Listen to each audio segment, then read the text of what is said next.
Chapter 721. Dio always thought that he wasn't a good person, but as he saw the woman getting raped in front of him, he couldn't help but feel his heart break. He immediately pulled out the Reaper's gaze and chopped the mobs in half. He stood aside as he watched the woman get up and silently handed a missing poster to Dio's hand. At that very moment, Dio could see a glimmer of hope in the woman's eyes. Not because Dio saved her, but because she wanted to know if Dio ever saw her daughter. Dio knew the answer to her question. But sadly Dio didn't have the heart to tell the woman what happened to her daughter, so he just shook his head half-heartedly. The woman's head immediately fell as the hopes in her eyes faded as quickly as they appeared. She shuffled through the corpses and continued posting another poster in the distance. Maybe she would face another danger in the corner, but she didn't care about herself right now. If she couldn't find her daughter, then there was no meaning to her existence anymore. As the night fell into the bustling city of Tokyo, Dio was staring at the street from the top of a building. He knew that he wasn't a savior. And he was well aware that he couldn't save everyone. Heck, he couldn't even save the people that were close to him. But he might be able to clean this city at the very least. Dio jumped down to the street and immediately broke into a bar that was right in front of the building that he was just on. The people inside the bar were immediately thrown into disarray as they panicked to see someone busted the door. The mobs immediately surrounded Dio from all sides, but Dio just smiled. He didn't use his translator anymore.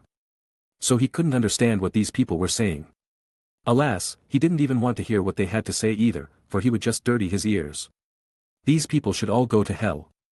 Dio pulled out Reaper's gaze and immediately sliced anyone close to him and killed them all instantly. The blood splattered everywhere as the organs fell to the ground grotesquely. The people inside the bar suddenly went pale and fell to the ground in fear. Dio didn't show any hesitation at all as he knew that the problems inside this country wouldn't be solved just by intimidating some politicians. He ought to get his hand dirty if he wanted to make sure this country didn't crumble. Furthermore, Dio also needed a significant number of souls, so killing these bad people wouldn't be so bad. A few minutes passed. And the screams and wail inside the bar stopped, replaced by a strong metallic smell in the air. With the exception of several abused women, everyone else was already dead. Dio walked towards the busted door and lit himself a cigarette as he enjoyed some moment of peace. The cold wind blew as the door was already busted, thus sending the smells of the blood into the distance. When his cigarette was fully smoked, he finally left towards the darkness once again. Tonight, he still had a lot of places he ought to visit. 1, 2, he will come for you. 3, 4, lock your door. 5, 6, hold on to your sheets. 7, 8, he will stop your breath. 9, 10, you can't sleep. Are you ready? Your nightmare is here. Accompanied by horrible nursery rhymes, the Yakuza mobs throughout Tokyo were slaughtered, but not even one body was recovered that night. The only thing left was a strong smell of blood. If the moon were out tonight, it would be dyed in red. When the sun rose and the shadows scattered from the light that shrouded the street, everything was silent. It was like a dead city here. Dio was already like a grim reaper himself as he would bring death and fear wherever he walked. It was all thanks to Galaxy that he could continue killing without wasting his time on the street. He already slaughtered thousands of people in just one night. Dio wanted to count just how many people he had already killed. But in the end, he lost count as he killed too many. The only thing that left Dio satisfied was the number of souls in his panel. From the amount he got, it was obvious that those people that he had already killed earlier were all monsters. At this rate, he would have enough souls to revive Quicksilver. So, Dio found another reason to keep killing the Yakuza in Japan.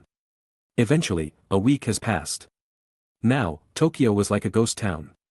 It was hard to see people staying on the street for too long. Even those who had to hit the street were seen rushing their feet out of fear of being caught by something. Various versions of what happened to the Yakuza circulated around the internet. And the news was like a wildfire. Even so, the rumors about Demon were the most prominent out of them all. As for the Yakuza themselves, they have basically disappeared from Tokyo. Dio didn't let any of them live in the city as he hunted them down to every nook and cranny inside the city. Reaper's gaze itself was already in perpetual red color. Dio didn't know whether it was because it absorbed too much blood or if it were just another feature that he never knew about. On the last day of his hunt, Dio was quite shocked that the Yakuza leaders finally joined hands and combined their forces to kill Dio. And so Dio was delighted as he finally used his casket of ancient winter and froze all 20,000 mobs to death. There was no mob spared at all. Dio was originally worried as he didn't know how long it would take to purge the Yakuza from Tokyo. But to his surprise, the Yakuza came to him themselves. Dio was thoroughly overjoyed as he could finish it all in one day. That was until he saw a body after killing the last mob. At the corner of the street, an uncovered body was surrounded by flies with her eyes were full of resentment. Dio walked over silently, picking up the posters that she held tightly in her hands. A cute little girl in a bright skirt was smiling warmly at the camera. Dio paused to look at the little girl's face before putting the posters inside his pocket. He then covered the corpse's body with the sheets nearby before walking away. He didn't make any promise to the corpse as it wasn't his style. He summoned magician's red and quickly ordered it to burn the body. The fire danced behind Dio as he looked forwards to his own shadow that once in a while resembled a silhouette of the devil. Chapter 722. Where is he? A man said coldly. He is chasing after Ronin. We have to kill him, quick. The sound of gunfire, screams, and metal clashing were interwoven like an intoxicating symphony.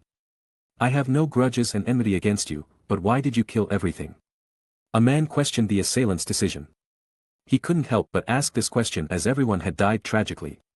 The people on this planet have been reduced by half, but sinners like you survived. You will kill more innocent people again, so I can't let you live. The one dressed in black and called the Ronin was none other than Clint Barton himself. He slowly sheathed back his swords as he heard the man behind him fall to the ground. The city was damp as it rained heavily however, as Ronin was about to leave. A crazy amount of footsteps came from both ends of the alley, blocking his escape route. Thousands of gangsters quickly surrounded him with various weapons in their hands. It turned out the man that he killed earlier was only bait to lure Ronin here. They didn't want what happened to the Yakuza in Tokyo to happen here too.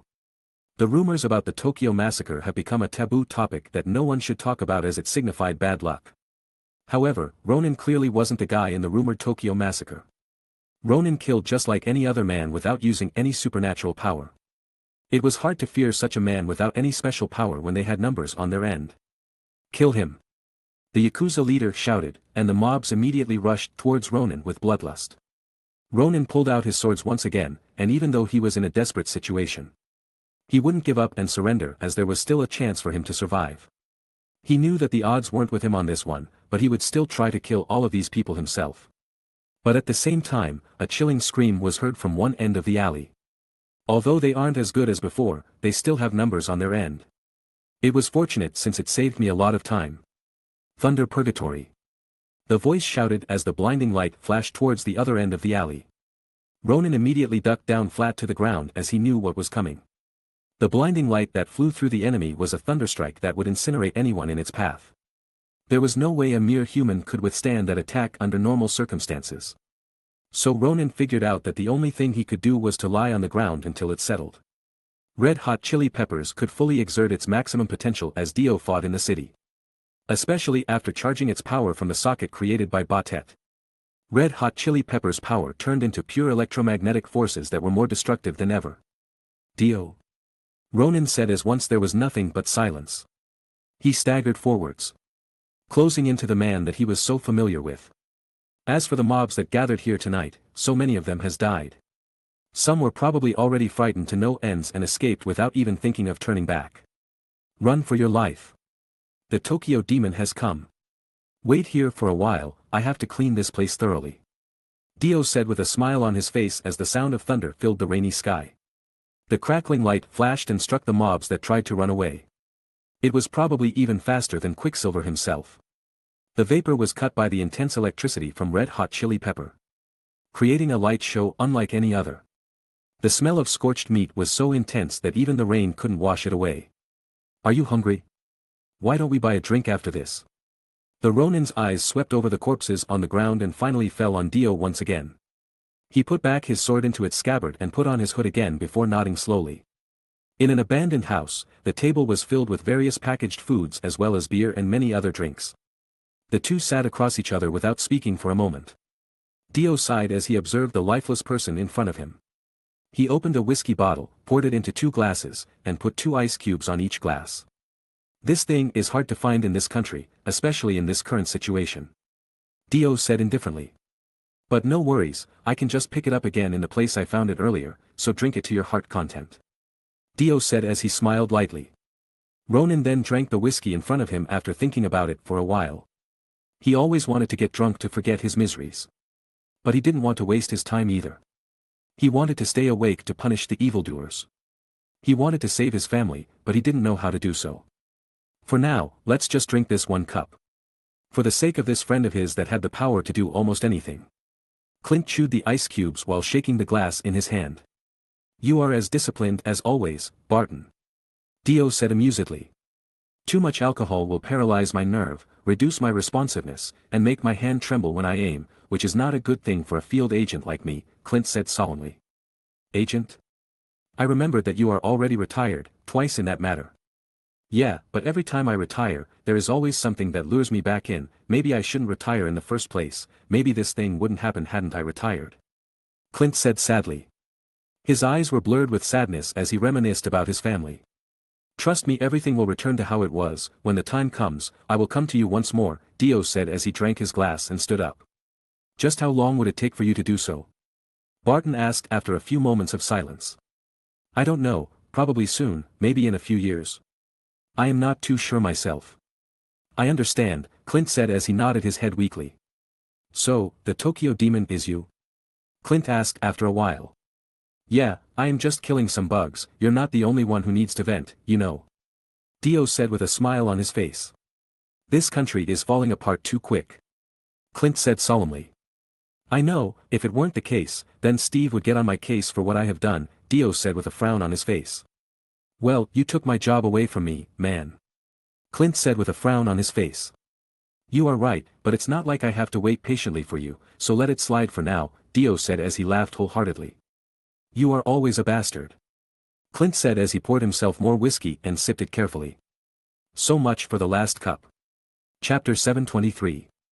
Time passed, and a year already went by. After the most painful time passed, the surviving people began to stand up and collect themselves. As a result, a tall obelisk with all the names of the missing persons was set up. Every day, a large number of people paid their tribute to this obelisk. With the gradual recovery of the nations worldwide, chaos was finally curbed. The economic and industrial systems were back on track. Although the development has been halted temporarily.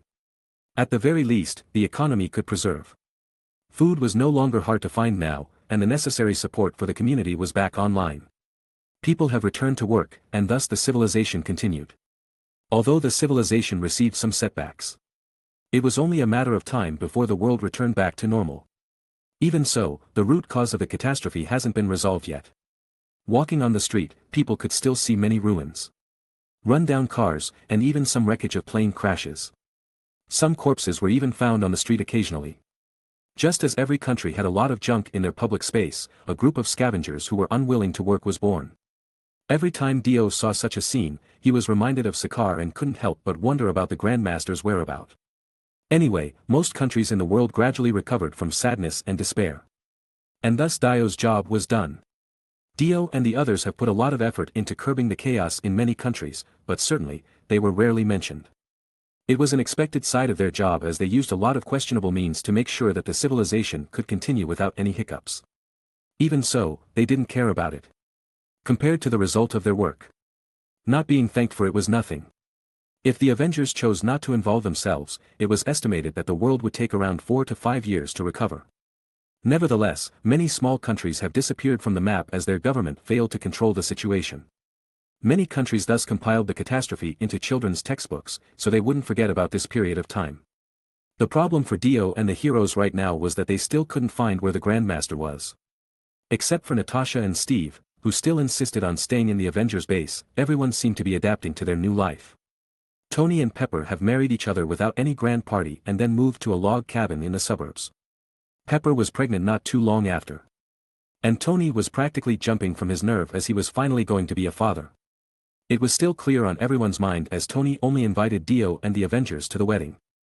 The wedding itself was very humble, which was clearly surprising considering Tony's personality. However, Dio and the others still sent their most sincere blessing. After that, Scott returned to New York and put all of his time and mind on his daughter. After experiencing so much, he was scared that he wouldn't be able to see his daughter grow up and get married and have children of her own. Although he wanted to make sure the disappeared people returned, he couldn't just abandon his daughter again. In addition to that, Bruce Banner has been studying something mysterious during this time and finally managed to call the Hulk again. Ever since the Hulk was lost to Thanos. He never wanted to come out again, and obviously, Banner was in a pickle because of that. His success this time was a rather impressive achievement as he successfully integrated himself with the Hulk, creating Banner's personality, skill, and knowledge inside the Hulk's body. The bad news for Banner was that he couldn't return back to normal, nor could he return to being the mindless Hulk, so in essence, he was stuck in this form. When Dio heard the news, he had been observing Natasha's expression all along as it was not a secret that Banner had a thing for Natasha, but in his current form, it was clear that it was not going to work. Then, more interesting news kept on coming. Banner, who was already integrated with the Hulk, ran a store with Vision. The two cooperated and opened a pizzeria on the busiest street in New York. Banner spent 18 months combining the brawn with the brain, but Vision didn't just sit idly either. He started working in human society. From waiters, decoration workers, dishwashers, and so on. He was trying hard to fully integrate into human society. He succeeded. At first, he turned himself to look just like a human, and as time went on, he gradually showed his true appearance. After going through many trials, he finally understood that becoming a human isn't about appearance, it was about the heart. He was by no means the same as Tony and the others. He could think for his own, and he could think for others too. So, when the Hulk put on his glasses, Vision put on his apron and stayed in the kitchen. Vision has more or less become the same as an ordinary human. He even learned how to cook efficiently, and the result was even tasty. Although it wasn't as delicious as Dio's, none of the people that tried his food ever complained. Dio scratched his head as Vision was a weird one. He wasn't wrong to find a human resemblance within himself. But it was weird seeing a hovering synthetic robot cooking. What was even weirder was that the restaurant that Hulk and Vision ran became a hot topic. Almost every day, people lined up to buy their pizza or just to take a photo with them both. It was bizarre. Chapter 724. In the process of reconstruction, many criminal activities gradually returned to the shadow. It was through loss that people finally understood what was precious. Acceptability and tolerance got better, and discrimination against race was rarely seen these days. Because the population on Earth was reduced by half, almost all aspect of life has been enhanced, leaving manpower as the only problem. After so many people that survived understood how hard it was to live, they started doing meaningful things for the sake of a better future. Perhaps it could be regarded as the silver lining of the catastrophe. Natasha kept regular contact with Carol, Rockets, Rhodes, and Wakanda at the Avengers base. Well, we've boarded a suspicious ship that constantly goes in and out of Sakaar, but unfortunately, it was just a junk ship. So, thank you for providing such valuable information. Rocket said sarcastically. He was as rude as ever, but everyone was accustomed to it now. You are very welcome. I will keep sending you the latest information as you are the closest person to the sector Grandmaster was last seen. Yeah, thanks. Because of that, we smelled like garbage right now. Are you sure it's not your own smell? Carol said teasingly. Hey, I always take my bath, woman. Rocket said annoyedly. Who can tell me about that vibration in the south of India? Natasha said as she interrupted the banter. That is just an earth crust movement of the African plate, Okoye said casually. Are there any visual records? How did you manage it? Natasha, it is a natural phenomenon. We don't manage it, no one could handle it honestly. Fair enough, Carol, are you returning to Earth next month? Natasha said as she turned her attention to Carol. No, I don't think I would, Carol said with a somber look on her face. Why? Don't you want to style your hair again? Hey, furball. I oversee a vast area. There are at least a few thousand planets with a bunch of lives in it that also share the same experience with Earth. All right. You are right. Well, with that said, I will be off the grid for a while. Carol said with a tired sigh. That's all right, just know that the base will remain open for communication, so, if something goes wrong or you get any information, remember to contact me. Natasha said with a smile on her face. She sat back on her chair as the communication line turned off while looking at her untouched sandwich. At the same time, she noticed that one of the communication channels was still open, and it was Rhodey who was still watching her expectantly. You're still here? Natasha asked curiously. It's Mexico. The police found a house full of corpses, it should be a group of cartel people, but they don't seem to have much time to fight back. Well, did Dio or Barton say anything about it? Natasha asked curiously. It was too clean to be Barton's doing. If it were Dio, he would blow the house up into the sky. In fact, Dio doesn't seem to leave the body he killed left for anyone to notice. Rhodey said helplessly. He understood why Barton and Dio went that far, but as a soldier who upheld justice, Rhodey couldn't agree what they did. In fact, Steve also advised Dio to stop, but it just fell into deaf ears from the looks of it. So, what do you think we should do? Natasha curiously asked while biting her lips. Dio and Barton have been off the grid for quite a long time. It wouldn't be easy to find them as they were an expert in hiding, but it certainly wouldn't be impossible. What they did in the past 2 years has many effects that touched the sensitive nerve of many people. It might be great for the time that the world was still in chaos as the government didn't have sufficient means to stop them, but now that everything was steadily back to normal. They're bound to draw some attention. Rhodey said agitatedly. Did you refer to the United Nations? Natasha asked curiously. At this moment, all I can say is that if dangerous people like Dio and Barton keep doing what they did, many countries would be forced to take an extreme measure. Rhodey said with a sigh. He felt helpless as he couldn't do anything to stop the world from going into a suicide mission. Dio would be untouchable. And no country would be able to apprehend him no matter what they did. As for Barton, he would hide and make sure that anyone going after him would pay a high price. Yet, Rhodey also understood that countries around the world had to make sure that their law was untainted. They had to give the utmost effort to uphold the law. If Dio and Barton still insisted on doing things their way at a time like this, it would be a huge blow to the government's prestige to maintain the law. So, whether it was just a rumor or a threat, Dio and Barton ought to stop. Their action has little to no benefit in the current time of the world. Meanwhile, Natasha knew what Rhodey was saying, but she was more helpless than Rhodey was. She couldn't antagonize Barton and Dio, but she knew that she wouldn't be able to persuade both of them to stop either. I see, I will try to get in touch with Dio as soon as possible. As for Barton, can you help me pinpoint his position right now? Natasha said with a sigh as she finally chose to do what she could to help both parties. Okay, I will let you know as soon as I get the information. Rhodey said hesitantly. Okay, inform me again soon. Natasha said as Rhodey's projection finally disappeared. She closed her eyes tiredly, and God knew why she persisted for over 2 years, maintaining the Avengers. Black Widow, who used to be decisive, calm, and collected, seemed lost at the time. Now Natasha was left with an unusual feeling of sensitivity, vulnerability, stress, and exhaustion. Chapter 725. Did you eat this for dinner? I feel sorry for you. When did you come back? Natasha asked in surprise.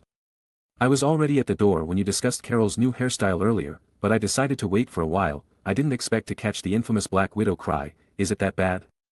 Dio asked curiously. Natasha put her hand together and covered her face. Her eyes were red from the tears, and now, she was embarrassed that Dio had seen her in that state. At the same time, Dio took the sandwich on her plate and ate it. Your cooking skill really is bad. I would have cried too if I had to eat this every day. Whoever you married to would be sick after eating your food for quite some time. Natasha couldn't help but laugh at Dio's comment. It doesn't matter, I can just find a chef to marry. Natasha said with a smile on her face. Are you hinting at me right now? Dio said as he ate the whole sandwich. Well, I don't know, are you interested? Natasha said as she winked charmingly at Dio. Dio made a vomiting sound, which left Natasha frowning. Okay, why are you here? Natasha said astutely. Hey, relax. I am just joking around. Do you want me to cook dinner for you? Well, that would be a start. After all, you did eat my whole sandwich. Alright, you win. I'll see what I can make in the fridge. In less than half an hour, Dio had cooked 2 dishes with the few ingredients in the fridge that was about to go bad and then fried 2 steaks and cooked a pot of rice. The stir-fried dishes he made paired with steak and rice. It was a strange combination for the Western palate. But now that only Dio and Natasha were at the base, it didn't matter at all. This was the reason why Dio was reluctant to fuse Pearl Jam with another stand, as it was his first stand that could make some money for him to start earning some gold in this world. Furthermore, it really provided a good meal on his plate. Natasha, who has not had any good food lately, smelled the familiar scent and immediately threw her last sandwich into the trash can and grabbed a bottle of red wine before pouring it into 2 glasses. The two lightly toasted while smiling at each other. They hadn't had dinner together in a long time that they even forgot what it was like. But after sitting down and having a small talk with each other for a while, a faint warmth reached Dio's heart. After they had done eating, Natasha excused herself to the bathroom, and once she came out of the bathroom, all the food and plate at the table was swept clean. Natasha herself was radiant and glowing now as the effect of pearl jam rejuvenated her. No matter how many times I have eaten your food, it never ceases to amaze me. Why don't you consider my earlier proposal? Dio took a sip of the water on his glass and closed his eyes as he tried to ignore Natasha teasing and advances. Where is Steve? Why didn't I see him around here? I don't know myself, he probably ran somewhere and found a new lover, or maybe he knew that you were coming and leave us alone to give us a quality time together. Natasha said teasingly. Okay, stop it Natasha. Dio said as he took another sip of his water. Natasha smirked and sighed. She knew that she couldn't tease Dio for long, so she went back to her business demeanor. How long will you stay here this time? Natasha asked solemnly. It's hard to say, I came back because I need to do something important that I don't even know whether I can pull it off or not. Dio said casually. Dio, you should have heard what Rhodey said earlier, you need to calm down. Natasha said nervously. That is nonsense. I don't have anything to do with what you are worried about. Am I that cold-hearted in your eyes that I would disregard the overall situation in the world right now? Natasha was forced to remain silent as she didn't know what to say to that. From a friend's point of view, I hope you and Barton will remain safe. Although the people you killed deserve to die. The country they live in have to maintain their law now that the chaos has subsided. What the world needs right now is stability. Not violence. Natasha said after a while. I understand that, in fact, I am thinking about resting for a while. I already killed too many people who shouldn't survive. It is ironic because I am afraid that I have to end humanity itself if I want to follow the path of rage. In less than 2 years, Dio had visited many countries and saw the ugly side of humankind with his own eyes. Of course. There were many good things too, but they were pale in comparison to the atrocities that occurred right there.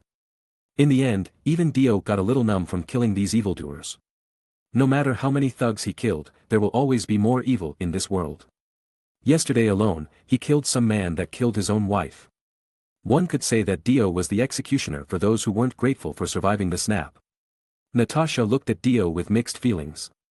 Although she didn't know what Dio had experienced in the past 2 years, she could still feel the disappointment in Dio's eyes. It was the disappointment with humanity itself. Then stay here and rest. At least you don't have to face that kind of pressure to go on another rampage. Steve and I would be willing to share your pain.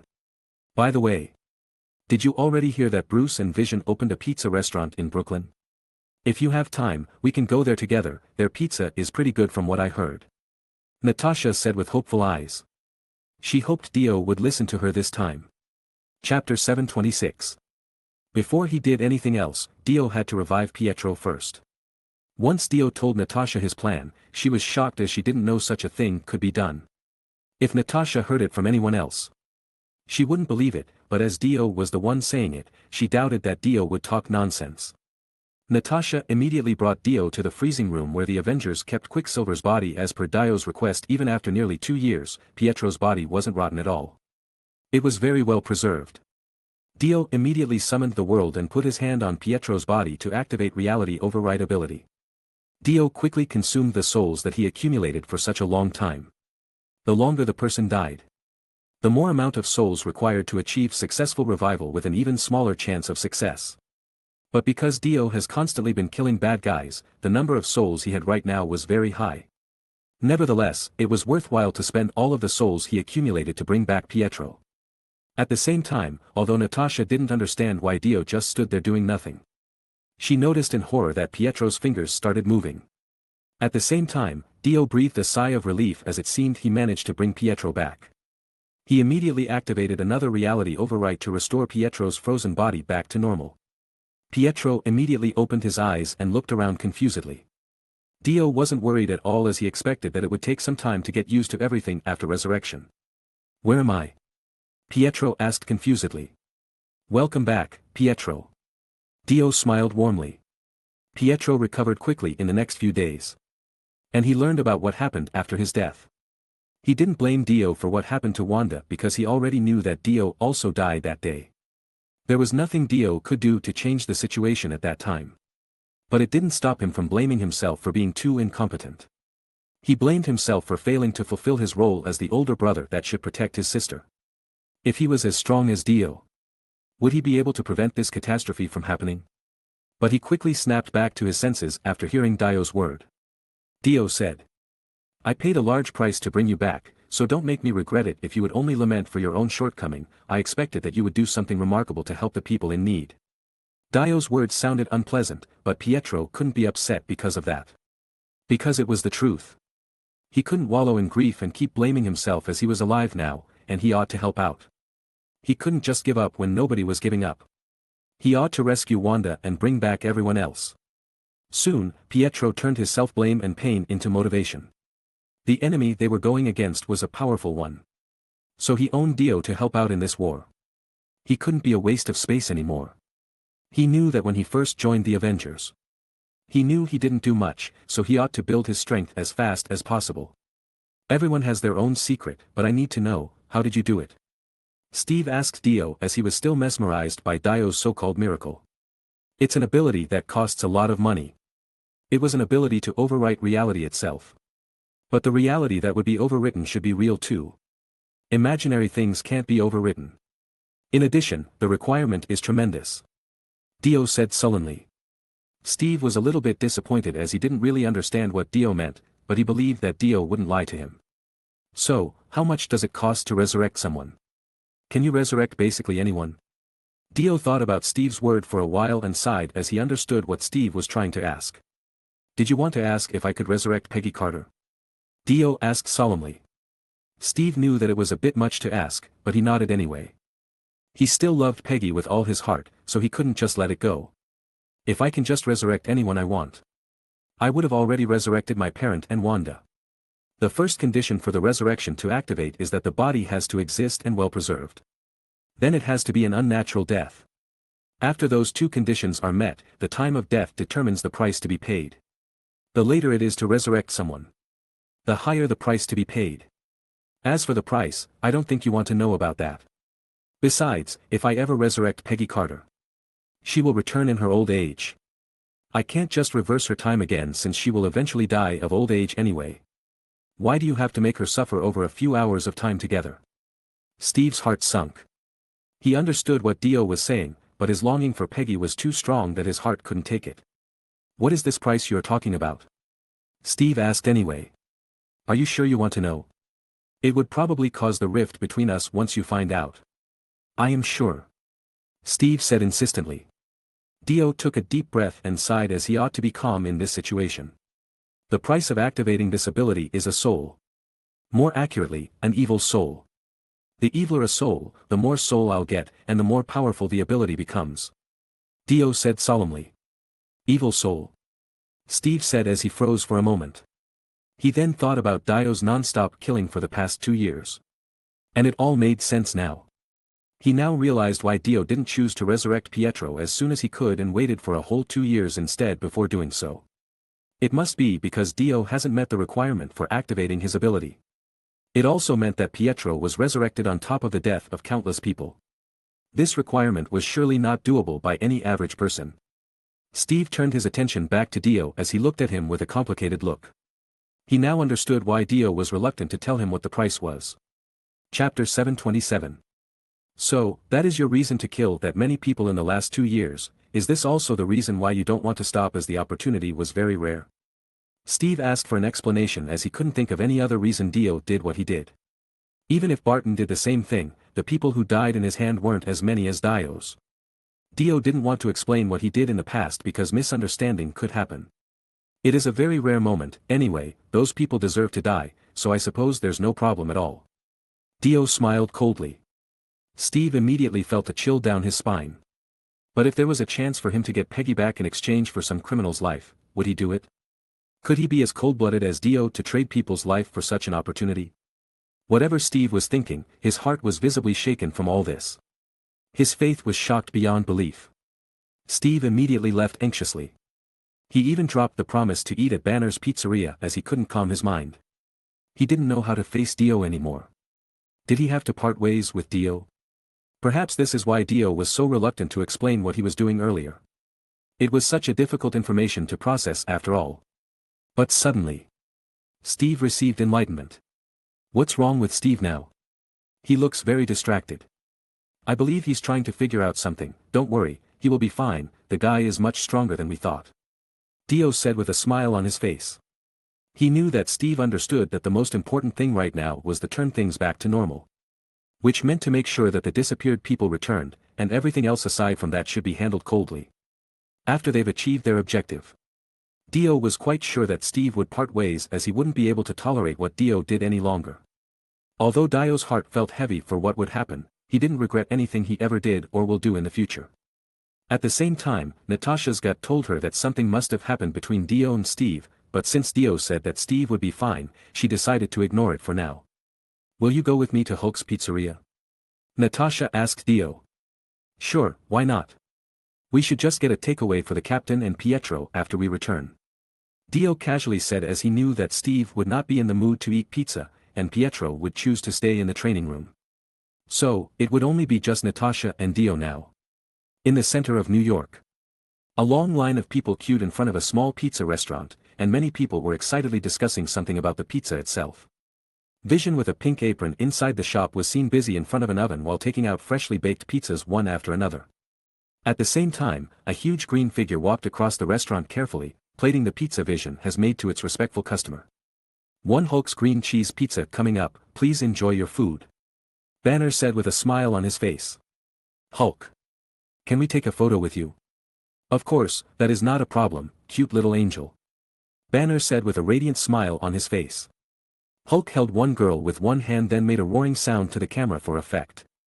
The girl then laughed while posing to the camera while another customer delightfully kept pressing the camera to record all the precious moments. Looking at the smiling face of the girl, the people in the query couldn't wait for their turn. So the line became merrier than ever. The children loved the Hulk as he was really peculiar. It was not that people hated the angry Hulk in the past, but they were too afraid that the Hulk would be angry at them. Hulk, stop playing. The guest at table 2 was long gone, please tidy up the table and welcome the new guest there.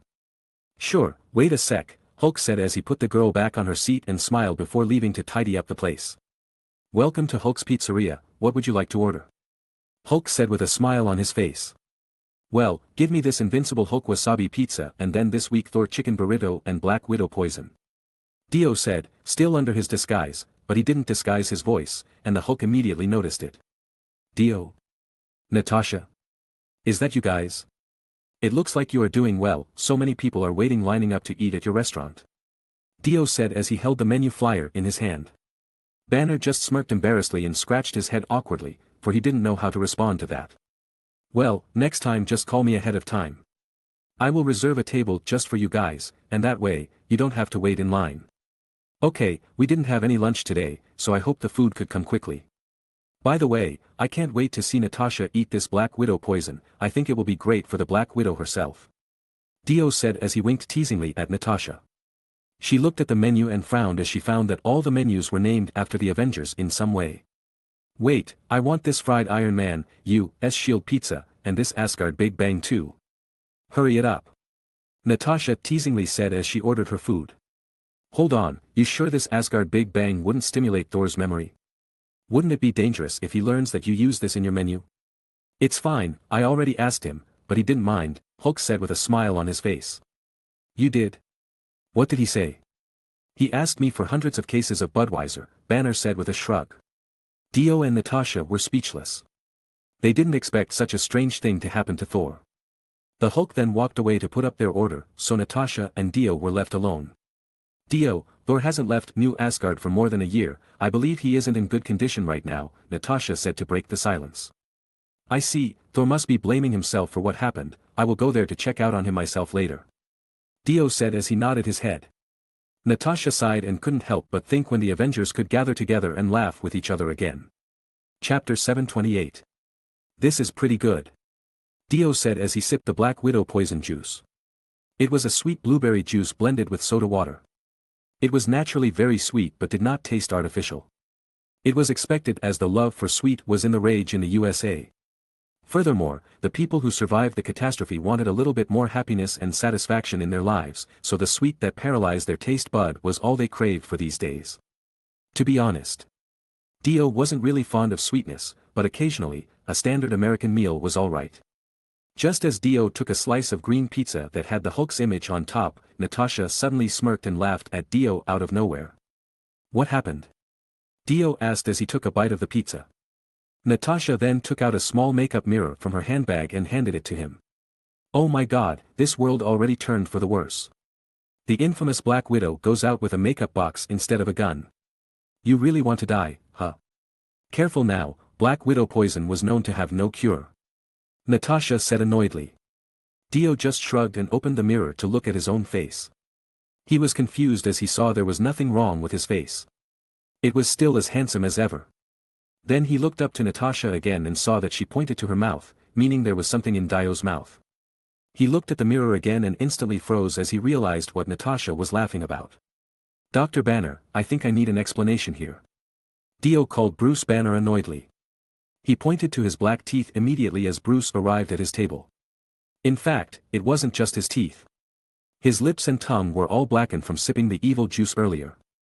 When Banner saw it, he also laughed at it and just patted Dio on the shoulder. Banner's laughter was a booming laugh that could be heard from outside, so it was very embarrassing for Dio.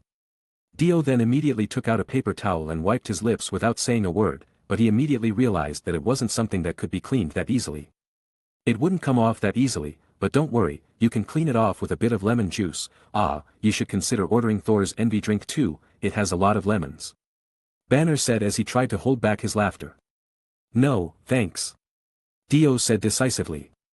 He could imagine Thor's Envy drink was so sour that it would paralyze his taste bud even before seeing it firsthand. Are you sure? You will definitely like it. Banner said with a smile on his face. Dio wasn't keen on answering him back. So he just flipped a bird in Banner's face as his form of rejection. Banner continued to laugh for a while before he moved on to a different table, serving another customer. Had this taken place before the catastrophe, every civilian around here would be scared and run to safety. But now, it seemed they were starting to adapt to the heroes again. However, Dio couldn't see himself doing something like that. He still has a hard time adapting to the current situation of the world. Dio then tasted two other dishes. The Invincible Hulk mustard pizza and Thor weak chicken wings. The pizza was unexpected as it was spicy from the combination of wasabi and ghost pepper. Normal people would definitely have a hard time consuming this kind of food. The chicken wings were a little bit funny in a way. There was Thor's image delicately handcrafted in the plate while both arms were replaced by two fried chicken wings. The dish wasn't that tasty. But it showed how close Banner was to Thor after this whole ordeal. But that was it. The food might be a little bit nostalgic, but it wasn't something that Dio would order again anytime soon. Still, although the fried chicken still tasted the same as any other fried chicken, it wasn't bad at all. That was also the reason why Dio kept eating the fried chicken in delight. Dio then looked at Natasha again. She already ate the most part of Steve's classic USA shield that she ordered, and it seemed the taste was to her liking. But the last two foods that they ordered were absolutely amazing. Fried Iron Man was actually a cookie shaped like an Iron Man's mask. And it was fried instead of baked. However, it came with different shapes from Mark 1 to Mark 50. Dio was actually surprised that Banner and Vision could get the license to use these shapes as Dio recalled that Tony patented all of his creation. Dio observed for a while.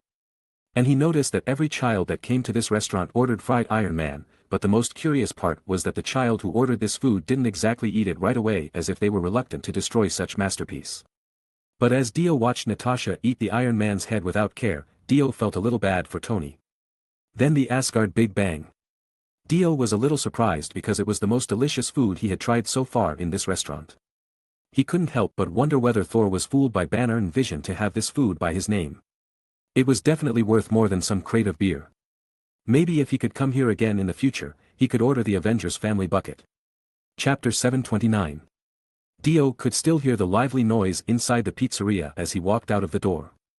This place's warmth seemed to dilute the coldness of the world, making people hesitant to leave its premise. Maybe, it was the real reason why the pizzeria was so successful. Dio turned around and saw Vision from the window and smiled at him. Let's return for now, Dio said to Natasha. Well, you can speak up more. I barely hear you. With that said, Dio then entered his car without saying anything else. He just wanted to get back to the compound as soon as possible. The next day, Steve was still staying in the base while Pietro was still trying to tap into his potential. Meanwhile, Dio and Natasha went to New Asgard. This place isn't as beautiful as the real Asgard, Dio said as he saw the group of houses in New Asgard.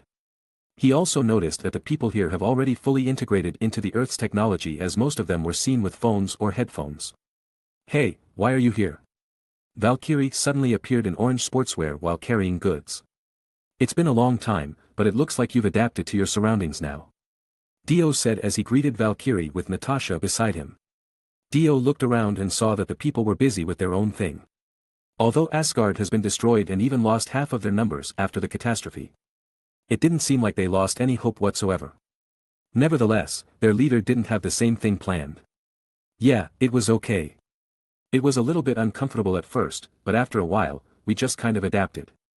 Are you here to visit Thor too? If you do, then you better give up. He wouldn't see you, and in fact, we can only meet him at the beginning of each month when he comes out to get his supply. Dio looked in the corner and saw dozens of beer bottles collected.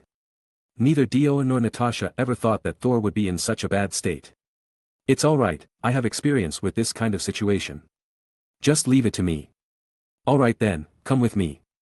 I hope you can get that guy out of his room, Valkyrie said with a shrug. Dio sighed as he couldn't blame Valkyrie for losing faith in Thor. This was the time that Asgardians needed their king to stand up for them. But they got a king that behaved like a child instead. It was utterly disappointing. Valkyrie then stopped in front of a modest-looking house and took them inside. Thor is in there. The rest is up to you, I have things to do, so good luck. It seems this old friend of ours needs some beating, Dio said annoyedly. Well, we don't know what he was thinking. I was certain that he would be blaming himself too. Stop it, clearly, he doesn't want to open it, Dio said as he stepped forward and stopped Natasha. He then pushed the door and knocked it off of its handle. Natasha then stepped forward but instantly threw up as she took a deep breath inside the room. It smells like something died in there, Natasha said as she covered her nose. Dio frowned and entered the room without hesitation. Thor, Dio said with a frown on his face. Oh, look who is here. Welcome to New Asgard. I am so glad to see you. Would you like a bottle of beer? By the way, can you fix the TV antenna for me? I couldn't watch my favorite channel anymore, and now I am stuck playing games. Dio was disgusted by Thor's behavior. He has already become a fat man, and judging from the smell, there was a high chance that Thor ever took a shower either. The all-powerful and handsome god of thunder has now become a neat. Thor, you know that we aren't here to fix your TV or listen to you bragging about your gaming experience. Look at yourself, you are a mess, Natasha said annoyedly. She saw that even the Stormbreaker had been reduced to a mere coat hanger on the side. But it didn't seem to have any effect on Thor. He kept stuffing his face with the chips on the table, ignoring Natasha altogether. Listen, I am fine. What's wrong? Don't I look good? You looks like a morbid pig, Dio said annoyedly. You are still hilarious as ever. So what brings you here? Are you here to play with me? Well, at first, I am here to meet an old friend, but it seems I am here to beat him up instead, Dio said coldly. Wow, this time, your joke is bad, Thor said as he picked up his Stormbreaker with one hand. It looks like you can at least pick up that axe. But how strong would you be right now? Maybe, it is good to beat you up for practice, as you are no different than a punching bag right now. Natasha noticed that Thor tightened his grip on the Stormbreaker. It seemed Dio's taunt had taken its effect on Thor. But, instead of going after Dio, Thor picked up a new bottle of beer and used Stormbreaker to open it. Stormbreaker has been reduced to a can opener. Chapter 730. Did you just open that beer with Stormbreaker? Dio asked judgingly. Fat Thor didn't say anything as he put down the Stormbreaker and sat back down on his gaming chair, eating his snacks once again. His personality changed for the worse after he blamed himself and got nowhere to vent his anger. However, he got nowhere to hide either. Let's just go, Natasha. We are done here, Dio said coldly. He was thoroughly disappointed by Thor's situation and didn't see any point in convincing him to return either. Thor was so fat that even if he picked his Stormbreaker again, he wouldn't be like he used to. Furthermore, those who didn't have it in them to continue fighting wouldn't bring the Avengers anywhere. No wonder Valkyrie didn't really care about Thor anymore. She had seen enough out of Thor already. Unless the Grandmaster suddenly appeared in front of Thor, the Stormbreaker would only become a bottle opener. When Dio and Natasha finally left Thor's house, Thor chugged the beer in his hand and threw the bottle away. His expression suddenly turned blue as he was extremely sad by the disappointment he had caused. Odin, Frigga, Loki, Heimdall, and even Hela.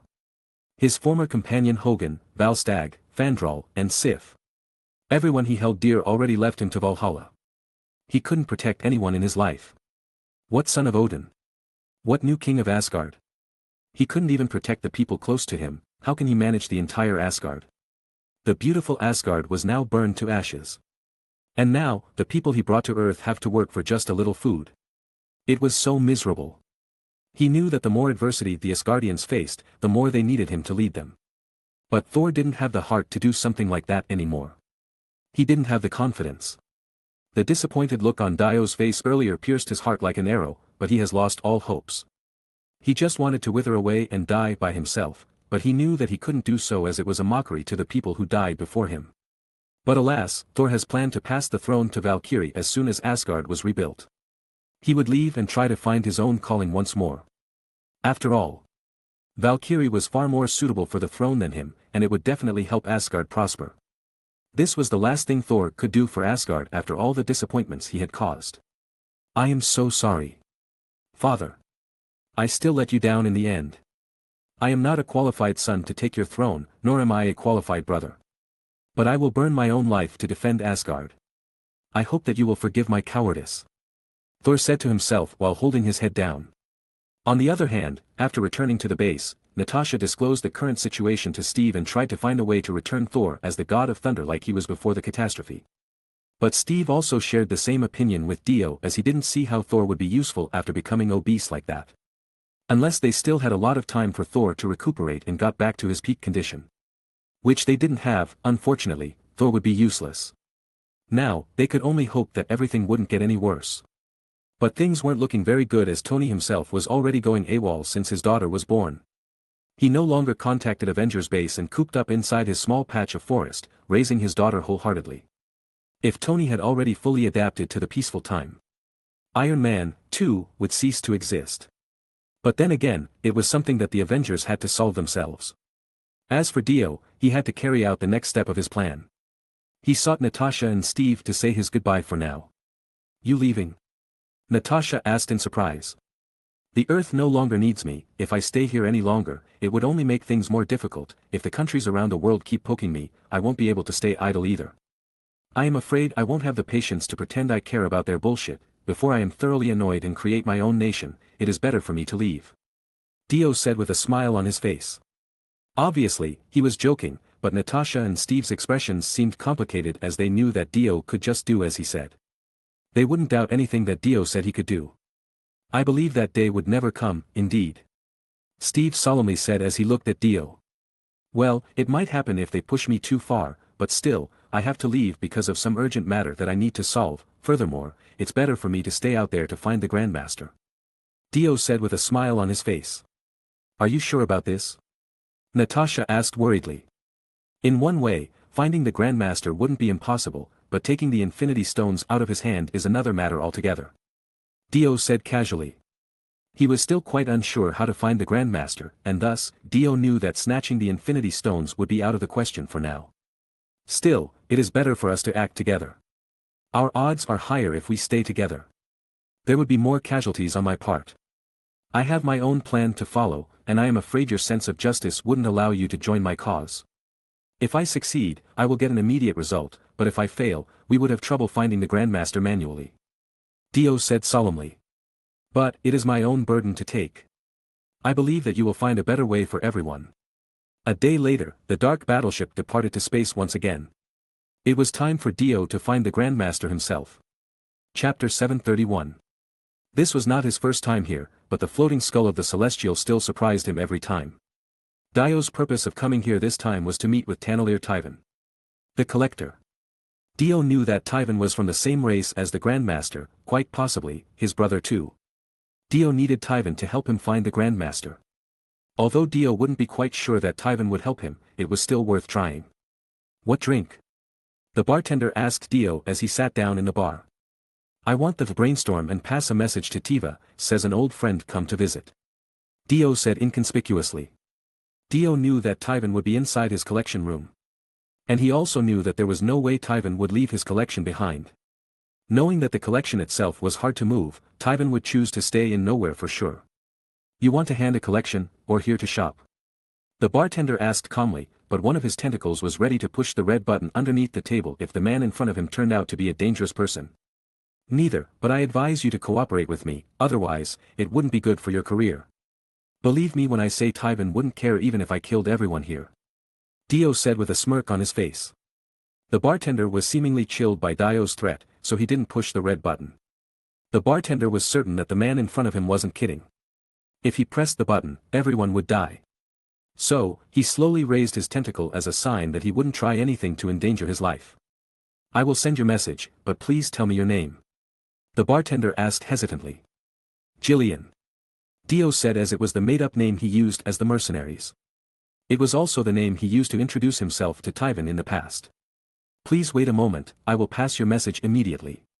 The bartender said worriedly. He had already heard such a name in the past, but he wasn't quite sure.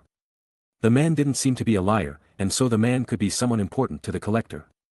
The bartender immediately left to let the collector know about his guest. This bar had a special means to contact Tywin as this place belonged to Tywin himself.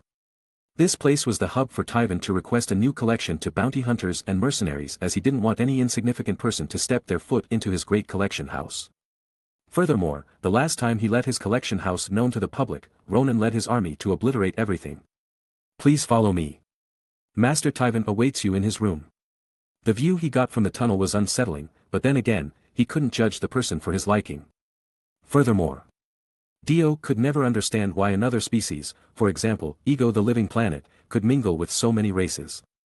Dio didn't consider any species aside from human race and some races that resembled humans even remotely close to being attractive. But from what he saw in the tunnel, it didn't seem the rest of the universe agreed with his sentiment. But it was expected as there was so much more to this universe than just a human race. Then again, it wasn't something that Dio might like in the near future. Fortunately, they soon left the tunnel and walked to the front of a warehouse across the street. The bartender opened a box, and Dio saw that it was actually an image verification device. No, 4396, I brought a guest who wants to see Master Tywin. The bartender said without any emotion. Verification passed, secure to enter. A voice answered from the device before the warehouse gate opened. The bartender then led Dio to a small windowless guard post and pressed a button. It turned out the floor was an elevator all along. Dio frowned as he never thought that Tywin would be this afraid of being attacked once again. The last attack by Ronan got him all paranoid. Or was it because of the Grandmaster too? Dio couldn't tell for sure before he saw Tywin himself. From the looks of it, Tywin had his security completely figured out. If he didn't want to meet with someone, no one would be able to find him. Who would think a dingy warehouse was just a cover-up to Tywin's real underground lair? Furthermore, this lair would surely be rigged. It wouldn't be a surprise that some unfortunate soul would be dead after triggering some sort of traps here. This way, please. The bartender said as he took Dio to an inspection room. After all the precautions had been taken, Dio finally saw Tywin sitting on a sofa in the next room. My friend, you visit me again. I hope that you would still surprise me now. Tywin smirked as he saw Dio's eyes lit up from his new collection. As a collector, there was nothing more satisfying than a guest admiring his collection. Is this the remnant of the gemstone country that has been destroyed? Dio asked in surprise. Dio himself knew that Tywin respected those who knew about how attractive his collection was. Otherwise, Tywin wouldn't pay much attention to that person. You are very knowledgeable. Claudia is from the gems country that has been destroyed. I paid an unimaginable price to get her by my side. Would you like to guess how much I paid for Claudia to stay by my side? Dio thought for a second. From the excited look on Tywin's face, the price would surely be sky high. But it wasn't impossible that it was a trade too, as Tywin has a lot of things that he could trade for something priceless. But at the very least, Tywin would have to spend around 40 billion star coins as the gem race was very rare and very beautiful. Dio looked at Claudia's expression and saw that the gem race's beauty was already numb. It seemed she had already resigned her fate here as Tywin's plaything. Chapter 732. Dio shook his head. He didn't know much about the country of gems, but he had already heard some rumors about it. The former gems country was a beautiful place. The gem people that lived there, as the name suggested, were human-shaped gems. They had magic that corresponded with their elemental and gems color. There were gem people with ice elemental gems who could use powerful ice magic, which was very unique and rare among other races in the universe. But one day, the peaceful and beautiful country was torn apart. A bounty hunter found their place and captured the gem people to then sell them on the black market. It attracted many eyes to them and many people went crazy for their beauty too. The demand for the gem people in the black market skyrocketed. And it was the precursor of an annihilation. The gem people chose death over being enslaved by another race. They burned their soul and left an empty husk of gems behind, losing its color and value altogether. But sadly for the gem people, it didn't deter the bounty hunter and the enslaver, as the value of capturing the gem people alive became monumental. The black market didn't care whether the gem people went extinct or not. They only cared about their own profit, and thus the bounty hunter kept coming for the request of the new gem people. It was known that a living gem people hadn't been seen for a very long time. Well, at the very least. This was the first time Dio ever laid his eyes on the living gem people. Obviously, Dio wouldn't know how much money Tywin would give to take such a beautiful specimen for himself. Claudia's gem is called Morganite. This pink gem has always been popular among the noblewomen in the entire universe, and for the living Morganite that is supposed to be the last one in the universe, Claudia is priceless and indispensable. Tywin said as he noticed that Dio didn't seem to know how much money he spent to get his hand on Claudia. Tywin himself didn't care about money. The only thing he cared about was his collection. He didn't care whether it was alive or just a simple carcass. If he encountered something that piqued his interest, he wouldn't stop until he got his hand on it. Tywin would be judged morally if he lived on Earth. Fortunately for him, it was a common practice in the universe other than Earth. The so-called morality here wasn't really important at all. The rules were there to restrain the weak from doing anything that the strong would hate to do. The morality of the person would be distorted among others, and thus he knew that he couldn't just judge Tywin's hobby. But as a man coming from Earth, Dio couldn't relate at all with Tywin. Although Dio was a little bit crude around the edges himself, he wasn't comfortable doing something unjust to innocent people. It was his upbringing, as his parents kept saying that innocent people shouldn't be judged for what they didn't do. Then again, Dio knew there was nothing he could do. He knew from the first time he was here that Tywin also kept a dark elf in his collection. Although Dio wanted to save the dark elf from Tywin, it wasn't something that he would take a risk for. He just didn't want to lose Tywin as his informant either. Furthermore, Tywin and his hobby got nothing to do with Dio. He wasn't grieved by anything Tywin did. And so Dio never considered Tywin as an enemy. He didn't know who the dark elf in Tywin's collection was, and thus he didn't really care about him. But if Tywin had mapped off in his captive instead, it would be a different matter altogether. Dio has always been a selfish person since he was a child.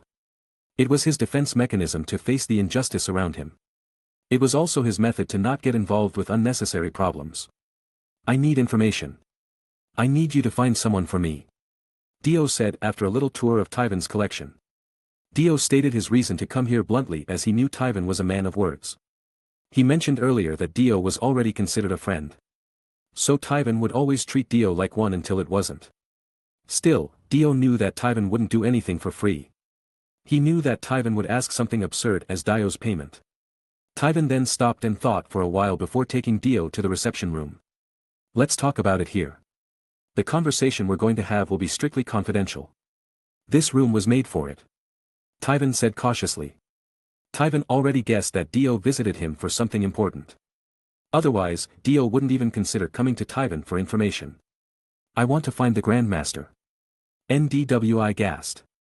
It doesn't matter whether he comes to me or I go to where he is, but the most important thing is that I want to meet with him, Dio said confidently. Tywin frowned a little bit after hearing what Dio had to say. He sure didn't expect Dio to ask this kind of question, but suddenly Tywin smiled. I remember the last time you got what you wanted from me, didn't you see him then? Tywin asked, still with a smile on his face. Tywin, with your intelligence and information network, I know that you shouldn't push my patience like that, Dio said coldly, revealing the danger behind his arrogancy. Tywin was silent for a while as Dio was absolutely right. As half of the universe's living creatures were reduced to ashes, Tywin would surely investigate what happened. He definitely would figure out who was behind all this madness and what the person did to achieve such a feat. Furthermore, it wasn't even a confidential information. Thanos' advance towards Earth was rather well known. And even the Grandmaster's involvement afterward. As long as he was still alive, Tywin would always feel the connection with the Grandmaster, his brother. This was also the reason why Dio chose to go to Tywin for information. I am sorry, but it wasn't just you who were looking for the said information. Almost everyone who knows what happened to the universe was looking for him too. But what makes you think I would be different? Although no one could say for sure why these people were searching for the Grandmaster, it would probably be an individual reason. Maybe it was to resurrect a person they loved or get more money or something like that. The people who already saw what the Infinity Stones could do would probably hunt the Grandmaster to get the Infinity Stones for themselves. Tywin knew that he didn't have to answer the other people's questions at all. But he knew that he himself would never get his hands on the Infinity Stones as long as it was still in the Grandmaster's hands. Not to mention, it was a request that came from someone like Dio himself. After all, destroying the whole place wouldn't be surprising if Dio so wished it. Chapter 733. Originally, Dio wasn't sure if going to Tywin's place would be a good thing, but after hearing what Tywin said, he knew now that he had made a good decision. From what Tywin said, Dio knew that Tywin had some sort of information about the Grandmaster, but it seemed he wasn't willing to disclose that information to anyone. So was it possible that he was afraid of the Grandmaster? Dio kept coming up with speculations in his head about the information that Tywin held. One thing to note was that Tywin was a serious businessman. In order to obtain a precious collection, he wasn't afraid to use any underhanded method. Because of this, no one dared to come across his marks. The last time Dio sold the cosmic cube to him, Dio didn't ask for star coins. But instead, he asked for something that Tywin wouldn't be able to get out of. He asked for Tywin's cooperation instead. Dio had no doubt that Tywin would get his hands on the cosmic cube no matter how long it took, and so Dio used it to his advantage. So, you get the gem person over there from the Grandmaster? Dio asked belatedly. He was suspicious of it as there was no way to get the gem people without turning back time or using the ability of the time gem. Tywin's smile suddenly became rigid. And Dio nodded his head as he finally knew that it was the truth. Now, I want to know what can you offer if I give you the Grandmaster's whereabout? Tywin said frustratedly. He was frustrated because he blurted that he knew about the Grandmaster's whereabouts, but now that the water was already under the bridge, he could just go for some treasure in return. Tywin didn't need money because he already had enough. What Tywin wanted was treasures, an eye-catching treasure that was worth the information he was about to share. So, after thinking about what he had, Dio took out the casket of ancient winter from his card. It was definitely a treasure, at least for the Frost Giant family. Loki was already out of action, and this item didn't really have a master right now. So, he wanted to use this item as a bargaining chip to get what he wanted with the Grandmaster, but nevertheless, it was the only thing he had right now. I have this casket of ancient winter with me, Dio said as he put the casket on the table. Tywin immediately changed his attitude as soon as he saw what it was. He put on his white glove and his magnifying glass to begin inspecting the treasure. This is the Frost Giant's frozen box. There should be only one in the entire universe, Dio said with a smile on his face. Dio believed that Tywin would share the information about the Grandmaster as he got his hands on the casket. Although it would be difficult for Tywin to use this casket of ancient winter without the bloodline of the Frost Giant monarch, it should be okay for collection purposes. Moreover, even if the Frost Giant knew that the casket was with Tywin later, they wouldn't dare to trouble Tywin. They wouldn't have the power to take the casket from Tywin anyway. After all, Tywin didn't become the collector just because he had money. He also had the power to ensure his own safety. Now, the only question left was whether Tywin would accept this treasure as part of the deal or not. This treasure is very good, but I am afraid it's not enough, Tywin said as his eyes flickered slightly. Aren't you just being greedy? Do you want to exploit me or something? If it's just a piece of information without any risk, of course, this is more than I asked for. But this is my brother we are talking about. The entire universe is currently looking for him. If he knows that I betray him, he will come for me. And it's a risk I am not willing to take without a proper price, Tywin said as he sat back on his seat calmly. It was a common occurrence in the black market that any information that was hard to get would have double or even triple the price. To put it bluntly, it was a chance for the information broker to get as much profit out of that piece of information. So, what do you want? This is the last chance I will make a calm offer. Tywin felt the increasing killing aura in the room, and so, he narrowed his eyes too. After thinking about the current situation and condition, he wanted something, but he couldn't just convey it bluntly to Dio. He knew that Dio was more dangerous than Ronan, so he ought to keep his calm first. Don't get me wrong, I can share this information with you, but before that, I need to know what you want from the Grandmaster as soon as you find him. Tyvan asked while laughing, trying to revert the mood again. Dio frowned as he didn't know why Tyvan suddenly gave in like this, but the most important part of this trip was to get the information about the Grandmaster, so Dio could at least rest easy as the goal was achieved. I want to do some business with him. Dio said coldly. Let me guess, you are after the Infinity Gems, aren't you? Tyvan said calmly. Dio didn't say anything to clarify Tyvan's word, but Tyvan smirked as it seemed he was right. I am right, aren't I? Well, if that is your purpose, then I think we can work together. What do you mean work together? What do you think you are doing? Tyvan smiled confidently before taking a red bead out of the box. Chapter 734. What is this? Dio asked curiously. A void bead made from the heart of a void beast and a variety of precious materials. Just a single drop of blood of the one you tried to find and it would guide you to find that person, and if you crush the bead within 100 meters of the person, it will form a peculiar force field that would bind that person. No matter how hard they try to escape, the force field will drag them back. But it only lasts for 1 hour. Dio was quite surprised by Tyvan's explanation. He didn't expect that the bead would be a powerful tool. But Dio quickly calmed himself down. But still, the difficulty of activating the bead was a little too hard at this point as he didn't know where he could get the Grandmaster's blood. But after thinking about it for a little, Dio realized that Tyvan wouldn't give him this bead if he didn't have the blood of the Grandmaster. Do you have the Grandmaster's blood? Dio annoyedly asked as he saw how confident Tyvan was. Of course. Why would I take the bead out if I didn't have his blood with me? In fact, I already used this bead before to pinpoint his location. Tyvan said smugly. Dio was annoyed as he should have realized that a traitor like Tyvan would have already prepared everything in advance. Are you sure this bead can bind him? The Grandmaster has the Space Stone on his arsenal. It is naturally impossible for a treasure like this bead to neutralize the Infinity Stones completely. But you have to understand the true function of this bead. As long as it's still within the duration of this bead, no matter where the target teleports into, that person will be teleported right back. Tyvan said with a smirk on his face. Dio immediately understood what Tyvan was saying and the value of the bead. But at the same time, Dio realized that Tyvan would ask something in return by offering such a convenient item. So, what do you want in return? Dio asked coldly. I want half of the Infinity Stones after you deal with the Grandmaster. Of course, this is when you succeed, but if you fail, I will ask something else later. That is impossible. Dio refused immediately. Now, how about just 2 Infinity Stones? Tyvan said as he bargained with Dio. No. Don't even think about it. I left them several of in your care, but you couldn't do it. Now, you still want to get your hands on them? Do you still want the trouble of keeping them to yourself? Dio said coldly. But then Tyvan suddenly froze in realization. How do you know that I used to have more than 1 Infinity Stone? Tyvan asked curiously.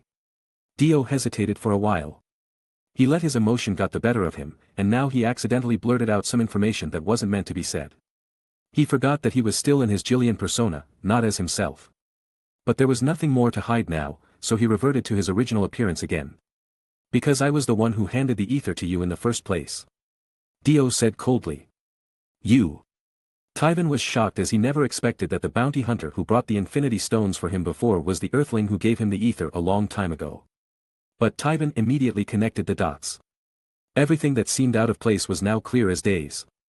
You were the one who brought Ronan to my doorstep so you could take back the power gem for yourself. Are you also the one who stole the ether from me? I admit that I took back the power gem from you, but it wasn't as you thought. I didn't do it just because I wanted it for myself. I did it so that Ronan didn't get his hands on it. As for the ether, I really have no clue how you could also lose it. But it's clear to me that you can't do anything to keep them safe. I only know that the ether had fallen to a woman's hands before Thanos took it for himself, and now the Grandmaster has it. Dio said coldly. Dio was telling the truth. If Tyvan could keep the Power Stone safe from Ronan, Dio would leave it alone. But Tyvan couldn't keep Ronan away, and thus Dio had to take it for himself. Tyvan also knew that he couldn't do anything to stop Ronan at that time, so he couldn't refute it either. Still, Tyvan already gave a lot of money in exchange for the Power Stone, and plus, Tyvan also gave a lot of rewards for Dio to take care of Ronan. These rewards were a huge loss for Tyvan as he was humiliated by Ronan and nowhere received a huge loss. It did look like Dio set everything up to reap a huge profit. Tyvan always took pride as a treacherous traitor, playing tricks on unsuspecting people, but he couldn't take it when he was the one at the receiving end. Nevertheless, Dio's information was still very accurate as he investigated it himself and finally got the information about the ether falling into a woman's hands in an occult planet. So, Tywin knew that he had to let his bitterness go. I have reinforced my defenses and armed force in nowhere, now such a thing would never happen again. Tywin said confidently. But Dio still didn't look convinced. Hey, if I have to buy it, I will do it. I will give you 5 billion stars for 1 infinity stones, so 30 billion stars for all 6. Tywin said with a frown on his face. When he couldn't achieve what he wanted with a normal means, he would resort to using his money. It was a good amount of money too. It would make sure that Dio wouldn't have to work ever again, but compared to the risk that Dio had to take if Tywin failed to keep it all safe, it wasn't worth it. It would be better if he used it to return everyone who dies during the blip and then sought a chance to destroy all the infinity stones. Chapter 735. While Dio obviously rejected all Tywin's offers, he became very frustrated. But he knew that Asgard trusted him to keep the ether safe. The man in front of him also sold the power stone to keep it safe from any criminals, but he couldn't do both of them. It was expected that Dio wouldn't have any faith in him. Furthermore, the value of 1 or 2 infinity stone wouldn't be the same as 6 infinity stones. Let alone facing the sly old fox like Grandmaster. I don't think we have a deal here. Tywin said coldly, but as Dio heard that word, he immediately took out Reaper's gaze as he knew that Tywin wasn't a guy to be trusted. I advise you to put down your weapon. Since I've taken out the void bead, I am naturally not afraid of you taking it away. Tywin said coldly. With his current level of caution, there were hundreds of ways to undermine Dio's plan or even crush the bead to sabotage Dio's plan altogether. Dio naturally knew this, and thus he kept his patience. I only need those 6 infinity stones, and there is no room for negotiation there. But I can give you all the Grandmaster's legacy. Dio said coldly. Tywin was surprised as he didn't know Dio wanted to kill the Grandmaster altogether. Tywin was also very interested in the Grandmaster's legacy as there were surely many collectibles among it. Coupled with many treasures that Grandmaster has taken from him before. It would be a spectacle to take. Although the Grandmaster the only family member he had that is alive right now. It didn't have any meaning to Tywin right now. Tywin's plan to get his hands on the Infinity Stones might fail today, but there was no saying that he wouldn't take it from Dio's hand in the future. The universe was big. He could always employ anyone strong enough to take on Dio or even assassinate him in the future. He was already satisfied by Dio's term right now, but he ought to keep up the act. I am not satisfied with this, but sure. This thing is yours.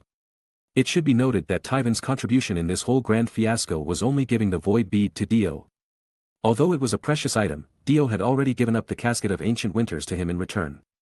Tywin didn't lose anything here.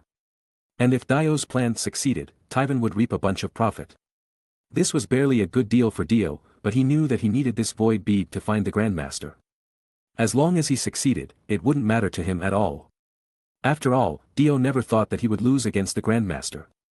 If Dio had to say, this was a win in terms of what he needed right now. Even though he seemed to be losing in terms of profit, the void bead was the only thing he needed right now. When Dio was ready to leave after the transaction was concluded, Tywin suddenly stopped him as he apparently still had something to say. You indeed hit the mark. The Grandmaster did exchange that gem woman exchanged with me for a bunch of my treasures, so you better be careful. I think the Grandmaster might be working on some crazy plan again. Dio was surprised. A crazy plan? Dio knew that the Grandmaster's way of thinking was way different than Thanos. Even if Dio caught up to him later and won, there was no telling that it was the extent of what the Grandmaster planned. This was surely not a good news to hear. Don't worry, this information is free. I look forward to your success. After Dio left, the smile on Tywin's face instantly disappeared and was replaced by a cold calculating expression. He took out another red bead from his sleeve, the exact same thing as the one he gave to Dio earlier. Claudia. Prepare a spaceship for me to leave in an hour. Dark Battleship quickly flew towards the direction the void bead pointed. But Dio didn't fully believe what Tywin had said. Dio wouldn't be surprised if Tywin turned around and sold him out to the Grandmaster. So, Dio needed a little insurance to make sure that his plan wouldn't be hindered. Dio quickly contacted Carol as she was still the sheriff of the universe. He asked Carol to join him as soon as possible. You found the Grandmaster? Carol said surprisedly. She had searched everywhere for the entire 2 years with Rocket and Nebula without any result. Meanwhile, Dio only needed a short amount of time to find him. Carol was actually ashamed of her incapability to find the Grandmaster. It wasn't certain just yet. But I am on my way to the designated location. Still, I am worried about the guy who gave me this information, so I hope you can watch my back as I need help here. I will help, so tell me about your plan. Carol said excitedly. Dio immediately told Carol about his idea and various possibilities that might happen during the said plan and what she ought to do later. Isn't this too dangerous? Are you sure about this? It is a little bit dangerous, yeah. But I have to try. No one wants to deal with him other than us. Carol remained silent as she knew it as well. She nodded her head as she finally relented and agreed with Dio's plan. Chapter 736. Ad. Pyrrhus is an extremely rich planet. At the same time, the living creatures on this planet were extremely powerful. Almost all bounty hunters and mercenaries that came to this place pay a bitter price. Nevertheless, the people of Ad. Pyrrhus welcomed those who wanted to come to Ad. Pyrrhus through normal means. Still, the first taboo that people had to keep in mind on Ad. Pyrrhus was to never provoke the Ad. Pyrrhus people itself. The Ad. Pyrrhus people weren't some weak race either. They were indeed a rare breed in this universe, but they could overpower a space monster with their bare hands. They could even bring down any spaceship that they deemed futile. Their physique was extremely close to that of normal Earthlings, but what set them apart was the power to transform into a 100-meter-tall monster with tremendous strength. But that wasn't all. Apparently, the Ad. Pyrrhus people could also do some extraordinary things after they transformed that were unique to each individual. They could breathe fire, spray a water jet, sonic boom, wind blast, and so many more unique power. The only bad downside of their race was their low fertility and rejection of technology advancement. If they opened their mind and researched technology like a good race would do, they could easily become one of the superpowers in this universe. So, what about communication from outside of their planet? It was quite peculiar as they used the most basic manual about communicating with other races. They had several people that were ordered to learn the language of other races that came to Ad. Pyrrhus. Although it didn't sound efficient, they could make do with it. They didn't seem to have much problem other than that, as they didn't seem to care about emotional problems. They never asked for apologies or compensation for anything. They either welcomed people with open arms or destroyed them completely. Did they know about thousands of civilizations out there in the universe? No, they didn't seem to care about it. When people started to ask if they wanted to explore the universe, they completely rejected the idea as it sounded ridiculous for them. Someone even told them about the powerful planet blaster that several planets and powerful spacecraft had in their arsenal, and the Ad. Pyrrhus people immediately treated that person as a threat. It was mind-ogling, one could say. As it was just as simple as informing them to open their mind to the outside universe, but it seemed they really didn't care about it all. They would only have regret if their lovely planet was destroyed by some superpower of the universe later on in the future. Well, they did get impeded in the end, and only then did Ad. Pyrrhus people opened their borders and allowed some race to establish a colonial base in their territory. The original purpose of this colonial base was to help Ad. Pyrrhus people adapt quicker to the development of the universe. But it served as a foothold for people from another race to establish their own colonial base inside Ad. Pyrrhus. Many of these cosmic people bring their own construction method to Ad. Pyrrhus, influencing the wind of change to the people of Ad. Pyrrhus. The Ad. Pyrrhus people would leave the colonial base alone in exchange for the scientific and technological research from the cosmic people. That was their only agreement. Because of all of this, Ad. Pyrrhus became one of the best and most beautiful planet in the universe. Although Ad. Pyrrhus was still in charge of the planet, they didn't truly control everything inside the planet. The people of Ad. Pyrrhus no longer had their exclusive access to many things, even though they were familiar with it. By this time, the first few forces in the universe have achieved their goals. This was far better than a military invasion that they originally intended. Colonialism was still a factor in this universe, after all. The cosmic people even successfully brainwashed several Ad. Pyrrhus people to follow their culture, but after some time, some Ad. Pyrrhus people began to realize something was definitely off on their planet. This was well expected, as Ad.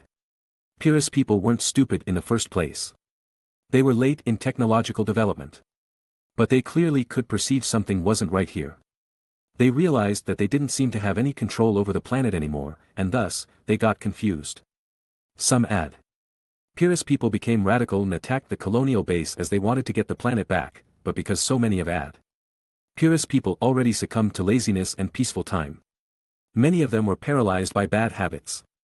Coupled with those that were already brainwashed, the radical attack didn't seem to bear fruit. As a result, Purist people were split into two factions, and war immediately broke out. Shortly after the war broke out, a mysterious man showed up in Purist, and it was Dio. He arrived at the war-stricken planet on his dark battleship, looking glorious as ever. Chapter 737. Dio was confused as he didn't understand what happened to Purist when he finally arrived at that planet. But what bothered him the most was the reason why the Grandmaster would come to a place like this. Was it related to some crazy plan that he has in mind, as Tyvan said before? Dio walked around the street of the city while holding the red bead in his hand, tracking the Grandmaster's direction with his mental image. Just then, the ground started to tremble, and a loud noise suddenly caught Dio's attention. He saw two huge monsters fighting in the nearby vicinity, not too far from his current position. "Rosie! You abominable woman! Do you have to destroy everything in your way?" A huge gorilla-looking creature shouted to another huge creature. The other creature called Rosie itself didn't seem that far apart when it came to appearance from the gorilla-looking creature, aside from a pair of butterflies wing on her back. But the one thing that caught Dio's attention was that the woman Rosie didn't seem to reply. She was like a beast ready for battle. What is going on here? Why does she lose her human side when she transforms? Dio confusedly said as he looked at Rosie. He began to think that the information he got regarding this planet might not be entirely true, or this Rosie woman was just a special case. Although Dio didn't quite understand what was happening here, he could hear a deep regret from the gorilla-looking creature's tone. From the looks of it, that Rosie woman should be stronger than the gorilla, and the gorilla wasn't sure how to react right now as he hesitantly trudged forward. Nevertheless, Dio was glad that he had the universal language translator with him at all times now, as he could just get information from anyone in the universe. While Dio was deep in thought, however, the battle drastically changed. "My father once believed in you so much and even listed you as the heir to the throne, but how did you return his grace? Colluding with the outsiders, and even imprisoning our people, selling your own people as goods. If it weren't for the sudden catastrophe that disturbed your deployment, I and the rest of our race would have already become slaves out there. I will never forgive you, for me and my father's honor," Rosie said while trembling in anger. From the look on her face, Dio immediately realized how determined she was. At the same time, a light came out of her wings and gathered in her hands, condensing into two huge swords of light. The gorilla-like monster began to look anxious. He didn't seem to know how to react to Rosie's words. He didn't think he did anything wrong, and thus, he didn't have any reason to be guilty. Look at the planet now. It has already developed beyond control. And it would be difficult to turn things back to how it was before. What is so bad about being cultured? What is so bad about technology? Is it really that big of a deal to have a kingdom that was prosperous and advanced? Furthermore, the number of Purist people were so small that the title of a king was useless. A king over hundreds of people? What good would it bring? Only the vast universe could give him things he wanted. So what if his race was locked up, sold to slavery, or even being experimented on? He would just get them back in the end. He was determined to find a way to increase the fertility of the Purist people so that they could develop further in the future. So, why did Rosie hinder his goal? Why didn't she understand his way of thinking? He was so close to success before the catastrophe struck. Why was even God unwilling to help him? It didn't matter. If his race would die anyway, it was probably better to do it himself. The gorilla's breathing suddenly became sharper.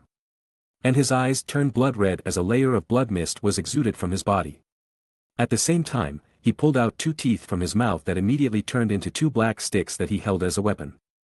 Don't think for a second that you can kill me just because you have royal blood. You don't have what it takes to even stand in front of me right now. Although the gorilla seemed to have a blood mutation, Rosie was still far more powerful than him, but it was in terms of power alone. Raw power was not all there was to it when it came to fighting, after all. Nevertheless, she wasn't one to stay idle.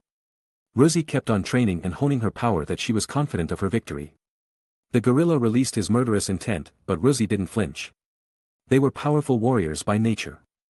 And thus they were already knowledgeable about combat. There was nothing relevant to a battle except for your own strength, power, and strategy. This was the tradition of Purist. Rosie's wings flapped, and she disappeared from her spot. The gorilla missed his attack and smashed the ground instead, forming a huge hole. At the same time, Rosie appeared behind the gorilla and swung her swords at the opponent's neck, but it was obvious that the two sides already knew each other as the gorilla instantly summoned another black stick, blocking Rosie's sword from behind. At the same time, the gorilla rolled forward, eliminating Rosie's advantages. Chapter 738. Dio couldn't help but watch the fight in wonder as two behemoths danced around, destroying everything on their path. They were big too, as big as a 12-floor building. Not to mention Lucy could fly too with her wings. Who could stop these people? Maybe if Ultraman could stop them if he was here, but Dio surely doubted that possibility. Dio didn't rush to find the Grandmaster right now but instead watched the battle to learn the true strength of Pyrrhus people. It was a wise decision for Dio right now as he didn't want to be caught off guard by these people later. He believed that the Grandmaster didn't come there out of sheer coincidence. He definitely had something in mind coming there. The battle continued, but the situation gradually became clear. The gorilla that was apparently called Haika belonged to the Mad Warrior group that was blessed with high endurance and defense. He practically what someone would call invincible. On the other hand, Lucy was the exact opposite of Haika. She attacked Haika using her powerful light sword while maintaining a super high speed of hers so that Haika would never be able to land any blow on her. Right now, the advantage was on Lucy as she also could fly in the sky, further diminishing Haika's chance to attack her. Haika clearly felt the effect of Lucy's constant attack, but he remained patient, trying to find a chance to land his attack on Lucy. Haika was indeed from the Mad Warrior group, but he already mutated, so he had an edge that Mad Warrior wouldn't usually have. For Haika, it was frenzy. It would make him a lot faster and stronger. But there was the downside of using frenzy. He would lose his mind and revert back to his beast-like state of mind that couldn't distinguish an opponent from an ally. This was also the reason why he was selected as the next heir to the throne, as his mutation clearly stood out from the rest. At that time, Lucy's power was still at infant level as she had just awakened her power. Lucy was still a little girl back then. And her power was still in the larva stage. She only could spew silk thread to entangle her enemy and nothing else. If her father weren't the king back then, she wouldn't become the butterfly goddess like she was right now. Haika chose to rebel and sought the opportunity with the outsider was because of the appearance of the butterfly goddess. He was stripped from his status as the next heir to the throne because Lucy was far stronger than him. Of course, Haika also protested and sparred with Lucy to prove that he was still the best. The king granted him the chance to spar with Lucy, and the first battle showed that Haika had the combat experience, and he nearly won against Lucy. But it ended up in a draw. The second time, Haika's combat experience showed that he was still superior in some way, but it was harder for him to achieve victory, and it ended up in a draw once again. Then, Haika stopped trying to win against Lucy altogether. Because he knew that Lucy would eventually take full control of the battle, and he would eventually lose the spar. The only thing Haika regretted more than anything in his life was that he didn't kill the little larva girl immediately as she was deemed useless back then. If he did so, he wouldn't be so depressed about his inability to surpass Lucy and cooperate with the outsider. After being forced to be on the defensive for a full 10 minutes, Haika was starting to lose his patience. He wanted to wait for Lucy to mess up and kill her with a single blow. But that chance never came as Haika noticed that Lucy was still very calm. Even if Haika tried to lure Lucy by exposing some of his weak spots, Lucy was unmoved. She kept attacking at her own pace, unaffected by Haika's bait at all. Haika immediately threw the two sticks on his hands, and Lucy immediately avoided it as Haika seemed to be aiming for her wings. However, Haika didn't do this just because he wanted to remove Lucy's wings from the equation, but it was to lure Lucy into his next attack's range. Haika immediately absorbed the air from around him and then immediately blew it all out at once, creating a big blood-red vortex that pulled everything in and crushed them to pieces. This was his ultimate attack. Nothing within 1,000 meters in front of him could escape this suction. He had to admit that Lucy was strong. But Lucy's strength didn't come from the power of the muscle, but from speed. Haika couldn't launch his ultimate attack as Lucy was too cautious. Haika knew that Lucy would just step out of the way if he launched this attack recklessly. Dio was surprised as he watched the battle from afar. He didn't expect the gorilla-like creature to have something like that up his sleeve. He watched as the big butterfly creature flapped her wing in desperation to escape the suction. But he couldn't watch in wonder for long as he noticed that the suction started to pull him in. That was right, Dio was within the range of the vortex, and it immediately pulled him in as he was within the 1,000 meters radius. He thought he would be safe watching from that distance, but apparently, that wasn't the case at all. Was this a disaster for Dio? Dio just laughed out loud and immediately took out his Reaper's Gaze from the playing cards that he always brought along anywhere he went. He immediately nailed himself with the help of the Reaper's Gaze to the ground, stabilizing himself, and waited for the vortex to subside. But he immediately saw a huge shadow on the ground, and thus Dio immediately looked up nervously. He saw the huge building in front of him being uprooted by the vortex, and many of its stones and concrete were falling to the ground right on top of him. Dio was annoyed. He was extremely unlucky these days. Chapter 739.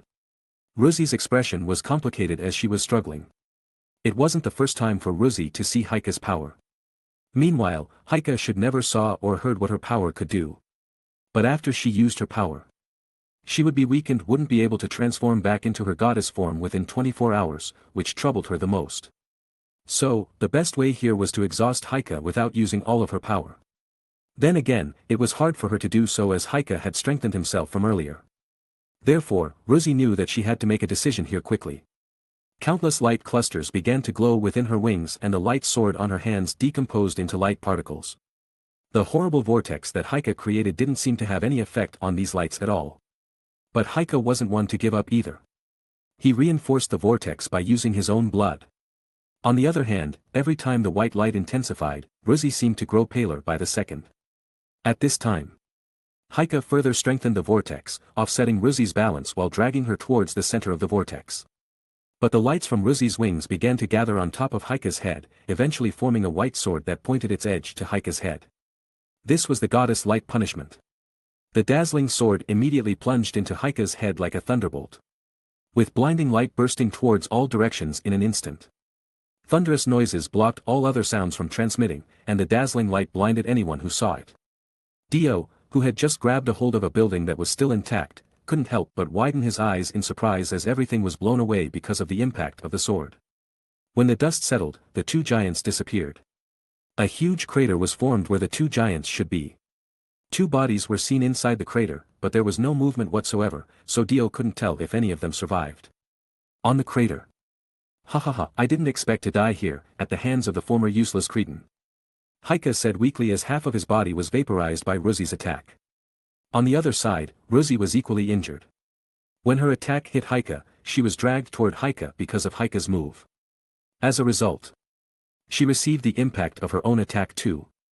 It wasn't like a game at all, where one own attack wouldn't harm the user, but compared to Heike, she was in a better state as she had resistance to the light element. Nevertheless, Ruzi was still weakened after launching her powerful attack, so she couldn't even lift a finger right now. This is the first time that I won against you, Ruzi said weakly.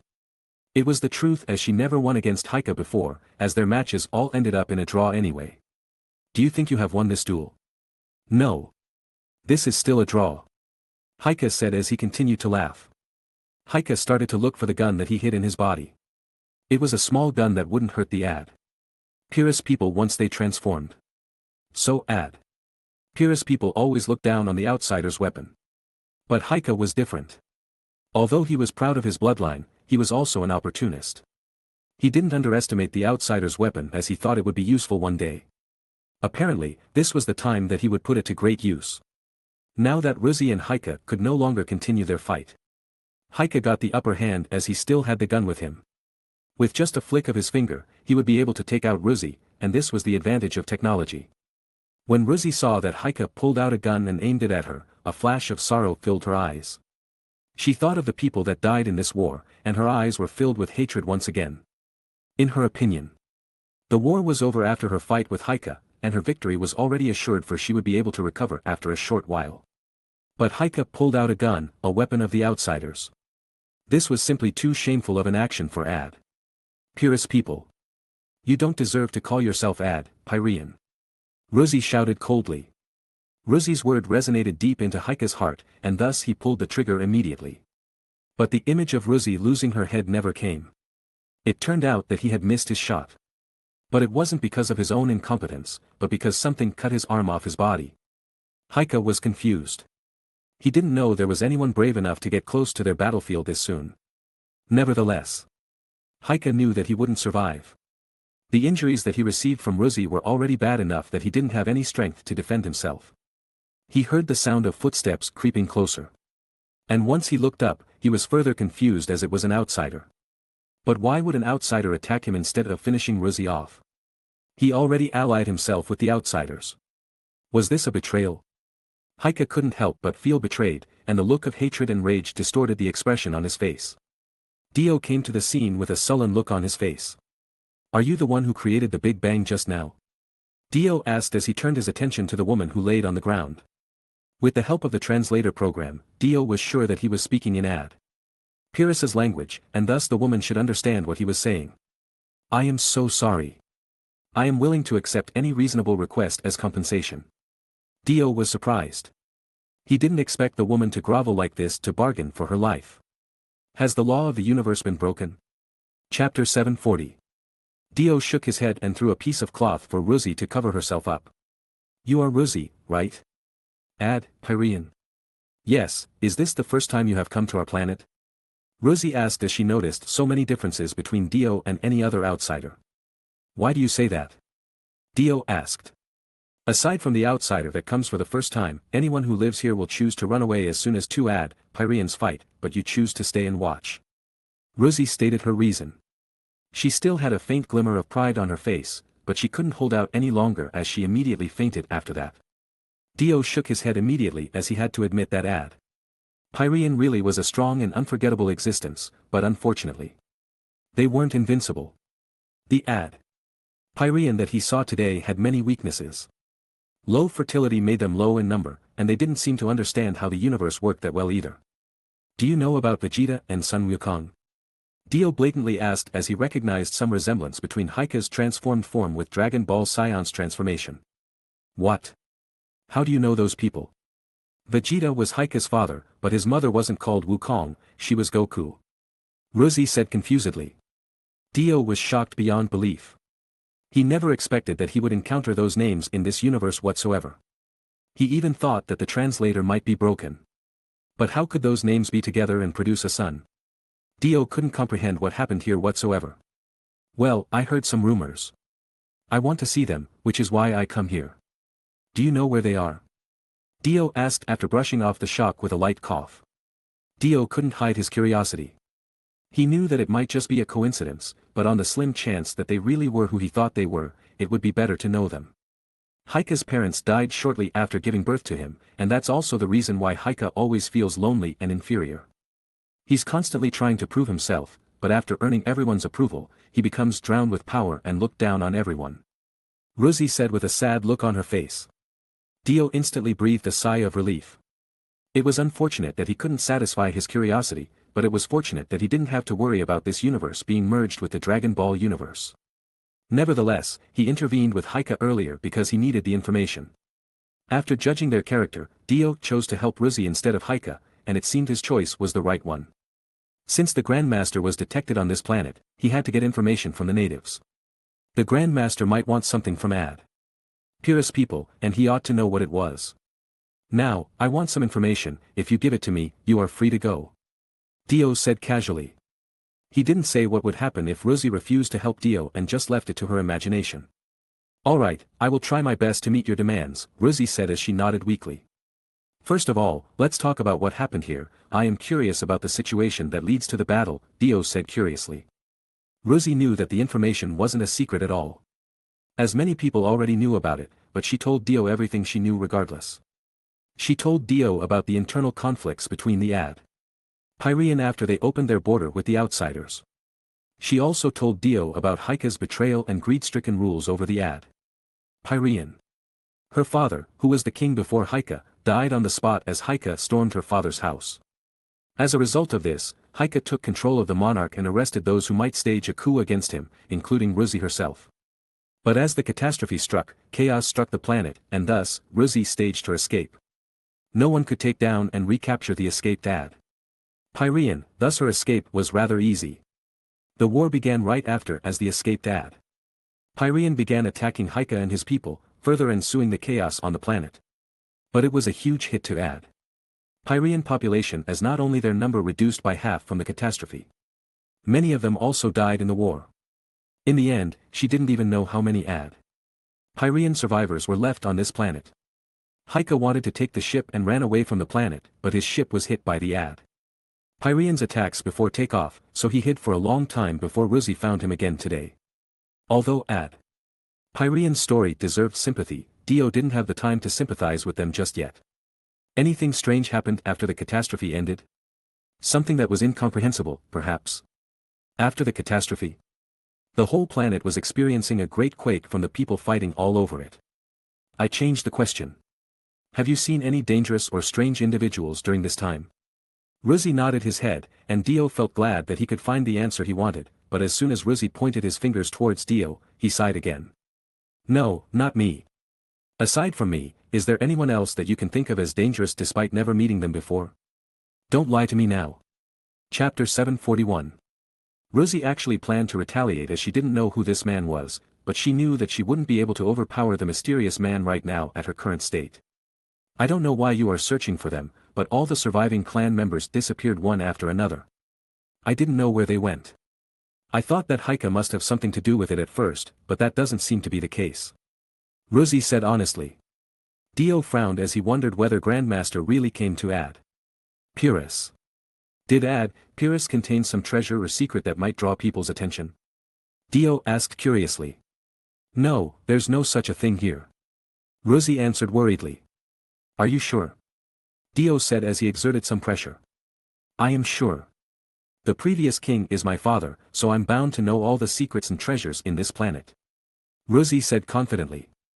Dio concluded that Ruzi wasn't lying when he saw her expression, but then again, Dio still had a way to detect lies. Dio immediately licked her face and finally realized that Ruzi was lying. I tasted lies. Dio said coldly. What are you doing? Ruzi said as she was startled by Dio's sudden move. I can tell if a person is telling the truth by their sweat and after I know for a fact that you are lying. Dio said coldly. Ruzi was shocked to hear that the mysterious man in front of her had such a convenient ability, but now that the cat was out of the bag, she couldn't help but panic. Ruzi knew too little about the outside world, and she didn't know what the other race was capable of. Furthermore, the man's ability to detect lies from the target's sweat was too weird. I don't know what you are talking about. I am telling the truth the entire time. If you don't believe me, you can search for it yourself. Ruzi said nervously. Dio began to wonder what Ruzi was hiding. He knew that Ruzi's appearance was very charming as she could even transform into an angel despite her already beautiful face. Dio knew that he ought to find out why the Grandmaster came to that planet before running into him to build his own advantage when he faced off against the Grandmaster later. Dio knew that something special had to be stored there. Otherwise, the Grandmaster wouldn't bother that much. Another thing that bothered Dio was the reason why would the Grandmaster resurrect a dying race like a gem race just so he could sell it to his stupid brother. You don't have to tell me its whereabout, but I need to know what I can do. The person that I am looking for is the man that started this whole catastrophe. He wiped half of the universe using the Infinity Stones and I have a reason to believe that he is in this planet. Now, if you don't give me the information I want, I am afraid I won't be able to help your planet in time later. Dio said calmly, but it certainly brought horror to Ruzi's face. Why would a person ever do such a thing? Ruzi asked in disbelief. It's probably for fun. Dio said as he shrugged his shoulder. Ruzi found it really difficult to take in this kind of information. She couldn't believe that a man would wipe half of the universe just for the sake of fun. I am afraid it doesn't matter whether you want to believe in my story or not, but that man still walking around in your planet is the fact that we can't ignore. Dio warned. How could something like this happen? Ruzi said as she sat on the ground. She no longer desired revenge as the information that she got just now really broke her spirit. She believed that there was nothing she could do as the opponent this time wouldn't succumb to Pyrian's ability. Now, can you tell me the truth? Dio said calmly. Aren't you afraid? Ruzi asked curiously. Afraid? I already defeated him once. I shouldn't have any problem taking him down again. Dio said confidently. Ruzi started looking at Dio in a different light. There was a hint of admiration on Ruzi's eyes. She adored strong people as she believed that strong people would always be treated with courtesy wherever they went. I suppose if you are that confident, you may find the person you are looking for in our family forbidden area. Ruzi said with a sigh as she finally relented. I appreciate if you can give me more details. Dio said as he nodded his head. Our family has a special water that would be given to a newborn to subtly improve our physique, awakening the hidden gene in our body. It's the most important thing to have if our people want to control their transformation. The forbidden area is the place where we can find this special water. Rosie said solemnly. Special water? Dio said curiously. Yes, that is a secret that my family had kept for so long that even Heike doesn't know about. I found out myself as I mischievously break into the forbidden area when I was young. The secret regarding the special water was only passed from one king to another, and thus Heike never heard of it as he already betrayed our people before my father passed down the secret to him. Rosie explained further. So, where is this forbidden area? Are you sure that place still exists? That's all right. The forbidden area is hidden inside our family tomb, which is hidden deep underground. No one should know the location aside from me right now. Dio nodded as he chose to believe Rosie's word for now. Chapter 742. Dio had no choice but to believe Rosie now as he didn't have any other clue. Therefore, Dio followed Rosie to a ruined city. On his way, Dio constantly checked the coordinates that the nether bead provided, and it seemed he was heading to the right way. Did it mean that the Grandmaster knew about the secret of the ad? Purest royalty. Dio shook his head as he still couldn't wrap his finger around what the Grandmaster was looking for. Soon they came into the ruined palace. These pillars used to be 200-meter tall, but now it's just a pile of ruins. Rosie said with a sad look on her face, but Dio didn't have the time to feel sympathy towards her. Is the palace the entrance to your family forbidden area? Dio said as he interrupted Rosie's thought. Rosie snapped to her senses before sighing sadly. It's not here, it is directly above the mausoleum. Rosie said calmly. Dio nodded his head and headed towards the mausoleum that Rosie pointed to. He forcibly opened the path as he noticed that the nether bead also pointed below, so Dio knew that the Grandmaster didn't go anywhere just yet. Dio thought it over for a moment as he didn't know which one was better. Engaging the Grandmaster at the forbidden area or luring him up first. He knew that the Grandmaster wasn't a fool. And thus Dio realized that the path down would be rigged with traps. But at a certain point, Dio gave up and thought about scouting the path down first. He encountered a huge pit that would lead him to the bottom quickly. But it was too dark to see the bottom of the pit, so Dio threw a pebble to see how far the bottom was. But the stone seemed to hit something, and suddenly, 2 dim lanterns suddenly lit up. Dio was confused as he noticed that the dim lanterns were slowly ascending and getting bigger as it got closer. It wasn't until it got very close to Dio that he realized that it wasn't a lantern at all, but the eyes of a giant snake. He couldn't help but remember about the basilisk in Harry Potter, but it was clear that the snake in front of him right now was far bigger than the basilisk.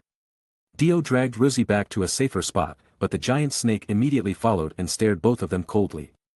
Dio had to admit that it was the first time for him to encounter a snake this big. Furthermore, the snake was covered with armor-like scale in dark green hue. Although Dio wasn't afraid of the snake, he knew that he ought to move carefully. And so, Dio began to observe the situation to find the snake's weakness if he had to fight it. Beatrice, it's me, Rosie. Rosie shouted in surprise. Do you know this snake? Dio asked as he was confused by Rosie's shouts. Yes. That is Sister Beatrice. She used to take care of me and she disappeared not too long ago. I thought she has fallen to Heike's trap. I didn't expect she'd hide herself here. But before Rosie got any closer to Beatrice, Dio pulled her back. Dio knew that Rosie couldn't transform immediately as she was already exhausted. Thus, Dio knew that Rosie was vulnerable right now. At her current state, Rosie was basically walking towards her death, so Dio decided to stop her, especially when he couldn't ascertain whether the one in front of them was an enemy or not. What are you doing? Sister Beatrice won't hurt me. I want to catch up a little bit. On Master's order, no one is allowed to approach the forbidden area. If you don't want to die, I advise you to leave this place at once. Rosie immediately stunned as she didn't expect her sister to said something like that. Sister Beatrice, what are you talking about? What Master? It's me. Rosie. Rosie shouted as she doesn't understand what had happened to her sister. However, the snake was still indifferent. But one thing for sure, her killing intent keeps intensifying the longer they stay there. Dio notices that it would be dangerous very soon. He knows that if he and Rosie doesn't get away from this place soon, they would be forced to fight this snake. Rosie looked very sad as she couldn't figure out what happened to her once kind and gentle sister Beatrix as she had become so indifferent and cold now. Dio noticed that Rosie still does something to say. So he immediately stopped her as he shook his head and dragged Rosie away. If I have to guess it, she's probably under the mind control of the Mind Stone. There is no use to convince her now. Dio said calmly. Is that so? What can we do to free Sister Beatrix from this mind control?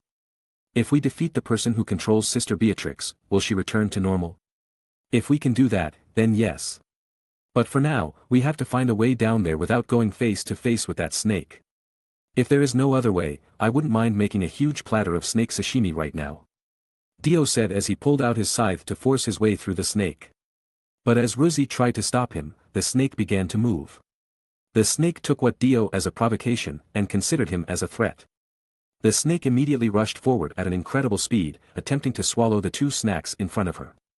Ruzi never thought that one day, her sister Beatrix would bare her fangs toward her like this, but as for Dio, he didn't care at all. Dio threw Ruzi to the side, and he immediately gagged the snake's mouth with the scythe. The scythe's blade digged into the snake's mouth, and it rolled out in pain as a result. She almost forgot that the outsiders had some seriously powerful weapon and let her guard down out of arrogance. No one can disturb the master's experiment underground, and thus anyone ought to get past her before they could see the master.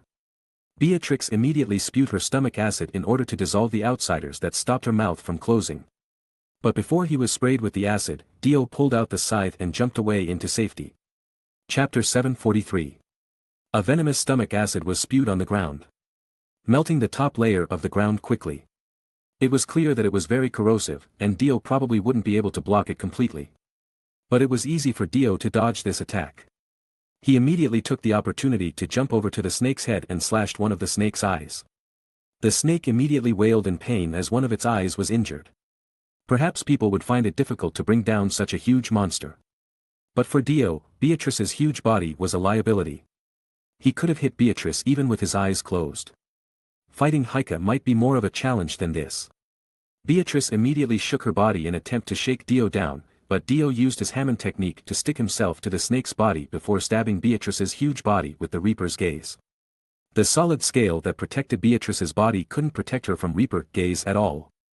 But before the fight went awry, Dio stabbed Beatrice's other eye. Because of that, Beatrice wailed in pain once again before rolling around to shake Dio down from her body. But it was a futile struggle as Dio couldn't be shaken off by just simply ramming him through a wall.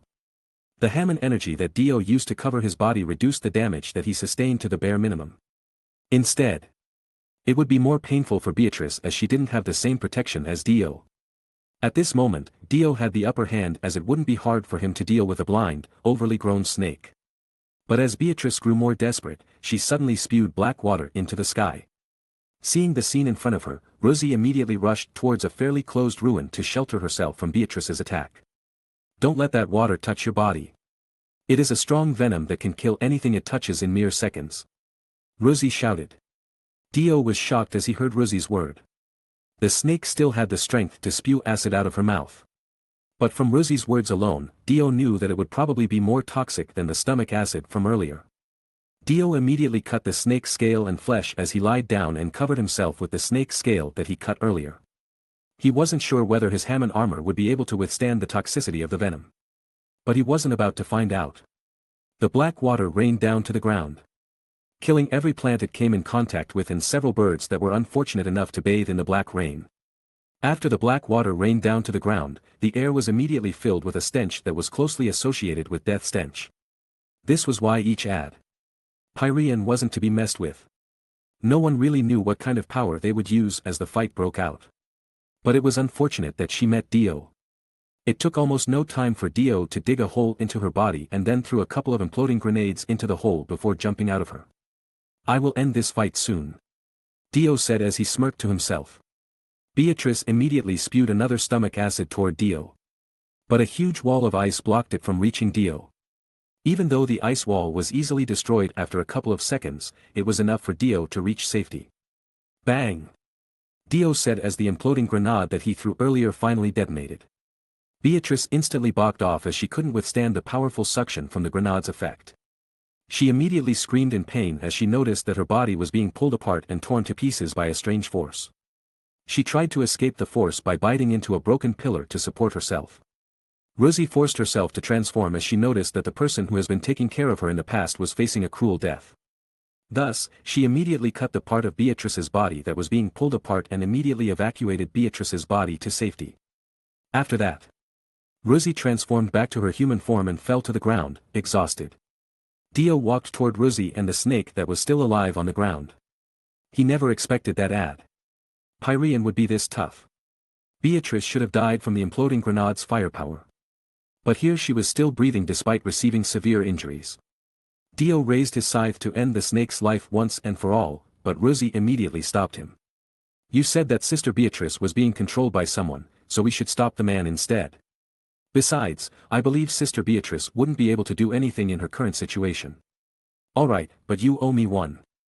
Dio said as he put back his scythe into the cart. Rosie breathed in relief and nodded her head earnestly before passing out on the ground. She had used the last ounce of her stamina by transforming into her goddess form. Therefore, she was completely useless now as she wouldn't be able to move her body.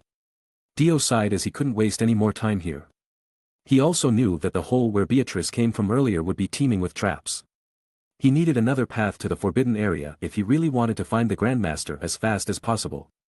Dio began to think about it for a while before summoning the world. He put his hand on Rosie's body and immediately used the reality override ability. All Rosie's injuries, along with her exhaustion, disappeared as if it was all a lie. Rosie immediately opened her eyes, and she saw Dio retracting her hand in front of her eyes. It feels good. Rosie said excitedly. What did you do to me? Rosie asked curiously. It doesn't matter right now, this road is too dangerous. Let's take another course right away. Did you know another way to this forbidden area? Rosie immediately nodded her head subconsciously. Chapter 744. After resting Beatrice in a safe place, Rosie led Dio to a secret door that would lead them to a secret passage towards the forbidden area. This secret passage was a tomb where all dead Pyreans was buried. Hadn't it for the war and catastrophe, all those Pyreans who died above would be buried here too. The further inside Dio walked, the more burial site he found. At the same time, Dio and Rosie reached a clear lake, which was really strange considering they were still underground. Was this the source of the special water that Rosie mentioned earlier? Dio couldn't help but turn his attention to Rosie for confirmation, but Rosie also had the same surprised look on her face. Dio then checked the nether bead that he got from Tyvan, and it showed that the Grandmaster was close by. He didn't know what the Grandmaster was after, so it couldn't be helped if these strange things left him confused. At the same time, a warp gate appeared behind Dio. Dio quickly turned around as he felt another appearance behind him, and he immediately saw the Grandmaster walking out of the warp gate with Red Skull behind him. Oh, look! Did you come here to find me, Mr. Jillian? Yes, I am here for the gems in your hand. Are you interested in betting those items with me?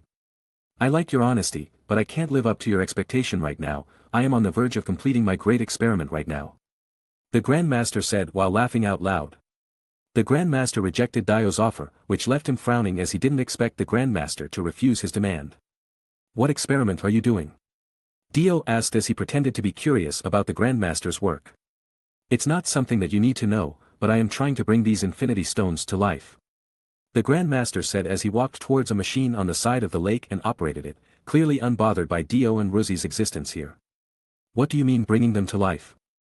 Dio asked as he didn't understand what the Grandmaster was planning. That is a good question. The Grandmaster said as he smiled at Dio. Well, I need answers. Dio said as he became more confused than he had already been. Remember the chip that you gave me back then? The Grandmaster asked as he smiled at Dio. The soul chip? Dio confirmed. Yes. Thanks to that soul chip, I figured out the secret behind the soul stone and then used some tricks to place my consciousness inside it. The Grandmaster said excitedly. The orange soul stone suddenly shone and quickly transformed into a mini version of the Grandmaster. Dio was utterly surprised by the scene in front of him. Did you put half of your soul inside the soul stone and take control over it? Dio asked curiously. You almost got it. The soul stone's consciousness is basically just a collection of souls that it absorbed. It does take a little bit of effort, but it finally pays off. I successfully dominated the other souls inside the soul stone. And now, I can exert 100 of the soul stone's power. The Grandmaster said excitedly. What in the world did you want to do with all this? Dio asked with a frown on his face. You still can't figure out my plan just yet? The Grandmaster said as the look of disappointment was clear on his face. After mastering the use of the soul stone, now I can easily divide my soul into several parts and put them inside the remaining 5 infinity stones. The Grandmaster said joyfully. As he said that, the other 5 infinity stones began to shine and take on the appearance of the Grandmaster slowly. Dio was shocked as he started to wonder if the Grandmaster finally had complete control over all the Infinity Stones. Dio began to put all pieces of information that he got so far, and after a while, he finally realized the Grandmaster's master plan. You need a powerful vehicle to utilize the full power of the Infinity Stones. The Infinity Gauntlet couldn't meet your expectation, so you need something more powerful, am I right? Dio said as the realization struck him. The Infinity Gauntlet was almost destroyed just after doing one snap, and thus it couldn't be used for anything even stronger than that. You are right. I already searched through the entire universe to find something or someone that's strong enough to do my bidding, but I never find anything that could do what I want. But my luck changed after I discovered the secret of the Gem People, which gave me a crazy idea. What vehicle would be powerful enough to contain the Infinity Stone's power if not themselves? The Grandmaster said with a huge smirk on his face. No, you are insane. Dio said horrifiedly. Why not let these Infinity Stones have their own body like the Gem People? Once I successfully give them their own bodies, I will be able to rewrite the entire universe easily. I will be omnipotent. Dio was speechless by the Grandmaster's genius plan. It was probably the craziest plan that Dio had ever heard in his entire life. Although the theory seemed to be easy, it must have some issues that the Grandmaster was still not satisfied with. Otherwise, he would no longer be here. I guess you must have encountered some problem if you're still here. Dio said calmly. Indeed. This plan is much more difficult than I thought, but I finally find the solution. This water here can help inspire the bloodline, so the Infinity Stones would be able to inherit all of my traits. Maybe it was because the Grandmaster didn't feel any pressure coming from Dio and Rosie, but he actually spilled his grand plan without any fear. Chapter 745. The Grandmaster learned about the Gem People's secret from the Gem Country. And he used the power of the Infinity Stones to extract the blood of the Gem People. The gem person that he sold to Tyvan was only an experiment he did while using a high quality of gems. But he couldn't directly use the Infinity Stones for this experiment as the blood of the Gem People instantly diluted as soon as it came into contact with the Infinity Stones. After searching for something that could hold the Infinity Stones' power, this magical lake of power turned out to be the solution he sought. The water in this place would absorb any abnormality in the blood. And thus the highest degree of fusion would be obtainable here. This water would also bring out mutation and secondary evolution to anything that touched it. The gorilla and the butterfly that Haika and Rosie transformed into was the product of this mutation of their genes. After obtaining this secret, the Grandmaster decisively injected the Gem People's body with the water of this lake and used the Time Stone to accelerate their growth. He also used the Space Stone to separate them from each other, making a visible line so that they wouldn't mix with each other, and he also used the Soul Stone to protect the souls inside of each stones while the time was accelerated. As long as he followed each step carefully, the Infinity Stones would receive a body and the Grandmaster would be able to bring them to life. This plan was insane. Dio couldn't even believe that something like this was possible. If the Grandmaster succeed, no one would be able to take the Infinity Stones from him as it would be completely integrated with his soul. This was definitely his last chance to take it by force. Dio was glad that he left Earth as soon as he could. Otherwise, he would be late to stop the Grandmaster and return everything back to normal. So, you've already succeeded? Dio asked curiously. No, not yet. The impurity inside each body has to be purified first, so I need more time. I don't want my beloved Infinity Stones end up in an unsightly body later. The Grandmaster said with a smile on his face. Dio nodded as he knew that he still had more time to figure things out. Dio couldn't help but kept on holding on to the nether bead on his pocket. Well, where did you find this ad, Pyrian? Can you sell her to me? I can sell her to you, but what are you going to do to her? Dio asked curiously. Rosie was shocked by Dio's word, but Dio gave a sign in a particular fashion that Rosie couldn't help but stay quiet and trust Dio for her own safety. The Red Skull saw the interaction between Dio and Rosie clearly, but for some reason, he didn't report it to the Grandmaster, but instead chose to pretend not seeing anything at all. Dio wondered what was inside the Red Skull's mind right now. Did this mean that the Red Skull wasn't exactly on the Grandmaster's side? I need her to filter all the impurities inside the water quickly. Once the Pyrian people was put on the filtration system, the speed of removing impurities and injecting the water inside the Infinity Stones' bodies would increase significantly. The Grandmaster said excitedly. I already caught a bunch of Pyrian before, but it was unfortunate that they couldn't even withstand the water for longer than half a day.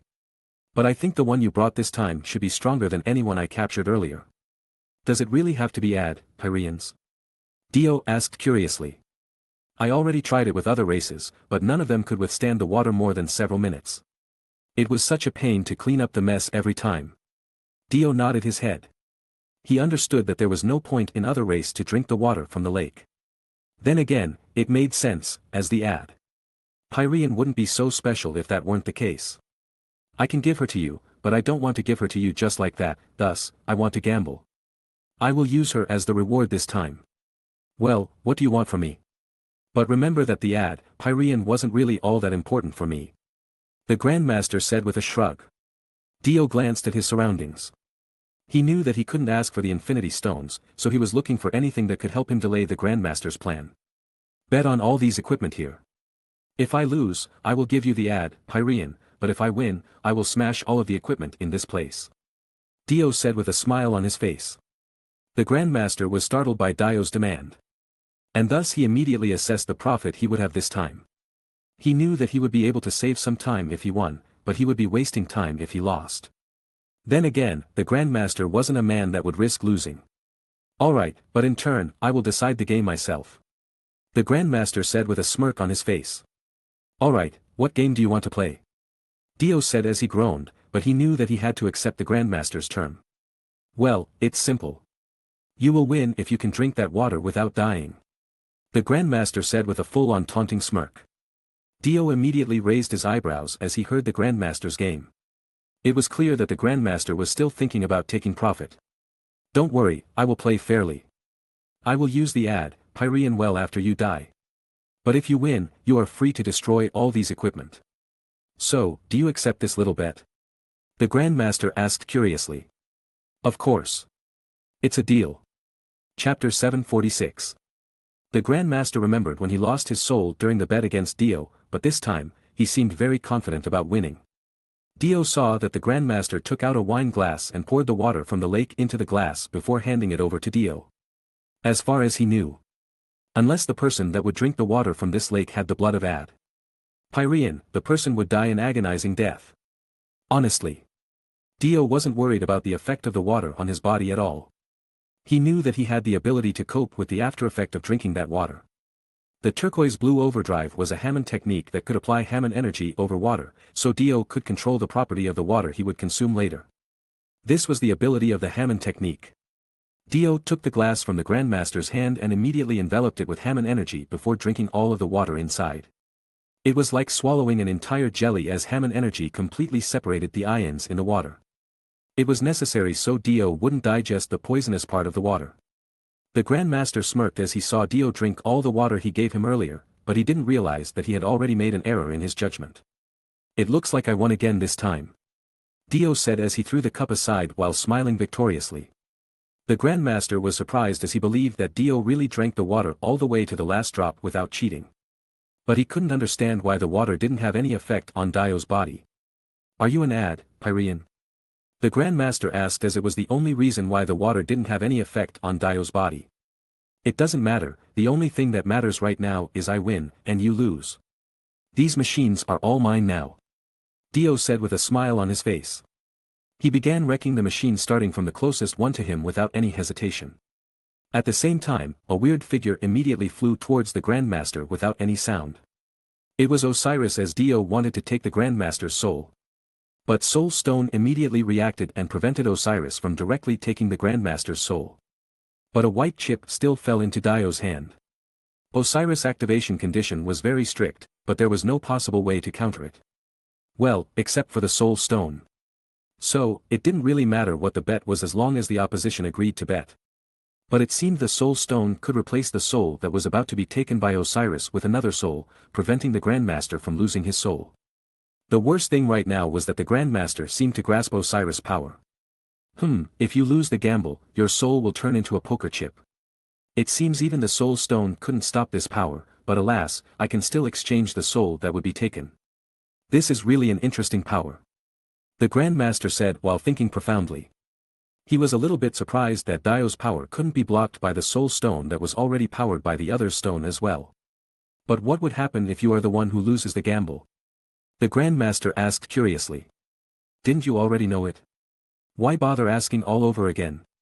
Dio answered with a shrug. The Grandmaster immediately smirked as he had already expected this answer. It all made sense now. In other words, Dio wasn't creating rules but using already existing rules. This was an important point because it wasn't some unreasonable power after all. But suddenly, Dio's stomach squirmed, and he spat out the jelly-like water that he drank earlier, and the Grandmaster couldn't help but raise his eyebrows at that.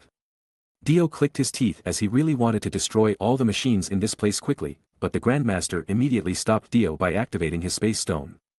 It's yours, but I haven't specified when I will give them to you, the Grandmaster said with a smirk on his face. The Grandmaster immediately activated the time stone on his hands and sped up the flow of time on the lakes, drying it up with a speed that was visible to the naked eye. Rosie shouted for the Grandmaster to stop as she knew that once the lake dried up, the Pyrean would be a thing of the past. However, she couldn't even take another step as many rocks emerged from the ground and created a makeshift prison for her. The Grandmaster had the blood of the gem people, and thus he didn't really need this lake any longer. He used the time stone to speed up the machines and, as a result, dried up the lake faster. Inside the test tube, a red hair strand appeared and matured super fast as it became thicker. But Rosie couldn't hold her anger anymore. She transformed for the third time and immediately plunged toward the Grandmaster to stop him from destroying her family heirloom. However, the Grandmaster didn't even care about her as he just flicked his hands. And Rosie was immediately thrown to the wall and stuck inside, unable to move her body to confront the Grandmaster. Meanwhile, Dio remained silent as he knew that he couldn't stop the Grandmaster. The only thing Dio could do was wait for a chance to completely turn the situation in an instant. Soon, the lake was dried up completely, revealing various bones at the bottom of the lake. This place was the true cemetery of Pyrean. All the dead Pyreans was actually buried at the bottom of the lake, and the catacombs earlier were all fake to distract people's attention. The Grandmaster stopped his movement, and all the machines immediately broke and were destroyed. The Grandmaster immediately picked up the test tube in excitement as he might start a new era with this test tube alone. Chapter 747. If you insist on betting for whatever reason you came for, just bet on my success, the Grandmaster said annoyedly at Dio. At this time, Dio couldn't say anything else as he was already out of options. Osiris could no longer snatch the Grandmaster's soul, and thus there is no reason to continue their little gambling games anyway. The Grandmaster immediately shattered the Infinity Gloves and suspended all 6 of the Infinity Stones in the air. The Reality Stone suddenly flashed. And the hair-like strand in the test tube was immediately divided into 6 pieces, and each of them integrated into each Infinity Stone. The Infinity Stones absorbed the Gem People's essence with Pyrean's power source, forming a DNA diagram to start their evolution. The Infinity Stones immediately shone brightly before constructing a cocoon that completely enveloped them. Dio didn't know if it were a mere illusion, but he certainly heard a beating sound, almost like a heart beating in the distance. This was really insane. The Infinity Stones did seem to be brought to life. Dio immediately put away his scythe as he knew it was useless to attack the Infinity Stones with purely physical attacks. He immediately summoned the hand as Dio thought that this was the best time to deal with the Infinity Stones before they were fully transformed. Dio also threw several space grenades to maximize the effect of the hand's ability, but the Grandmaster immediately blasted the space grenade with his staff, turning them into a stone. This was the Grandmaster's ability, matter rearrangement. Dio clicked his tongue and immediately used the hand to erase the space between him and the Grandmaster. The hand immediately swiped its hand, and the Grandmaster was immediately dragged towards Dio in an instant. The Grandmaster immediately lifted his scepter as he instantly reacted to Dio that suddenly appeared in front of him. The hand immediately swiped its right hand at the Grandmaster, but it hit the Grandmaster's scepter. The scepter was immediately shortened as a result of the hand's ability. It was unfortunate for Dio as he would be able to end the Grandmaster with just one attack if the hand landed its attack. But the Grandmaster was no pushover. But because the Grandmaster was actually very close to Dio and the hand, he immediately realized that the hand had a condition to activate, which was the attack with the right hand. As long as he avoided the attack, he shouldn't be in a trouble. But he forgot that Dio had something else in store for him. Dio immediately summoned the World and King Crimson to cut off the Grandmaster's escape path. The Grandmaster waved his shortened scepter at Dio and hit Dio's right arm at a tricky angle. At first, Dio ignored the impact as he didn't feel there was any injury. But as he wanted to beat the Grandmaster down, he noticed that his right arm had turned into stone. Dio reacted immediately by tearing off his entire arm completely and overwrote the reality where his right arm was injured using the World's ability. His arm was restored like it used to instantly, surprising the Grandmaster, who was still confused by what was happening. "You never cease to surprise me," the Grandmaster said amusedly. "Really? Well, there will be more surprises down the road, but I hope you won't mind dying at the end of it all." "We will see about that," the Grandmaster said as he discarded the scepter as he knew that he didn't need it anymore. "Do it now," Dio yelled out of nowhere, further confusing the Grandmaster as he was forced to look around due to Dio's minions. But the attack didn't come from Dio's weird minions. But instead, countless white lights appeared above the Grandmaster's head. It was Ruzi who seized the chance to attack the Grandmaster after she was off the Grandmaster's radar. Ruzi's attack was pure energy, and it even had a locking mechanism, so when Dio gave the signal, Ruzi immediately constructed many light swords above the Grandmaster's head to decapitate him. Dio immediately desummoned his stand to make sure that they wouldn't get caught in Ruzi's attack, but there was no time for Dio to get away. However, he wasn't caught in the explosion as Ruzi's attack was very coordinated. Ruzi herself reverted to her humanoid form and collapsed as she exhausted herself once again. Dio turned around and looked around. But one thing that he noticed was that he couldn't see the Red Skull anywhere. Nevertheless, Dio wanted to check if Ruzi's attack was a success as the dust finally settled. But what was in front of him left Dio completely shocked.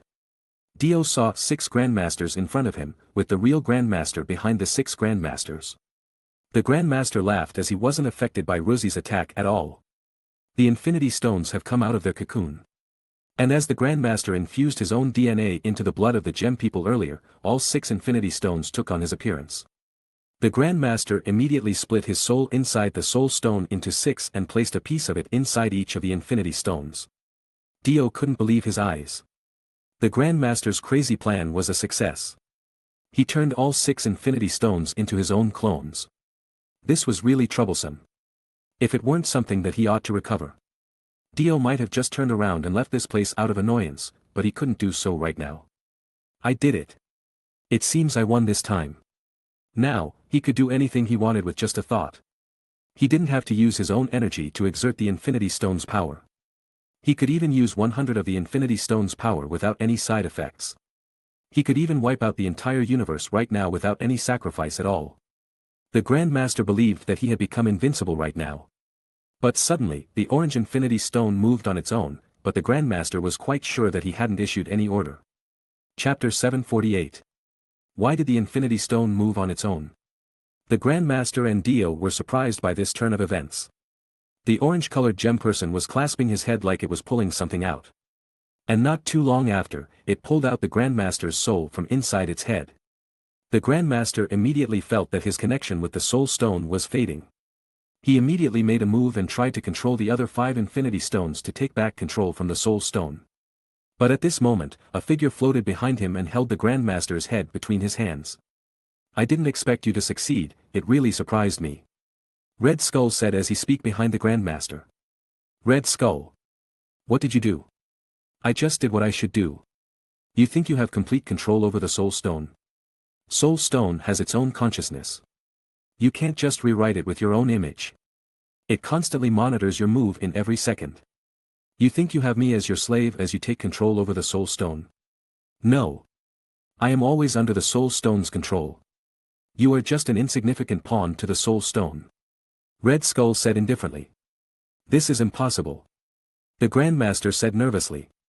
He didn't know what was truly happening. Furthermore, the orange gem man in front of him was looking down on him. "You know too little about the Infinity Stones. But thanks to you, the Infinity Stones finally get to taste real life. The Soul Stone has promised me that I will be released from my shackle after this, and it even gave me a reward to choose an avatar of my own. I can even merge with one of the Infinity Stones if I want to," the Red Skull said with a hint of excitement in his voice. It was expected as the Red Skull was an individual that chased after power and fame. Dio wasn't surprised at all, but he decided to see what would happen next as he wanted to figure out the best course of action in this scenario. The Grandmaster grumbled, but it was clear that he hadn't given up just yet. "We will see who can laugh in the end," the Grandmaster said calmly. The Grandmaster immediately yanked his soul from the Time Stone and Mind Stone, respectively, and put them back inside his body to reduce the effect of the Red Skull's interference, but it wasn't enough to break free from the Red Skull's clutch. The Grandmaster clicked his tongue in annoyance and pulled out 2 more of his soul from the Space Stone and the Reality Stone and put them back inside his body. Immediately breaking free of the Red Skull's clutch over his soul, as now, the Grandmaster's soul was powered back. Now. The Grandmaster immediately connected with the Power Stone as the Red was no longer in control. The Red Skull's complexion immediately changed as he knew that he couldn't win against the Power Stone that already had its own body. He immediately turned his attention toward Dio as he knew that Dio was the only one who could help him subdue the Grandmaster at this moment. How long are you planning to wait? Don't you want to resurrect those that have disappeared thanks to the Grandmaster's childish action? The Red Skull shouted.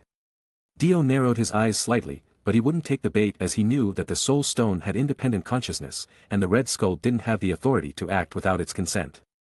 On the other hand, the Grandmaster knew that the other half of his soul was trying to regain control over the Soul Stone.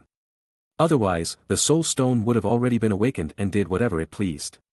This meant that his plan wasn't truly down the drain just yet. The Grandmaster immediately controlled the Power Stone to punch the Red Skull. Pushing him away from the Grandmaster's body and immediately aimed at the Soul Stone to smash it to pieces. But Dio quickly intervened. He shoved the Soul Stone towards the Grandmaster's barely moving body, and it caused a bright orange light to emit from the Soul Stone's body as it touched the Grandmaster's body. Now the only Infinity Stone that could still move was the Power Stone, but its movement was stiff like a puppet. As for the other Infinity Stones, they all fell to the ground as they still didn't have a consciousness of their own. It was a shame that when the Power Stone would exert its power, these immobile Infinity Stones could be destroyed in the aftermath.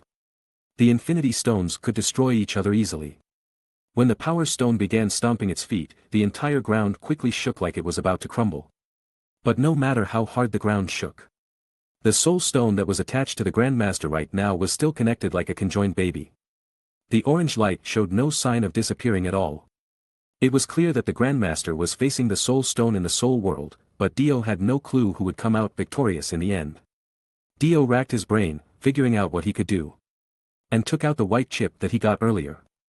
The Soul Stone instantly reacted and turned its attention longingly towards Dio.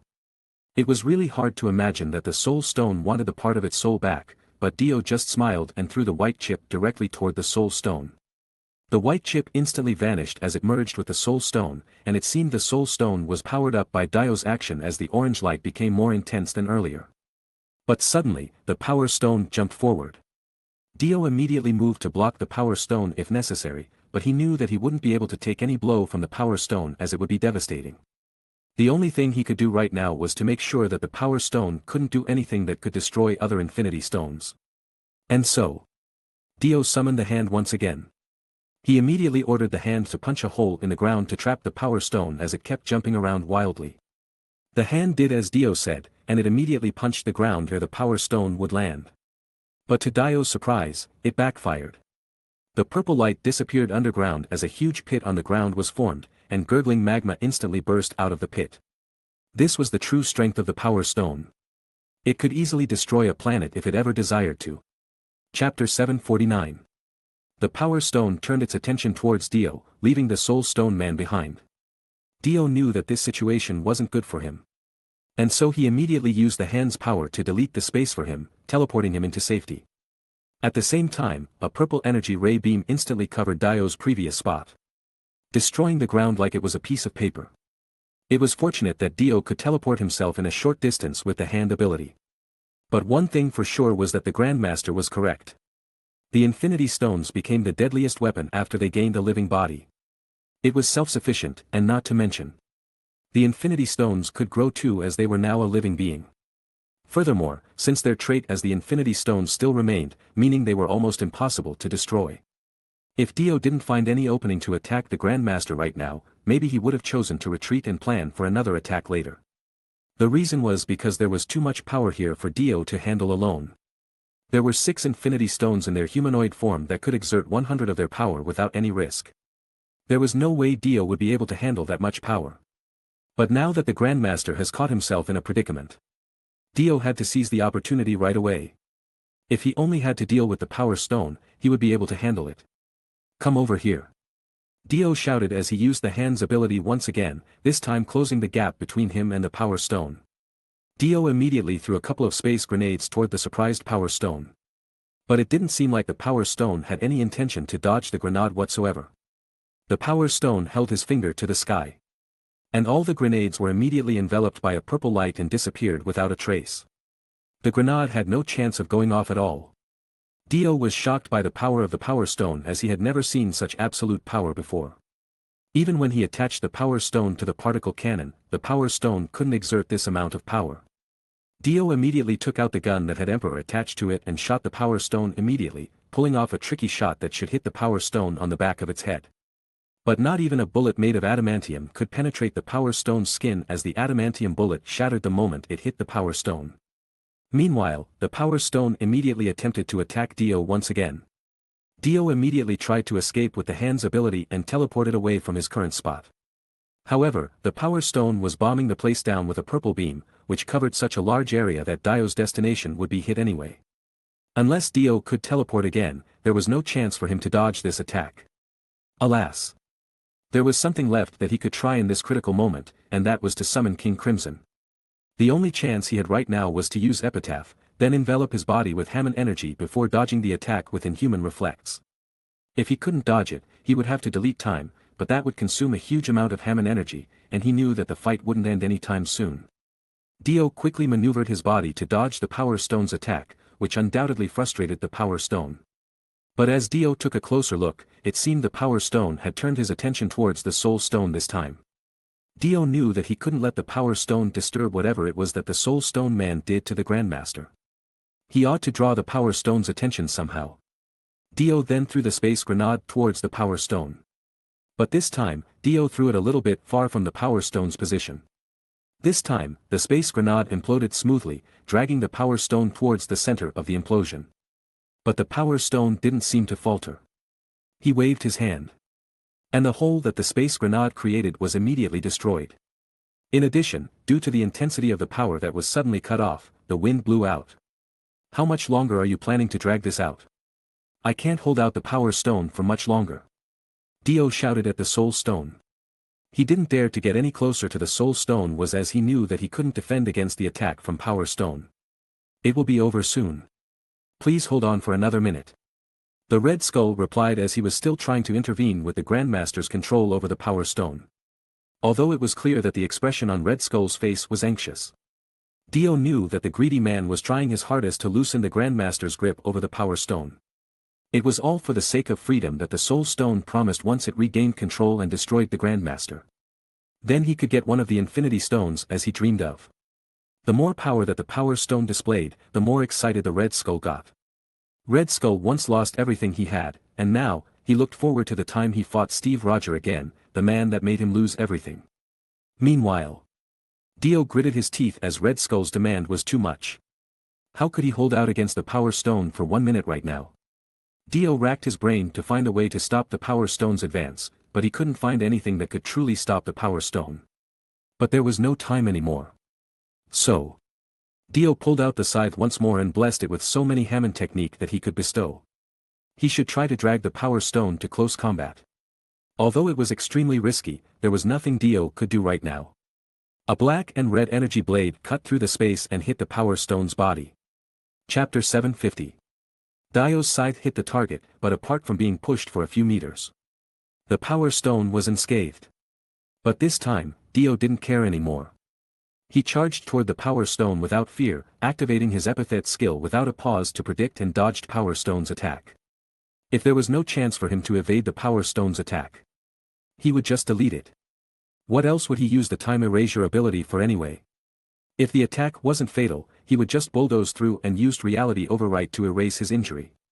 Sure enough, Dio was hit by the purple light not long after, but his injury was erased immediately. Which surprised the Red Skull. In addition, the Power Stone couldn't control his attack very well thanks to Red Skull's intervention on the Grandmaster, which alleviated some of the pressure on Dio right now. After 40 seconds, Dio and the Power Stone reached a standstill where both of them knew that they couldn't overpower the other. Meanwhile, more gray mist exuded from the Grandmaster, which meant that the old fox wouldn't be able to keep up his control over the Power Stone for long now. But suddenly, the Power Stone stood still and stopped attacking Dio entirely. It was weird that Dio was caught off guard and the Grandmaster's voice came from the Power Stone. Do you want to bet on our last game? the Grandmaster said from the Power Stone.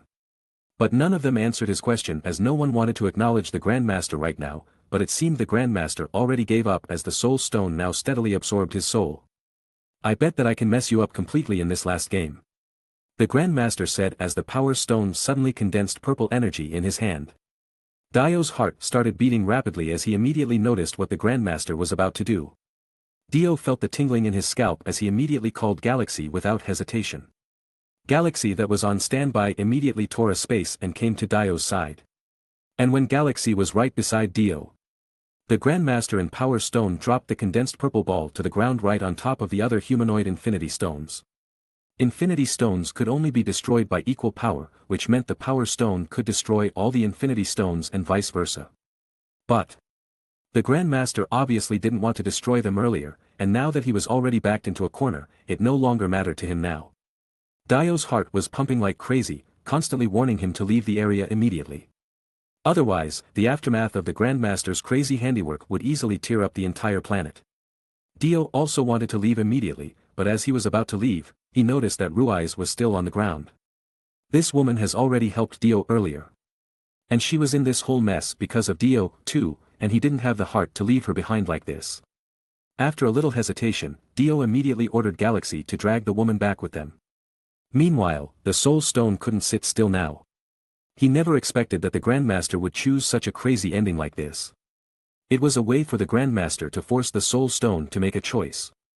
If he let the condensed energy ball fall, the entire Infinity Stones could be destroyed, but if he chose to compromise with the Grandmaster, it would mean that all the Soul Stone's plan would be down the drain.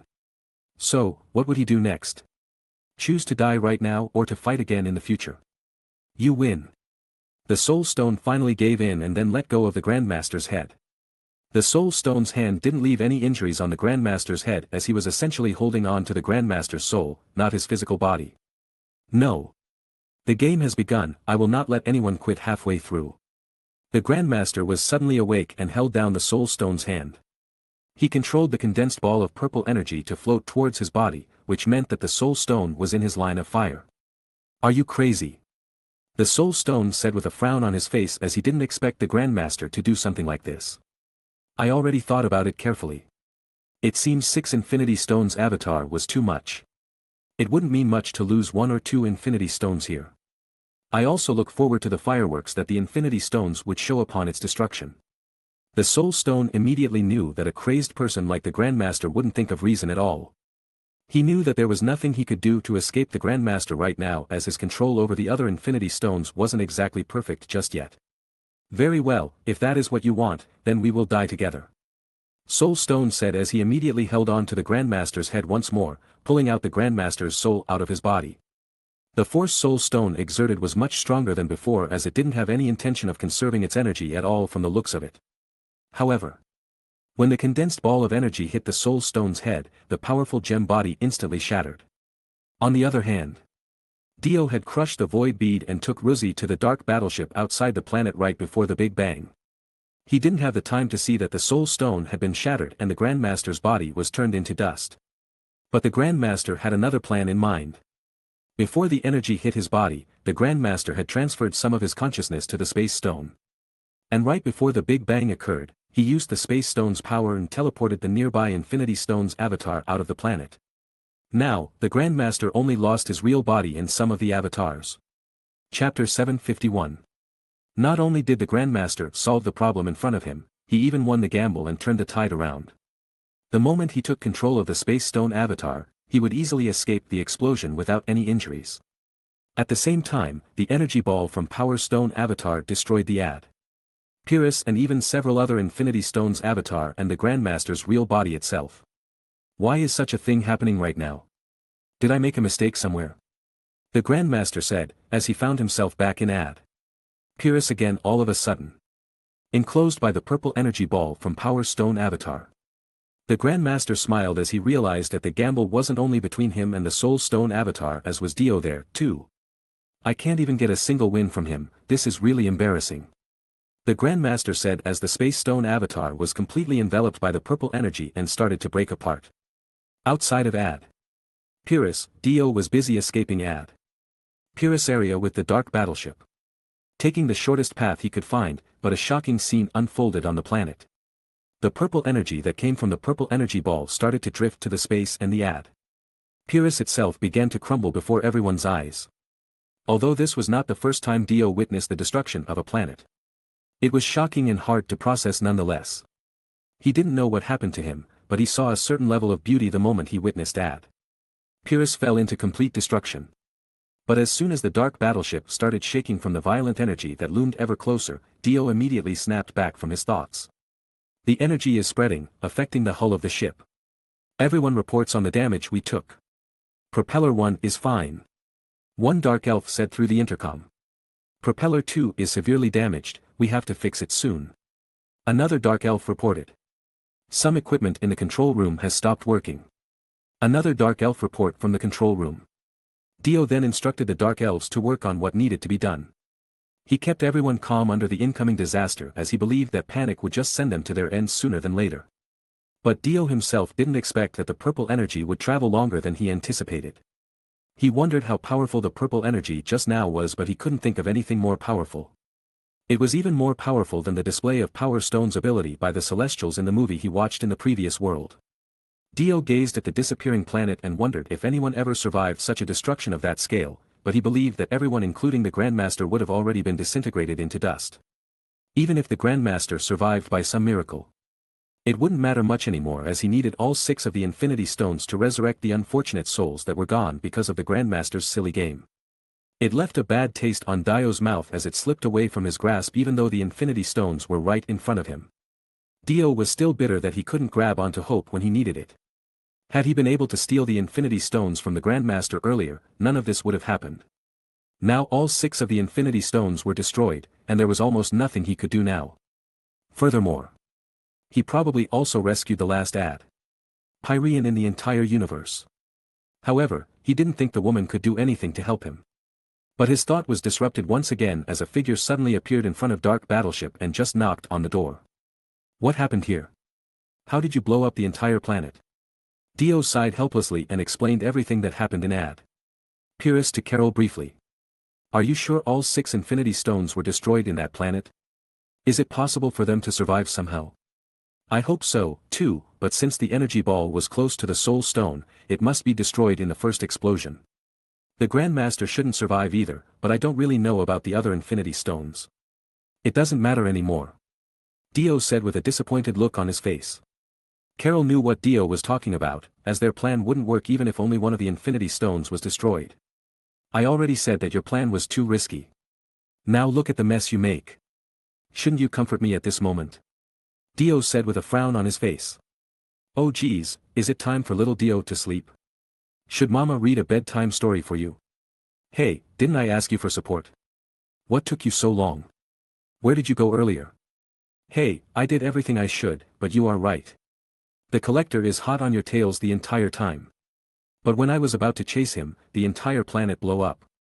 So, what did you do to that guy? Dio asked curiously.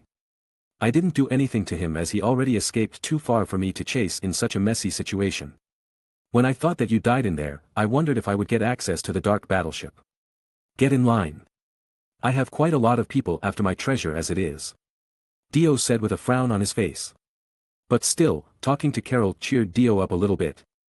Now, the big question would be how to inform this bad news to everyone on Earth. Furthermore, what should they do next? But the most important thing was that Dio would not give up on Wanda. He knew that he had to come up with other ideas to solve this problem.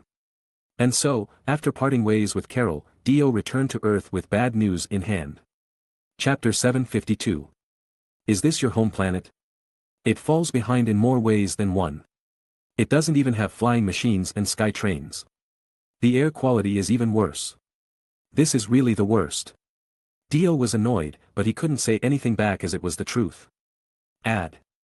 Pyrrhus was indeed far more advanced and cleaner compared to Earth. At first Dio was thinking of leaving Rosie somewhere that could help her start over. But after thinking about it for a while, Dio thought that she might be able to help with this problem too. Rosie was obviously ecstatic as soon as she heard that Dio would let her join him for now. But Dio also imparted a strict rule for Rosie to follow, and it was about her transformation power.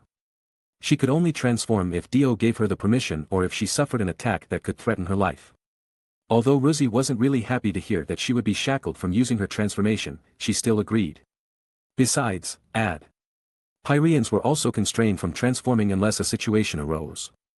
If they transformed anywhere they wanted, no city would be able to withstand their huge size. Still, Rosie was born into modern Pyrean, meaning that she already enjoyed her freedom of transformation. Nevertheless, she was already qualified as a warrior even without her transformation ability. Furthermore, Rosie was a peace-loving person. She wouldn't hunt down and fight Heike earlier if she didn't really have to. Even before the Pyrean's downfall, Rosie was practically living a carefree life. She didn't have to do anything as she was also the princess of the kingdom. It was a pity such a beautiful planet had to meet a tragic fate.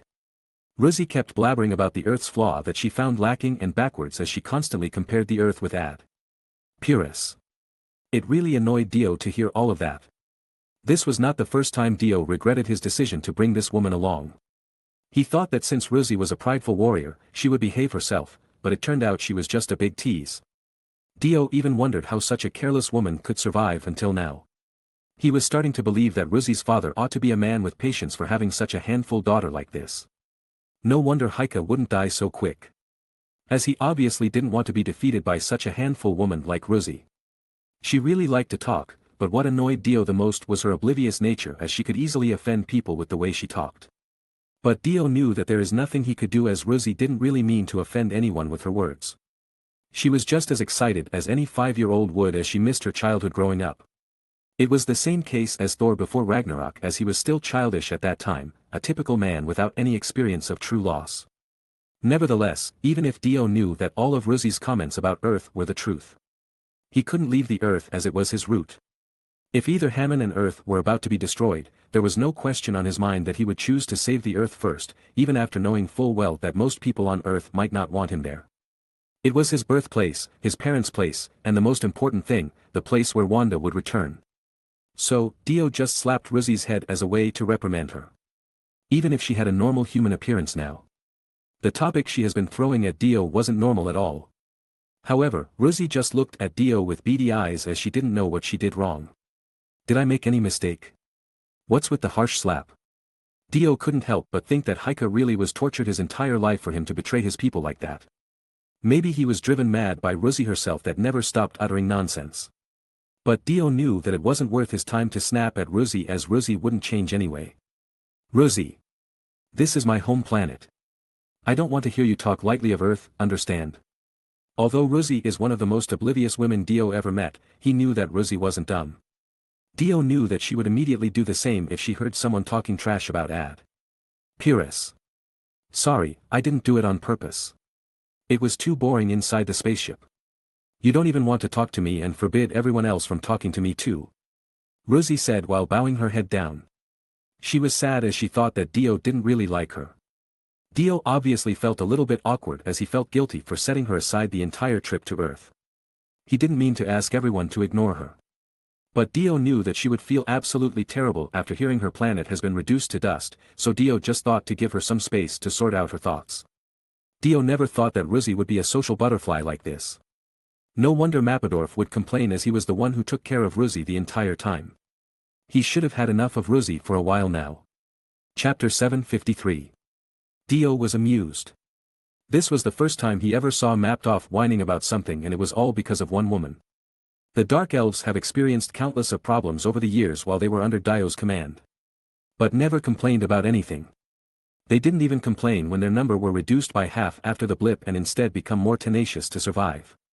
They carried out every order that Dio gave without a single complaint. Mappadorf himself wouldn't even raise a single question even if he got a risky and dangerous order from Dio.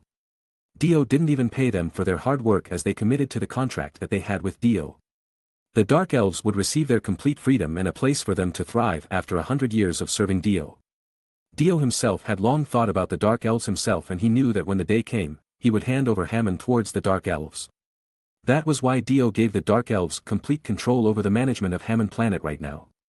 Dio himself wasn't really comfortable exploiting the Dark Elves, but he also remembered that the Dark Elves also put their entire faith in Dio, and so he had to make sure that the Dark Elves' hard work was rewarded appropriately. Dio sincerely planned that the Dark Elves' name would be cleared from any bad reputation someday.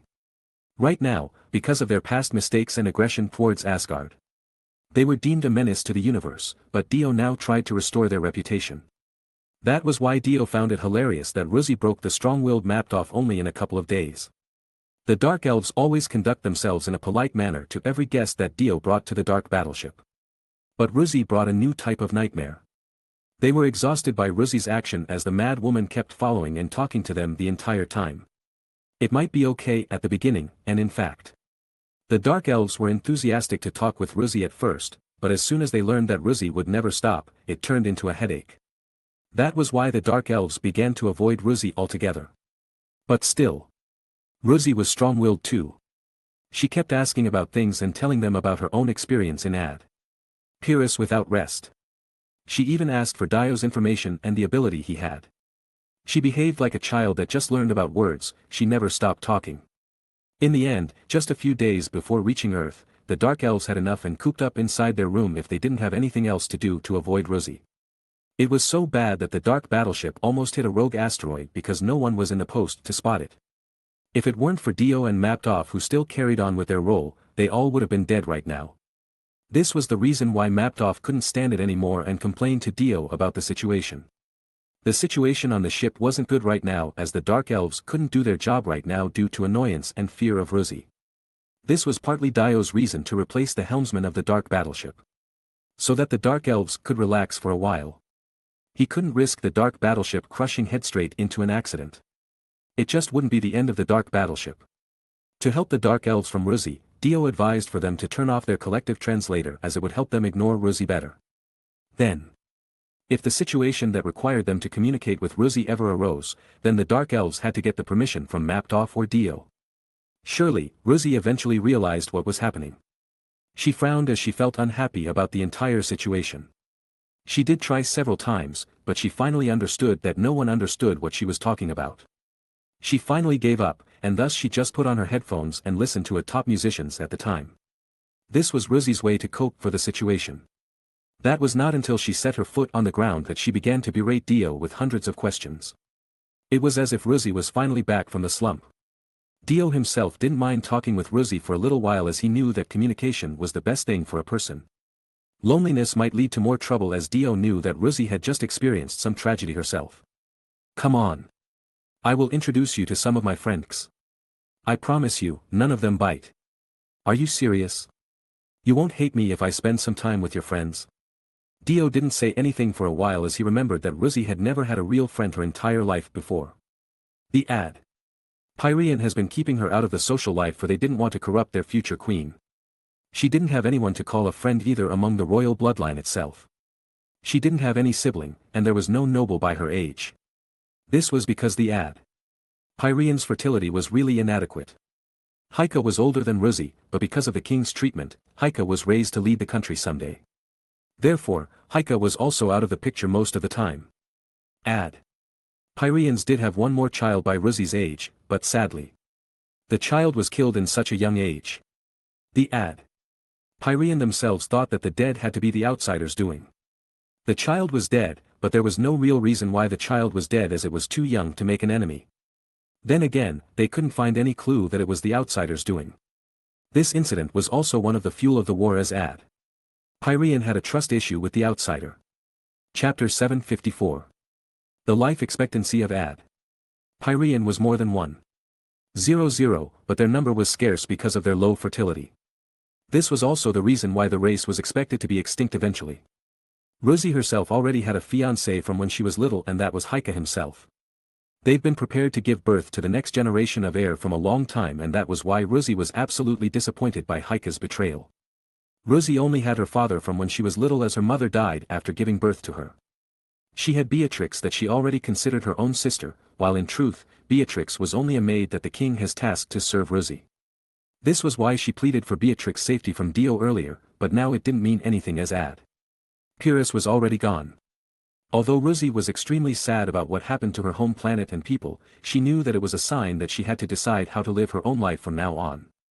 Dio already witnessed her hardship before and this was the reason why Ruzi was attached to Dio as she thought that Dio was a man that she could rely on.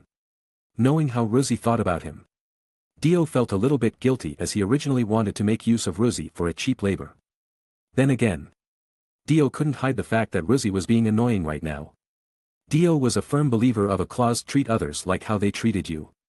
That was why Dio would repay others' goodwill 1,000-fold and correspondingly, destroy his enemy until they didn't have anything left. Dio wasn't a resentful person, but he might be considered one as he would always pay his enemy back. Then again, the Avengers wasn't his enemy, but some of the people there really annoyed him to no end. Don't worry, when you meet those people, they will treat you nicely. Dio laughed as he imagined how annoyed the Avengers would be after meeting Rosie. You really are a good man.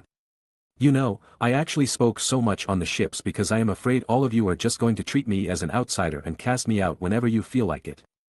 Dio immediately frowned as this was the first time he ever heard such a thing. Are you sure that I am a good person? I might bring you here to sell you off to some creepy guy, you know. Dio said as he tried to scare Rosie off, but this was the truth. Dio could just sell Rosie somewhere for a high price, perhaps even the collector would be willing to pay a high price for the last living ad. Pyrean. I am sure that's not the case. This is definitely your home planet.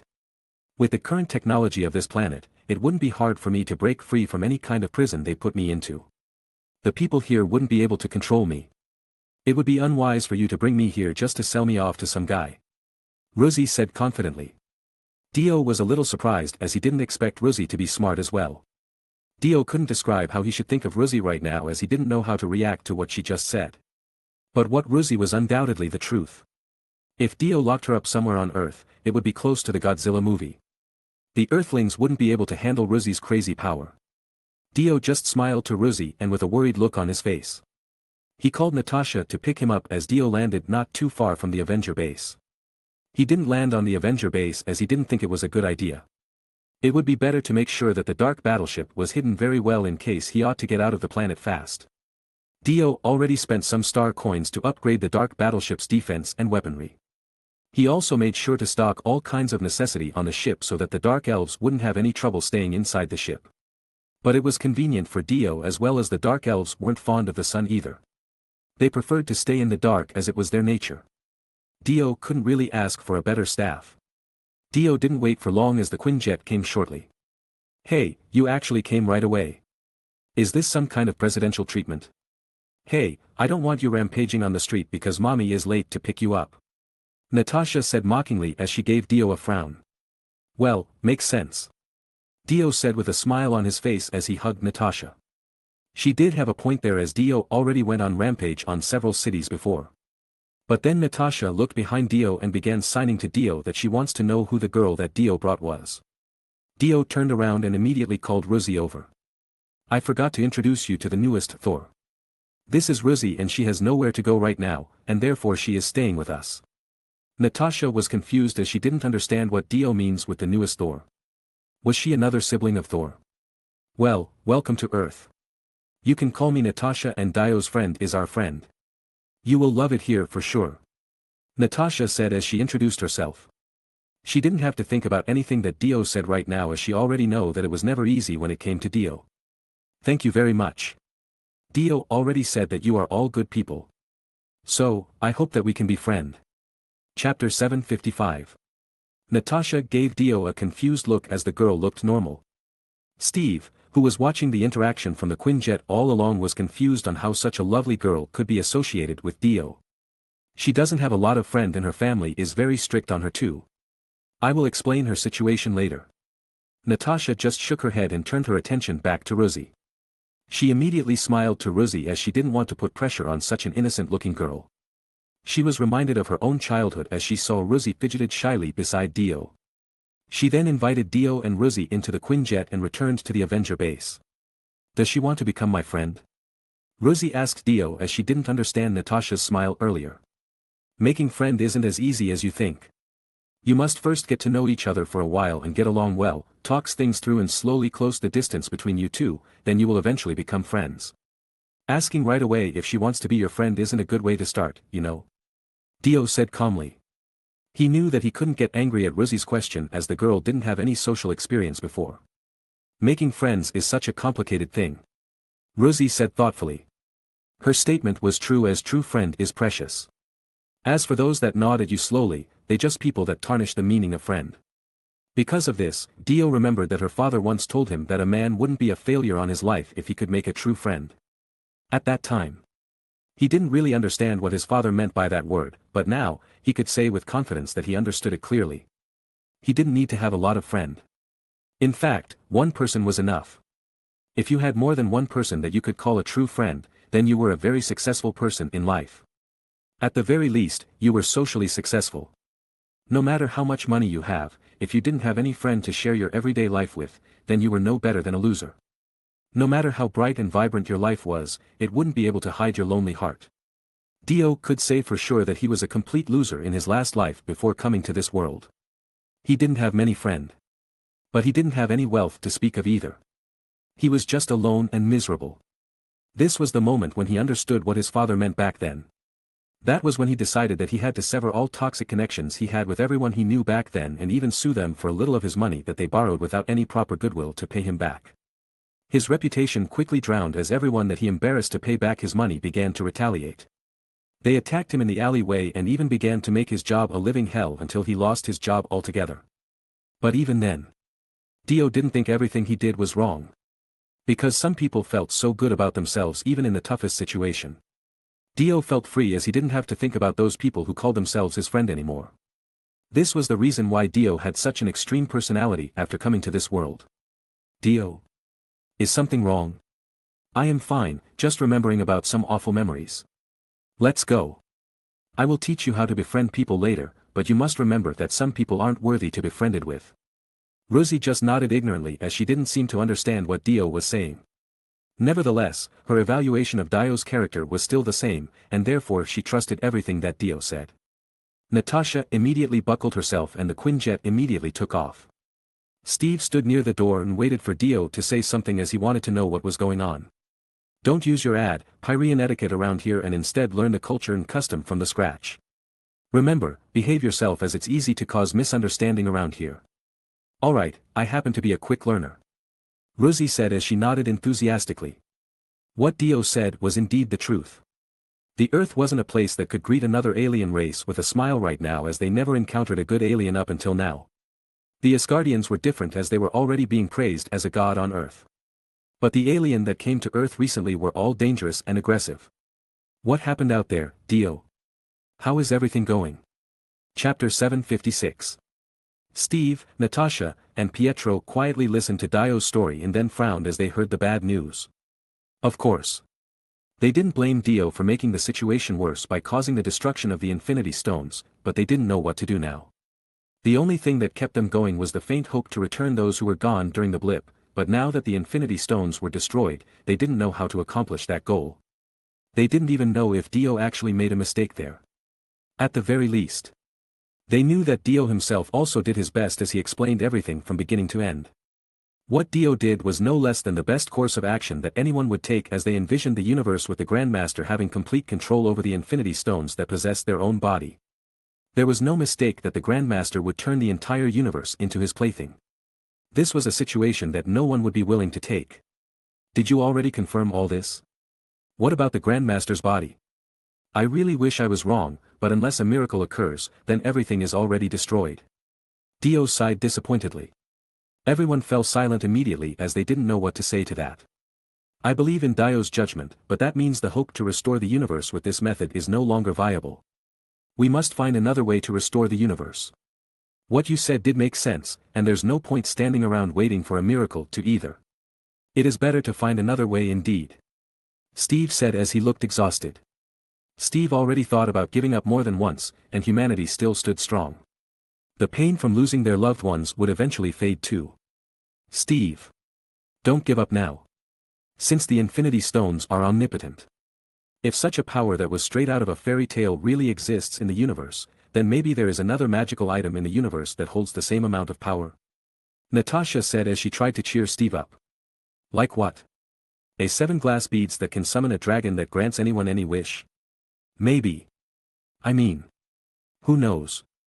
I didn't even know we had another life out of our planet 10 years ago, but now I have already met aliens, demons, sorcerers, and gods. Since something as unreal as Infinity Stones exists, maybe we will find something as powerful as them later. Natasha said hopefully. Steve and Dio didn't respond as Pietro finally sighed. I am going to train, don't bother calling me for dinner later. Pietro coldly said as he walked out of the room. He felt that everyone was already on the verge of giving up, but not him. He had to get his sister back. She was definitely waiting to be rescued. He was not very good at formulating plans, but he could wait even if it would take him 10 to 20 years. As long as he still lived, his plan wouldn't falter. He remembered that Dio once joked that a speedster should have a time manipulation ability. He heard that nasty guy jokingly say that if Pietro ran fast enough, he could even reverse time by going back to the past. Pietro knew that Dio was joking at that time, but he really wanted to try that now. If he could do it, then he would be able to go back to the past and fix everything immediately. Pietro has been desperately exhausting himself during his training. He even fainted on the training field on several occasions. At the same time, Dio was thinking hard about the idea that Natasha proposed earlier. If the most powerful item in Marvel's cinematic universe was the Infinity Stones, it would indeed be the end of the line. However, Dio realized that this world wasn't Marvel's cinematic universe per se. There were a bunch of other heroes that haven't been revealed in the MCU that he already met there. In other words, the Infinity Stones weren't necessarily the only omnipotent tools. There had to be something better than the Infinity Stones, but the question right now was how to find them. He had a certain idea of the item in question as he was an avid fan of Marvel in his last world, but he didn't know how to find them. Dio thought about Pietro too. He knew that Pietro's affection towards Wanda would make it hard for him to give up, even if that meant running himself dry. But then again, Dio himself didn't know what to do, so he didn't feel he had the right to stop Pietro from doing what he wanted. Dio thought about it again and tried to remember the debate on a forum he frequented in the past world. The most obvious thing to try right now would probably be the quantum field that Hank Pym was working on as Ant-Man was trapped inside at the end of the Infinity War. But what exactly did he have to do with the quantum field? Dio really had no idea of what to do. Could quantum field open up a dimension wall to a parallel world? Then should the Avengers join forces with another parallel world to save everyone here? Or was there any other item that the quantum world hid that could be used to save everyone? Dio couldn't get his hopes up, but Dio knew that the least he could do was try. Chapter 757. Hey, it's been a long time. Come and try the apple pie I made, but it was just a leftover from last night, I hope it's still good. You guys should call me before coming here, I was caught unprepared. Cassie and I were about to go to Hulk's Pizzeria to have lunch later. Scott Lang said in a speedy tone as Dio and the Avengers looked completely out of place. It seemed that as Scott took care of his daughter, he had become more like a housewife. Especially with the pink apron that he wore on his waist, his daughter Cassie has grown up a lot. Although it hasn't been that long since Dio laid eyes on Cassie, he remembered that Cassie's growth was a little bit abnormal for a girl her age. Nevertheless, she was still a beautiful girl. We are sorry to intrude, but we are not here to eat your apple pie. We have more important things to discuss. Cassie, be a good girl and go play in your room. But remember, don't let Sam scare our guest. Okay, Daddy. Cassie said as she immediately went into her room with Rosie in tow. Okay, but I am telling you in advance that I can't do anything dangerous. Cassie has lost her mother, and I can't let her lose her father too. We failed the original plan. Dio said as he took the initiative to break the news. Dio then began summarizing his effort in space so that Scott could catch up with the current situation. But after hearing the news, Scott's expression turned relieved instead. You mean that the Infinity Stones have been destroyed, and now, those who were turned to ashes would never be able to come back, is that right? Scott asked with an unknown expression on his face. Well, although it may look daunting, we haven't given up just yet. We're still looking for another possibility, and that is why we are here. You mean I am part of the new possibility? What can I do to help? I have an inkling that the quantum world may help save us all. It should be connected to the parallel world or such. Do you even have the slightest idea about the quantum world? Scott asked with an exasperated sigh. I admit that I don't know anything specific about the quantum world. But after the Infinity Stones are destroyed, we have to find another way. If quantum world can't help us, then maybe there are other things that can help us. We have to consider any possible solution before giving up. Scott immediately loosened up after hearing Dio's words. He thought that Dio already had a definitive idea regarding what he would do with the quantum world, but it seemed Dio himself was still trying to grasp what he could do. It doesn't matter whether you understand the quantum world or not, but the only thing I can tell you right now is that the parallel world may exist, but from my research, the quantum world isn't the key to this problem. So, you better give up on using the quantum world as your media right now. Scott said solemnly. He might not be the most intelligent person in the quantum mechanic field, but after following Hope and Hank for so long, his understanding of the quantum field has risen exponentially. Natasha immediately let out a disappointed sigh. She didn't have high hopes to begin with. But after hearing that there was no possibility in this route either made her a little bit disheartened. The atmosphere suddenly turned silent as everyone felt a little bit disappointed. Scott, your words are a little bit confusing right now. You know that the parallel world exists, but you have to emphasize that the quantum world has nothing to do with it. Why is that? Care for some explanation? Steve asked curiously. Scott was silent for a while as he didn't know how to explain himself, but it seemed that was the best answer for now. Well, if that's the case, then you must know that the quantum world can help us restore the world like it used to, right? Natasha excitedly said as hopes returned to her eyes. Well, I may have some idea, but it's a crazy idea that may not work at all. Scott said as he hesitated. Is there any type of absurdities in your plan? Well, if you said something crazy, then I might have done one earlier. I just emailed a raccoon. Spill it out, Scott. No matter how difficult it is, as long as we work together, we can do anything. Here it goes. I haven't given up on my research on the quantum realm in the past 2 years, and combined with the previous research of Jane Van Dyne's description of the quantum realms, I came up with a theory. The quantum realms didn't have the same rules as our realms, so everything is hard to predict, including time itself. This is the reason why quantum realms is a chaotic place that will easily confuse anyone who steps foot in there. Scott said excitedly. Now, with that in mind, what if we have a way to manipulate that chaos? If we can do so, we can control time itself. If we go into the quantum realm with a way to control the time, we can use it to jump into a specific point in time. Basically, a time travel. Like before all the tragedies happened? Dio asked with a surprised look on his face. Chapter 758. So, you're going to invent a time machine? Steve confusedly asked as Dio was lost in thought. No, of course not. This is more like, well, a time machine. Look, I know that it's too absurd, and that is why I have never told anyone about this idea. I think it is impossible too, so I am not confident we can even do anything about it. Dio, what do you think? Natasha asked as she turned around and looked at Dio directly. Dio thought that the idea was indeed far-fetched, but this was Marvel Universe he was talking about. Not some animation of the blue cat with a magic pouch. Rather than building this time machine, Dio believed that finding the Dragon Balls to summon Shenlong might be more reasonable, but his instinct told him that Scott's idea might not be so crazy after all. We have no choice, anyway, do we? Dio groaned for a moment as he knew that it would be an arduous path ahead. Still, it was worth trying as the Infinity Stones have been destroyed. Now, where do we start? Dio asked Scott as he didn't have the slightest idea on how to build this time machine, but he assumed that Scott should have a rough idea as he had already researched it. To be honest, I didn't really know myself. I have been trying to get results, but I couldn't do it alone. Some theories and operations involved are beyond my capability, so I think we have to find someone that could help us. Tony! Natasha suddenly shouted. But she was right. There was no genius that was more profound than the infamous Tony Stark. Maybe we can bring Shuri in as well. If we manage to pull it off, Chala would be revived as well, so I am sure she would be willing to help. Dio said confidently. Yes, and Banner too. I believe that he still got the brain part in his hulking body.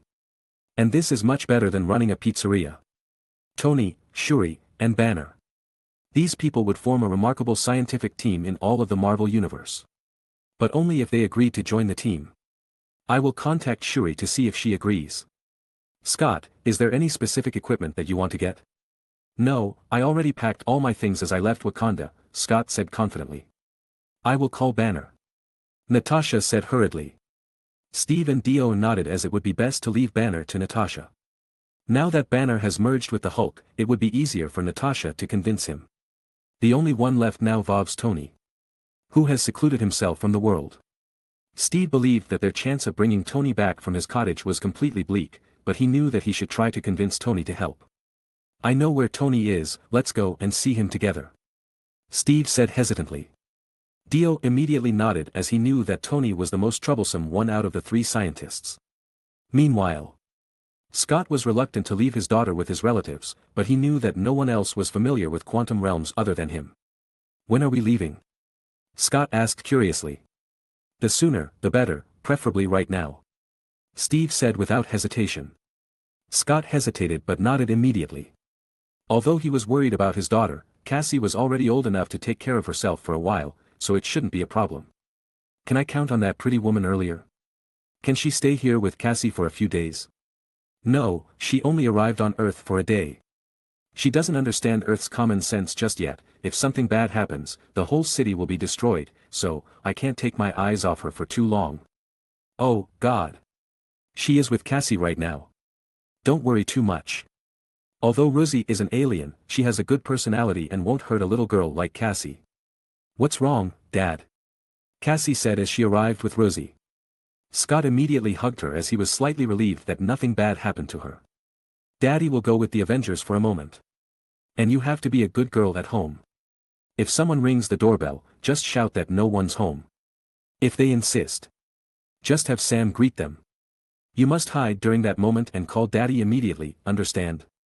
Alright, Daddy. Can you let Rosie stay with me at home? Next time, sweetheart. There would be opportunities for a sleepover in the future. Scott said with a smile on his face. After knowing that Rosie wasn't practically safe, Scott didn't want to leave his daughter alone with her.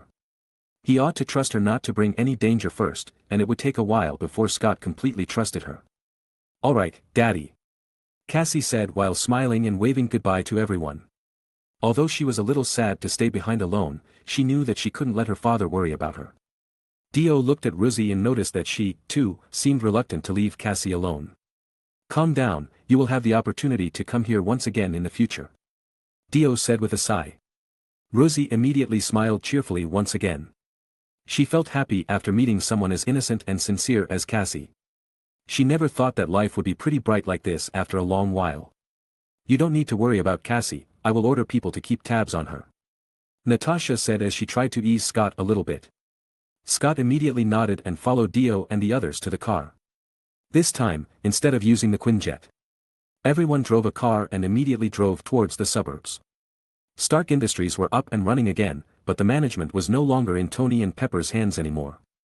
They already delegated that position to other people that they could trust, and both of them were casually living in a place off the grid. Chapter 759. There was a forest on the outskirts of New York with a small lake in the middle of the forest. This was where Tony built his new home, a wooden house by the lake. Even if it was a wooden house, the inside was lavished with technology one could describe as coming out straight of fiction. Nevertheless, it was a place for Tony to escape from the hustle and bustle, a place for tranquility. But today, uninvited guests would come to break his tranquility after a while. Outside the house, Tony was playing with his daughter joyfully, and that was when he saw Dio, Steve, and the rest of the Avengers walking toward him with complicated looks on their face. Tony himself didn't know how to respond to this sudden arrival. He would be more than happy to welcome a visiting old friend, but he knew that it would never be a mere visit when it came to these people, especially if they come together like this. Now, it's time for you to take a nap with Mommy, Tony said to his daughter gently. Dio and the others quietly followed Tony. Although they knew that their arrival disturbed Tony's peaceful life, they couldn't just abandon their goal. It's been a long time, Dio said as he walked towards Tony and saw Pepper lifting off her 2-year-old daughter. He smiled at Pepper and shook her hand. It's been a long time, Pepper, your daughter is as cute as you, Dio said with a smile on his face. Thank you, Dio, Pepper said with a big smile on her face before turning to Tony. Tony, welcome everyone, I will take Morgan to her room, Pepper said enthusiastically. Tony immediately nodded and beckoned everyone to follow him to a lounge before excusing himself to make a tea. Tony came back with a jar of tea before putting it on the table and quickly looked at everyone. It must have been a bad news that brought you all here. But it's too bad, I don't want to listen to any of it. We need you, Tony, Natasha said as Tony poured the tea into his guests' respective glasses. We know that what we would ask of you may sound ridiculous and exaggerated, but after everything that happened, there is nothing impossible, Natasha said worriedly. She then started talking about what they were about to do and everything that happened in space with Dio. So, basically, you want to break the Planck scale and trigger the German effect and create a fluctuation in time, Tony said with his usual scientific jargon that everyone didn't really understand. You have a pretty good idea about all this stuff, but sadly, you made one huge error. You wouldn't be able to return. No, I already came back from the quantum realm twice. Scott said suddenly. No. You are just a big fluke. If you already came out of the quantum realm twice, then you should buy a lottery ticket, you might win yourself a chance to live a wealthy life. No, if we can build an equipment that would let us travel through the quantum space safely, everything would be alright. Basically, we are hijacking the time and space itself.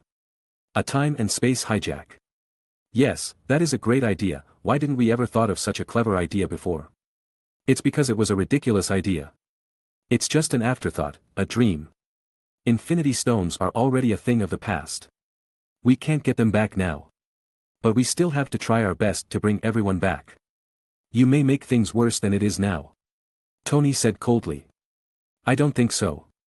Dio said, interrupting Tony completely.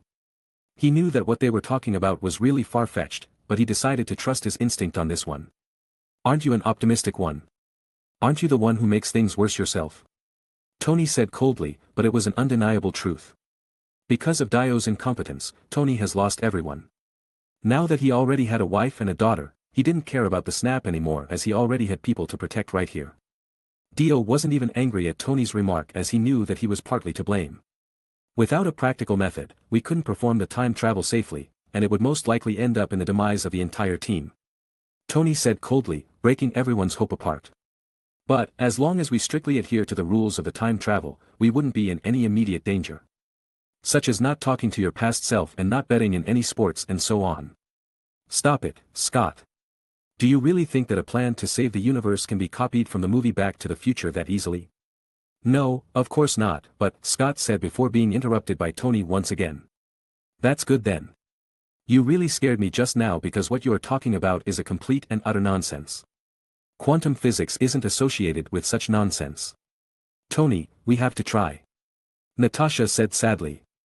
I know that you have a wife and a daughter now, but we have lost a lot of important people too. Many innocent people. But now you are telling me you don't care about any of them. Yeah, I don't want to. I can't do this. Hey, are you guys alright? Pepper asked worriedly. Did you already tuck the little princess to bed? Tony asked quickly. Pepper nodded her head and looked around helplessly as she didn't understand what was happening. Everything is fine, Pepper. Now, for the rest of you. You can do everything you want, I don't care.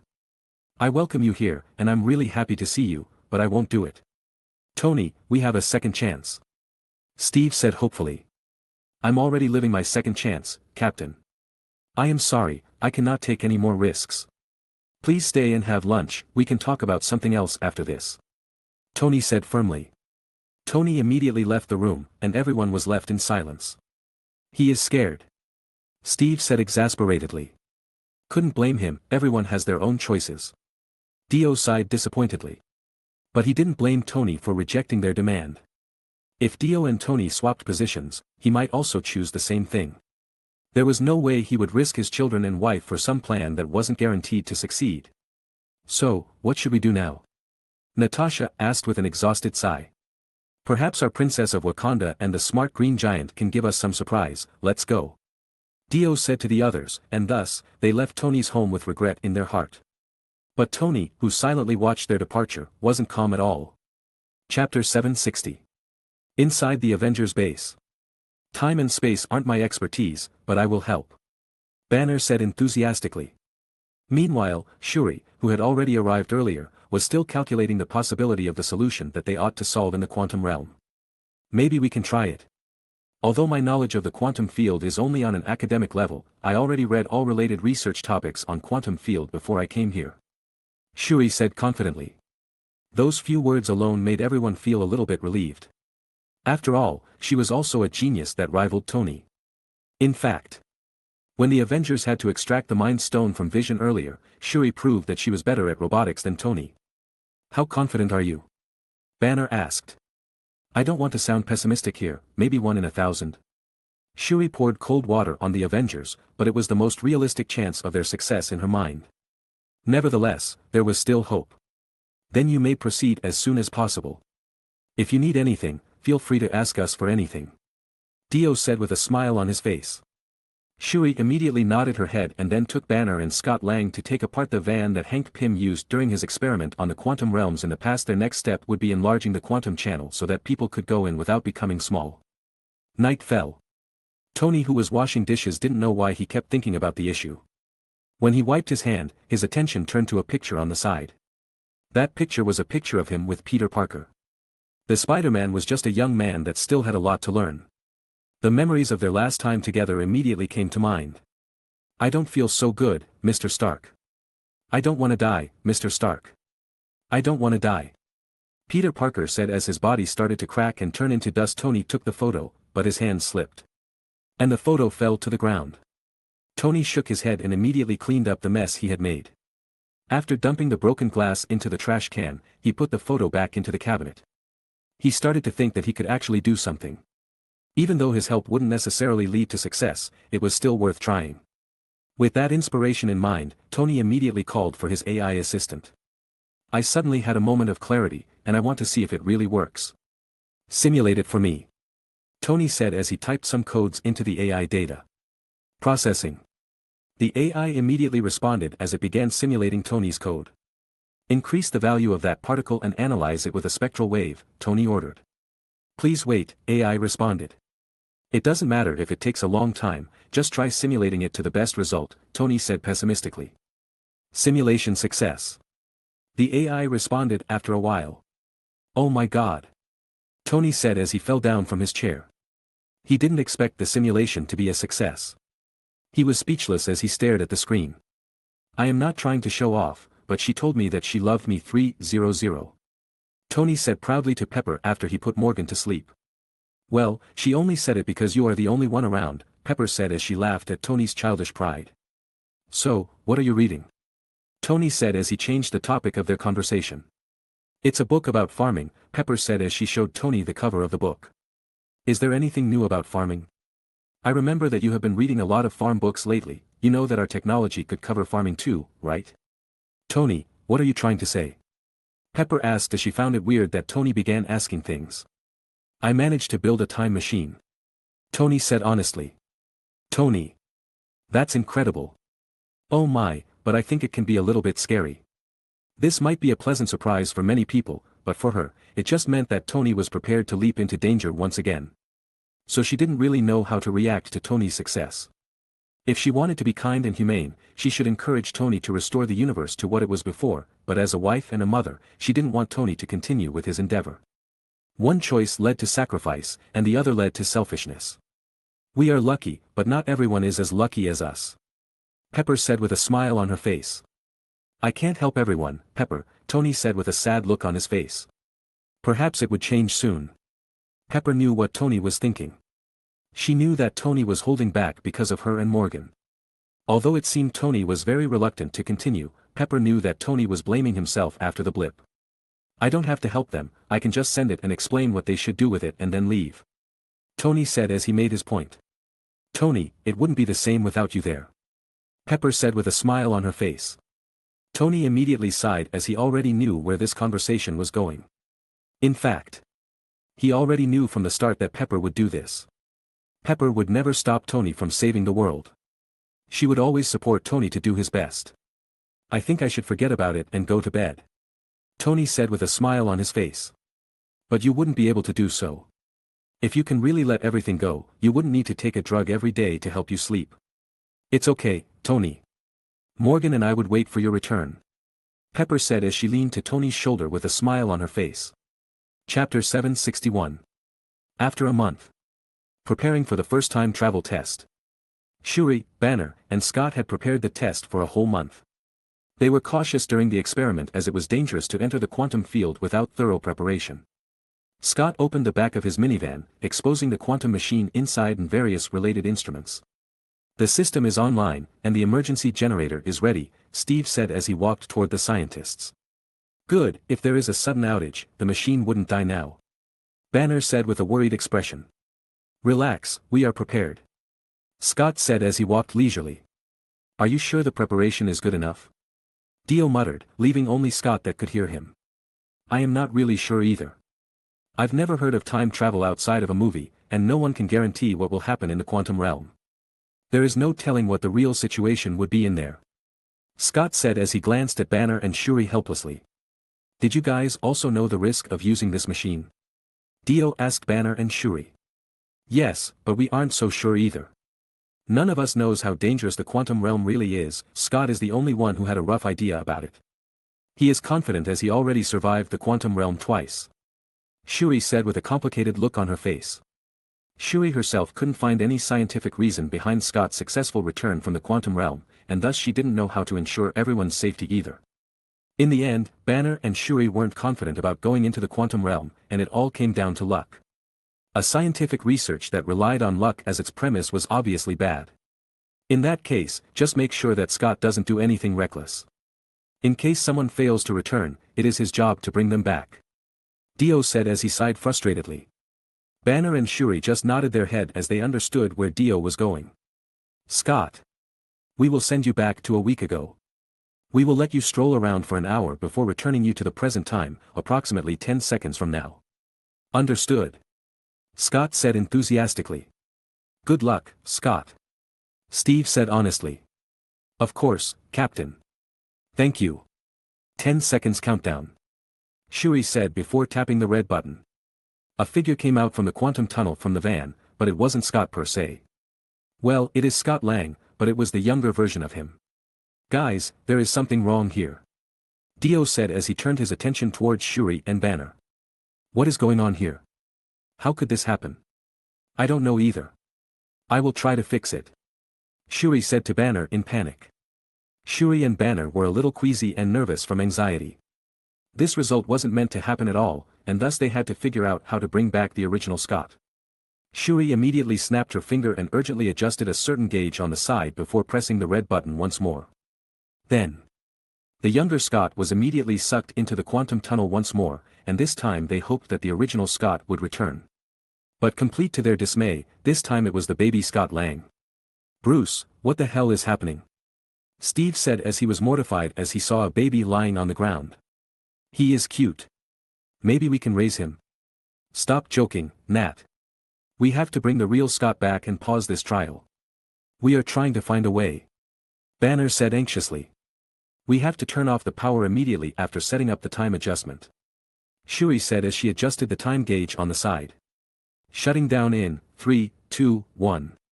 Shuri said before the quantum tunnel shook a little bit. My pants are wet. Scott said as he was back to his real body. Thank God. Shuri said as she was relieved that she successfully brought back Scott. What is happening? What is wrong with the machine? I don't know. The simulation says it's a success, what happened earlier shouldn't ever happen. It seems I made a mistake in my calculation, I have to recalculate everything carefully. I need more time before we can try again. Shuri replied frustratedly. She was a genius, but she wasn't omniscient. If she had a couple of years to make a time travel machine, she would definitely be able to do so, but now that the time was relatively short, she was having a tough time figuring things out. Although, in a sense, it wouldn't matter if they managed to invent the machine now or a few years later.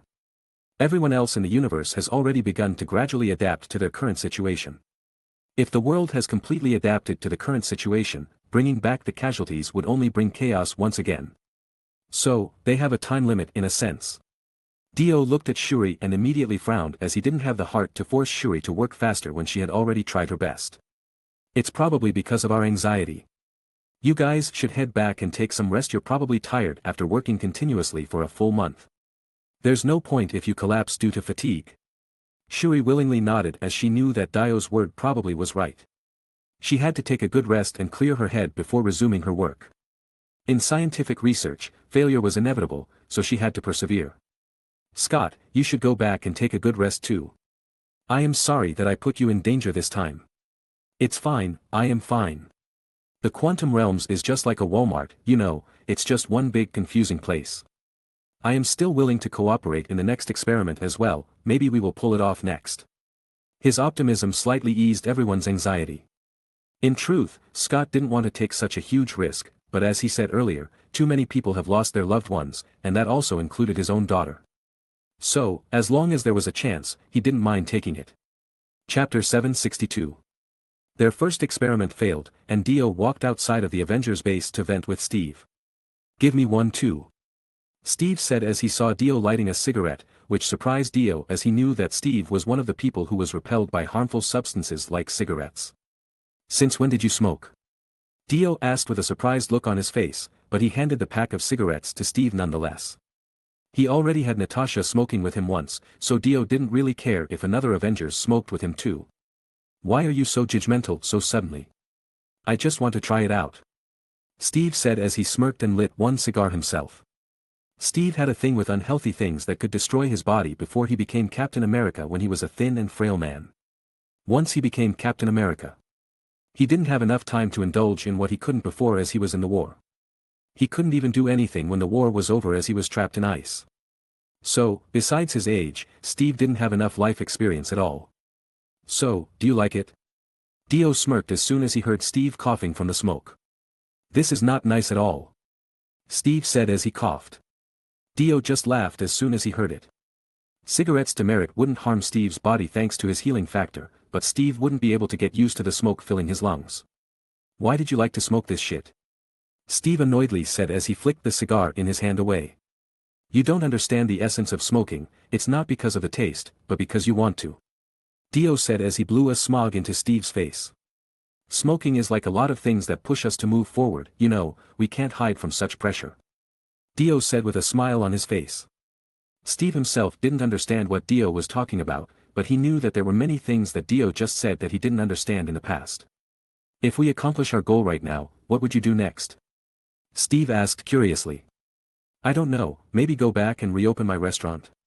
Or maybe, find a good place to live on a mountain by a river or something. Honestly, the thing that I regretted the most probably is knowing you all. Steve thought back to the moment when the shield dragged Dio around because he was a little special at that time, and once he remembered the good old days, Steve couldn't help but laugh. That's good. With great power comes great responsibility, right? Come on. The last brat who used that proverb was already snapped to dust. Nevertheless, the proverb still was not realistic, and of course, Steve also knew about this. Anyway, I didn't regret knowing you. Steve said after a brief silence. Dio smiled and burned the rest of his cigar to ashes. You should know me already, I hate troublesome stuff the most. Because of that, I rarely start something, but trouble always finds its way to my door. Well, it seems the most unlikely person to visit has already arrived. Dio said as he turned Steve's attention to a sport car that stopped at the gate. Did I disturb your date? Tony said as he rolled down his car window. Steve sighed in relief. If Tony bothered coming all the way here, that meant he wanted to help, but it was too late by now. The experiment already failed, what are you doing here? Steve asked curiously. Oh, let me guess, did the one who volunteered to use the time machine turn into a baby? Tony asked with a smirk on his face. Well, he also turned into something else, Steve said awkwardly. This is Apollo paradox. The time doesn't pass their body, but instead, the time flows inside of their body.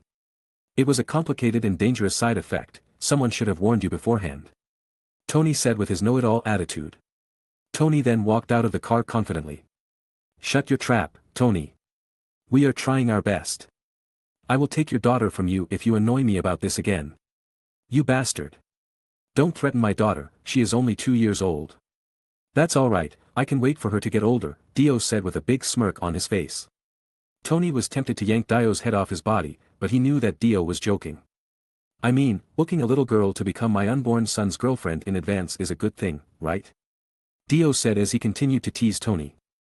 I am done with you. Here, take this. It's a fully functional time travel navigator. Steve and Dio were surprised by the machine that Tony gave as they thought that Tony came here to help, but instead, he had already got things done on his own. We will go on an adventure. I hope we can reverse the chaos, but I wish to keep everything I have right now. What? When did you make this? It doesn't matter.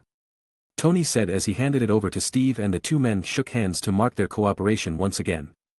Thank you, Tony. Steve said happily. Can you not show it to everyone? I didn't prepare any return gift. Chapter 763. Tony appeared as a savior this time, creating a time machine for the new era. In this regard, Banner was thrilled and didn't feel like being compared or being tripped by Tony. In fact, Shuri immediately dragged Tony towards the lab to start the new experiment concerning the time machine. Tony's ego this time was evident as the surprised look on everyone's face was like praising him as they didn't think the time machine theory wasn't a simple theory that could be solved by going to bed at night. Shuri herself had a few questions about it. But as she watched Tony in action, she had to admit that Tony had a skill beyond her in this aspect. She saw that Tony could easily solve the problem that she couldn't even wrap her fingers around even after spending a month to figure it out. Thereafter, Tony and Shuri continued to work on the time machine to make sure that everything was ready for the experiment as the two genius scientists of the Avengers. Regarding that, Banner felt a little left behind as he thought that he was also a genius scientist. "It's time to summon everyone here," Dio said confidently. In the Hulk pizzeria, Vision was the only one left to man the place because of Hulk's absence. Thus, he was forced to recruit 2 waiters as the business was still blooming. Even in Hulk's absence, people kept coming to the shop due to the reputation of the shop and their intention to meet other Avengers as well. In addition to that, the food there was also good on its own, and the marketing name of the food was very catchy. Vision liked this kind of life from the bottom of his heart. After he lost the Mind Stone, he didn't feel any regrets regarding that matter. Instead, he felt free from the shackle of responsibility that the Mind Stone gave. But at the end of the day, he still thought about the woman that sympathized with him and his bland food back then. He still thought of her as a friend. His biggest regret now was the fact that he had no chance to make another lunch for her. Coming in for a Hulk package. Banner suddenly appeared, disrupting Vision's train of thought. "Hulk. How did you get here? Did you do it?" Vision asked surprisedly. The people in the shop began to shout and chant the Hulk's name as they were very excited by his arrival. The Hulk just smiled at everyone and struck a pose for everyone as they already took out their phone. "My friend, I think we have to close the shop for a short while," the Hulk said to Vision. "Wow, that means that you did it. This is amazing." "Well, it's more like Tony did it, but still, we need more manpower to help the mission. After all, the mission this time is very dangerous," Hulk said solemnly. "I know, but I think we should finish today's work, as a service for the last day," Vision said as he sighed tiredly. "Of course, my friend," the Hulk said playfully with a big smile on his face. A massacre occurred at an illegal casino in Philippines. The local referred to the perpetrator as a ghost since everyone that was caught in the line of fire couldn't escape the ghost's wrath. Now, the people inside the casino also felt the same way. The person who was attacking them gave off an intimidating aura that couldn't easily be shaken off. "Shoot him, he is alone. Don't run away, kill him." When all the gunshot sounds disappeared and the casino door was finally opened from the outside, the person who entered later cautiously walked to the middle of the first room she found. And the ghost immediately surprised the woman as he jumped with a knife in his hand, ready to strike. But once he realized who the woman was, he dropped his knife. "What are you doing here? You aren't supposed to be here." "So, what about you, Barton? Are you supposed to be here?" "This is my mission. My only reason left to live." "A mission? If I remember it correctly. You have been retired for a long time. Who gave you this mission of yours? Killing this many people wouldn't bring your family back. We've turned a blind eye to the mess you've made so far before. Hoping that someday you would realize that your action wasn't necessary," Natasha said firmly. "So, you came here to bring me back?" Barton said coldly. But as he saw Natasha's distressed look, he sighed and felt a little bad for stressing Natasha further. "Sorry, Natasha. But it doesn't seem right for me to return. Don't apologize to me, I know that you have been suffering, but now is not the time for you to do this. We have found a way to return everyone back, there's still a chance to save your family," Natasha said confidently. Those words saved Barton more than Natasha thought. "Please, don't give me any more false hope," Barton desperately said as he tried to hold back his tears. He wouldn't fall into despair again if he didn't have any hope left. "Please, come back, Barton. I am sorry that we didn't give you any hope earlier." Chapter 764. In New Asgard, as Thor took his new supplies of alcoholic beverages, he could clearly sense the disappointment that his people directed at him. However, Thor just turned around and returned to his house as if nothing happened. Asgardians survived because of Thor, and they were extremely grateful for that, so they remained loyal to their king. Before the catastrophe, almost all of them believed that Thor would restore Asgardians to their former glory and made Asgard's reputation known to the whole universe, but after the catastrophe, it all changed. The once brave and fearless son of Odin now turned into a fat otaku who only knew drinking all day long, indulging himself in TV and games. Even so, Asgardians have not given up hope yet. They were still working hard, exchanging materials needed for their people, and also bought a lot of beer to supply their king in the hope that one day, their king would pick up his slack once more. They didn't know how long it would take, but they hoped that it would be soon. Hey, let's keep on working. Valkyrie said as she noticed that the people were still staring at Thor's house. She carried many goods alone without any complaints, and that inspired the Asgardians to continue working hard. They knew that they were no longer in Asgard, and if they wanted to survive, they had to work to get the necessary supplies to live. It was truly regrettable that the Asgardians that were once hailed as gods, had to use their physical power to work. On the other hand, Thor just kept on drinking until he collapsed on his sofa. He didn't care about the disappointed look on his people anymore as he had already fallen into depression. The thought of the people who died because of his incompetence kept haunting him every day. Because of that reason, the only thing that could numb his pain was drinking. Alcohol was his escape from the pain. At this moment, a familiar voice was suddenly heard from the door. Are you crying, Thor? No wonder Hulk calls you weakling all the time. Thor then wiped his tears as fast as he could and turned his attention to Dio. Excuse me, I am not in the mood to handle a guest today. Thor said indifferently. Maybe you need to fight another chicken just to see what you can do, it probably would work wonders considering you are here, weeping like a baby. Dio said with a scornful look on his face. Dio knew that Thor wasn't in good shape to fight as he was now fat and lumpy. Considering the Hulk that has merged with Banner, Thor was in the worst shape ever. The Hulk lost its fighting instinct and brutality because now, Banner had control over the body. But in turn, the Hulk has become smarter. The Hulk now was weaker than the Hulk in the past, but he was useful on his own way. Forget it. I don't want to fight anyone right now. Besides, why are you here? Are you hiding here to surprise me for a party? Is it my birthday today? I am here to see if you are of any help. We found a way to return those who have been turned into dust, but seeing you now, I think you would only drag us down. I regret coming here to look for you. I believe if Loki were still alive, he would regret ever thinking of you as a lifelong rival too. You are worthless as you are now. It wasn't until Dio really left that Thor let go of the beer bottle in his hand with eyes filled with sadness. At this time, he noticed that a piece of paper was left on the table. It seemed Dio had left it there before leaving. He took the piece of paper on the table and noticed that it was the next step of a plan that Dio had in mind. It was recorded neatly what should be done and when it should be done next. And if there was no change to their plan, then he still had time to help. Time travel. They just have to return to the past and collect all 6 Infinity Stones and return to the present and save everyone. Is this really possible? The opportunity to make up for your failure is right in front of your face. I will wait for you in the front for the next 10 minutes. Thor immediately stood up and kicked the beer bottle that was in his way. In front of the dock, Dio and Valkyrie were still talking, reminiscing their adventure in the past. Do you think he will come? Valkyrie asked curiously. He will, I am sure he would come, Dio answered confidently. Why? How can you be so confident? He is the son of Odin, he can't be defeated so easily. As long as the Thor that I knew hadn't completely disappeared, I believe he would come. You give him too much credit. Valkyrie said teasingly.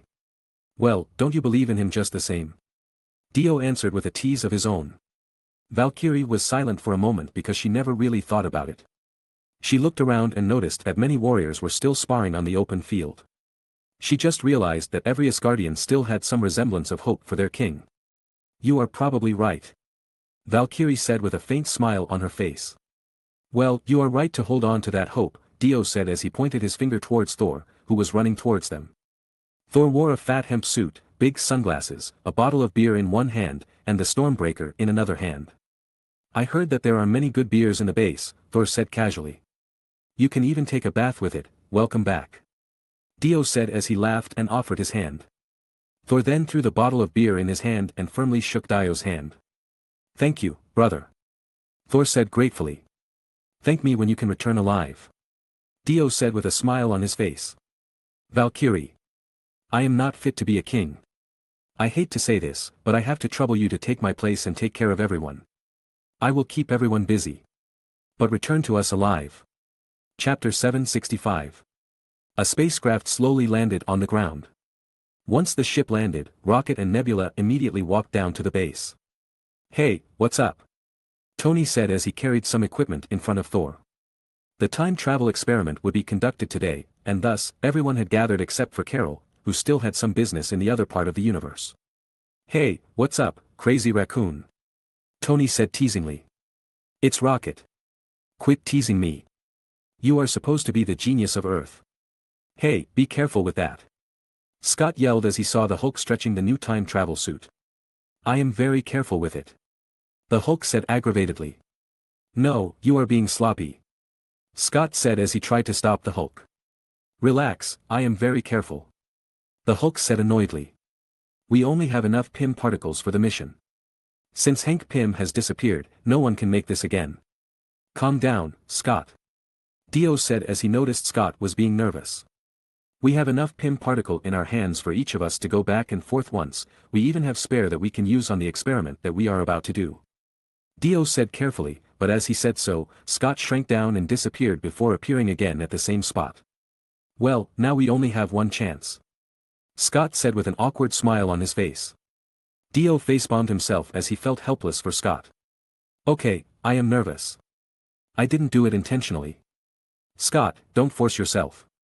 If you don't think you are up for this, I can swap with you. Dio said reassuringly. Although the test was dangerous and there was chance that an unexpected accident might happen, it was better than Scott wasting the remaining test opportunity. I am ready. Let me test it first. Seeing the confidence in Barton's eyes, Dio knew that there was no better candidate than him. So, Dio nodded and called for substitution. With that said, Barton put on his time travel suit without any question. Clint, the time travel would make you a little confused, and it would be uncomfortable, but bear with it. The Hulk explained as he checked Barton's equipment. Barton immediately nodded as he understood it clearly. Hey, I have a question. If we can go back into the space, why don't we just solve the problem from its root? We can't do that because changing the past doesn't change the future. Shuri said casually. Why?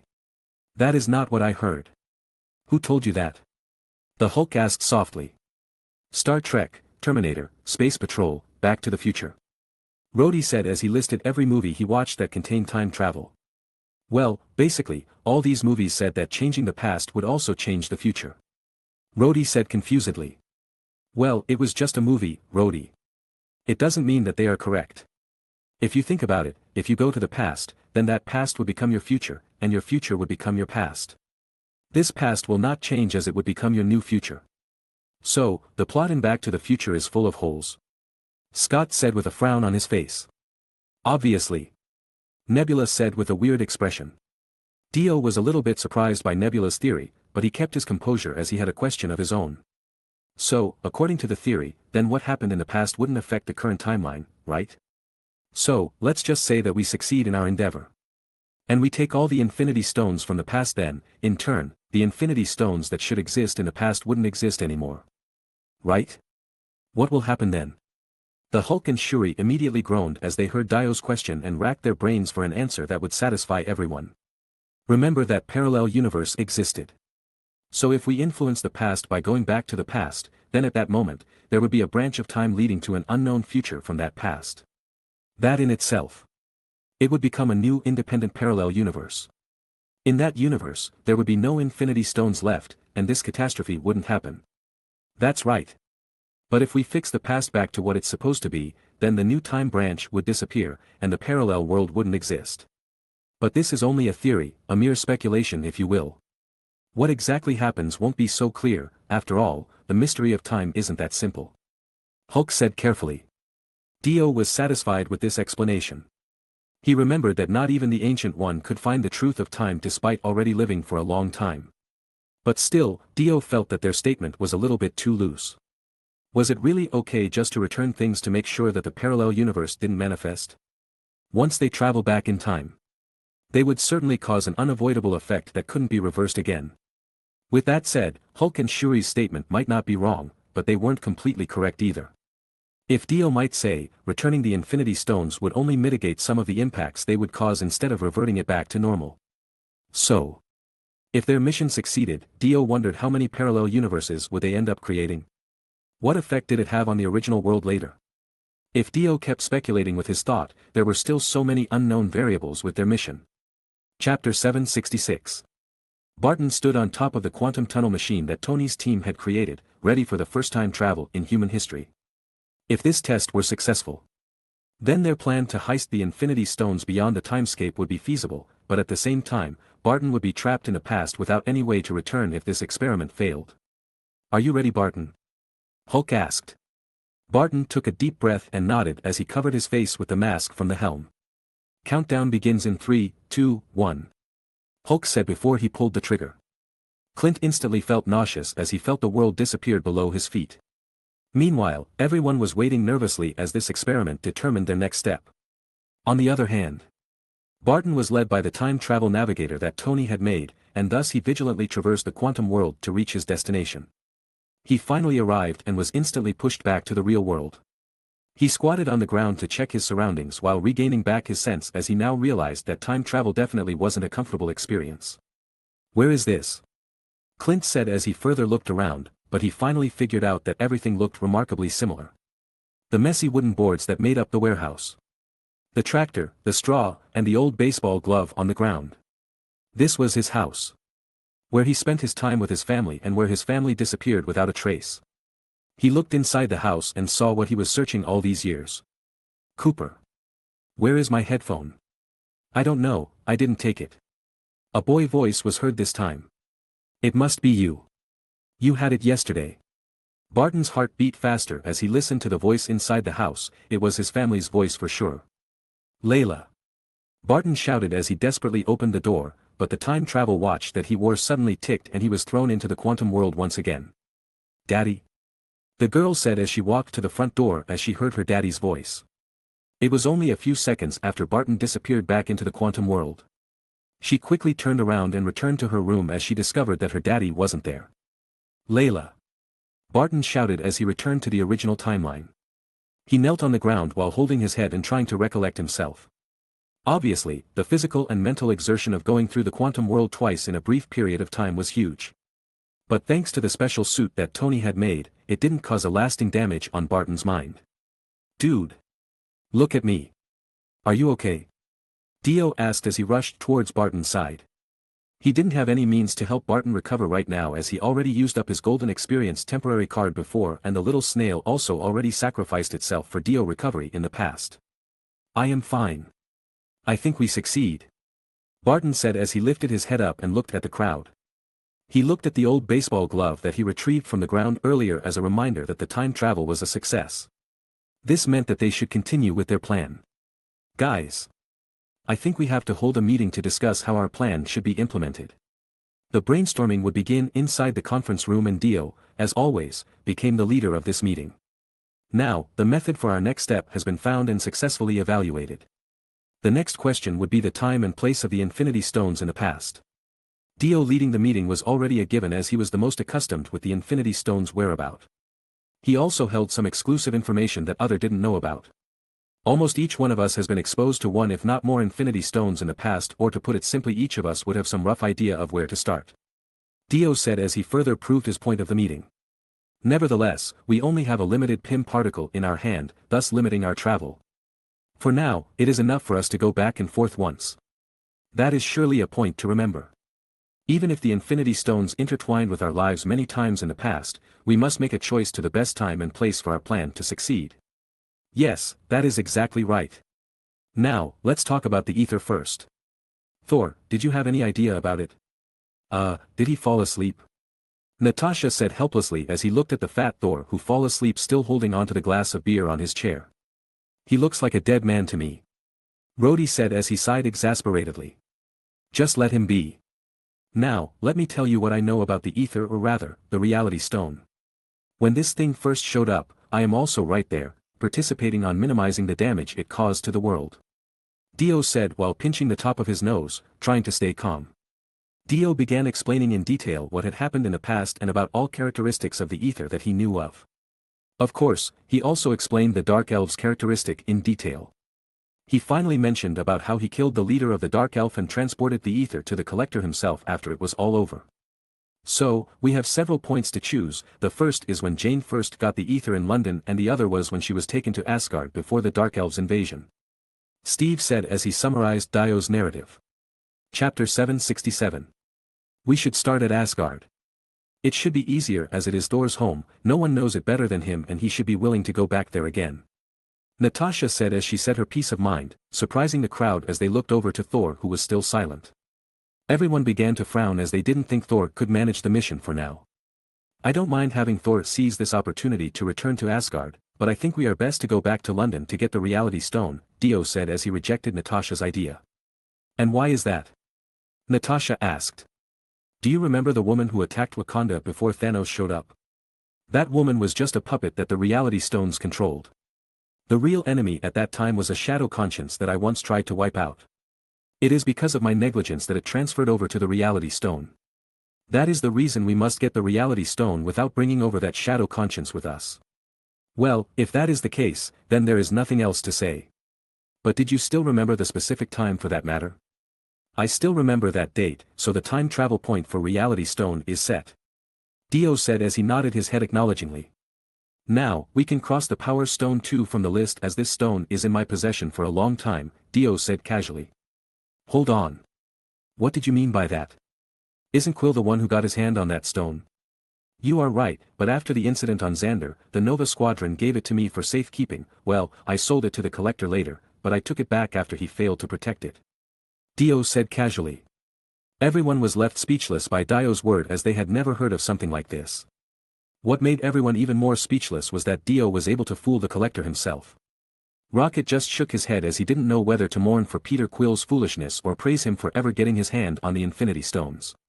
But it might also be said that Peter Quill was blessed. He was blessed that he didn't cross path with Dio before. Otherwise, Peter might die on Dio's hand. But this revelation might not be good news at all. If the Power Stone was in Dio's possession for a long time, how could they retrieve it without enraging the past Dio? So, what is your plan? Steve asked after a while. It is difficult to take it from me without me getting alarmed in the past.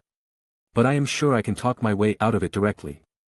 But then again, we are supposed to avoid ourselves in the past to avoid any sort of accident in the present. Dio said as he began thinking again. Morag. Quill once said that he got his hands on the cosmic orb at Morag. We can just go to Morag before Quill and take it so that we have a lower risk of encountering any unwanted attention. Rocket said as he remembered what Peter Quill said about in the past. It might be the best plan we had for now. I know that after getting his hands on the cosmic orb, Quill headed straight to Xander immediately too. If we somehow foil our first plan, we must ambush Peter before he got to Xander. Morag wasn't some mysterious planet. In fact, it could be found easily on the star map that was already made by so many empires. This way, Power Stone's problem has been solved. Now, what do we do about the Soul Stone? Dio said as he wanted to advance the plan as quickly as possible. Thanos found the Soul Stone on Vormir, but it was my sister Gamora who found out about that stone first. Nebula said as she stood up. She was angered by what happened to Gamora and so was Rocket who still couldn't believe that Thanos sacrificed Gamora for the stone. So, where is this Vormir planet? Can it be found on the map? No, it was a place that only existed in legend. It was a kingdom of death that was located in the center of the universe. But I have the spatial coordinates for that planet. Nebula said frustratedly. She didn't want to remember that place as it was the place where Gamora died by Thanos' greed. Dio himself already knew about Vormir. But he didn't know the whereabouts of that place itself. It was fortunate that Nebula saved the coordinates before she betrayed Thanos. But there was another cruel part that might be hard to solve regarding the Soul Stone. Wait. I have some information about that stone.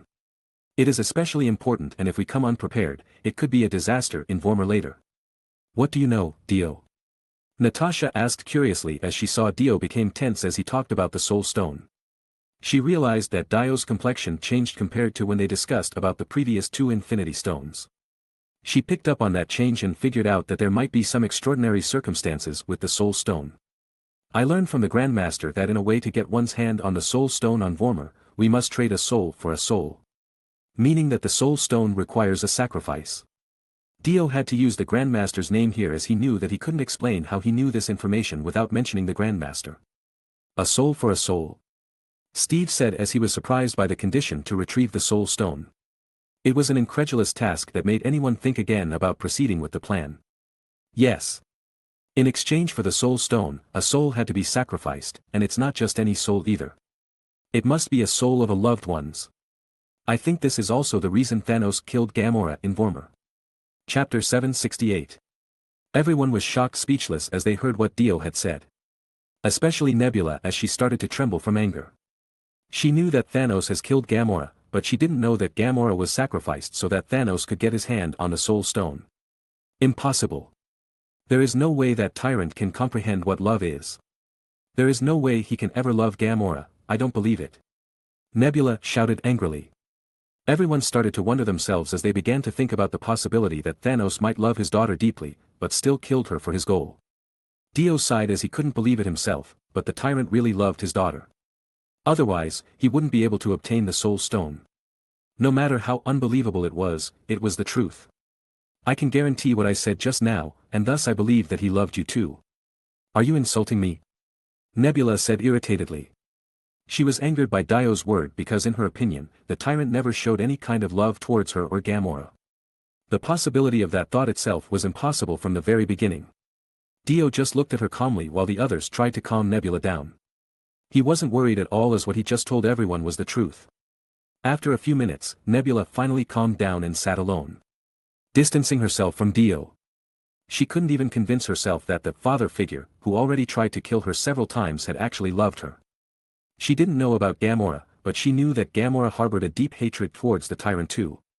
Nebula was extremely confused as it didn't make any sense to her. The others were relieved as they saw that Nebula finally calmed down, but they know that they still had to solve the Soul Stone problem. If what Dio had said was true, then getting the Soul Stone would be extremely difficult. Is there any other way? Natasha asked as she bit her lips frustratedly. This is the only way, but the conditions of love itself came from many kinds. It could be familial love, true love, or even friendship love.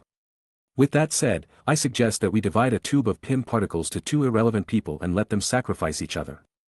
Dio said as he proposed a solution. He knew that this solution he proposed was selfish and cruel, but in his opinion, it was better to sacrifice someone unimportant than losing manpower for future problems. I disagree with your idea. If we do something like that, then we are no different than Thanos. There was no way they could live with the thought that they had to sacrifice an innocent life. Dio smiled. Even though he sounded like the bad guy, he wasn't angered at all. Hey, what if we take the Soul Stone right after Thanos got it? We just snatch it from him and return here at once. We may have a chance if he only has that one stone. Scott suddenly said as he gave his own idea. But everyone immediately looked at him like he was a clown. Are you serious? Let's just say that we are okay with letting Gamora die once again. Are you sure that we can defeat Thanos at that time? Not to mention the Infinity Stones, what makes you think Thanos will only have one stone with him? This the worst plan ever. Even the Grandmaster has already initiated his plan to get the Soul Stone at that time. I don't know how he sealed half of his soul inside the Soul Stone, but we have to make sure that he doesn't even have the opportunity to do so. In summary, they must retrieve the Soul Stone in Vormir before it was found by anyone.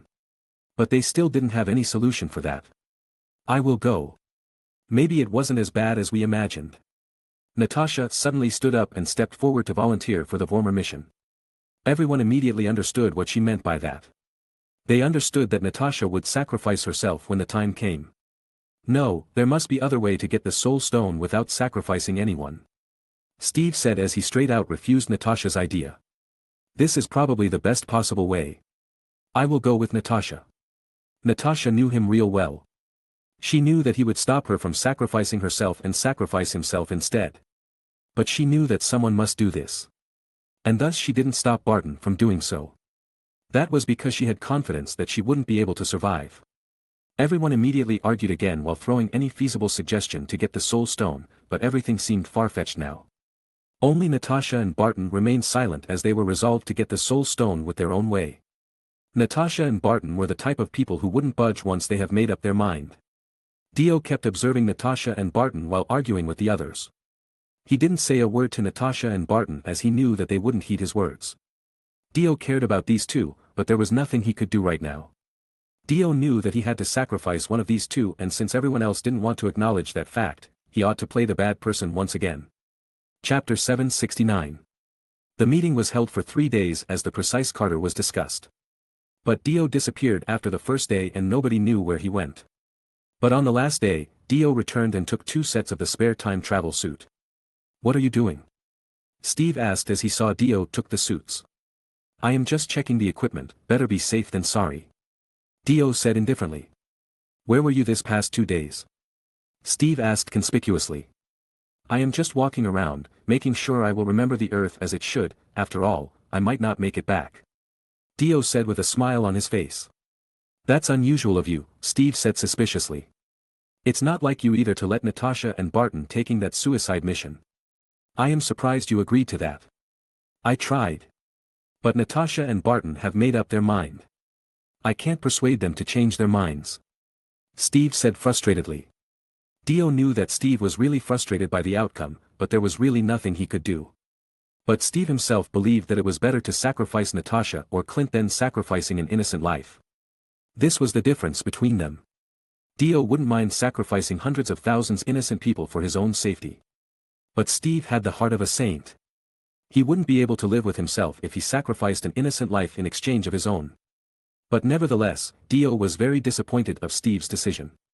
I hope that you wouldn't regret your decision even after the mission is over. Don't ever blame yourself if either Natasha or Barton doesn't make it back safely. After an hour passed, everyone arrived at the quantum tunnel with their time travel suit. Now, Rocket and Thor would be in charge of the ether. Nebula, Rhodey, Natasha and Clint would be in charge of Power Stone and Soul Stone respectively.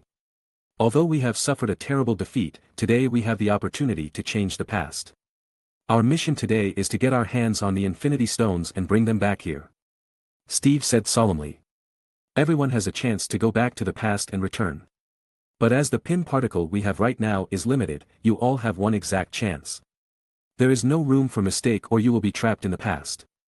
We already run the most possible outcome for the time frame we would go into, but there's no saying what will happen later. So, take care of each other and be safe.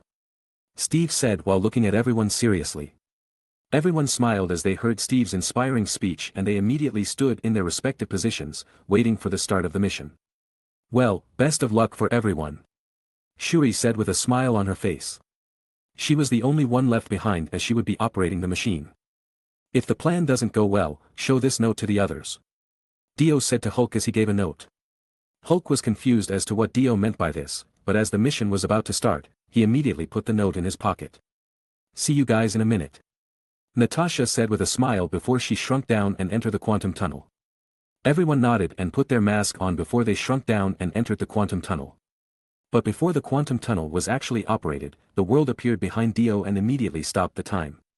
Dio paused and looked at everyone before he walked towards Natasha and Barton and dragged them away. He wouldn't let any of them sacrifice their lives to save humanity. He brought them to an isolated room in the base, where he already prepared things for the mission on his own and now, he would carry it out despite everyone else's objection. In the room, a couple who loved each other deeply was asleep. The catastrophe took away all their family members, including their 5-year-old twins. Furthermore, the man had a terminal illness and had only 1 more month to live. Dio used his own resources to find this couple, but Dio knew for sure that this couple would be the perfect candidate for procuring the Soul Stone. In exchange for their sacrifice, Dio had already promised that their children would be provided with the best quality of lives and the husband agreed right away. Although the wife was a little bit unwilling to let go of her husband. After talking with her husband for a while, she finally relented. They knew that Dio wouldn't lie to them. Or at least they instinctually believed that Dio wouldn't betray his own word. They believed that the Avengers would be able to save the rest of the humankind. Even though this couple believed that a life couldn't be bought by money, they know that it was necessary to survive. Dio then immediately got to work. He took out the Pym particle on Natasha and Barton's suit and put them on the couple's suit. He then tied Natasha and Barton to a chair before dragging the couple back to the mission control room. He set the time travel coordinates on the couple's suit and stand them up on their position.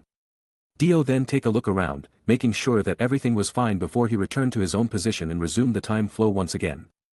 The couple immediately shrunk and entered the quantum tunnel, before everyone followed suit. Nobody realized that Natasha and Barton have been swapped, while Dio just smiled and entered the quantum tunnel to go to his specific coordinates. But in the isolated room, Natasha and Barton were confused as they found themselves in a room they never seen before. Where are we? Natasha asked confusedly. This is not good. Barton said as he looked around the room. He broke free from the ropes that tied him and immediately ran out of the room and rushed towards the mission's control room, but to his dismay, the room was already empty. Clint. Why are you here? Did you finish your mission already? Natasha then looked towards Barton with a bad feeling as they knew who moved them to the isolated room. Chapter 770. There was no one else except Dio that could swap 2 people at once like this. Natasha and Barton even saw that their Pym particle has been taken away too. Now. Even Shuri felt confused as she knew for sure that the number of people entering the quantum tunnel exactly matched the number of the Avengers that should go in too. This just proved the fact that two people who were entirely out of place took Natasha and Barton's place on their mission. Combining the idea that Dio disappeared before today, Natasha and Barton could already tell what Dio had in mind. Dio had to be using other people's lives in exchange of Natasha and Barton's. Dio just went ahead with his own plan without consulting as they wouldn't approve of it. Natasha and Barton didn't have any means to stop Dio now as there was no more Pym particle here. They could only wait and see what happened. Dio was really playing them for a fool right now. They believed that Dio must have gone to New York 2012 as planned right about now. But there were two strangers heading to Vormir to sacrifice themselves to take the Soul Stone.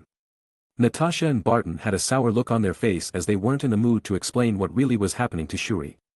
It would be best to wait for everyone to return as the time travel shouldn't take long to complete. Dio appeared in 2014 with two strangers. Nebula and Rhodey, who also arrived at the same time frame as Dio and the supposed Natasha and Barton, were surprised. They didn't understand why two strangers suddenly took Natasha and Barton's place. They began to wonder whether Natasha and Barton made a mistake when they set their time coordinate.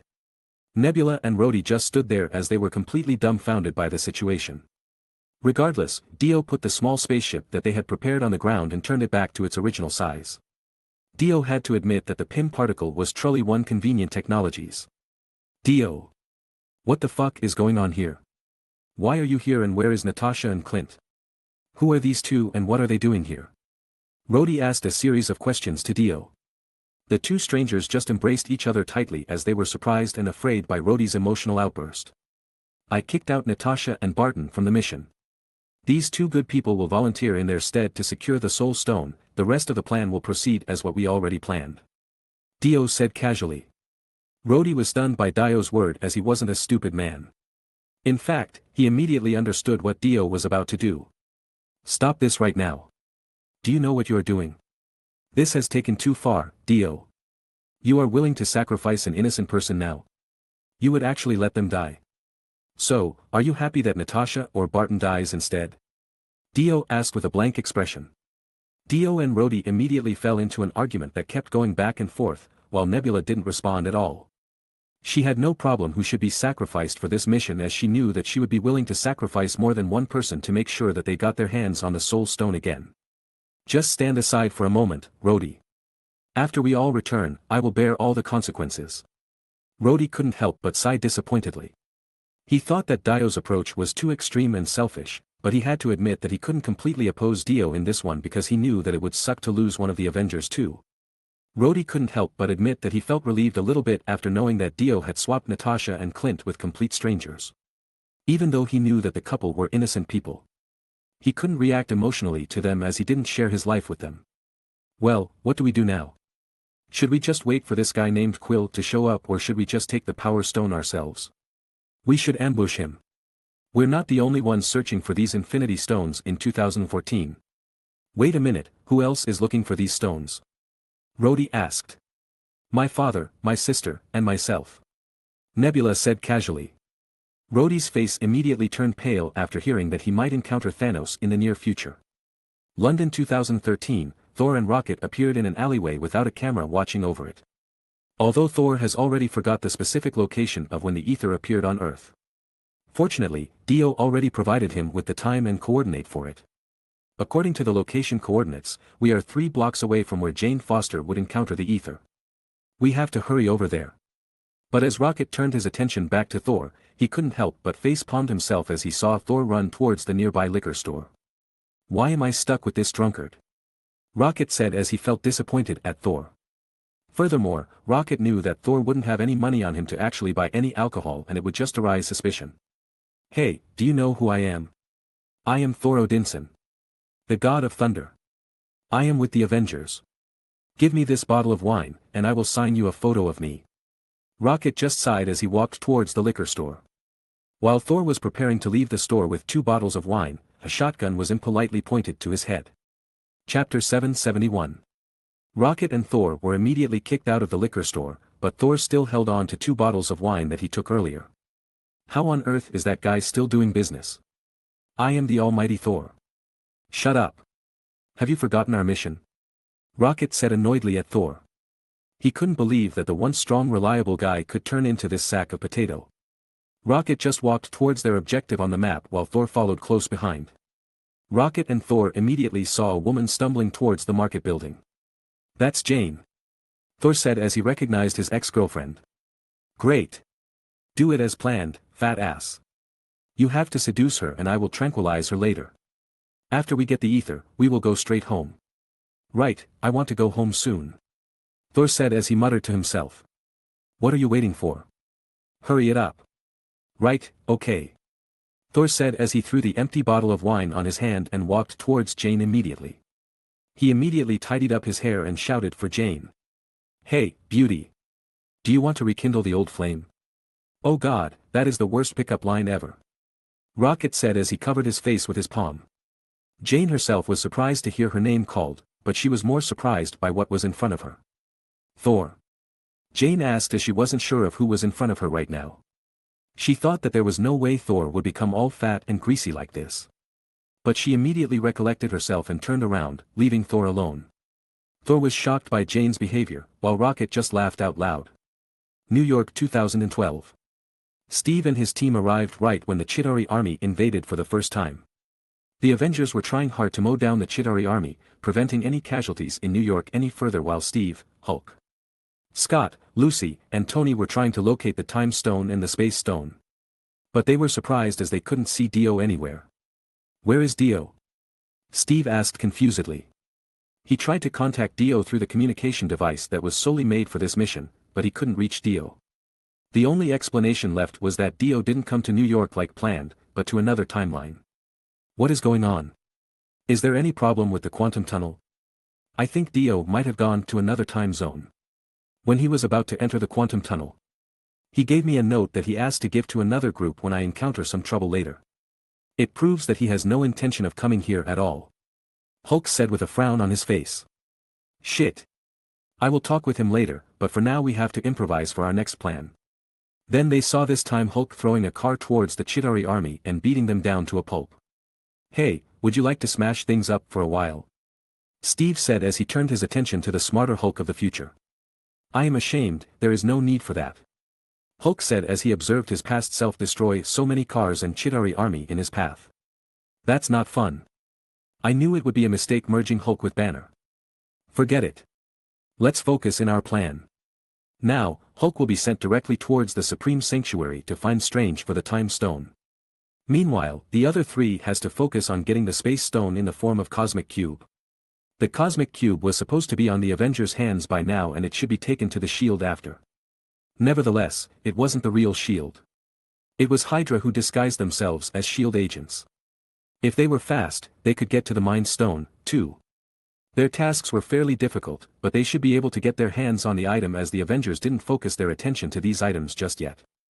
Now, according to Dio, it might be best not to show themselves to any of the Avengers or Dio in this time as they would regard them as enemy and it would be chaotic if that happened. Do you know who and what this woman can do? Tony whispered to Steve as he looked towards Lucy who remained silent the entire time. Dio said that she was a trustable woman, but he didn't say anything about her background. He also said that we can rely on her strength, too, but then again, he didn't say anything about what she could do, Steve said with a shrug. Man, Dio really annoys me right now, Tony said as he looked annoyed. Hey, do you have any ability? If we get into a fight, I want to take command. I can transform, I can grow big, Lucy said with a shrug. Chapter 772. Are you scared? Dio asked to the couple as he activated the automatic flight. A little bit, Smith, the man who would be sacrificed said nervously. His wife just clenched her hand on her husband with tears on her eyes. Smith reached down for his wife's hand and put her hand on his chest, calming her down as it signified that he was still alive. If it were possible, he would like to live a life with a happy family and friend, but he knew that with his incurable illness, it was an impossible thing to ask. If it weren't for Dio who found him and gave him a reason to spend his entire life to fulfill a father's responsibility, he would be wasting away the rest of his life in a hospital bed right now. Dio allowed him to feel that the little time he had right now had value. He didn't resent Dio for sacrificing his life as he could fix his children and wife's future for the better with his sacrifice. The only regret he had was that he wouldn't be there to see their future. You are a hero. Your child and parents will be proud of you. Dio said sincerely. Maybe not many people would know Smith's sacrifice, but nevertheless, he would be a hero who saved half of the universe. His family would be proud of his accomplishment. Smith's anxiety immediately faded as he smiled at his wife. Thank you, Smith said to Dio solemnly. No need to thank me, I am far from what you call a good person. I couldn't even convince myself to sacrifice myself. I also couldn't sacrifice anyone around me. So I chose you among so many candidates. No matter what I say to you now, it will sound like an excuse, so don't thank me. But I hope that you don't hate me for this. Dio said solemnly. I understand what you are saying, Mr. Dio. You are a sincere and kind person. Anyway, I had no good days to live, but if you weren't around, would be spending the rest of my life in the hospital, suffering in endless pain. I might as well sacrifice myself if I can be of use to the world and my own family. Smith said with a smile on his face. I have less than a month left to live, in exchange for half of the life in the universe, it would be a pretty huge win, Smith said jokingly. He still smiled cheerfully, but his wife still cried non-stop beside him. Dio nodded as he knew that his plan would be a success. A few hours later, Dio's spaceship finally arrived at Vormer. Since Smith's body was so weak, Dio helped him walk across the desolate planet to the top of the mountain, where his destination would be. The closer Dio walked towards the top of the mountain, the more silent the atmosphere became. All three of them didn't say any word as they walked towards their destination, obviously they could feel death coming closer. When they reached the middle of the mountain, a ghostly figure floated in front of them. Dio Brando, son of Dario Brando. Wade Smith, son of Dwight Smith. Emily Smith, daughter of Aaron White. I am the guide who leads everyone to the Soul Stone. The figure said indifferently as he identified everyone. Dio already knew who this man is, so he stopped the man from saying another word. There is no need for pleasantries, Red Skull. Take us to the Soul Stone now, Dio said indifferently. You know me? The Red Skull asked as he raised his head and revealed his horrible face. The Smiths were obviously alerted by the hideous face behind the Red Skull's cloak. I know much more than you think, but now I am in a hurry, and I don't have time for a small talk here. Dio said in a hurry. I see, then please, follow me. The Red Skull said with a smile on his face. Dio nodded as it was the first time he came to this planet too. Soon, they arrived at the cliff that Dio was familiar with. Now, the thing you wanted is close by. If you want to take it, you have to sacrifice something you love the most. It is the simplest transaction in the whole universe, a soul for a soul. Red Skull said indifferently. Before coming here, Dio already explained everything to this couple, and thus Smith already knew what he would do. Although the instinctual fear was inevitable, his heart already settled, he was ready to sacrifice himself. Red Skull himself was surprised by this development as he didn't know that a man who was ready to sacrifice himself was brought here like this. Take your time, there is no need to rush. Say your goodbye until you are satisfied. Wade Smith gave Dio a grateful look and he knew that he had to be alone with his wife for a while.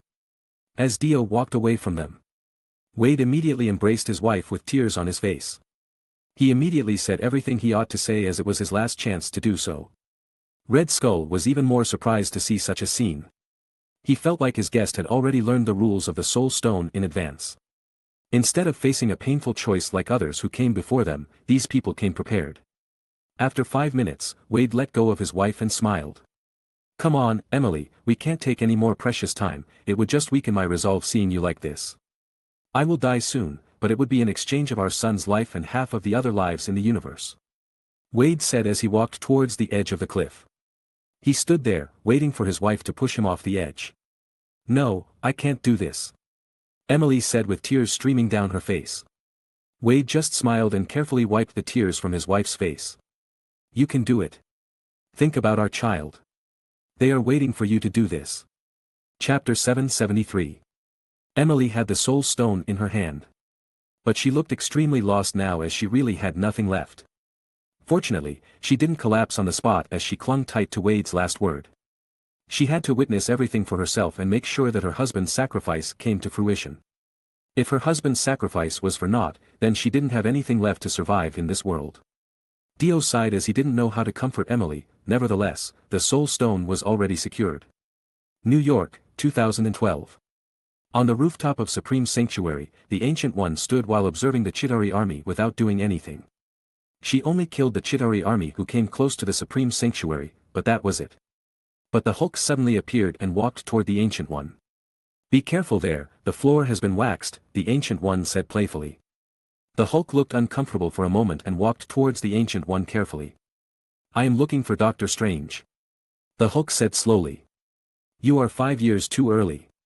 Now, Stephen Strange is undergoing surgery 20 blocks away from here, so what do you want him to do at this moment?" The Ancient One said casually. Stephen Strange was the next Sorcerer Supreme that the Ancient One appointed at the end of her life, so she was still the Sorcerer Supreme of the Earth at this moment. The Hulk seemed lost for a moment before he noticed the eye of Agamotto on the Ancient One's neck. "I come for that thing," the Hulk said as he pointed towards the eye of Agamotto. "Ah. I see, but I am afraid I can't hand it over to you. I am sorry, but please work with me here. May I discuss our plan to you?" the Hulk said as he walked towards the Ancient One. Obviously, as Hulk had integrated itself with Banner, now he had a brain to work things out, but it could be said oppositely.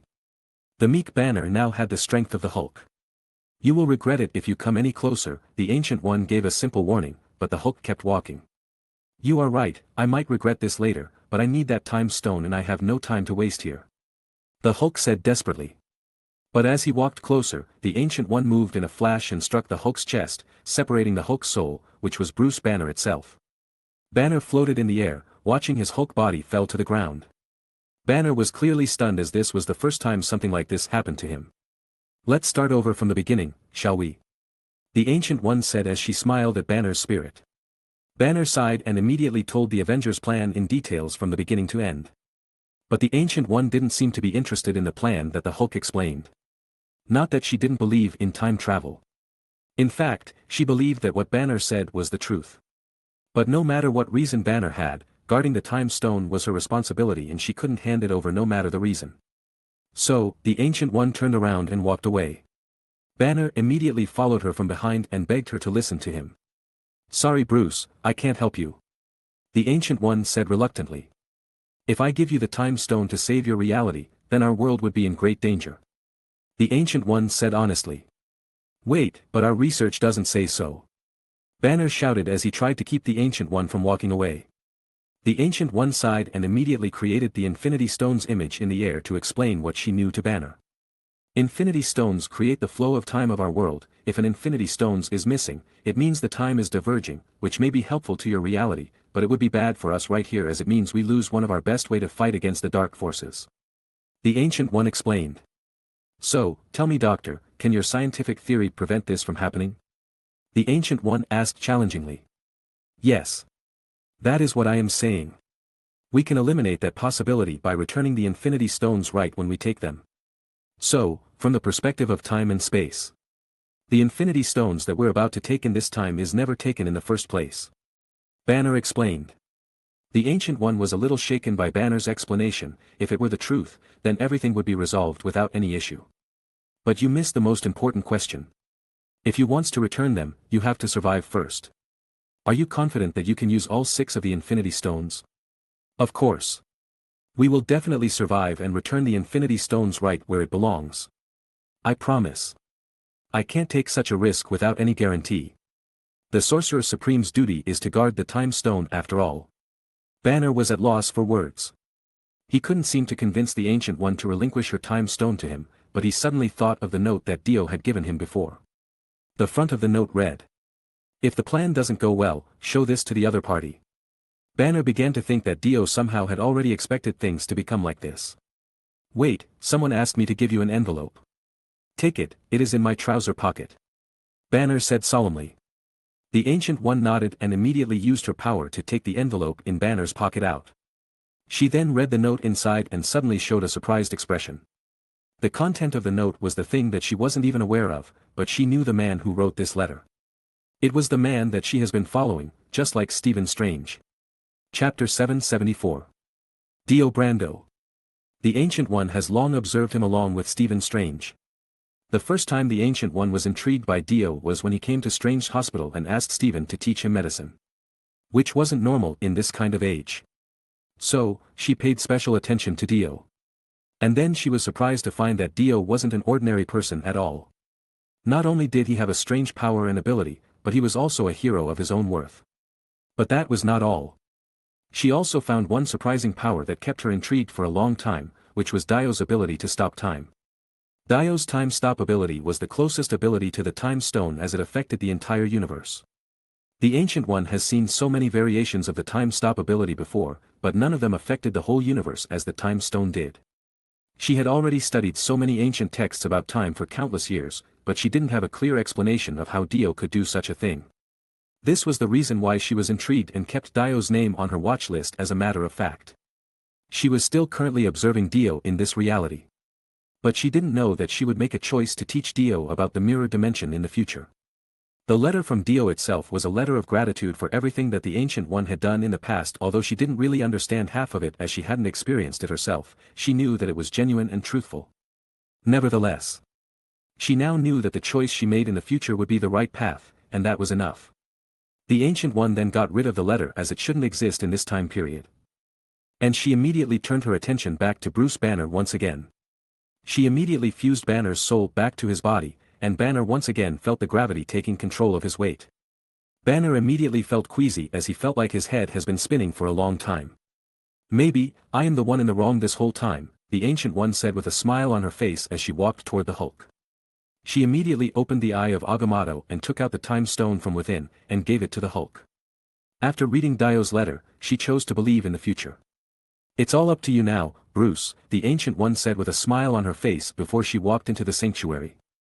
Hulk just nodded solemnly and walked away from the sanctuary. The chaos in New York was coming to an end, and Steve, along with his team, successfully made their way towards the top of the Avengers Tower and saw the scepter with the Mind Stone not too far away from them, but they couldn't find a chance to take it away as Dio in this time was so fierce. "Has Dio always been this, uncontrollable?" Scott asked as he knew too little about Dio. Dio already killed hundreds of enemies in just a few minutes. Whether it was using the huge scythe in his hand, the ice attack that he blasted like a machine gun, or even the strange things that he summoned, everything was devastating for the enemy. Steve and the others could only clearly see how reliable Dio as a comrade was when they saw him from the third-person perspective like this. "What should we do now? Should we go in after Bucky took his shot, or should we go in right now?" "We should act as planned," Steve said as he groaned slightly. The plan wasn't complicated at all. Scott should be distracting the Steve at this time, and Steve would immediately take the Mind Stone. Dio in this time shouldn't have thought that Steve, who came later, would be Steve in the future. If Bucky came out midway and wanted to steal the Mind Stone, Tony would make sure to obstruct him from doing so. The only thing that Steve was worried about was if Tony couldn't control his emotion and kill Bucky. If that happened, everything would become a problem. But it was best to think about it later. As for Lucy, Steve asked her to become a distraction with Scott. If Ant-Man failed to distract the Avengers of this time, then it was best to have a backup, and that was where Lucy came. Steve just hoped that Lucy was as strong as Dio said she was. After the plan commenced, Scott immediately caused some distraction for the Avengers. He killed several Chitauri army soldiers and also attacked Steve from this time frame in the face. "Be careful, there are new enemies joining the fray. I can't locate them yet, they may have stealth ability," Steve said as he felt like he was punched in the face. He immediately stood up and monitored his surroundings in vigilance while reporting any abnormal situation to the other Avengers. "This has nothing to do with stealth," Scott said as he stood on Steve's shoulder. He jumped and punched Steve in the face once again. "Sorry, but this is what you asked me to do. Don't hate me," Scott said casually. Scott then ran towards the nearby building and reverted to his original size, but at that moment, he was struck by an explosive arrow. "The enemy has showed himself. Surround him, I will cover you." Natasha then suddenly appeared from the corner and attacked Scott directly.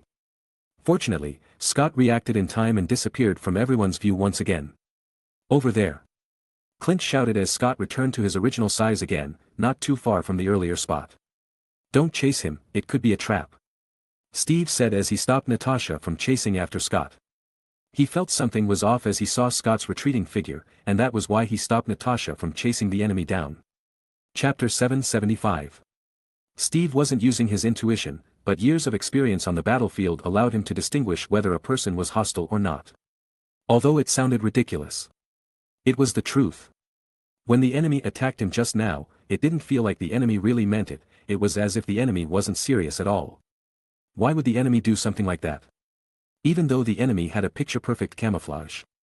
They deliberately exposed themselves twice. The more Steve thought about it, the more odd the whole situation seemed. But one thing for sure was that the enemy intentionally lured them away from something. This was definitely a trap. This was also the reason why he prevented Natasha from chasing after the enemy. Steve and the others ignored the fleeing Scott as they already knew that it was a trap. Scott was irritated by Steve's rationality as it wasn't something that he expected. He just wanted to shout at Steve to chase after him like they were supposed to. And so, Scott attacked once again to draw Steve and the others' attention, but Steve and the others were vigilant this time and they almost caught Scott because of it. If it weren't for the Ant-Man's ability to manipulate his size, he would have been caught and captured by now. But the more pressing matter for Scott right now was to think of another way to distract the Avengers. This was a very bad situation for Scott as he wasn't used to this kind of problem. Lucy observed the situation and figured out that Scott was in a very bad situation. And thus she immediately came out of hiding. Dio already told her to listen to the one in charge of this mission, which was Steve. Steve from the future already gave her a mission to draw the people of that timeline away from the Avengers Tower in case Scott failed. She didn't quite understand why these people has to be drawn away from the tower as she didn't really understand what drawn away means, so she just went ahead and made a move without putting much thought into it. Steve and Tony were hiding in the shadow as they observed the situation in the battlefield. When they saw that Scott's distraction was a bust, they looked away silently. They never put too much hope in Scott as Steve knew that Scott only possessed a little threat for the Avenger of this time. Vision, it seems I still have to trouble you for this, Steve said as he looked towards Vision who wasn't that far from his current position. Vision nodded silently.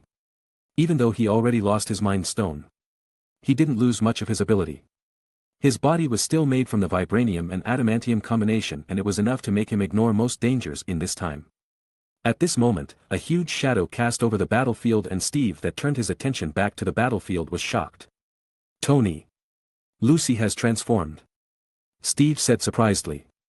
What the hell? Is that Lucy? She is so much bigger than the Hulk. Steve and Tony saw a huge human-shaped butterfly that was at least 100 meters tall, flying in the sky.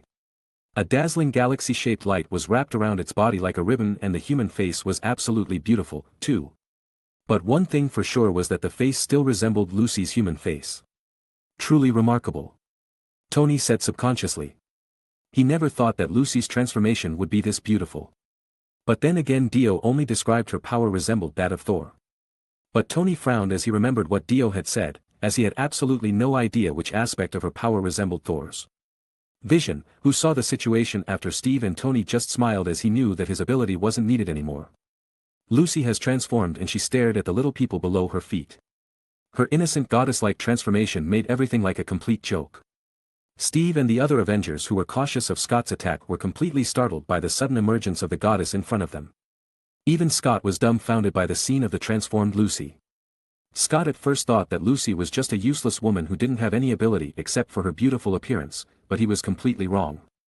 Now he finally understood why Dio never left her alone when he first met Lucy. He never expected Lucy to transform to such a huge creature like this. Scott almost couldn't believe he let Lucy play with his daughter earlier. Scott's face was pale from imagining that Lucy would crush his daughter from just a little misunderstanding. At the same time, the Chitauri army began to rush towards the bright butterfly goddess and attacked her as it was obvious a beautiful creature such as Lucy wasn't part of their army. Lucy then flapped her wings faster and then the bright light that surrounded her instantly turned into light needles that pierced the enemy within her surroundings. The needle-shaped light was fast and indestructible. And everyone that was hit by the light needle was completely disintegrated. With one blow, all enemies within the radius of several kilometers were killed. At the very least, tens of thousands of the Chitauri army were killed in Lucy's hand. If Dio could see the scene in front of him right now, he would surely wonder how a strong race like this didn't have a complete control over the universe. It was absurd. Lucy herself had the power to completely destroy a planet by herself. Thousands of flying machines fell from the sky as their pilot has been disintegrated. In fact, Lucy's attack just now seemed to have made the world gone quiet. Steve and the others couldn't tell whether she was a friend or a foe. In fact, they had been completely at loss for words from the beginning. It was not that they didn't want to say anything about this, but they just didn't know what word to describe everything they saw right now. Is the butterfly goddess in front of them an angel or a god? Nevertheless, they were completely mesmerized by her beautiful appearance yet overwhelming power. Chapter 776. The sudden change slowed down both sides. The Chitauri army deployed hundreds of soldiers and 5 Leviathans to attack Lucy. Meanwhile, Lucy was determined to complete her task, but it wasn't that easy for her as so many enemies were coming at her at once. Lucy stretched out her hands slowly, and a large number of white lights emerged from her wings that were immediately condensed into swords of light. Omni Slash. The goddess of light disappeared from her spot using her breakneck speed and reappeared for a split second in front of every enemy. After a single second, Lucy returned to her previous spot again, and a flash of light burst out of the Leviathans. It was an intense blinding light before these Leviathans were cut in half and fell down to the ground. Everyone who saw the scene was stunned, frozen in silence. As they didn't know what word they could use to describe Lucy's overwhelming power. The powerful Leviathans were hard to take down, and it even both Thor and Hulk to bring down one of them, but the goddess of light just destroyed them in seconds. Everything that happened seemed like an illusion. Even Dio of this time went completely stiff as he saw the goddess of light in action from afar. Dio already knew about the Ant-Man's existence, so he wouldn't care if Ant-Man appeared here. But this was something that he never saw before. He never saw anything like this goddess of light before in Marvel Cinematic Universe. As a matter of fact, he really doubted that anything like this existed in the comic universe. Where did this thing come from? Dio really couldn't remember anything like this ever existed. There was no way such a powerful and beautiful character wouldn't be used repetitively in the comic. But Dio was certain that he never saw one like this before. Dio began to doubt everything he knew up until now. He was confident that he already knew about the whole plot about Marvel Cinematic Universe, but that didn't seem to be the case at all. As far as Dio was concerned, he wasn't sure that he could even stop this goddess of light. However, the worst outcome wasn't final yet, as it seemed this goddess of light was fighting the enemy too. But then he saw the goddess of light flapped her wings and created a gust of wind that blew Steve and Natasha away from the Avenger Tower. Dio was confused by what the goddess of light did, as it didn't seem to serve any purpose. Of course, Natasha and Steve were forced to stay away from the Avenger Tower, but for what reason? While Dio was racking his brain out to figure out what the goddess of light was trying to do, Steve and Natasha had completely no idea where they were right now.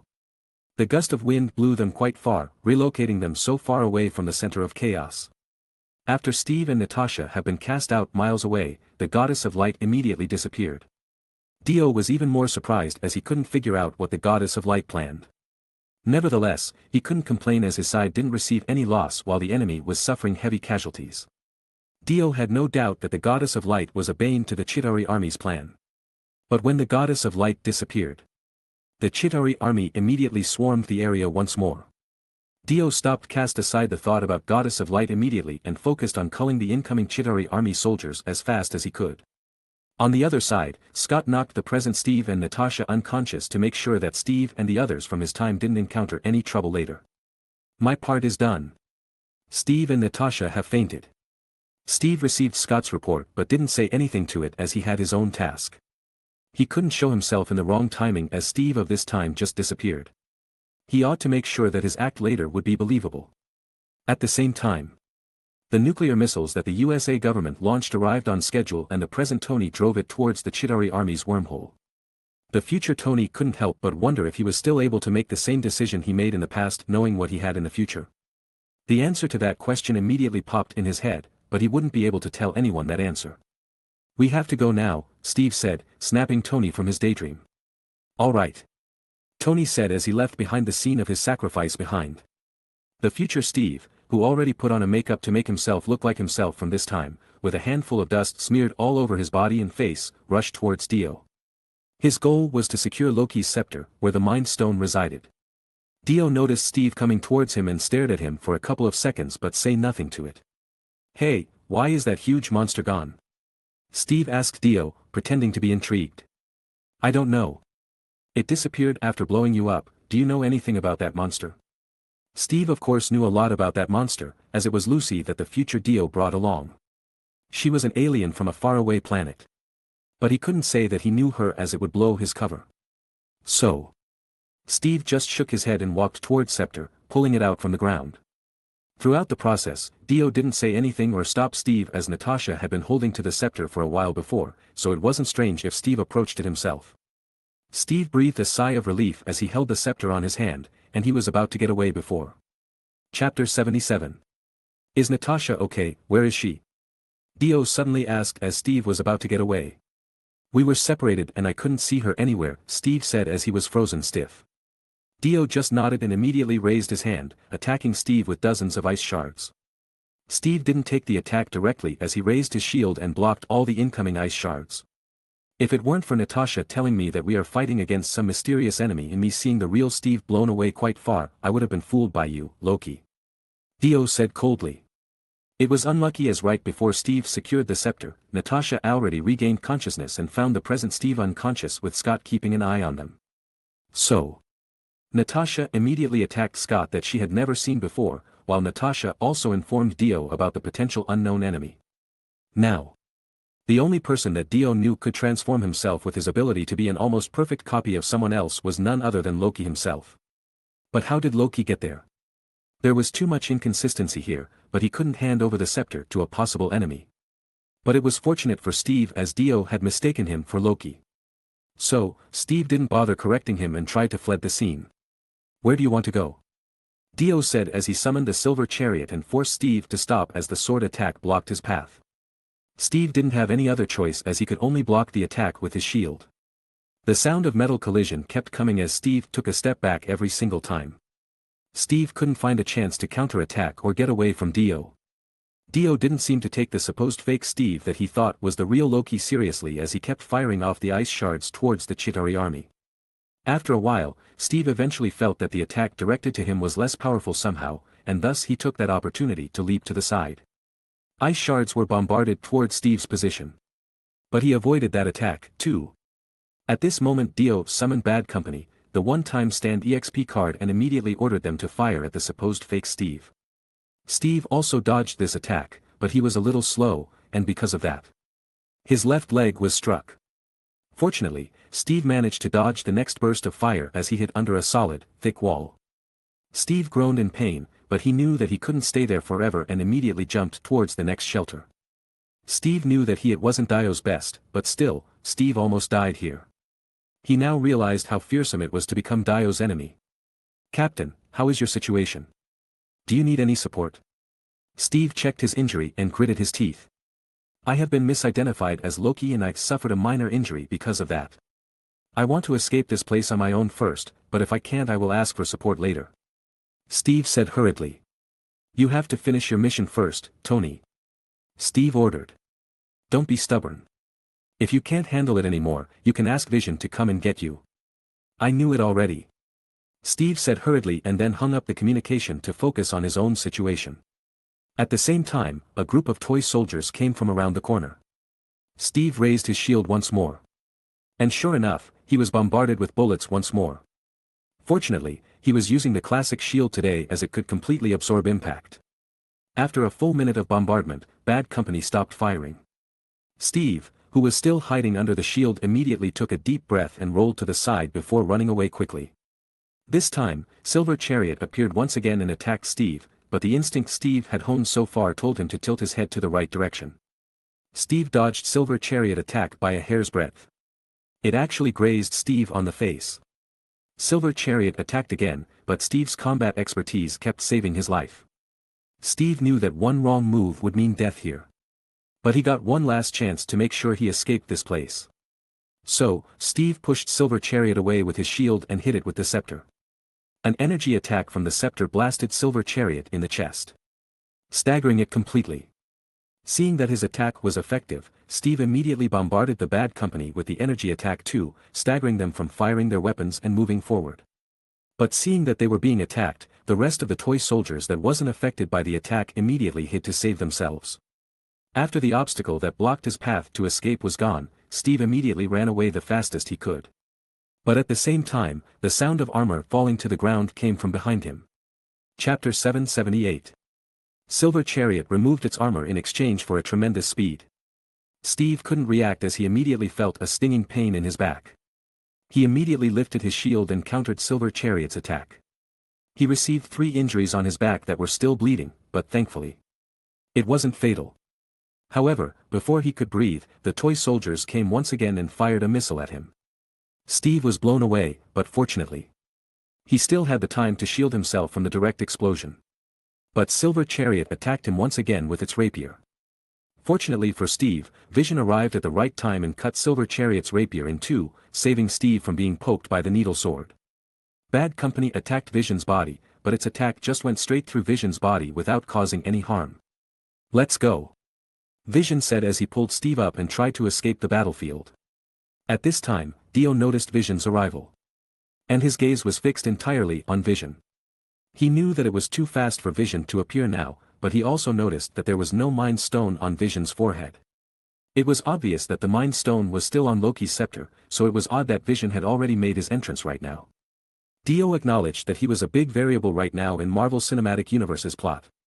He knew that he would cause a lot of huge butterfly effects, but the situation right now was too weird. There were two Captain Americas. And Vision was already created. Plus, Ant-Man already showed up earlier, and the huge goddess too. Dio even started to wonder if he was dreaming and should wake up soon. He thought that all of this was just a huge dream, and he was on a hospital's bed right now. In a coma. Now that he knew that Loki was not impersonating Steve, everything was really confusing. So, instead of chasing after Vision and Steve, who tried to escape the battlefield and use the world to stop them, Dio let them go. At the same time, Thor and Hulk called for Dio as Tony would die at this rate. Dio groaned in frustration as he turned his attention toward Tony, who was falling from the sky. He knew that no matter how chaotic the world became, he ought to focus on the situation at hand. As for the future, Dio should leave it to his future self. Vision and Steve instantly felt relieved when they noticed that Dio didn't chase after them. Steve was especially relieved as he knew how relentless Dio sometimes could be. But still, he was somewhat disappointed in himself as not even Dio in this time regarded him as an opponent. No wonder Dio preferred to do everything by himself as he deemed everyone useless. "Look out!" Vision shouted, snapping Steve from his daydream as he threw Steve out of harm's way. A rain of bullets hit the spot where Steve was earlier. Luckily for Vision, it didn't have any effect as he could just phase through them. Someone ambushed Steve and Vision. But it wasn't Dio. It was Bucky Barnes, the Winter Soldier himself. But Steve already expected this as he knew that Bucky would come at this exact time to steal the scepter. Hydra wanted the Mind Stone's power for their experiment and stuff. At this time, Hydra was still at its peak influence as S.H.I.E.L.D. still couldn't uproot them from the S.H.I.E.L.D.'s own management. Thus, their growth rate was very fast. This was also the reason why they didn't mind sending the Winter Soldier himself to pick up the scepter. In the main timeline, Bucky would take the scepter easily as Dio was preoccupied with saving Tony. This time it would be completely different as Steve had already secured the scepter himself. That was also the reason why Bucky attacked Steve and Vision here, as he wanted to get a hold of the scepter for the Hydra. Bucky immediately rushed towards Steve as he wanted to kill Steve, who was still holding the scepter in his hand. Furthermore, it would be hard for Steve to fight the Winter Soldier and win with his injuries. But still, Steve wasn't alone from the beginning. A missile suddenly appeared and bombarded Bucky from the sky, and it was none other than the Iron Man himself. Bucky immediately backed away, and Tony immediately stood beside Steve. Vision then launched her own attack at Bucky, and as he got closer to Bucky, he grabbed Bucky's neck and pressed it against the wall. Vision then pummeled Bucky, but Bucky wasn't one to falter as he pulled out a gun and immediately shot Vision with it, forcing Vision to let go of Bucky's neck. Still, the bullet wasn't enough to scratch Vision's hard body. Bucky threw away his gun and punched Vision in the face with his cyborg arm, pushing Vision back a little bit, but it just annoyed Vision as he immediately grabbed Bucky's cyborg arm and pinned it to the side, completely suppressing Bucky down. Tony, who was flying in the air, landed beside Bucky and was about to pop Bucky's head with his repulsor, but at the same time, Steve stepped forward with the scepter and immediately stuck the tip of the scepter on Bucky's chest. The scepter immediately glowed, and Bucky immediately fell asleep without further resistance. Chapter 779. Steve gasped from exhaustion as he took a step away. He knew that Bucky was just being controlled by Hydra, and that was why he couldn't let Tony kill Bucky. "What do we do now?" Vision said as he looked at both Steve and Tony. "Just leave him here. We shouldn't temper this timeline too much, but what do you think, Tony?" Steve just stared before he smiled a little bit. Nevertheless, Steve was pretty ashamed of himself as he knew that he had almost died here today. His costume was all dirty and crumpled up. And the injury on his back hasn't closed up yet. Fortunately, this injury wasn't too serious, so Tony simply sprayed something that immediately stopped the bleeding. Then Tony, Steve, and Vision immediately returned to the rendezvous point, where Scott and Lucy were already waiting. "How is it going?" Scott asked as he saw Tony and the rest arrived. Then he noticed that Steve was pretty beaten up, so he was quite concerned. Are you seriously injured? Scott asked as he walked towards Steve. A little bit injured, but none too serious, Steve said with a scepter in his hand. How did that happen? Scott asked as he knew how capable Steve was. According to the plan, Steve should avoid all suspicion, take the scepter and leave, but it seemed they encountered some problems along the way. Remember the communication snail that we mentioned before? Steve said with a sigh. No, I am pretty sure the Steve and Natasha of this time were unconscious at that time, they wouldn't be able to pass any information in that state, would they? Scott said unsurely. They already planned for all details, including the communication snails that the Avenger of this time had. And that was why Scott had to incapacitate the Steve of this time to make sure Dio wasn't suspicious. No, it's Natasha. When I took the scepter, it seems Natasha has already regained consciousness. Steve said with an exasperated sigh. Scott also remembered that Natasha was the one who woke up first, and he immediately noticed where he had made an error. Yeah. Sorry, I didn't expect Natasha to wake up so soon. It's not your fault, Scott, we are just unlucky, but we do manage to secure the Mind Stone regardless. Steve said with a smile on his face. Steve wasn't a person who would throw blame around, although Scott's performance in this mission was indeed a little bit questionable. But then Scott immediately remembered the scene of the goddess from earlier and turned his attention to Lucy. The huge, butterfly earlier, is that your transformation? Steve asked curiously. Yes, it's me. It's not an ordinary butterfly, it was a form of mythological creature, the goddess of light. Butterfly goddess of light. Did Dio know about this transformation of yours? He knows, I was in that form when we first met. At that time, I was fighting against an enemy of mine. If it weren't for Dio's help, I would have died already by now. Later, when the planet exploded, Dio rescued me. Otherwise, my race would be completely extinct. Wait a minute, a race? Are you saying that there is more of you that can transform into the butterfly goddess? Why would everyone transform into the goddess of light? Lucy asked confusedly. Well, I am just curious, that's all. Scott said with a relieved grin as he was certain that there were not that many people who could transform into a monster like Lucy, but his happiness didn't last long. I am the only one who could transform into the butterfly goddess, but the others could transform into their own mythological creatures, such as golden lions, unicorns, and such, Lucy said with a proud smile on her face.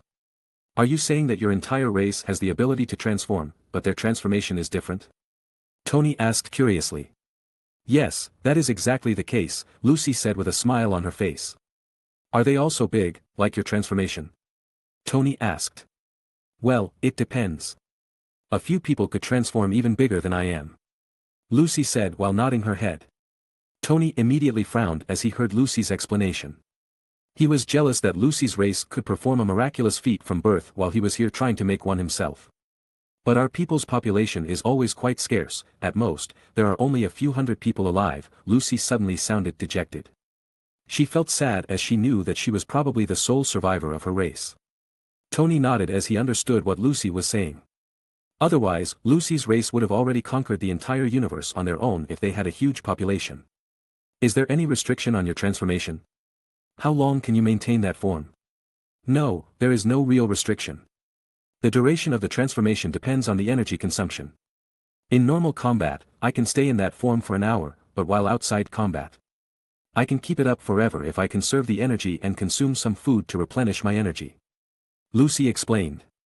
So, did you use your transformation often? Steve asked. Well, I trained almost every day with my clansmen, Lucy said with a shrug. Steve immediately thought of huge beast-like monsters fighting against each other. Well, enough of that. I think we need a backup plan. Dio might have begun to doubt our identity, so the plan to take the cube might not work. That makes sense, but we have to know more about Lucy's ability to devise a more detailed plan, Steve said as he looked at Lucy for a while. Chapter 780. Tony opened his eyes and he immediately saw the concerned look of the Avengers around him, but Tony just smiled as he was still alive. 25 hours later, everyone gathered in the Avengers Tower with Loki, who was safely secured. At this time, S.H.I.E.L.D. who came to clear up the debris of the battlefield finally arrived. As for the shawarma that Tony proposed earlier, it had to be postponed for some reason. Wait, are you saying that Loki's scepter was taken away by Steve Rogers after I closed the portals? Tony asked in surprise as he heard Dio's explanation. Yes. But not our Steve Rogers. It's a mysterious person that appeared out of nowhere. They also got a huge goddess-like monster with powerful abilities. I still don't understand their reason for all this. The probability of the enemy disguising themselves as Steve Rogers itself was still there. Dio said solemnly. Dio suspected that the goddess-like monster came from a completely different world, and because of his own appearance here, the character of another world began to mess in this world. But I didn't feel any hostility from them, Steve said slowly. And why do you say that? Tony asked curiously. I just had a feeling that was the case at first. But what happened later seemed to confirm my suspicion. The guy that can change his size attacked at first, but rather than aiming to neutralize me. It was like he just wanted to annoy me so that I would follow him. Then the huge butterfly thing appeared and destroyed every enemy that came her way before throwing us away from the plaza. Steve explained. If the enemy wants to kill us, I believe they had the opportunity to do it so many times, but they never did anything that could harm us, Steve continued. Now, after I got thrown away, the guy that can change his size earlier attacked again, but this time, he just knocked me out, Steve showed his point. Combined with what Dio had said earlier, I guess they are a group of people who went after Loki's scepter. All their distraction earlier was just to clear their way to get their hands on the scepter with a relatively easy method. Steve stated a plausible scenario. That has to be the reason why they go out of their way to distract me and Natasha so much. Steve said while nodding his head. Well, the enemy might not want to be our enemy, at least not permanently, Steve said with a shrug. Everyone was lost in thought after they heard Steve's explanation, except for Hulk, who just sat down playfully. We still lack evidence to say anything for sure right now. We can all speculate, but it doesn't serve any purpose, Dio said carefully. I propose we spend some time investigating this matter later. It's actually scary that the enemy can just appear out of nowhere, while they might be scheming something in the shadows. Natasha suggested. Everyone obviously agreed to her suggestion. It was obvious that they ought to investigate the enemy's identity first, regardless of whether they were hostile or not. While the Avengers were discussing what they should do next, Tony and the others that came from the future were eavesdropping on them in a room close by. As for how they did it, Scott changed his size and took the eavesdropping device himself. No wonder he is the Captain America, his analytical ability is quite precise.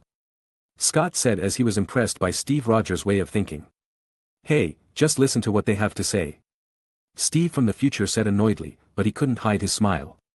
Hey, they didn't go to the shawarma place. Our plan wouldn't work. Vision said as he was focused on the objective. He already changed his appearance to disguise himself as the shawarma shop's owner, while Lucy had disguised herself as the waiter for that same store. If the Avengers had lunch at the shawarma place, Vision and Lucy could stall the Avengers to make time for Steve and the others to secure the cube. But Dio stopped them before they could go to the shawarma place, as he thought that they shouldn't relax in the current situation. Well, prepare our backup plan. It is time to test your acting skill, Scott. Tony said with a disappointed shrug. Okay. Just take it easy. I assure you that I can pretend to act innocent while in school. That is why I got away with almost everything. Scott said confidently. Steve just sighed when he heard Scott's word, as he knew that the plan could fail horribly. Steve felt like he wanted to sub Scott out from this mission, but there was no one to assume his role, and thus Steve could only hope that Scott could be relied on this one mission. After a while, Tony and Vision arrived at the scene they needed to be. Are they both ready? Tony asked to his communicator. Yes, but I can't help but think that this plan is unreliable. Steve said with a sigh once again. He didn't think Scott could act at all. Although he knew that the backup plan was to take advantage on the weak points of the early Avengers, he didn't think the plan could work. Vision, if the plan goes wrong, who should we watch out the most? Tony asked. Well, for starters, we should watch out for Mr. Stark, but Mr. Dio probably will be the toughest one. He might pose a problem if we have to fight him, Vision said honestly. Yeah, I think so, too. In this plan, Dio is a huge factor. No one knows what that guy would do, he might even ignore it all. So, it would be best to distract him and send him somewhere else. The worst situation would probably be if it turns into an all-out war and we'd struggle to take the cube. Tony said with a worried look on his face. Chapter 781. Thor and the other Avengers suddenly heard a loud noise outside right when they were wrapping up their meeting. I am Bick the Devil. Come out and die, Avengers. Otherwise, I will destroy your building. Thor and the other Avengers immediately rushed towards the window and saw the mysterious man who attacked Steve earlier. But now, they noticed that the mysterious man had turned into a giant. It's that guy again. What kind of power is that? Does he have some kind of special equipment or something? Natasha asked with a frown on her face, but no one could answer that question. But Tony seemed to realize something, although he couldn't say it out loud for now. Dio was surprised as he knew for sure that the guy in front of him right now was definitely Ant-Man. But what the hell was he doing right now?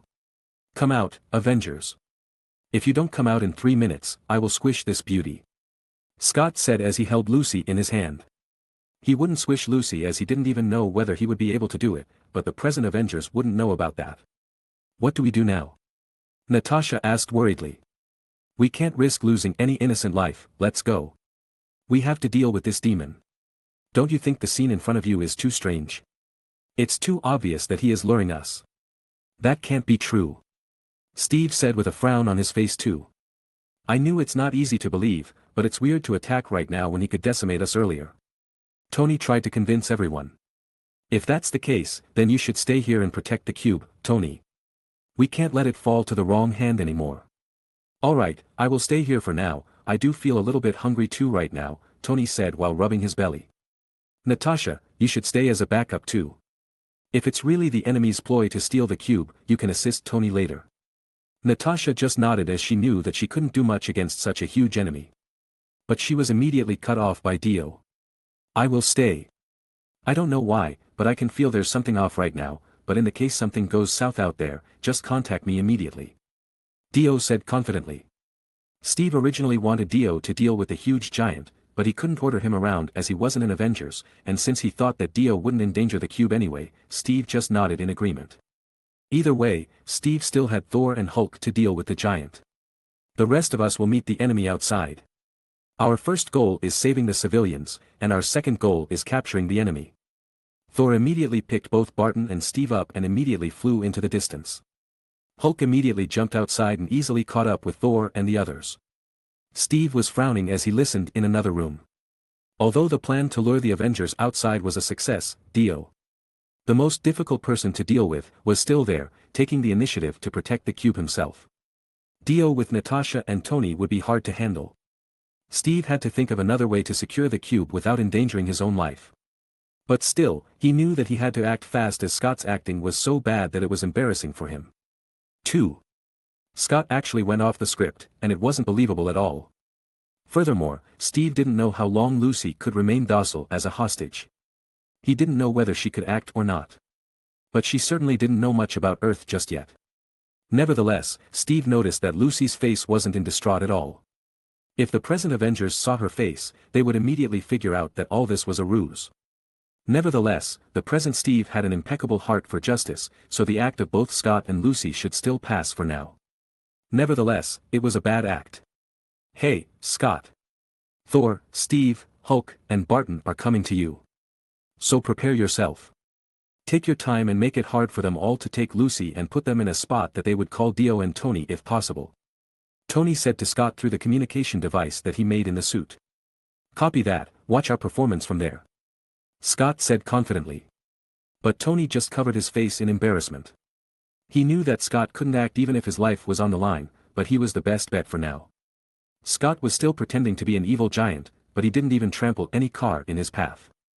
Then, a thunderbolt flashed in the sky and landed on the building next to Scott. It was Thor who brought Steve and Barton with him, and the Hulk was close behind too. Help me. I am so scared. Meanwhile, Steve didn't think much of it as he thought that the woman might have some mental problem. But this was just Steve's way of thinking, as he would always save a damsel in distress no matter what. He wouldn't ignore anyone if he weren't 100% sure that they were an enemy. Let her go. We are here now. Chapter 782. You want me to let her go? Alright, I will do as you say. Scott casually said as he let his hand go, and Lucy fell as a result. In any normal circumstance, Lucy would be reaching out for Scott's hand while screaming and yelling in horror, but Lucy didn't do any of this as she just fell obediently from Scott's hand. If the situation wasn't too tense, Steve and the others would immediately realize something was wrong. But for now, Scott and Lucy's poor performance successfully tricked Steve and the others. Thor immediately lifted his hammer and flew to save Lucy from falling to the ground. Meanwhile, Scott immediately made a move to catch Barton and Steve. The original plan was for Lucy to capture the Avengers, but Scott improvised and used Lucy to bait Thor instead. Steve and Barton realized that they had nowhere to run as Thor had already left. And thus Barton immediately took out his special arrow and began firing at Scott continuously. But an explosion of that level didn't really do anything to the gigantic Scott. It was like being struck with a toothpick if he had to compare the sensation. Steve also gritted his teeth and threw his shield towards Scott, but it didn't really do anything. But suddenly, Scott was caught off balance and fell to the side. It was the Hulk. He leaped through the air and punched Scott's waist. The Hulk's power was enough to smash even the enlarged Ant-Man to the ground. Because of this, Scott failed to capture Steve and Barton. Fortunately, he didn't crush any innocent bystanders as the area was already evacuated. Scott immediately balanced himself again and tried to stand up once more, but the Hulk jumped on his face and punched him straight on the cheek. This time, Scott could feel the ridiculous strength of the Hulk and stopped moving from the pain he felt on his face. At the same time, Thor successfully rescued Lucy from falling to the ground. "Take her out of here. I will help the Hulk." Scott was about to cry as Thor and Hulk pummeled him. His giant body didn't do him any good as Thor and Hulk didn't really care about it. But after he realized that Lucy was beside Steve and Barton, Scott immediately saved himself and turned himself to ant size. But even so, Thor and Hulk were still chasing after him as they could still feel his presence. "Wait, wait, wait," Scott said as he returned to human size and stopped Thor from hammering him down. "Remove your mask, villain. Show us your identity. Otherwise, my friend here wouldn't be waiting to beat you down." "Okay, alright. You win." Thor was annoyed and lifted his hammer to the air and summoned thunder before slamming it to the ground to shock the Ant-Man. But before he could pull off his move, a huge noise came from behind, and the butterfly goddess appeared once more. Thor saw the beautiful face of the goddess, and he somehow felt that its face was somehow familiar. Thor immediately realized that he had already fallen into the enemy's trap. The woman that he saved earlier was the butterfly goddess herself. Lucy already knew where everyone was, and she already understood that the present Avengers wouldn't pose a threat to her. And so, she flew, emitting her brilliant light in her wake. "Steve, Barton!" Thor shouted as he flew towards Steve and Barton, where he left the woman earlier. He completely ignored the hiding Ant-Man as he had another important matter at hand. Lucy condensed her light and turned them into needles before hurling them in all directions. Of course. She already lowered the power output before attacking as she didn't have any intent to actually injure the Avengers. Nevertheless, it was still a huge attack for the preset Avengers. Thor and Hulk were desperate to avoid the light needle. They didn't know what the light needle would do if it hit them, and they certainly didn't want to find out either. At this time, Scott slipped away to safety as his job was done. "Die," Lucy said without any emotion on her face as her light needle pierced Steve's head. Steve's eyes widened, but he was frozen as he couldn't say anything. "Steve. No," Thor shouted as he looked at Steve in horror. He immediately gritted his teeth and rushed toward Lucy desperately as he thought that Steve had died. But he couldn't attack Lucy as her speed was too fast for Thor. Meanwhile, the Hulk was still trying to get away from the light needle as he jumped around awkwardly. Lucy didn't feel any danger at all as she could easily defend against any attack that Thor and Hulk might throw at her. "Take one more step forward, and this person would die," Lucy said without any expression as she condensed a light needle on her hand and aimed it at Barton's head. Thor immediately stopped as he couldn't risk losing Barton. 2. But then he realized that the Hulk was jumping towards the butterfly goddess, completely ignoring her threat earlier.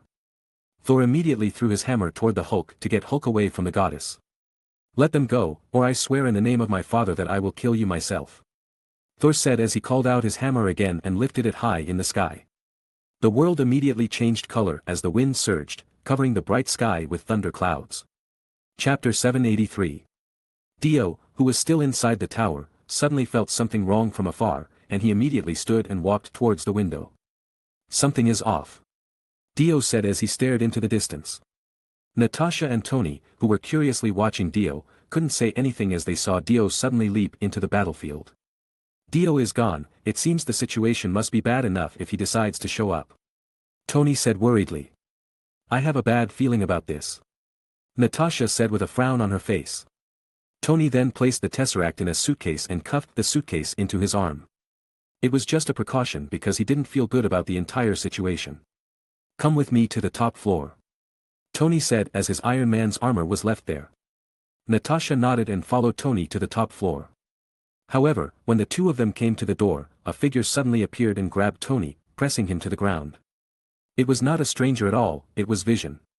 Natasha immediately responded and tried to attack Vision to get off of Tony. She quickly pulled out her gun and shot Vision, but the bullet just bounced off of Vision's body as it couldn't harm him. Natasha threw her gun at Vision as she knew that it wasn't working and immediately rushed towards Vision. But before she could get to Vision, Steve apprehended her as she came to the door. Natasha immediately froze as she saw Steve's face. She immediately remembered the fake Steve that Dio mentioned earlier. She tried to kick Steve to break free. But her struggle was in vain as Steve immediately slammed Natasha's body to the ground once more to stop her from doing anything. Natasha tried to catch her breath as she felt her head would swell from the impact of Steve's attack. But before she could move again, Steve put a taser on her neck and electrocuted her. Natasha was taken out of action with a simple taser. Although she had a superhuman constitution, she was still a human, and she couldn't withstand the extra electricity that ran through her body. Steve sighed in relief and carried her to a sofa inside the building. At the same time, Vision already stunned the present Tony and broke the cuff on the suitcase. The future Tony immediately walked in and took the suitcase from Vision. "We have to check it first," Tony said worriedly. He opened the suitcase, and Tesseract was indeed inside. "We got everything, let's move," Steve said as he moved the present Tony's body roughly. "Hey, be careful with my body," the future Tony said annoyedly. Even if what Steve did now wouldn't affect him directly, Tony still didn't like the idea that Steve treated his body roughly. "Scott, we got everything. It's time to pull out. Return with Lucy immediately. I have escaped the battlefield, but Lucy is still engaging Thor, Hulk, and Dio. If she returned to her human form right now, things may get dangerous for her." Steve frowned as he heard Scott's report, but he knew that he had to return with everyone. It was his obligation to do so. Dio also entrusted Lucy's safety, which made it even harder for him to just leave her. "Can you help her leave the battlefield? Make another distraction. I can't do anything anymore. These guys are too much for me, and my giant form already hits its limit." "I see, we will hurry over. Try to stall them as much as you can. Tony, you take the 2 Infinity Stones back, Vision, and I will find a way to rescue Lucy," Steve said confidently. Steve had his own reason to send Tony back to the future, as Steve knew that Tony would be a man that the Avengers needed the most back in the future. Tony gave him a complicated look before nodding his head understandingly. "All right, I will return first. Stay safe, but make sure all of you return back to us," Tony said solemnly. Steve just smiled and nodded. Tony then took the 2 boxes and immediately activated his time travel suit to return to the future. Avengers had secured 3 Infinity Stones, 2 on Tony, and 1 that Bruce took from the Ancient One. Now, the only question on Steve's head was how to return with everyone else. "Let's go, Vision," Steve said confidently. "Right behind you, Captain," Vision said as he followed Steve out of the Avengers Tower. Dio, Hulk, and Thor surrounded the butterfly goddess, but none of them acted rashly. "You killed Steve?" Dio said as he showed a genuine killing intent and pulled out the Reaper's gaze, ready to kill Lucy. Lucy panicked as she saw Dio getting serious. Although she knew that it was an entirely different Dio, she still didn't want to fight him head-on. "I didn't kill anyone," Lucy said weakly. "What? What do you mean?" Dio said subconsciously. Lucy then scattered the light needle that stuck on Steve's head. And suddenly Steve opened his eyes again. The light needle just blocked Steve's vitality, and he fell into a deep sleep state that fooled everyone as a result. Now that she saw Dio getting serious, she had no reason to continue engaging the Avengers. Chapter 784. Everyone was very confused by the butterfly goddess' course of action as she suddenly flustered in front of Dio. They couldn't help but wonder if the butterfly goddess knew Dio from somewhere. Dio himself was frowning as he didn't understand why Lucy was panicking in front of him like this. But he immediately realized something was not right and contacted Natasha and Tony in haste, but none of them answered. This was definitely a distraction to lure him away from Avengers Tower. "Who the hell are you? Why did you do something like this?" Lucy was perplexed and almost answered Dio as to not anger him any further, but suddenly she realized that Scott, who has shrunk down to ant size, has crawled to her ear and whispered something. "The mission is over, we have to withdraw quickly," Scott said hastily. Lucy immediately calmed down. She apologized to Dio and immediately threw the hostages that she had captured flying high into the sky. At this time, Dio could just stop the time and capture the enemy, but he couldn't figure out the woman's intention at all. Why would she let go of her hostage and apologize so easily? It showed that the woman had no intention to harm the Avengers, and at the same time proved that their sole objective was the Infinity Stones. Dio was very troubled here. Should he kill the enemy this time? He knew about the Ant-Man and Vision, but who was that woman exactly? Did she come from an alternate universe? Dio just watched as Thor flew and rescued Barton and Steve, whom were thrown away by the butterfly goddess. He was still perplexed by the enemy's course of action, and it left him contemplating about this whole fiasco. Lucy and Scott have returned safely. It is time for us to go back to our own time, Steve said with a smile on his face. Vision nodded without any objection. But he glanced slightly to the distance as he had something to think about. The two immediately disappeared without leaving any trace, as if they were never there to begin with. London, 2013. We have to go, come on, hurry up. Rocket shouted while pulling Thor's clothes as he finished extracting the ether, but they forgot one thing. In this time, Heimdall has been following Jane secretly because Thor demanded him to do so. After discovering that Jane, who suddenly disappeared, suddenly reappeared again, Heimdall alerted Thor about it. But what made it even worse was that the fat Thor was holding on to Jane, who was struggling to break free from his clutch right now. The scene was really confusing indeed. Without even so much of a warning, Thor immediately slammed his Mjolnir to the ground. He believed the fat Thor was Loki, who had escaped and disguised himself as a fat Thor. He believed so as the fat Thor didn't have Mjolnir on his hand, but it was expected as Mjolnir was hard to copy, and as a fake, there was no way they would have a resource to do so. The fat Thor himself was annoyed by this situation as he couldn't bring his Stormbreaker with him earlier. But this situation really wasn't ideal for Rocket and fat Thor, as they knew if Dio joined the battle after hearing about it, they wouldn't have any chance to escape.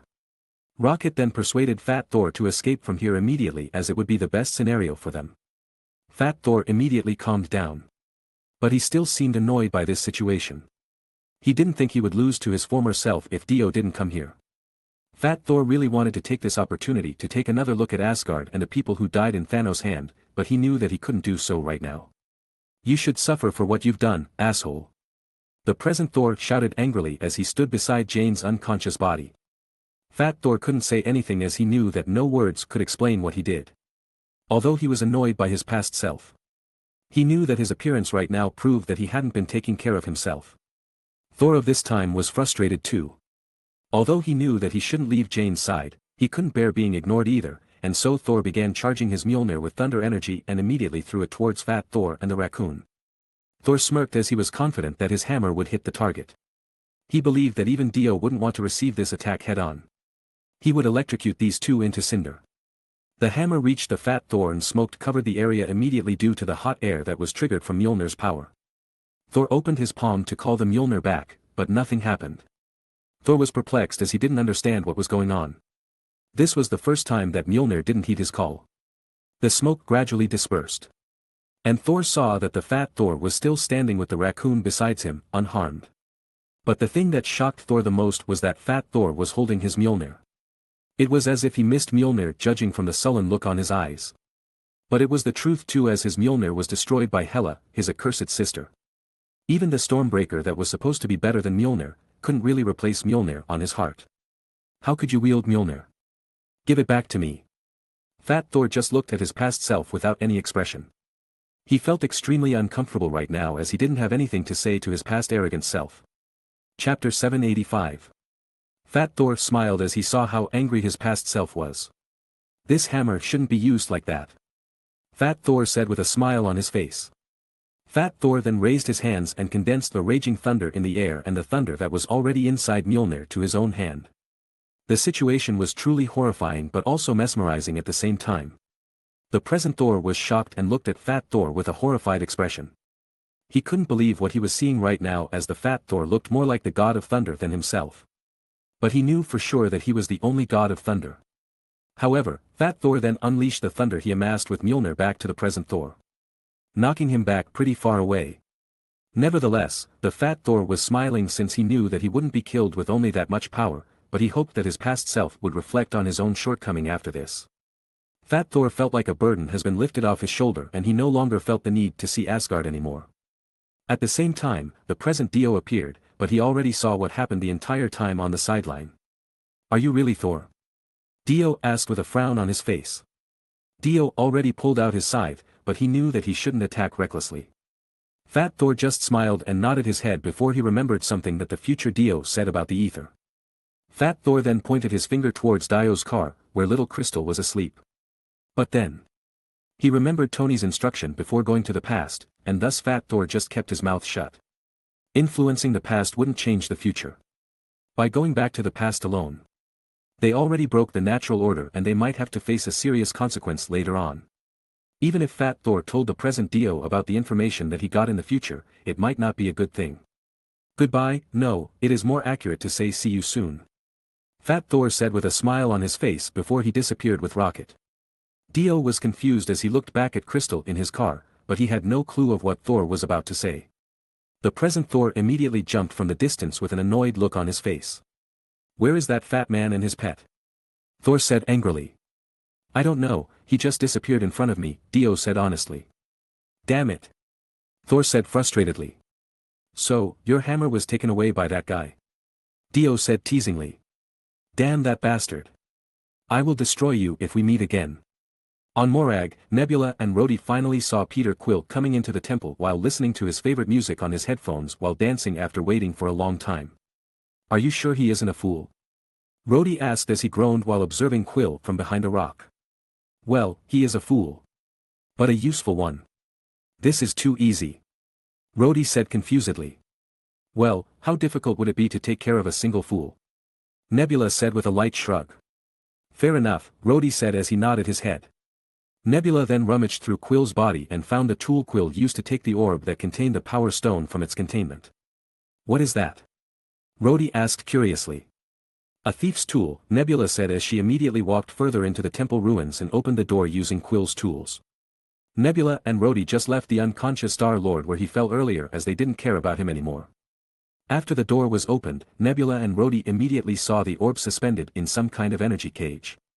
But as Nebula walked closer to the orb, Rhodey immediately stopped her. Wait for something to happen first. Don't you ever watch the Indiana Jones? A place like this must have traps. Rhodey said nervously. What are you talking about? Nebula said annoyedly. Traps. Whoever it is that kept the power stone here wouldn't want it to be taken away.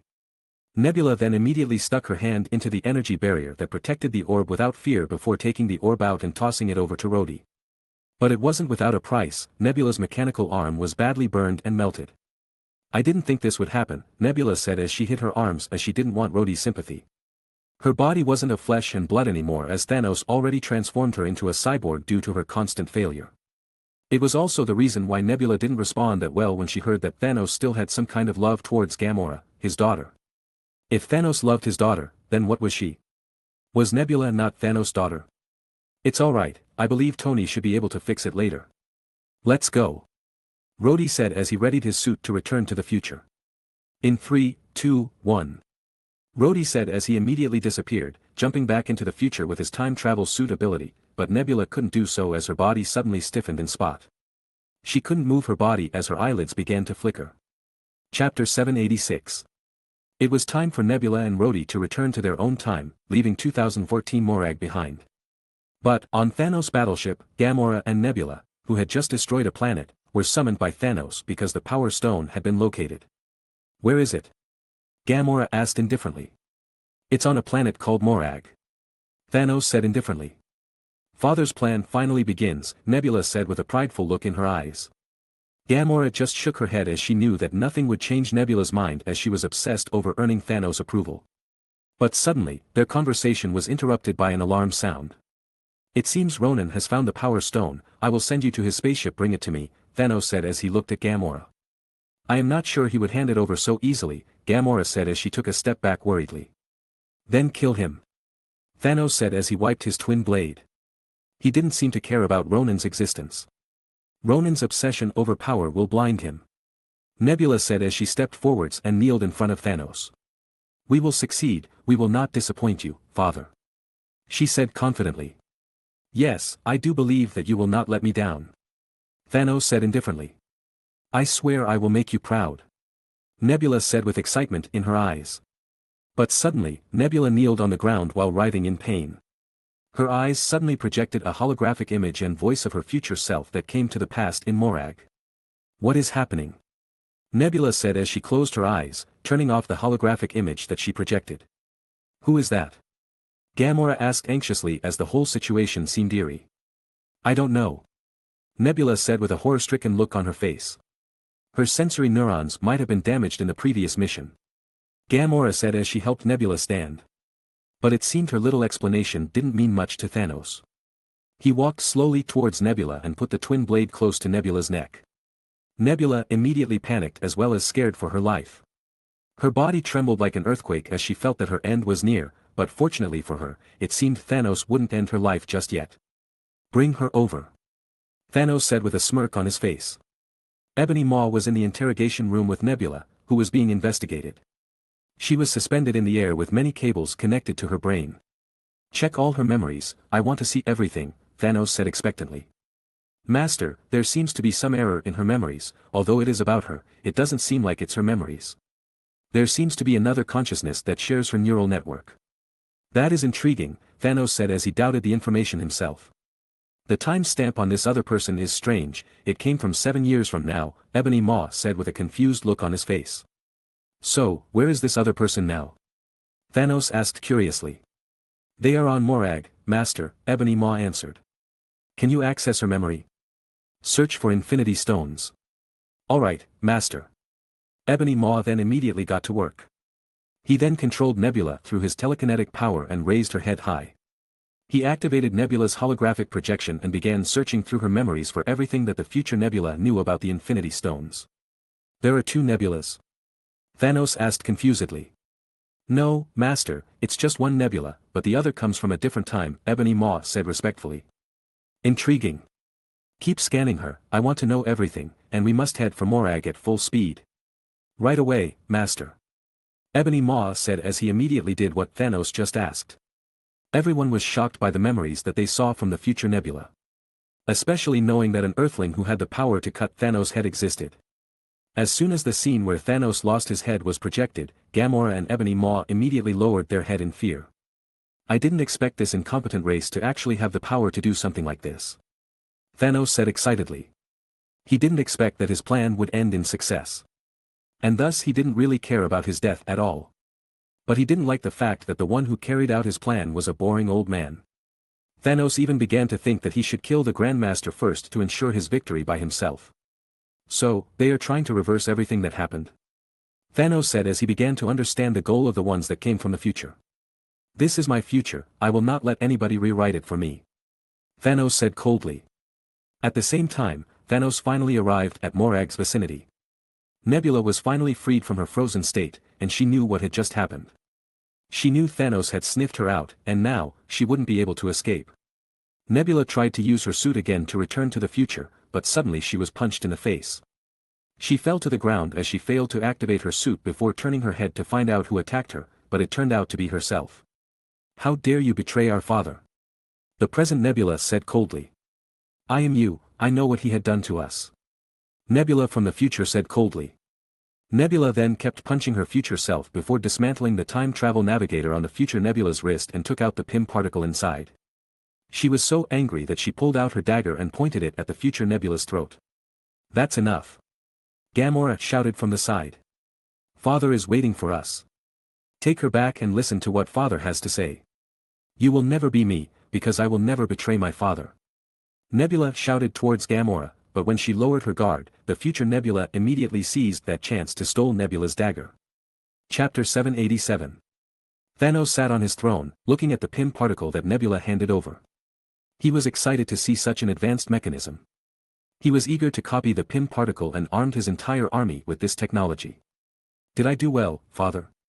Nebula asked on her knee as she waited for Thanos to praise her. Complete your task. Show me your loyalty. Yes, of course, Father. Nebula said as she left. Thanos himself looked at Nebula's figure as she left with a cold and calculating look. Although Nebula has done a good job right now, she still would betray him in the future, and Thanos couldn't let that happen. Inside the Avengers base on Earth, 1 minute has passed, and the quantum tunnel suddenly opened. Shuri, Natasha, and Barton, who were forced to stay, just stared straight into the tunnel to see who had returned. The figure of those who had disappeared before reappeared again on the platform. "Did you get all the Infinity Stones?"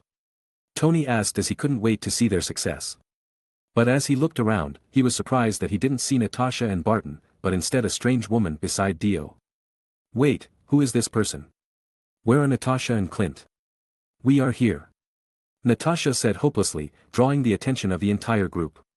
Barton and Shuri just remained silent as they didn't know what to say about this whole farce that happened in such a short time. What the hell happened? Did they come back sooner? But that is impossible, the time is already set in sync with everyone else. "Maybe, the one beside you can give a better explanation for everyone," Natasha said as she looked directly at Dio. "I will explain the situation, but for now, let's confirm our task," Dio said casually. But he was right, as the retrieval of the Infinity Stones came first, and everyone else also shared the same opinion. "Mind and Space Stone are successfully retrieved," Tony said as he reported his success. "Time Stone is here," Banner, who was still on his Hulk's form, said as he took out the Time Stone. "The plan went smoothly, and the whole process is extremely easy," Rhodey said as he lifted the orb with Power Stone inside. He didn't notice the strange expression on Nebula's face at all. She was completely confused by where she was and was alerted by the enemies around her. Rocket then took out the syringe ampoule from his bag and put down the ether on the table. "It looks like all of us have done our part." Dio smiled as he lifted the Soul Stone on his hand.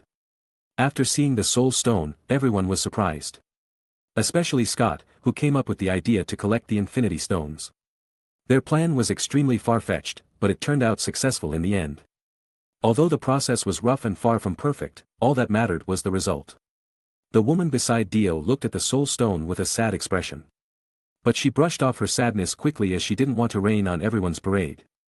She was already well informed of the plan, and she fully understood why the Avengers were happy about it. Maybe if she waited for the people to be resurrected, she would finally be happy, too, considering her son and parent would be among those people. "That hammer looks familiar," Tony said as he noticed Mjolnir on Thor's hand. "Yes, I still couldn't let this one go, so I borrowed it," Thor said casually. "Damn. Well, we would have to return it along with all the Infinity Stones in the end." Thor nodded indifferently as he originally just wanted to see if he was still worthy of wielding the Mjolnir, but since his past self just annoyed him to no end, he just took the Mjolnir with him. He actually didn't want to return this hammer, but he knew that his past self would be devastated without the hammer by his side. The 6 Infinity Stones were stored safely, but everyone didn't take any rest just yet. After changing their clothes and checking their condition, they gathered again in the conference room. After all, it was not enough to only have the Infinity Stones alone. They also need a tool to exert the stone's power, the Infinity Gloves.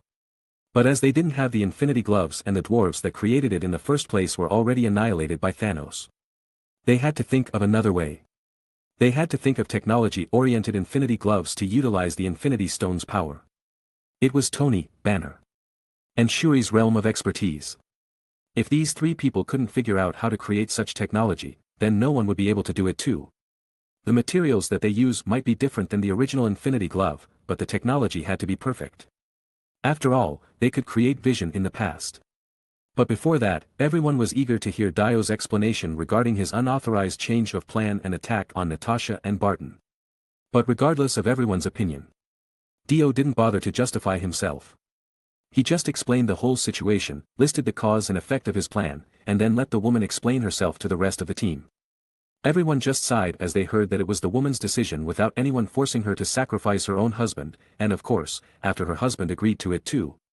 But even though they knew that the person who sacrificed his life for them didn't have that much time left to live, and Dio didn't force them to take that route, many of the Avengers still showed concern and frowned at Dio. But no one could complain as it would undermine the woman's sacrifice. That also included Natasha and Barton, who were replaced. Anyone could condemn Dio from a morality point of view, but they wouldn't do so. Chapter 788. Everyone didn't like what Dio had done, but now that everything had been done, there was nothing they could do anymore. It ended up working in their favor, so they couldn't complain about it. Everyone then went to their respective room to rest as they all ought to calm down. But they didn't know that a sinister gaze was watching them all the time. 3 days passed. And the development of Infinity Gloves V2 was going rocky as Tony and Shuri couldn't find a compatible material that could withstand the energy from the Infinity Stones. Tony had to combine his nanotechnology with the latest alloy he developed just to make a prototype. But there were still so many things that he had to take into account before he could actually use the Infinity Stones together with the Infinity Gloves. The main problem that remained was how to utilize the Infinity Stones' power without dying from the backlash energy from the Infinity Stones itself. So, Tony, Shuri, and Banner did whatever they could to perfect the Infinity Gloves so that it wouldn't harm anybody else later. They wanted to do the best they could, but as they only had a short amount of time, it was probably unlikely that they would find the answer. Meanwhile, Nebula was still free to roam all around the base without anyone seeming to question her intention at all. It was not that they let their guard down, but the thought that Nebula was an enemy just never crossed their mind. In addition to the fact that everyone knew too little about Nebula, nobody really chatted with her. The only one who had been in contact with her was Rocket, but then again, Rocket was helping the scientific team develop the Infinity Gloves V2, too, so he didn't really notice her abnormality. Finally, the Infinity Gloves V2 was done. The appearance was much different from the initial version and was more like the Iron Man's arm than anything else. The knuckles have dentures where the Infinity Stones would be placed. Nevertheless, they still couldn't completely suppress the backlash energy. The glove is ready, but the question right now would be who is going to snap with that thing? Rocket said as he raised his goggles. I will do it. Thor said as he volunteered himself. No, you won't. Almost everyone stopped Thor from taking the glove. They clearly couldn't believe Thor would be able to do it. Don't worry, Thor. We are deciding this after hearing everyone first. Why should we wait any longer? We can just do it right now. Yes, but it would be better to discuss it with everyone, Steve said solemnly. Sitting here all day won't save everyone. I am the strongest Avengers, so the responsibility of using that Infinity Gloves should fall on me. The strongest? Are you sure about it? You aren't an Avengers. So basically, I am the strongest Avengers. Let me do it. Let me do something right for a change. Please. I understand your plea, but I don't think you are in good shape to use this Infinity Glove. Tony said as he stood in front of Thor calmly. What do you mean, not in good shape? Thor said frustratedly. He means that cheese and alcohol flow inside your blood. Dio said coldly. No, it's thunder. I am the god of thunder, for Odin's sake. I am done. Just let me do the snap. I am the best man here, and as long as the backlash energy isn't instantaneous, I will be fine. Are you sure, Dio? You don't have to force yourself. Hey, I am still the strongest person in the world, right? Dio said with a big smile on his face. Everyone looked at each other as they knew that it was the truth. They also knew that Dio wouldn't do it if he wasn't sure that he'd succeed. So they just had to believe in Dio for now. They know that Dio would never do something that threatened his own safety. Dio then took the Infinity Glove from Tony and was about to put it in his hands when a big green hand stopped him from doing so. I think I would be the best man for this. The energy that the Infinity Stones releases is similar to gamma energy, and I'm basically created in gamma. Banner said with a smile on his face. Are you sure you can do it? Dio asked calmly. The reason why he volunteered was that he was confident that he could take on the energy backlash. He had already used the Power Stone for a long time, and he thought that it would be no different. As long as the energy didn't tear his body in an instant, he could renew his life force through reality overwrite. Although it was still risky, it was totally under control. I am sure of it, no one knows better about the gamma energy than I do, this is like the meaning of my entire existence. Banner said confidently. The others were silent as they were convinced by Banner's word. If what Banner said was the truth, then he was indeed the best person for the job. But when everyone looked over at Banner, one person slipped out of the room. Chapter 789. Dio pondered for a moment and took a step back. He admitted that Hulk might be a better candidate than himself, and the Hulk's resistance towards those kinds of things should be higher. Banner immediately grabbed the gauntlet as soon as Dio backed away. Are you ready? Tony asked solemnly. Bring it on. Banner said excitedly. Remember, you have to bring all casualties back when the Grandmaster snapped his finger. Don't try to make unnecessary changes. Friday, activate the ultimate defense system. Tony said as his AI immediately moved according to his will. The entire Avenger base was immediately covered with a super alloy that Tony and Shuri had been working on to prevent any accidents from spreading out from the Avengers base. Everyone, get back.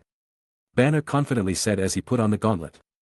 The gauntlet itself began to enlarge, suiting Banner's huge hands in the process. But as the gauntlet was completely equipped, a surge of energy from the Infinity Stones immediately brought Banner down to the ground. The Infinity Stone's energy crept towards Banner's body and burned his clothes while also severely injuring his arms. The pain from his wounds made Hulk roar in pain, shaking the ground where everyone stood. "Take it off of him," Thor said nervously, but he didn't dare approach the Hulk at all. "Bruce, how are you doing?" Steve anxiously asked as he realized that he couldn't mess around right now. He knew that he couldn't take the gauntlet off of the Hulk right now as he was basically their only choice.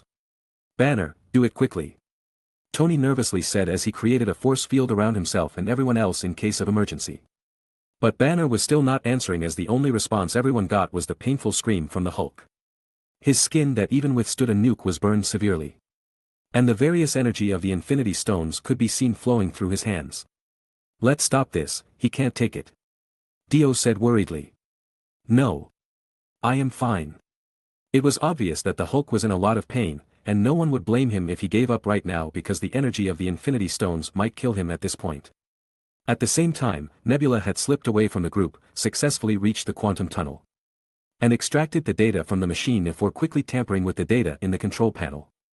After the data was modified, she planned to do as much as she could to aid Thanos in reaching Earth. But suddenly, she heard a voice behind her. "Nebula, what are you doing?" Shuri said as she noticed Nebula's presence. She didn't join the meeting as she knew how dangerous it could be. She approached the quantum tunnel as her intuition told her to do so. Everything was supposed to be safe as she knew that the Pym particles had run out, and now, the quantum tunnel had become temporarily useless.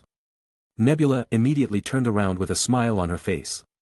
"It's nothing, I suddenly felt an urge to make some improvement to this machine to pass the time," Nebula said as she kept her smile towards Shuri. "Alright, then carry on," Shuri said as she turned around and chose to leave Nebula alone, but as she was about to leave, she heard something from the quantum tunnel. "Tunnel is about to open, year 2014 has been confirmed." Shuri was frozen in place as soon as she heard the sound. The tunnel was activated, and it said the year 2014. How could that be? But before Shuri could turn her attention back to Nebula, a dagger pierced deep into her belly. She couldn't see Nebula came with a dagger from the back. "Blame it on your bad luck, but it doesn't matter. When my father leads his army later, you will die a horrible death. Dying in my hands wouldn't be so bad after all." Shuri fell to the ground and struggled to compress her wound.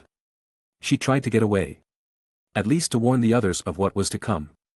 But she had already suffered a severe hemorrhage, and her vision was starting to blur. Nebula immediately turned back towards the control panel and activated the tunnel. The quantum tunnel began to operate once more. And many spaceships broke out of the tunnel and destroyed the base as it flew outside.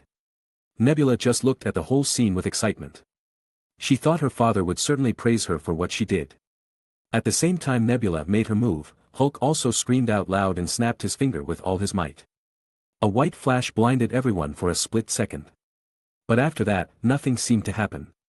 The Hulk fell to the ground, and the gauntlet fell off of his hand too. "Bruce!" Tony shouted as he anxiously rushed towards Banner, and Barton kicked the Infinity Gauntlet away disgustedly. "Don't touch him. Let me tend to him." Dio immediately stopped Tony, who wanted to wrap the Hulk's broken arm. He summoned the world, put his hand on Hulk's broken arm, and activated the reality overwrite. Although it took a lot of souls to purge the Infinity Stone's energy, he still could heal Banner's arm just fine. But the world's hands immediately scalded and eroded as it touched Hulk's skin. Dio obviously frowned as he too felt the pain from the world, but he wouldn't let go.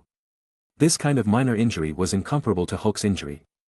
And if the Hulk's injury wasn't treated in time, it might become irreversible. Scott walked towards the window while Dio was concentrating on treating Hulk, but he couldn't mask his surprise as soon as he saw the scene outside. A phone rang at the same time, and it was Barton's phone. His hands started to shake as he saw the caller's ID. It was Laura, his missing wife. Chapter 790. It's a success. We have brought back everyone. Scott shouted excitedly, but Dio still concentrated fully on healing Banner. However, he suddenly felt a creeping danger approaching, but Dio couldn't confirm the source of danger as countless explosions shook the ground and drowned everyone's voice. Thanos battleships bombarded the Avengers mansion with so many missiles that it even broke the layer of defense that Tony and Shuri made. The Avengers were trapped in the explosion and couldn't react to it. The Avenger base turned into ruin almost immediately, and no one would think the Avengers would survive an attack of this scale. The flames spread, creating a huge ring of fire around the Avenger base itself. The whole New York City instantly plunged into chaos. And people began to panic as they saw the huge battleship in the sky that bombarded the Avenger base without mercy. Countless people prayed for the Avengers' safety as they knew that the Avenger was their only hope. When the bombardment stopped, the Avenger base was already reduced to scrap. In ruins, Tony moved and checked on Steve, who was still holding his shield in his hand. "Great. If you lose that shield, I won't make you another one." Tony was relieved to see Steve was still alive. "What the hell happened? What the hell is going on? We played with time, and time played with us, too.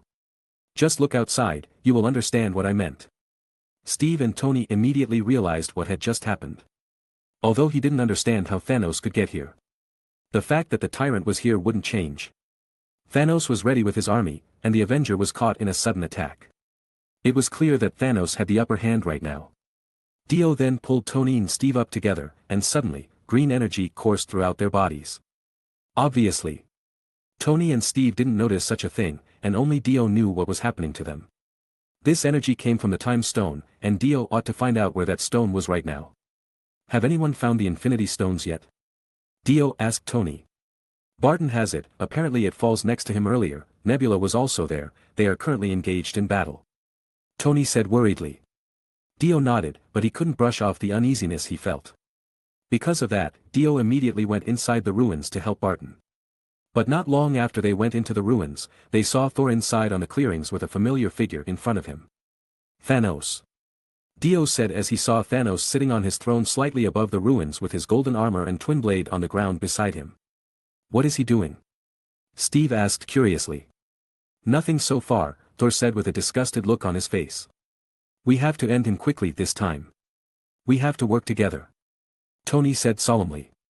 Thor answered by raising both of his arms that wield Mjolnir and Stormbreaker in each hand. The power surged, and the sky was covered with a thunderstorm. A thunder struck Thor on the spot. And as the smoke disappeared, Thor's suit was already replaced with his classic battle armor, completely hiding his fat belly. That entrance was so mesmerizing that it was hard to believe that he was a fat alcohol addict just a moment ago. Dio himself had already pulled out his scythe, but he didn't rush towards Thanos recklessly. He looked around first to see if there were any traps around Thanos to make sure that he wouldn't fall into some kind of tricks. After he carefully inspected that there were no traps, his eyes flickered as he began to think that he could end Thanos in an instant. "Let's go," Dio said as he rushed towards Thanos. He summoned the world and immediately stopped the time.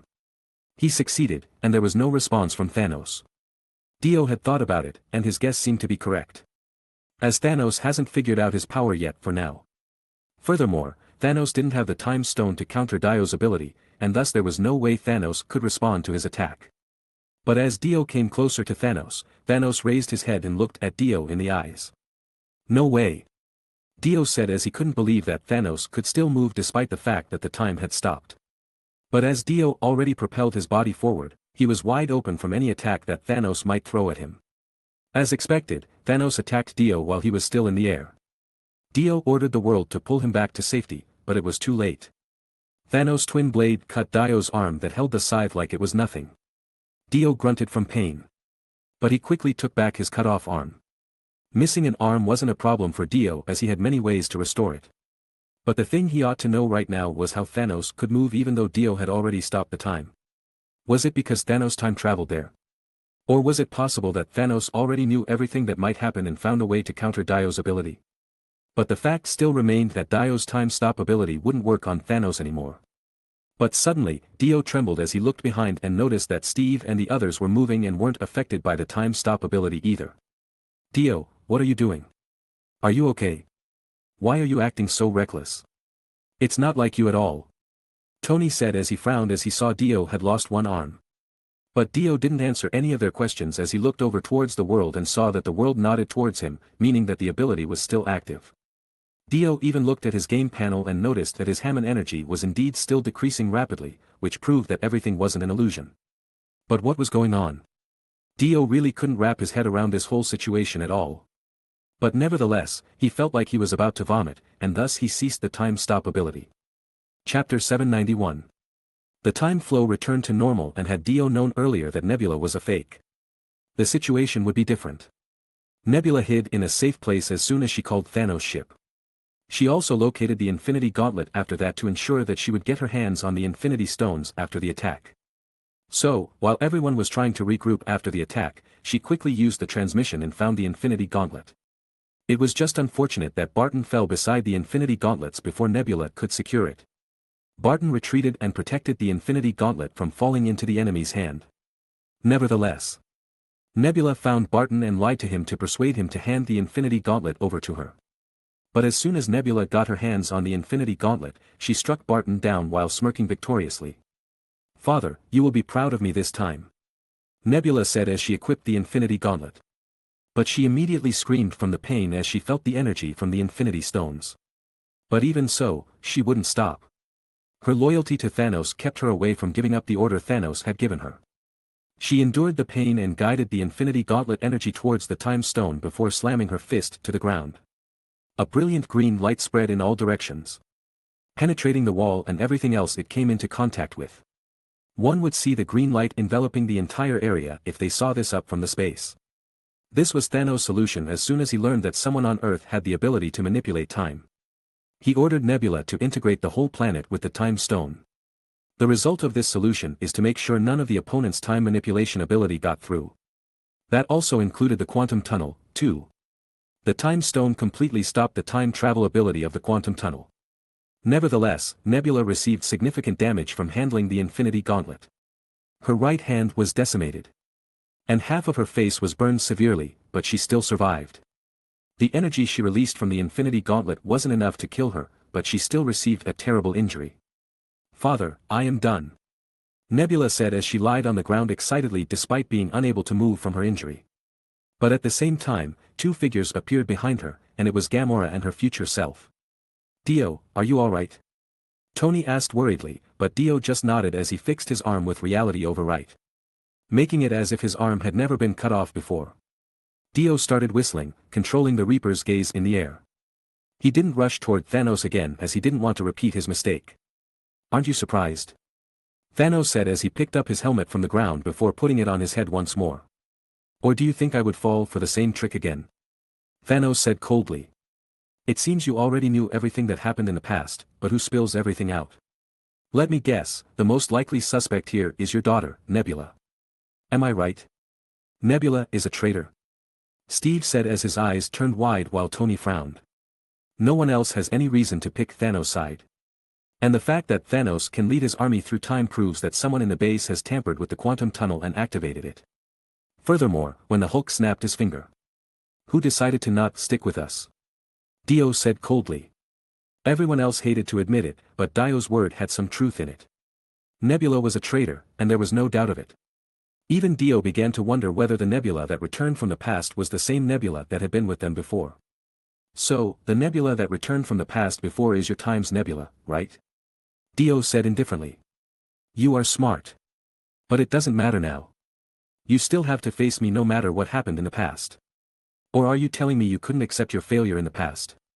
Either way, half of the life in the universe has to die to make sure the remaining half population leads a more prosperous life," Thanos said confidently. "Nevertheless, you have my gratitude for letting me know how stupid I have become in the future, but now I will make sure I create a new universe for me to live in after all this," Thanos said with a big smile on his face. "I will create a world with no resentment, only gratitude to the giver," Thanos said hopefully.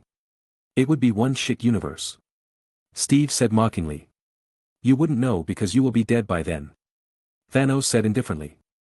At the same time, Dio, Tony, Steve, and Thor surrounded Thanos.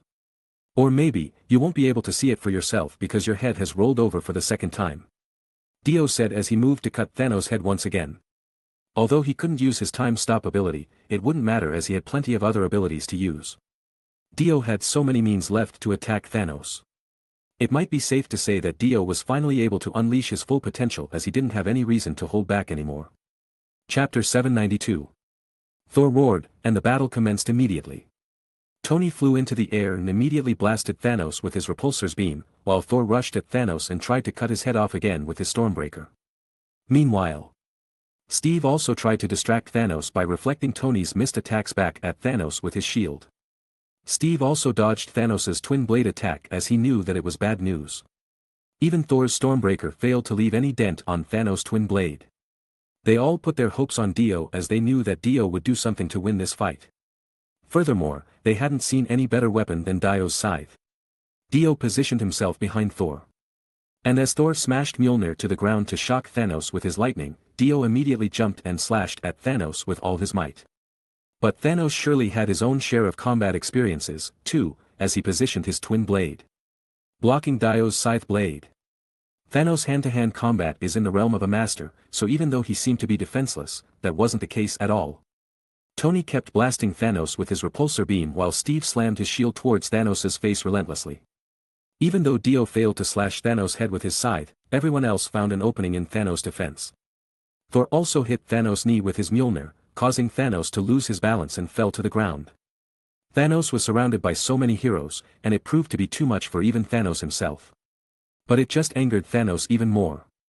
"Get out of my face," Thanos said as he swung his twin blade wildly, forcing everyone to take a few steps back. Tony landed beside Thor and activated the lightning refocuser on his back that looked like 6 small lighting rods protruding from his back. "Thor, hit me," Tony said confidently. Thor just nodded and immediately conjured a lighting blast towards Tony. Although they didn't say much, Thor already knew what Tony wanted. Tony's lightning refocuser absorbed Thor's thunder, powering Tony's Iron Man suit before Tony used it to blast Thanos with a strong laser. But Thanos didn't wait to get attacked himself. During Tony and Thor's cooperation, Thanos himself rushed toward Tony to stop him from doing as he pleased. So, when Tony blasted him with his lasers, Thanos immediately blocked Tony's attack by spinning the twin blade like a rotating shield to minimize the damage as he made his way toward Tony. Thanos got close enough to Tony and broke Tony's lightning refocuser before gripping Tony's head in his hands. He raised Tony to the air and blocked Thor's Mjolnir with Tony's body before throwing him aside. Steve tried to attack Thanos to the best of his ability, but it just annoyed Thanos. Steve's attack didn't work as it didn't do any damage to Thanos at all. So, Thanos swung his twin blade towards Steve's shield, cracking Steve's infamous shield easily. Steve lay on the ground as he received a huge impact from Thanos' attack. And he couldn't stand back up immediately. Thor noticed it and rushed with his Stormbreaker to end Thanos' life, but Thanos parried Thor's attack and threw his Stormbreaker away before punching Thor's face relentlessly.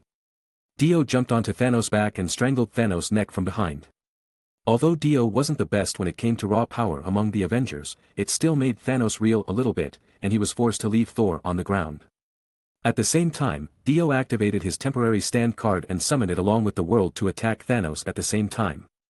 It was none other than Star Platinum. Along with the world, the best stand in his arsenal that could deal destructive damage towards Thanos at close-quarter combat like this. Ora. Star Platinum and the world attacked Thanos with their consecutive punches, draining Dio's Hammond energy rapidly. The attack was too fast for Thanos to respond, and he was slammed to the ground in a matter of seconds.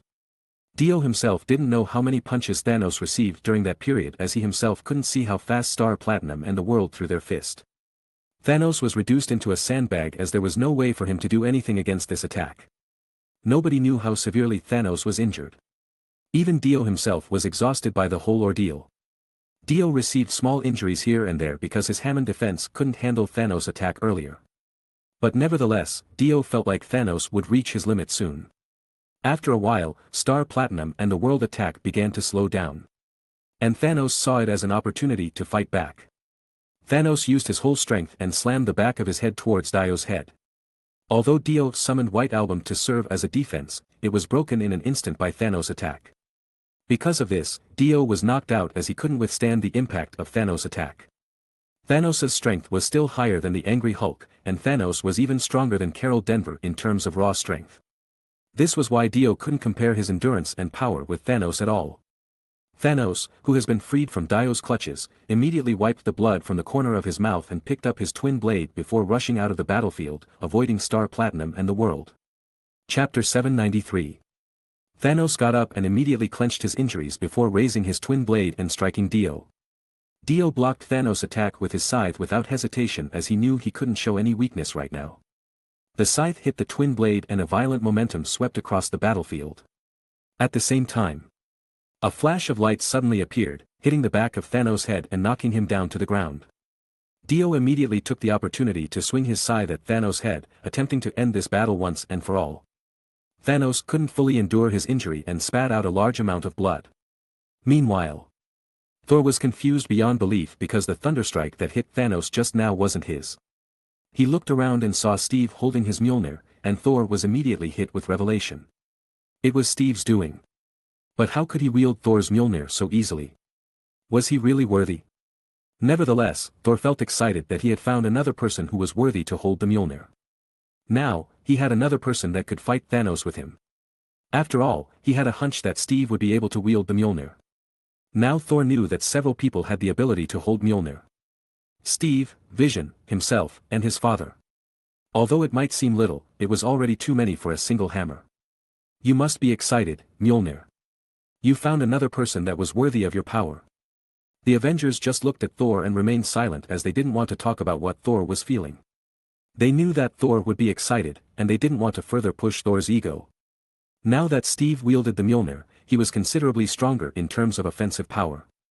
Steve immediately rushed toward Thanos and swung the Mjolnir as fast as he could. But Thanos still blocked the Mjolnir with his twin blades.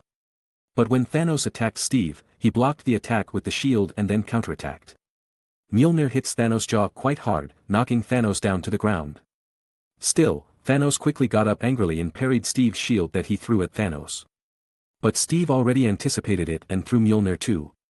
But Steve wasn't aiming at Thanos, but the shield he threw earlier instead. Mjolnir struck the shield and changed the shield's course as a result before ricocheting around some rocks and hitting Thanos right in the face. It threw Thanos off balance as he didn't see that coming. The Avengers had to say that Steve's skill with the shield was absolutely remarkable. No one could control the shield as well as Steve, and everybody acknowledged it. The shield bounced back into Steve's hand perfectly. He held the shield on his left arm while the Mjolnir on his right. He was just a middle-aged warrior who was ready to strike down his enemy. Of course. With his combat capabilities, he was certainly way better than an average warrior. Even Dio couldn't help but admire Steve's combat skill as he knew that Steve was one of the best close combat experts in the Marvel Universe. There was no doubt that Steve would be able to change the tide of war with his own presence. Meanwhile, Thor got up from the ground and swung his Stormbreaker to test it out. And he didn't see anything wrong with it. He knew that he was most comfortable with Mjolnir, but as he saw how proficient Steve was with it, Thor knew that he had to let it go. Even so, Thor still had complicated feelings about all this. Thor noticed that Thanos was attacking Steve relentlessly, and he knew that he had to help immediately. Thor then rushed forward with Stormbreaker in hand, ready to strike Thanos down. The thunder began crackling around Thor's body, and Thor condensed it into the Stormbreaker. Thor then blasted a thunderbolt at Thanos to release the condensed thunder on Stormbreaker. But it wasn't the end of it as Steve saw Thor's attack and lifted the Mjolnir high into the sky. Thunderstrikes accumulated in the sky above the Mjolnir, and Steve swings Mjolnir forward, sending a blast of thunder in Thanos' direction. "Hey, I am the only god of thunder around here," Thor shouted annoyedly. Steve just shrugged it off as it wasn't important right now. But nevertheless, their attack wasn't enough. Thanos evaded the attack and came after Steve again. Thanos was extremely angry, but the anger in his heart was caused by Steve alone, and that was enough reason to send Thanos into overdrive as this was the first time he had to put so much effort just to fight a small man from a backwater planet.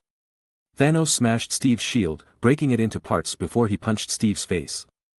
Thanos then took off Steve's mask to get a better look at Steve's face and picked up his twin blade to end Steve's life.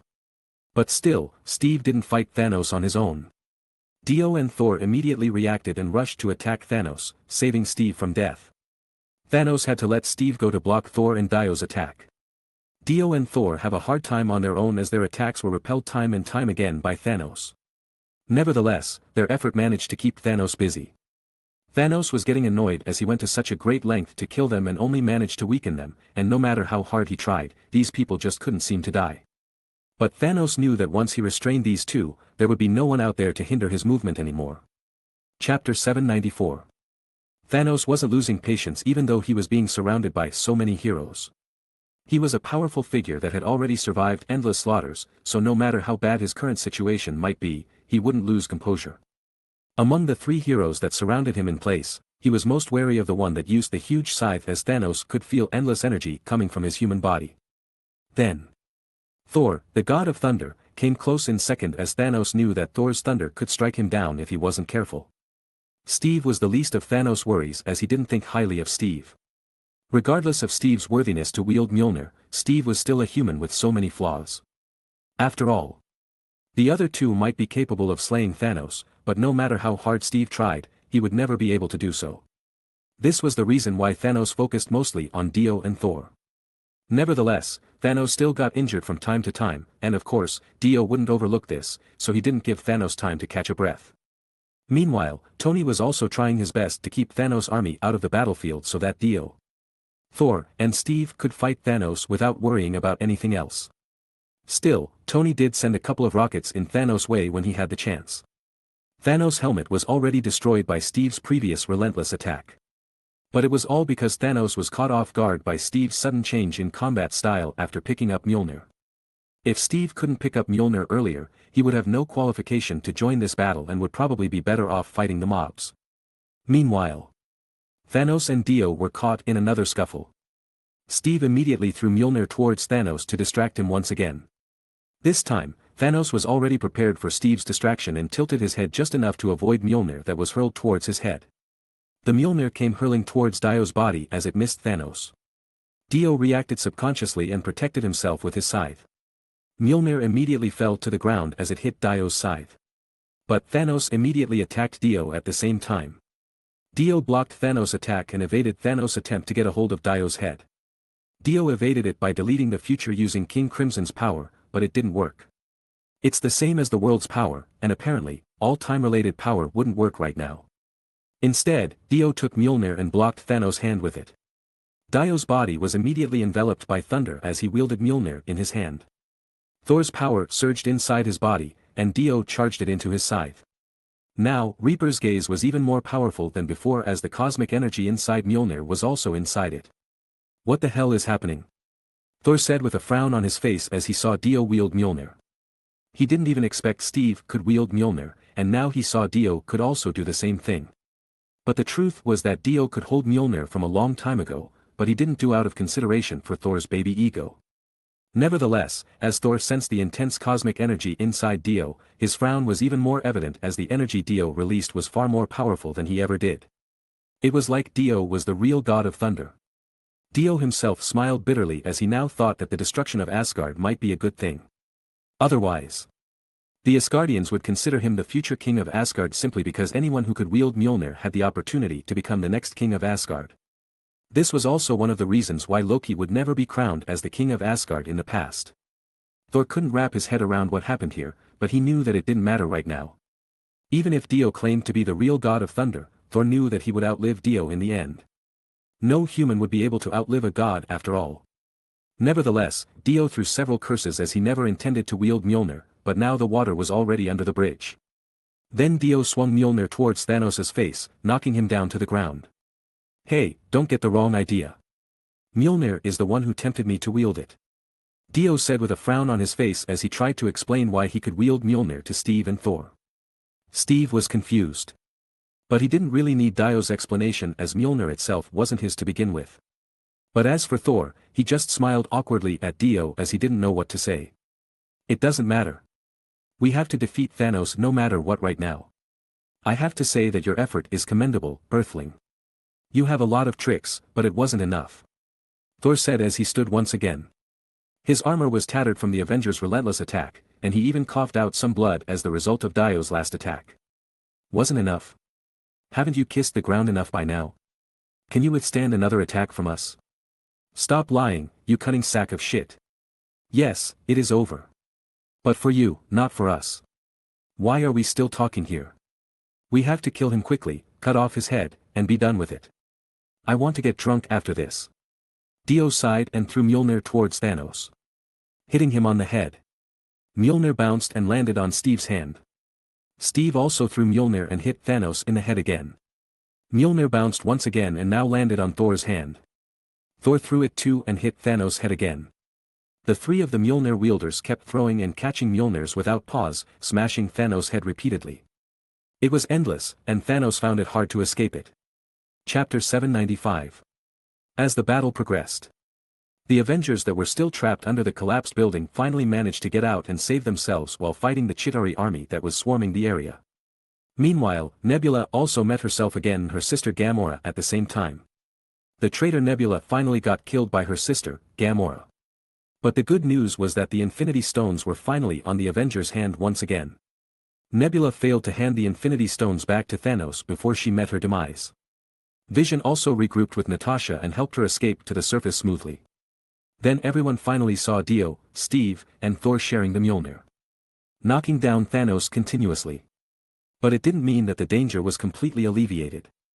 The Avengers didn't know about their own incoming reinforcement, but neither did Thanos.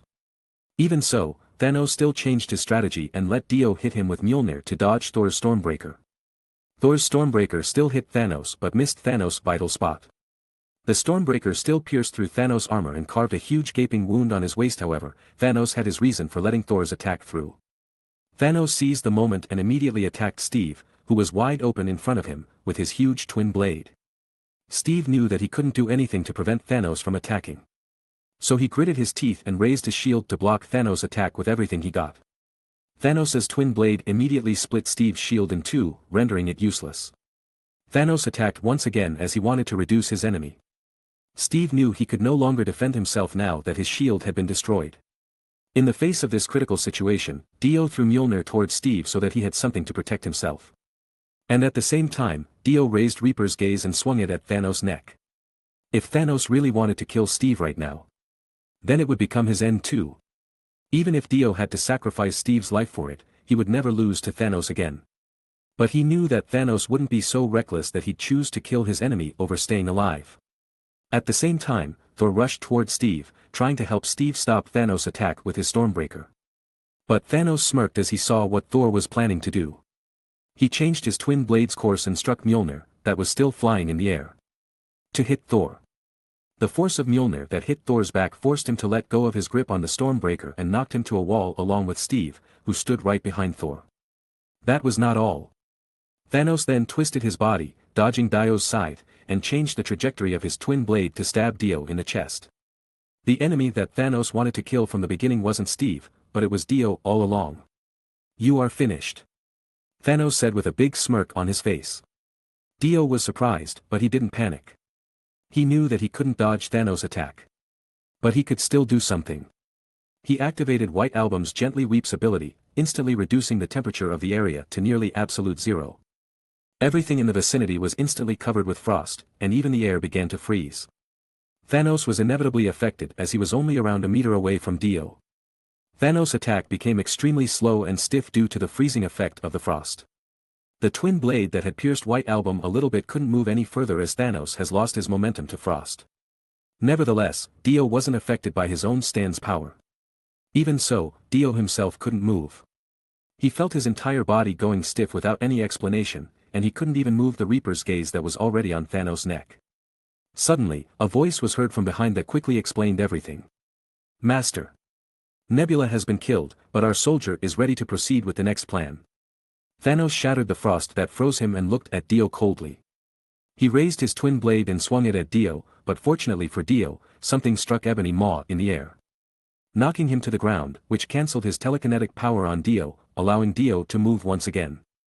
Nevertheless, Thanos' attack hit Dio hard. Dio received a huge wound in his abdomen. And it could end up disastrous if he didn't treat it as soon as possible. But Dio also counterattacked at the same time, creating a big gaping wound on Thanos' shoulder. Dio turned his attention towards Ebony Maw saw that the thing that knocked the telepath down was Mjolnir. He looked around and noticed that the one who threw the Mjolnir to knock Ebony Maw down was Natasha. It was shocking as Dio never knew Natasha was worthy to wield Mjolnir, too. Even Thor was shocked as he saw who threw his prestigious hammer. Apparently, he found out that everyone could wield Mjolnir now. Unfortunately for everyone, Thor had to return Mjolnir back to the past once this battle was over. But still, Thor was pretty irritated that he wasn't as special as he thought. He couldn't keep Mjolnir for himself as his own Mjolnir had been destroyed by Hela, and he also knew that he had to send Mjolnir back in time as it was his responsibility to preserve the timeline. This was why Thor just looked at Mjolnir longingly as he knew that Mjolnir would never be his again. Even though he knew Mjolnir was still technically his weapon even after he sent it back to the past, his current self wouldn't have it anymore.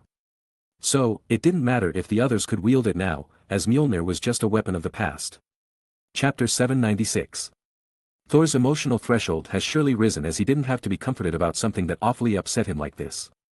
Even so, Dio wasn't surprised that Natasha could pick up Mjolnir on her own. Dio brought together his wound and immediately used reality overwrite to heal his wound. Nevertheless, Thanos didn't have this kind of ability, so his injuries were holding him back from being too reckless. Still, the tide of battle was still in Thanos' favor, as his army was ready to attack the Earth on a larger scale anytime. And also, the rest of the Avengers started to regroup as they got rid of their pursuer. Although they still lost in number, they made up the difference in terms of quality. This is embarrassing, Dio said as he saw that everyone stood together in a superhero-like posture. Hey, I can transform and crush all of these people myself, Lucy said as her eyes were full of excitement.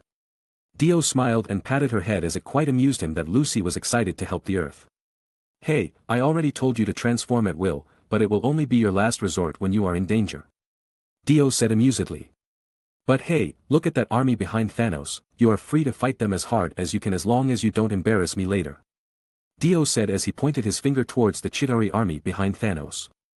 Alright, I will complete the task without fail, Lucy said as she excitedly rushed towards the army. I have so many years of conquest and slaughter, but never have I ever mixed my personal feelings to it, but now, you have pushed me too far, vermin. I will disintegrate your planet like an insolent insect you are, Thanos said as he looked at Dio coldly. The Chitauri army behind Thanos began to line up and marched forward as they sensed Thanos' will. The Leviathan was flying in the air, and countless small spaceships swarmed the sky, showing the might of Thanos' army. This war was surely unequal in terms of numbers. But the war itself would never be fair. History was carved by the winner, and the loser would be lost forever. The battle will turn fierce in the next moment, Steve said as he stood beside Dio. Excuse me. Was our last battle not fierce enough for you? That's it, Thor said as he leaped in front of Dio while his body was full of thunder. Even Natasha, Vision, Rhodey, Lucy, Hawkeye, and the Hulk showed their determination to vanquish every single one of Thanos' armies. Good. Everyone is here, and the tide of war will change soon enough, Dio said as he smiled happily. It was usually at the moment like this that the movie would immediately shift into the hero's favor, giving them the upper hand against the villain. Suddenly, countless small portals appeared, and some even merged together to form a bigger portal. It seems we come at the right moment. Stephen Strange stepped out of the portal with the Wakandans, and the rest of the heroes of Earth followed. Stephen officially led the reinforcements, and Dio just shook his head because of how predictable the plot was. Wakanda forever, T'Challa shouted as he led the entire army of Wakanda. Captain, are you alright? The Falcon asked as he landed beside Steve. Thanos, the tyrant. Your end is here, Mr. Stark. I am here, I am here. The glory of Asgard will be the glory of Midgard, Valkyrie shouted as she rode the Pegasus while leading the charge of the Asgardians she commanded. Thor was definitely excited to see his people band together to fight Thanos this time. Meanwhile, the sorcerers under Stephen's command immediately blasted their magic at the Chitauri army to signal the start of the battle. How did the world turn out into this chaos while I fell asleep? Winter Soldier said as he walked toward Steve. Bucky. You are here. Pepper, what are you doing here? Tony said worriedly. Morgan keeps asking for her dad, so what do you think I should do? When we return, you have to be on cleaning duty for at least a month, Pepper said sternly. Tony's eyes widened in surprise, and he took a step back as he was intimidated by Pepper's aggressiveness. It was certainly the right decision, as a woman who hated Iron Man armor so much was willing to fight wearing one. Obviously. It meant the situation really called for it. Tony was excited to show Pepper what he could do and was determined to mow down every enemy on his path. Hank told me to bring you this stuff. I hope you won't drag me down later.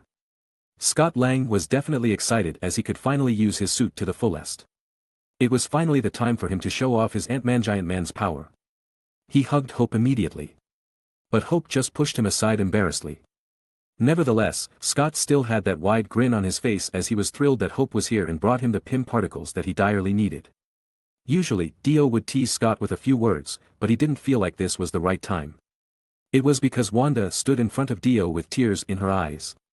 I am sorry, Dio said as he immediately hugged Wanda tightly. Dio savored the moment as he really missed Wanda this whole time. The entire battlefield didn't seem to matter anymore, as all Dio wanted was to hug and be with Wanda all day. Steve and the others tried their hardest to hold their cough as Dio and Wanda didn't seem like they cared about the incoming battle anymore. Chapter 797. Dio and Wanda slowly took a step back and looked at each other's faces longingly. Although I want to hold you in my arms all day long, this is not the right time. Also, your brother has been staring at us from the minute you are here. Dio said as he looked at Pietro on the side. Wanda looked at Pietro and her face immediately reddened. Wanda immediately grabbed Pietro for a hug. And Pietro also embraced his sister longingly. He was happy that he finally got to see his sister again after so long. When Dio and the others studied how to use the quantum tunnel, Pietro was busy preparing his own plan. He believed the Avengers would succeed, but a part of him still couldn't let go of the possibility that they would fail. But the same could be said for him too. The Avengers believed that Pietro's plan could succeed. But as they couldn't rely on Pietro alone, they had to do something about the quantum tunnel. That was the reason why Pietro wasn't involved in the quantum tunnel plan. As he was busy with his own plan.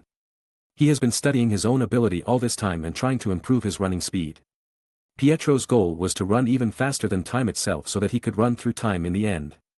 But before he succeeded, Dio had already completed his mission and brought back all the Infinity Stones. Bringing the mission of bringing back all the casualties to a close. Now, Pietro's effort didn't mean anything, and it was even useless for Pietro himself.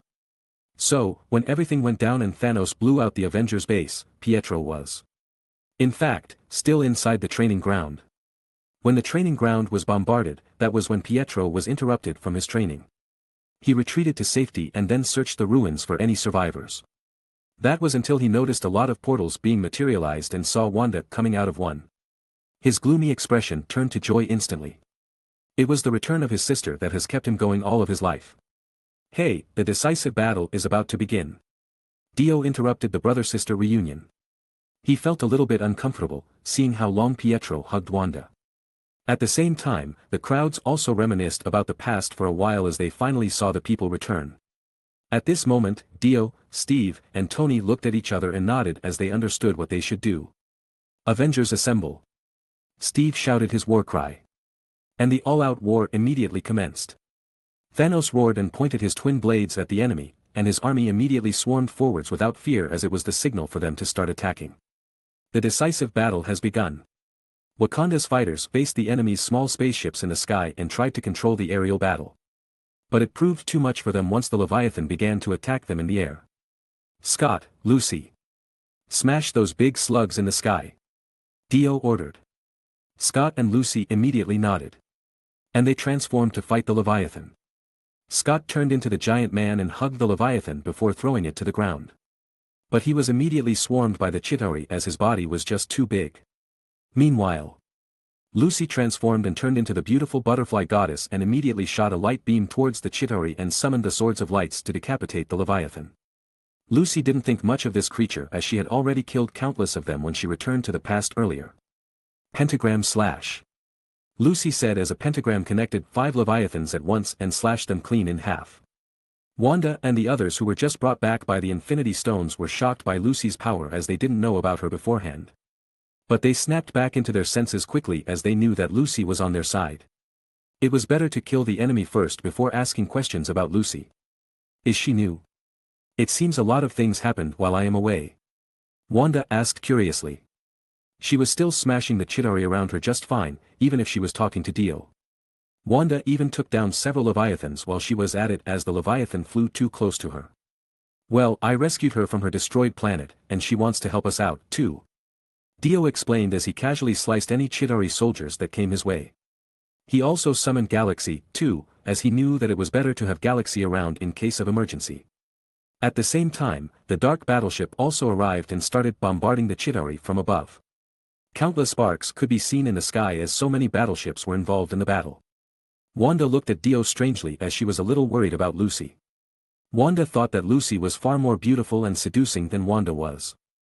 And with a single look, it was clear that Dio and Lucy looked good together.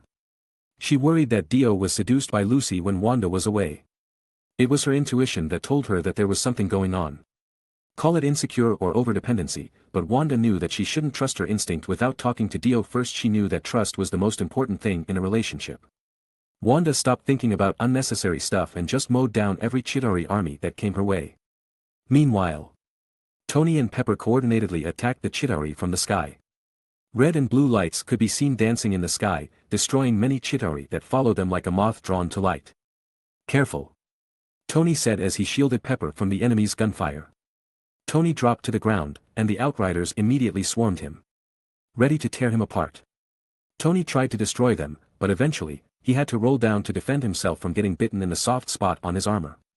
The Outrider surely took the chance to bite Tony, and its sharp teeth were only centimeters away from actually penetrating Tony's armor completely. Still, Tony was annoyed that his armor was taken apart like this. But suddenly, he found the enemy suddenly leaving his back, giving him a chance to slip away. He looked behind him and saw Spider-Man dragging the enemy that was swarming him from behind. It was perfect as Spider-Man gave enough room for Tony to move. Chapter 798. Scott started to struggle, and his feet smashed the Outriders that swarmed Tony. "You are welcome," Scott said as he saw Tony fly again. Scott then stood up and began attacking the enemy again. The large battlefield sure was chaotic, but with his huge body, Scott could manage. Of course, there were disadvantages, too, such as the inability to dodge small projectiles from the enemy. But thankfully, Scott wasn't targeted that often because of the emergence of the bright butterfly goddess that stole everyone's attention. "Mr. Stark, are you okay? God, can you believe what happened earlier? Mr. Stark. I remember being in Wakanda, but suddenly the scenery changed so fast. When I woke up, nobody was there, but thankfully Mr. Strange was there. And then he said that it had been 3 years. He created the portal, and then I teleported here just like that. Can you believe that? Mr. Stark. This is revolutionary." Tony said nothing and just hugged Peter tightly. Mr. Stark," Peter said as he was surprised to see Tony hugging him fondly. Peter just stopped talking and held Tony's too, enjoying the moment. Peter had already considered Tony as his father figure, and thus it was exhilarating for him to receive such an embrace. On the other side, Peter Quill, who was hit in the air, fell into the Chitauri soldier, accidentally squishing the poor soldier. Peter quickly shot the nearest soldiers as he was forced to fight on the ground now. He pushed the corpse of the soldiers away in disgust and then stood up. He immediately saw a familiar figure not too far away.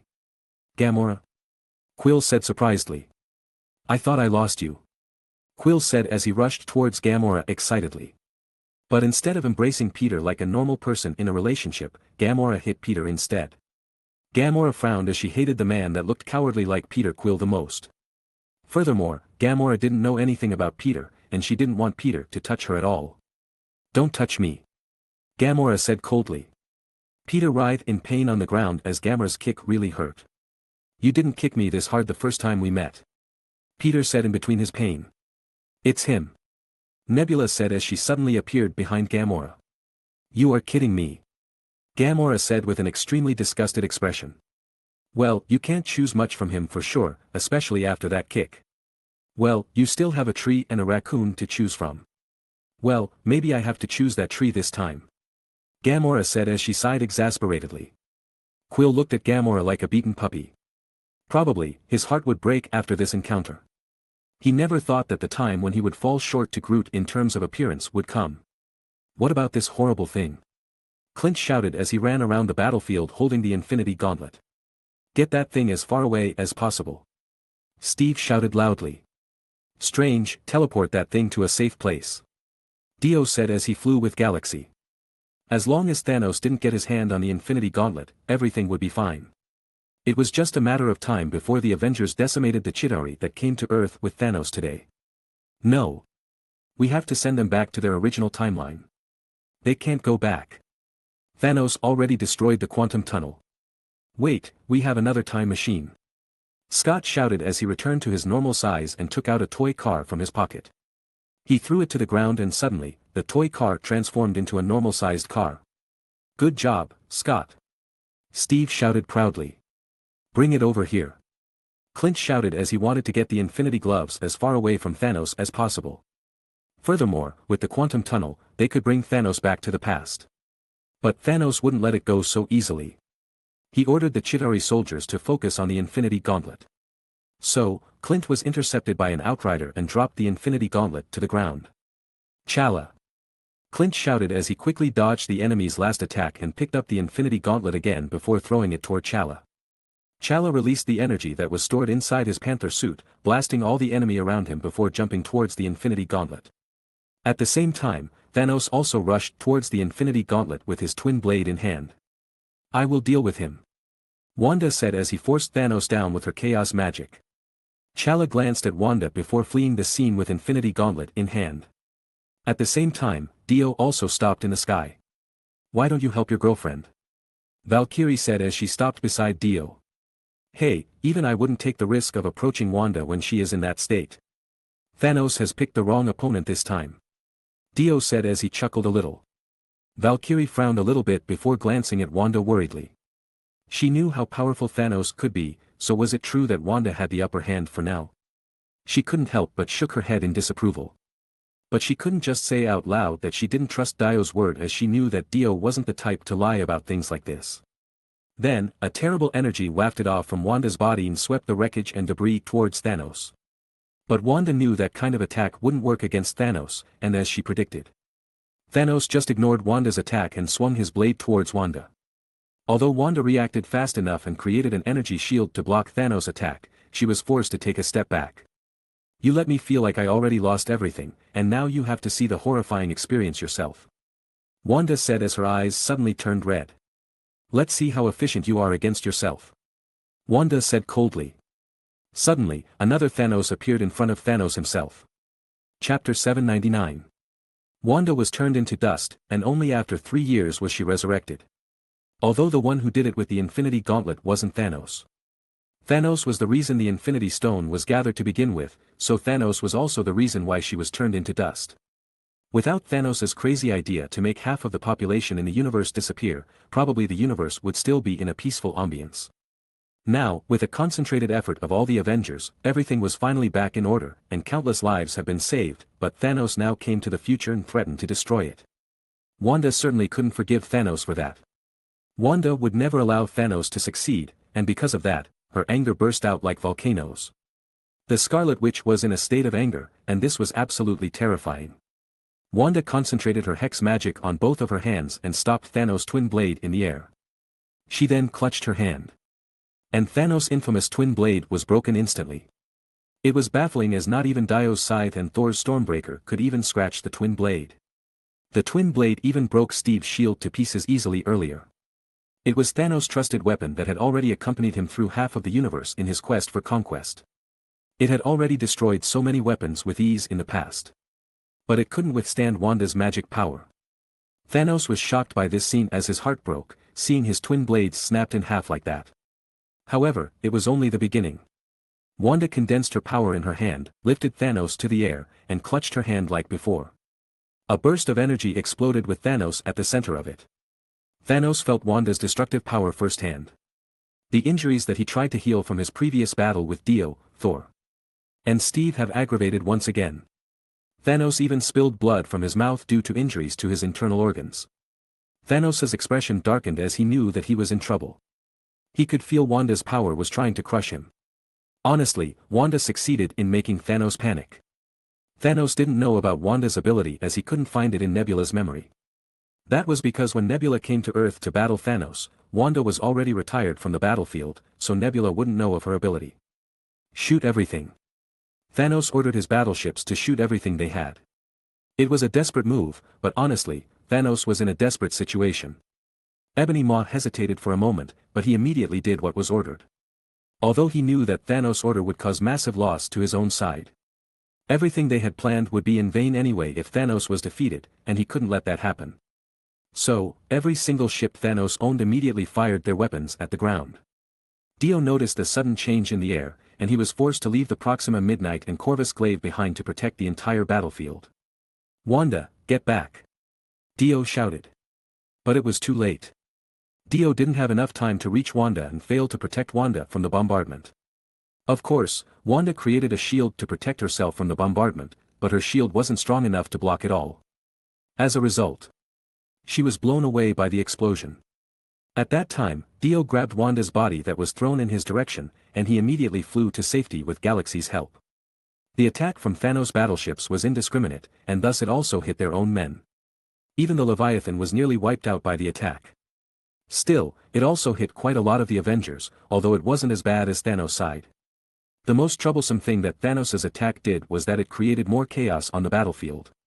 But Thanos successfully freed himself from Wanda's clutch and got to safety. Meanwhile, most people were forced to take cover as they hid from the bombardment. This included Peter Parker, who was forced to flee far with the Infinity Gauntlet in his possession. He couldn't let the Infinity Gauntlet fall into the enemy, and that was why he was desperate to make sure the enemy couldn't get to it. On the other side, the bombardment blasted the nearby dam. And now the water from the dam spilled and would flood the entire battlefield. The dam was connected to a nearby lake, and the water wouldn't stop until the entire battlefield was covered by water. Fortunately, Stephen Strange stood nearby. And when the accident happened, he immediately made a decision and stopped the flow of water. He rolled the water back using some time magic and even rolled the dam itself to close the wall back to what it used to. Nevertheless, without the time stone in his possession, the dam would break again once Stephen stopped his magic. But there was a way to fix the dam from really breaking. Fortunately for Stephen, the bombardment had already stopped. Otherwise, he would be a sitting duck here, preventing the dam from breaking. The mages that Strange brought there also played a huge role in defending the battlefield as they created a huge shield together to block the bombardment from reaching the battlefield. "Lucy, is there a way to destroy the enemy's battleship?" Dio shouted as he rode Galaxy with Wanda. However, Lucy didn't have it easy either. Due to the heavy bombardment from the enemy, her huge body just turned into a sandbag. Her power was currently condensed to form a shield around her. Otherwise, she would receive a huge injury from the bombardment.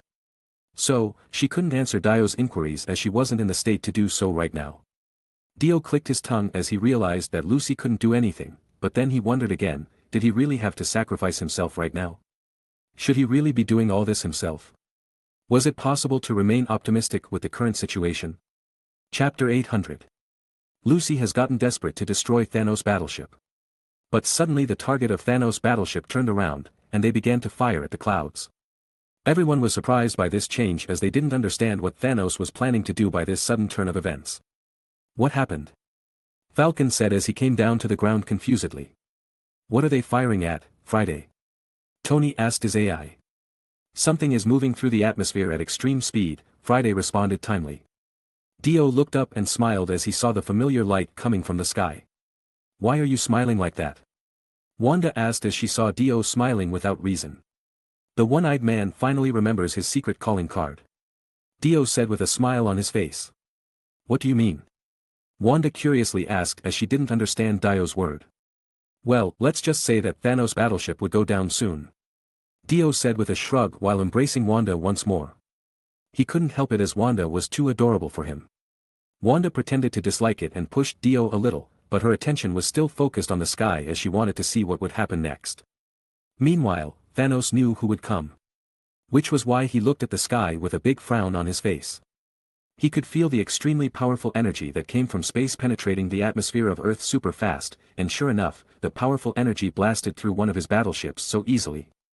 The energy slowed down after destroying one of Thanos' main ships. And Carol Denver could be seen floating in the air. She quickly rushed toward another battleship of Thanos and destroyed it without any hesitation. She was called for battle, and destroying things was kind of her main forte. The wreckage of Thanos' main battleship that Carol destroyed fell to the lake, causing a huge rising wave to splash into the land. However, it didn't affect the Avengers' battle at all. In fact, it was a good thing as Thanos' main weapon in the sky was finally shut down. "Hey, do you need any help?" Carol said as she flew to Dio's side. And her gorgeous appearance could be seen clearly. She turned off her power as it was exhausting for her to keep it active all the time, especially after using it to traverse space to reach Earth as fast as possible. "Well, it's good that you are here. Otherwise, I would be forced to create a wanted order to drag you here. I don't know, the last time I made contact with Earth, someone said that everything is under control." Carol teasingly said as Dio did receive Carol's contact and told her that everything was under control. Dio was a little embarrassed by this fact, but still, his plan had come to fruition, and half of the universe had been successfully brought back.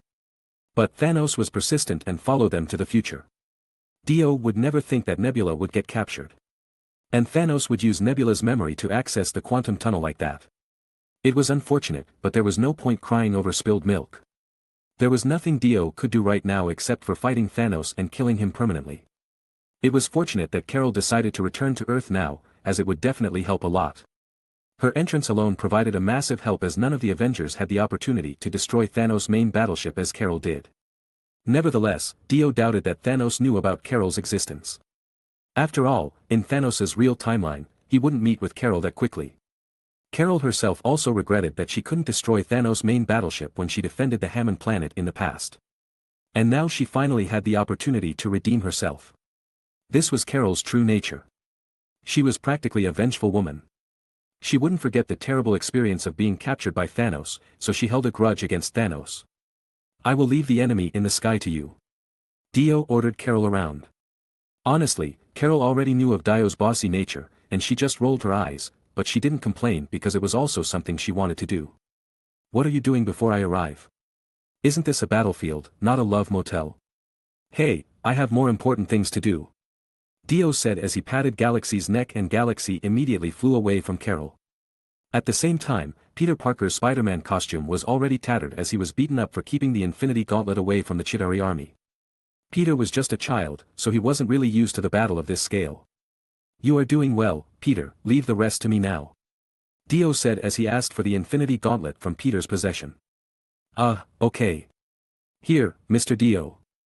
Dio caught the Infinity Gauntlet that Peter threw toward him and flew away from Peter, drawing the Chitauri away from the beaten Spider-Man.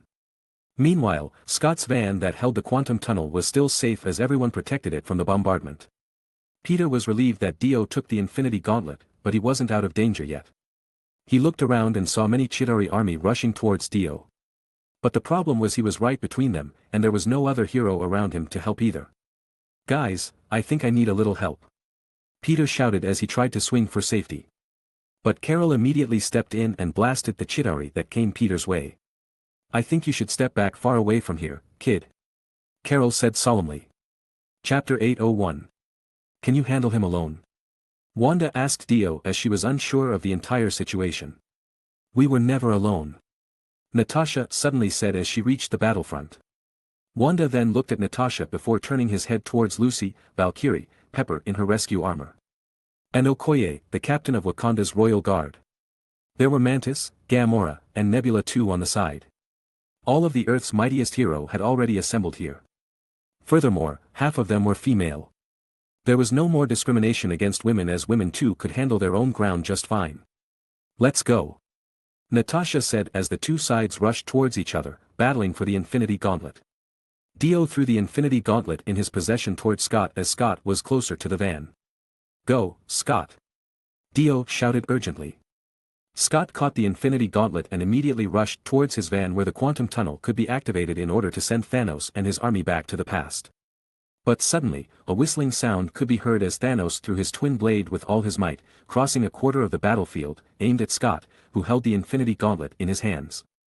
Scott, who almost reached the van, was startled and instinctively got away from the van as he knew that he couldn't afford to lose the quantum tunnel. "No, Scott. Just do your thing. I will break it," Dio said as he activated all Hammond technique that he had. From Sendo Ripple Overdrive to the Scarlet Overdrive. "Reaper Hunt," Dio said as he dragged his scythe on the ground, transforming it once again to a crescent moon shape. The ground shook and broke upon contact with Dio's scythe as it couldn't handle the energy that the scythe contained. The blade on Dio's scythe expanded exponentially. It had a smooth surface that would cut everything in its path. It was certainly sharper than it was before. As Dio walked, a deep trench was formed on the ground as the scythe was dragged on the ground. Dio's scythe was certainly a deadly weapon that even the Avengers looked back in horror as they witnessed the transformation on Dio's scythe.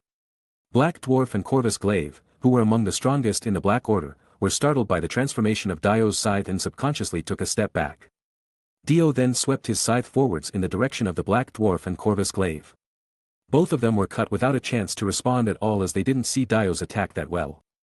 It wasn't easy for Dio to reach this peak of power as he felt his entire body screaming from the excessive force that he exerted. Furthermore, Dio also used a lot of Hammond energy in an instant. But he knew that it was worth the trouble. As long as the quantum tunnel was intact and Scott could complete the activation of the quantum tunnel safely, everything was really worth it. Nevertheless, when Scott reached the quantum tunnel and activated it, he couldn't enter the quantum tunnel as he was bounced off without a clear reason. The Infinity Gauntlet was full with Infinity Stones still in his hand. What happened? Why am I back here again? You tell me. I also want to know why you're still holding that thing in your hands. I remember entering the quantum tunnel and set a point to reach my first year of destination, but suddenly I'm back here again. Scott recalled. Dio was confused too, but he knew that Scott wasn't lying as he saw how confused Scott was. Try it again. You are the one who should know about the quantum world best. So, find out what is going on. Dio ordered.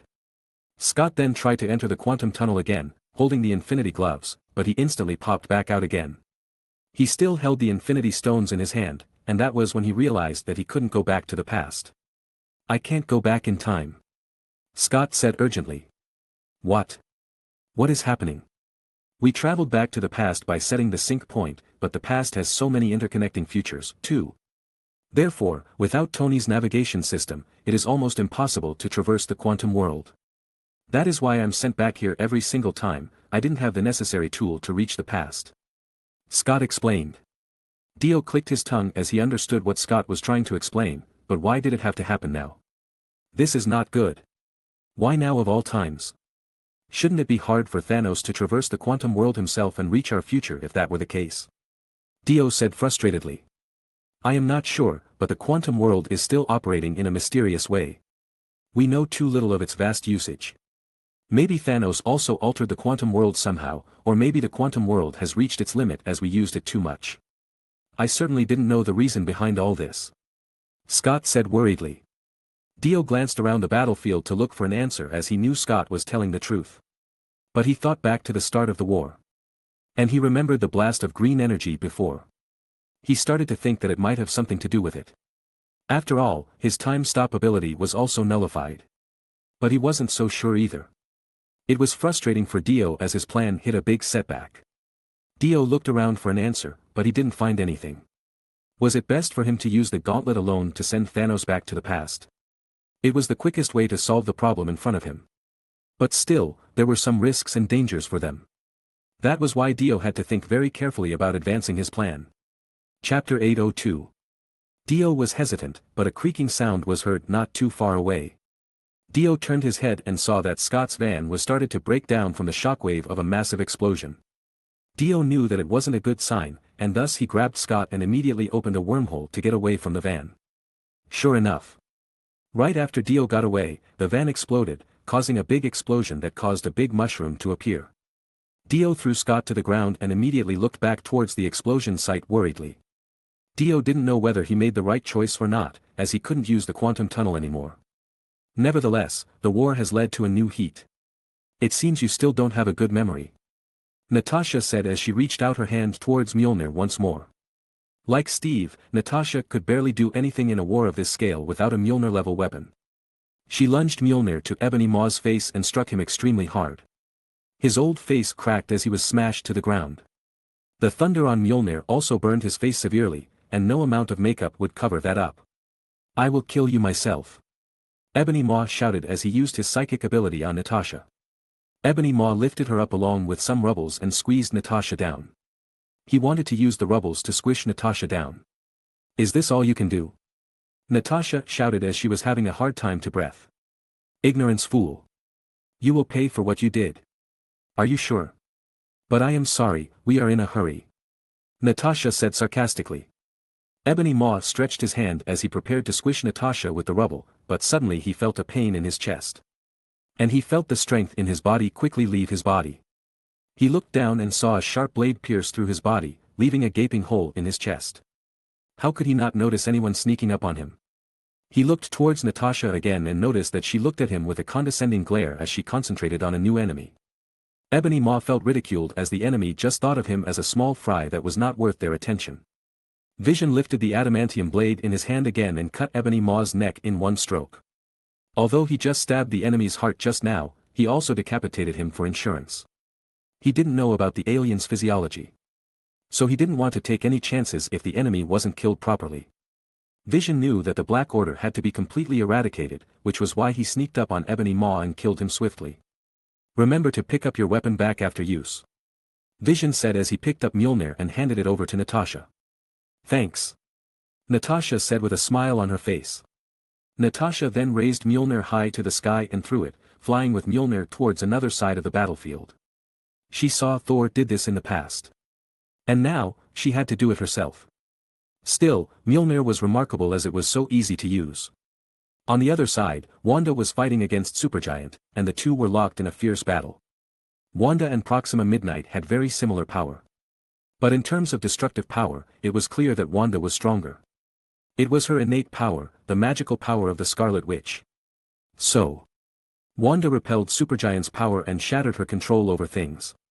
But it wasn't all, as Supergiant immediately adapted and remotely controlled the soldiers on Avengers' side to attack Wanda. Although the woman in front of her was far more powerful, Supergiant would find a way to get the upper hand. This was the reason why she was one of the Black Order. Supergiant controlled Wakanda's soldiers, the mages, and the Asgardian army, pushing Wanda into a corner. Although Wanda could crush these people with ease, still it wouldn't be good to kill her own allies.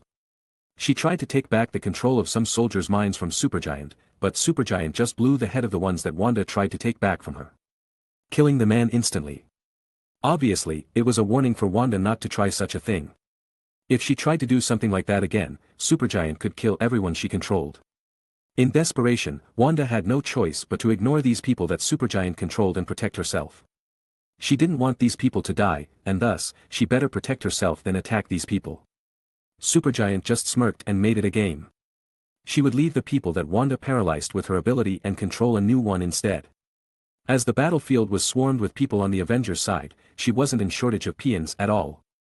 Although these people didn't want to attack Wanda, they couldn't control their bodies as they couldn't break free from Supergiant's control. Still, they couldn't even attack Wanda as their attack couldn't penetrate Wanda's defense. Still, Wanda couldn't do this all day as she was already exhausted from the prolonged battle against Thanos earlier. Thus, her hand's movement became slower with every passing second. And this was why Supergiant relentlessly attacked Wanda. Supergiant just smirked as she knew that her tactic would bear its fruits anytime soon. Chapter 803. Why didn't you fight back? You can tear all my soldiers to pieces, can't you? Supergiant said as she taunted Wanda. But Wanda just remained silent as her conscience was telling her not to kill Supergiant right now.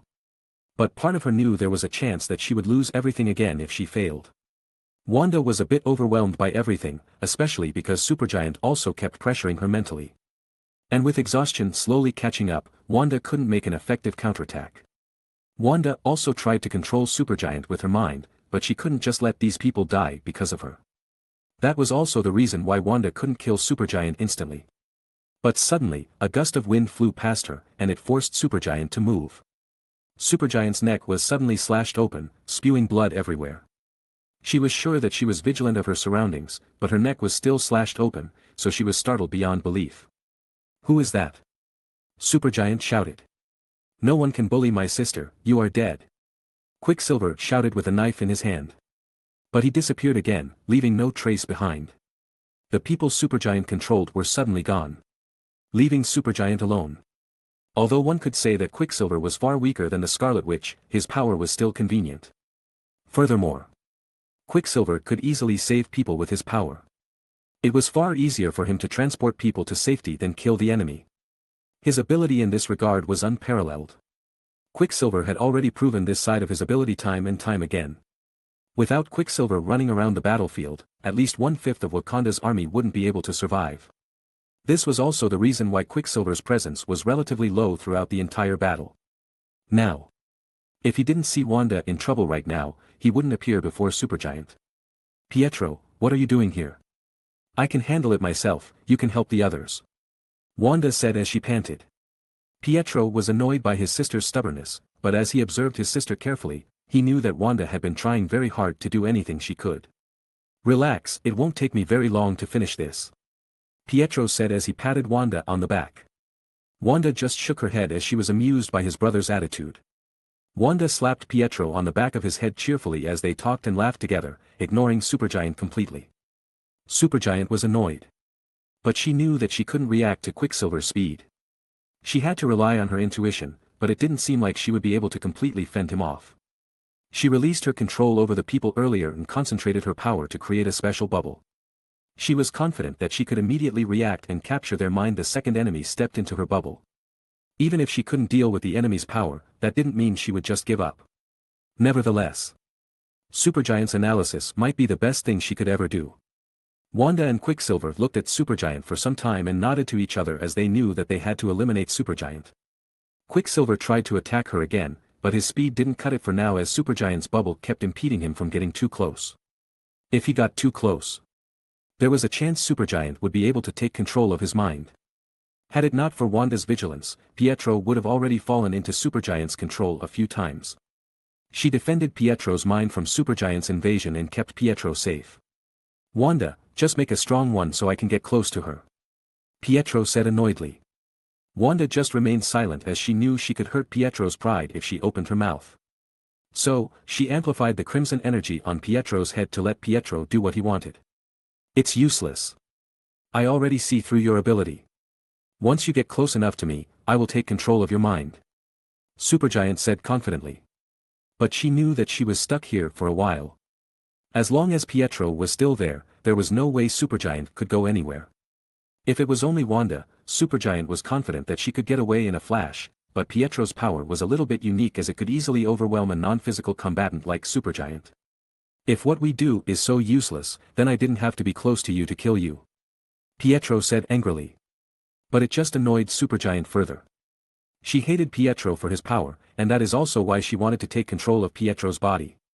As Supergiant and Pietro were staring at each other, Pietro suddenly disappeared. But this time, it was different. Instead of getting close to Supergiant, Pietro kept his distance around 10 meters away from her. But still, he circled Supergiant at that distance, creating a small vortex. "Are you trying to make me faint?" Supergiant said as she smirked. She couldn't figure out what Pietro was doing. Was Pietro about to strike her when she was off guard? If that was really the case, then Pietro would be so naive. As long as she still kept her spatial bubble around, any sneak attack wouldn't work at all. But was what Quicksilver did truly useless? At the same time, Pietro's eyes showed how determined he was.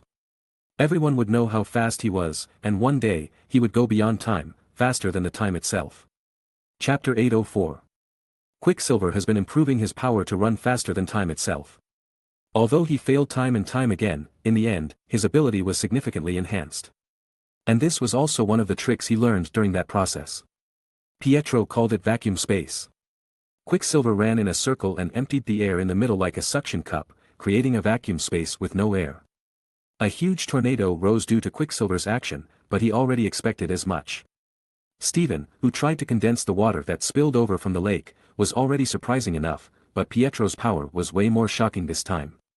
He was generating a tornado by only running at his fastest speed. This was a miracle. Supergiant was trapped inside the tornado, and she finally realized that she was in deep trouble. She knew the tornado itself wouldn't hurt her, but now she felt tightness on her chest and felt like she was about to faint. She thought that she was being poisoned, but after assessing herself carefully, she finally realized that she was being strangled slowly. She had trouble breathing by every second, and her chest felt tighter too. "Is this it?" Supergiant thought as she looked at the top of the tornado, grasping for some air. Pietro's objective wasn't to trap Supergiant inside the tornado but to utilize his superfast speed to empty the air from her surroundings. Supergiant had to admit that she had underestimated her enemy a little bit. There were two options for her now. The first one was to wait and do nothing while waiting for her allies to help her. But this first option wasn't too good of an option as she didn't come from a race that could hold her breath for too long. Her second option was to find a way to break this tornado. Which was unlikely for her to do right now but still worth the try. She knew that if she couldn't find a way to break this tornado, she would die anyway as she wasn't one to ask for mercy from her enemy. Meanwhile, Pietro was still running fast without tiring himself out. The tornado generated by his speed was gradually becoming bigger too. No enemies around him dared to get close as they knew that they would be immediately obliterated by the wind if they tried. Even Wanda was surprised by Pietro's power as she didn't expect Pietro to be this strong. Wanda knew that she wouldn't be able to do such a thing as her power wouldn't be enough. Pietro himself was excited to see that his power was doing exactly as he intended. As he almost destroyed the Avengers base the first time he tried to use this power. Pietro honestly didn't know how his power truly worked, but he knew that he could produce such an effect and the effect itself was what Pietro was after. He knew that the air should be sucked up from inside the eye of the storm. And it would leave the area devoid of air, creating a pocket where the enemy couldn't breathe. Pietro controlled his speed as he didn't want to go any faster than he already was. Otherwise, he might create another disaster. But suddenly, a huge energy wave came from within the storm. It was Supergiant's counterattack. She compressed all her power and blasted it at the tornado, trying to stop Pietro from running. Supergiant's blast attack hit the tornado wall and created a hole. But Quicksilver quickly sped up for a moment, closing the gap that Supergiant made once again. But Supergiant quickly condensed her power and attacked again. She was desperate as she knew that she didn't have much time before she was asphyxiated by Quicksilver's power. Supergiant slowly made her way toward the tornado, but her complexion was as pale as a ghost. But she knows she had to get out of the tornado more than anything. After seeing that Supergiant was crawling out of Quicksilver's tornado, Wanda shot her down again. She condensed her crimson energy and hit Supergiant's bubble after penetrating the tornado easily. The bubble that protected the Supergiant was controlled by her mental power. Although it was a strong protective barrier for Supergiant, the damage she suffered if it was destroyed was far greater than anyone could think of. Every time Wanda's blast cracked her bubbles, she felt like being stabbed with 1,000 swords. She was pushed back inside the tornado again after her bubble was destroyed by Wanda's attack. Wanda's attack just now almost broke Supergiant's spirit to go on. Furthermore, Supergiant's mental state was in tatters after her bubble was destroyed, and now she was in a critical state. Supergiant ought to recollect her thoughts together, but in this dangerous environment, it would be challenging to do. She tried to reach the tornado wall again, but now that she didn't have any protection, her body was torn up by the wind. Hundreds of slashes like injuries covered her body, and now, even the last bit of air inside her lungs was being squeezed out by the tornado. Stop! Supergiant shouted in despair, but she could no longer move as she could no longer breathe. Her chance of survival has gone. Now, she could only choose death by asphyxiation or being crushed by the tornado. Nevertheless, Supergiant was dead. Quicksilver was aware that Supergiant had finally died, then he immediately started running counterclockwise to stop the tornado from rampaging further. He didn't want the tornado to remain as it could lead to disaster for his allies. Still, Pietro was worried that he couldn't dissipate the tornado anymore as he had to admit that the tornado he created already exceeded his expectations. Chapter 805. Wanda! Pietro shouted.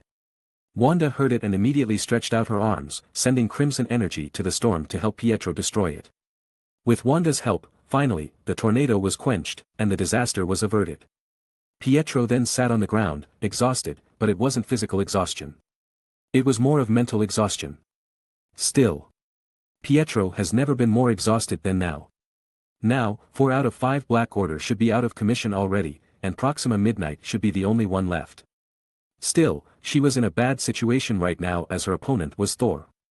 Although he hasn't been doing anything for the last 3 years. And he couldn't keep up with Thanos earlier, it didn't mean that Thor was weak. On the contrary, Thor was among the strongest heroes on the battlefield right now. He shouldn't have any problem fighting against Proxima Midnight alone. You are done. Thor said as he twirled his axe and discharged a thunderbolt towards Proxima Midnight. She had to grit her teeth and blasted 3 concentrated death rays to block Thor's thunderbolt. However, Thor already knew that one attack wouldn't be enough. And thus, he condensed his thunder towards his Stormbreaker and charged forward. Die! Thor said as he swung Stormbreaker violently towards Proxima Midnight. It hit Proxima Midnight's gun and destroyed it completely. But it wasn't all, as Thor's Stormbreaker also split Proxima Midnight right in the middle too and killed her instantly. After killing the last Black Order member alive, Thor gasped for breath and looked for Thanos again.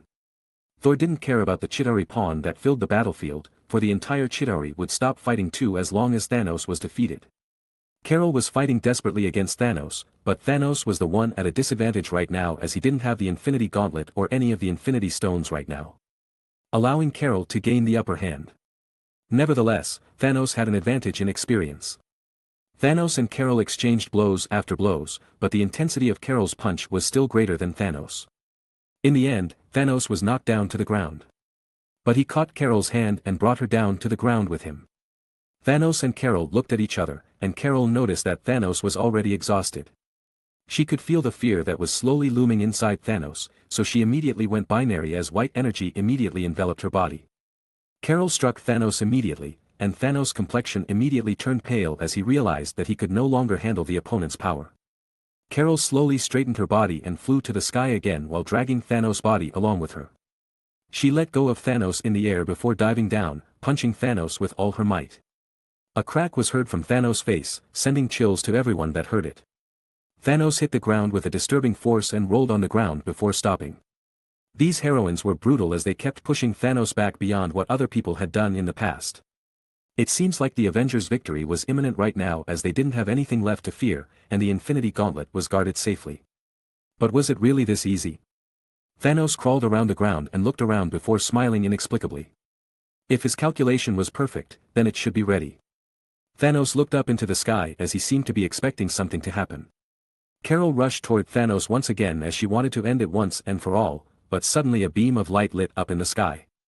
If someone could look down at the Earth from space right now, they would see 108 beams of light shining in different cities around the globe.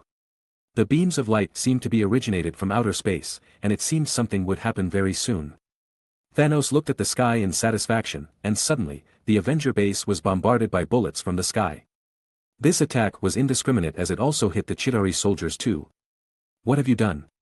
Dio shouted as he threw the Infinity Gauntlet towards Scott and immediately rushed towards Thanos. Thanos blocked Dio's scythe, but he was growing weaker as he had already received so many injuries from the prolonged battle. But he still didn't say anything about those beams of light that suddenly shot through the sky. Dio knew that the beam of light wouldn't be a good omen. It had to be connected to some disaster. "This is my backup insurance. I don't want to use this, but I have to admit that I underestimated all of you earlier. Since you don't want me to destroy half of the universe and reshape the current universe, then I will just destroy it altogether. I believe that someone would carry on my will. My plan will work out in the end," Thanos said excitedly. "What did you do?" Dio shouted frustratedly. "Why did you want to know? Foolish Earthlings, everything is already too late." Just as Dio and Thanos were standing face to face, Tony was suddenly alarmed by his AI, Friday. "What's wrong, Friday?" Tony asked. "Danger approaching," Friday said alarmedly. "I know we are in danger, but from what? Is it even more dangerous than that purple man over there? The satellite detected 3 asteroids have changed their course and it seems Earth is their next destination," Friday explained. Chapter 806. Is that supposed to be a joke? Tony said as he was startled by what he saw right now. "This is not a joke, Tony. There are 3 asteroids heading towards us right now. Considering how huge the asteroids are, the Earth would be destroyed for sure." "Well, that's lovely. Any of you have any useful method for us all to not die here?" "In theory, we have some way to completely destroy all these asteroids in one go, but all countries around the world must respond together," Friday answered. "A theory?" Tony said with a frown on his face. "Yes, the chance of success is about 1/4,387. Just in seconds, the first asteroids will hit the Earth. The only solution left is to hit them and divert their trajectory so they miss the Earth. With their size, even if we destroy them, the debris will still destroy the Earth," Friday said calmly. "Why is this happening?" Tony said annoyedly. "According to the analysis, there is a 90 probability that the light wave emitted by Thanos earlier drew the asteroids from their original orbit," Friday answered again, annoying Tony even further. Tony just sighed as he already knew that much. Right now, Earth and those 3 asteroids were like magnets. If that were the case, then changing the asteroid's trajectory wouldn't do much anyway. The situation would only get worse from there. Furthermore, Tony knew that they didn't have enough time to make every country in the world unite and surrender their weapons to divert the asteroids. At the very least, it would take a couple of days to plan this out. 2 high-speed asteroids are already within range of analysis. The difference between the first impact and the second impact is approximately 6 minutes and 11 seconds. Friday said calmly. Tony suddenly fell silent as he realized that the situation was far beyond the scope of his own ability. He didn't see any way to get out of the dire situation they were in. Still, he could put his hope that the other Avengers have some way to save the Earth from this situation. Or perhaps, if they stopped Thanos, the situation could be reversed. So, Tony immediately informed everyone of their situation, hoping that they would somehow have a solution for this. But, everyone was as shocked and surprised as Tony himself. "Thanos, you fucking did it," Dio said furiously. He held the scythe tightly and swung it as if he wanted to slice Thanos in half right now, but in the end, it didn't hit Thanos' head at all. In exchange, the scythe sliced 3 of Thanos' fingers clean off, and Dio put down his scythe. Thanos stepped backward while covering his wound while his face was smirking victoriously. He still kept his calm as if he had already expected such a result. Change those asteroids' course or I will kill you right now. Dio said coldly. The Avengers surrounded Thanos at the same time, giving him no escape path to take. It's already too late. The moment the light wave is transmitted, your planet is already doomed.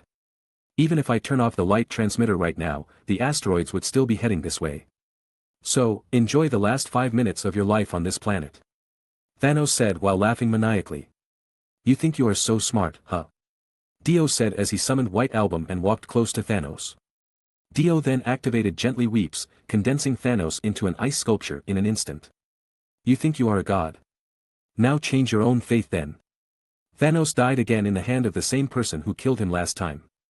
It could be called fate, or in Dio's case, it was the least he could do as it was his job to take care of the Purple Tyrant. With Thanos' demise, the Chitauri army finally pulled back and immediately left Earth behind. They escaped so fast that the Avengers didn't have the time to finish them all. But in sincerity, Dio and the others didn't have the willpower to chase after them. Tony, what is the situation right now? Dio asked. I am trying to communicate with other countries, persuading them to put all their weapons system under Friday's management. This way, Friday can calculate when to launch their weapons to divert the asteroids. Tony said hurriedly. It was obvious that Tony was nervous.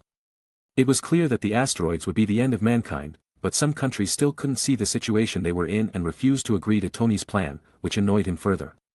If Tony had enough time, he could hijack these countries' weaponry himself and take control of them forcefully, but with a few minutes left, he couldn't have done that. Just tell them to die. We have a way to save ourselves anyway. If they didn't want to agree to your plan, then there is nothing we could do anyway. Tony's eyes widened as he heard Dio's word. He wonders if Dio was just bluffing or not. But the more he thought about it, the more he thought that Dio wasn't bluffing at all. Dio's dark battleship was probably the only way to leave the planet safely after all. Chapter 807. Tony passed the news that the Avengers and all the Wakandans and the mages would abandon the Earth as there was no more hope to save the Earth. He passed it to all the countries in the world, creating panic among those in command. The uglier side of human nature immediately showed itself. They begged for their family to be included inside the spaceship. Although they were supposed to be the leader of their countries, they were willing to abandon them in a heartbeat. But as Tony gave his final ultimatum, the world's countries finally relented and agreed to give all their weapons to Tony. At this point, Tony didn't really care anymore. He knew that there was nothing he could do if the world still rejected his plan, and if that really happened, he would board the dark battleship, albeit with a heavy heart. But with the weapons finally in his possession, he took them over remotely and left it to Friday to control them with its AI to calculate where and when to open fire. Tony knew that it was a bit late right now, but it was better late than never. The first asteroid finally entered Earth's dangerous range. Friday immediately calculated which course the missiles should be launched. At this moment, all people in the world looked up to see the asteroids entering the Earth's atmosphere. Is this the end of the world? The people started to shout in panic while some just stared at the asteroids without even a word. Everyone, run for your life. The people kept shouting in panic. The devout believers started to pray to their gods to save their souls, and the skeptics were doing all they could to save themselves from death. Can you really divert it? Steve asked curiously. I don't know. In all honesty, we don't have that much time left. Even if Friday computes the trajectory with all her computing power, our time is still too tight. Even if we manage to divert them, there would still be a lot of falling debris. That alone would still be devastating to the area that it falls to. Tony explained. So you mean, Natasha said without finishing her sentence, clearly afraid to say what was on her mind. Yes, the Earth would still experience another catastrophe, and many people would die. Tony said heavily. Dio observed the whole conversation and saw that Tony somehow blamed himself for this catastrophic incident, but everyone here knew that Tony wasn't the one to blame here. Tony, we all believe that you will do your best. I have much more confidence in leaving our fate in your hands than in the politicians' hands.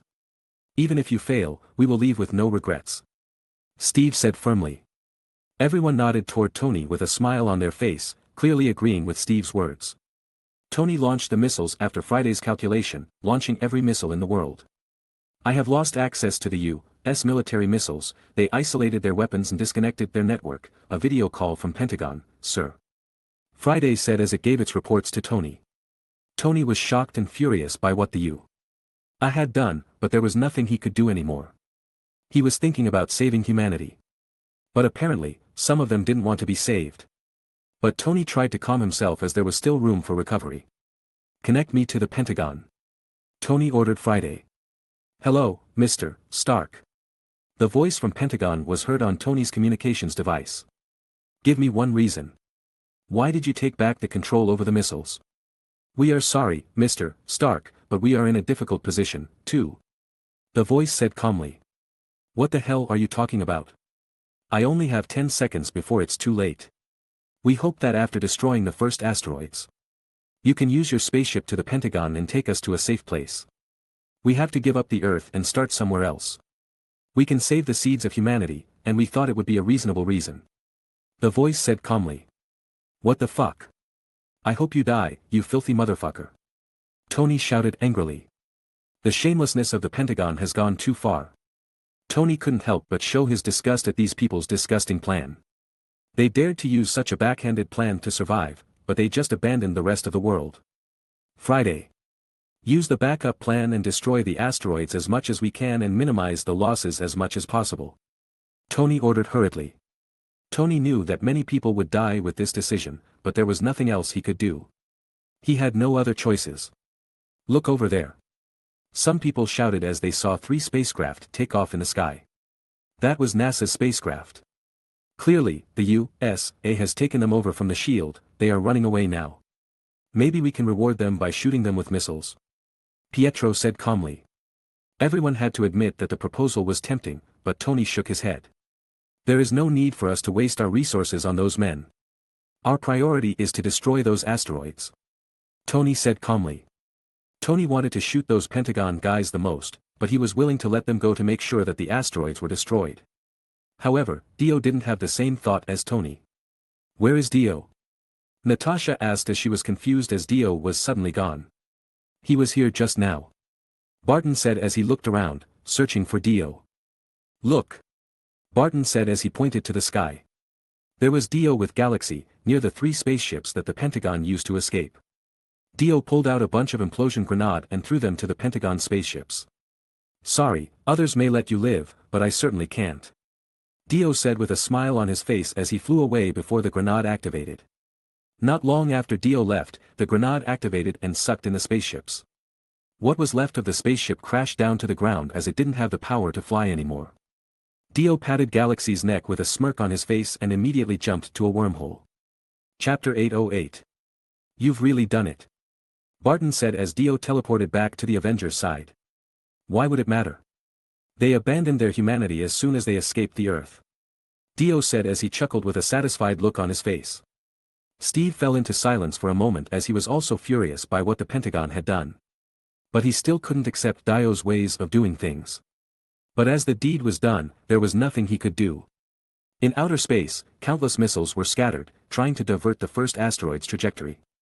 The missiles hit the first asteroid right in the middle, causing a big explosion as the asteroid was blown out in pieces.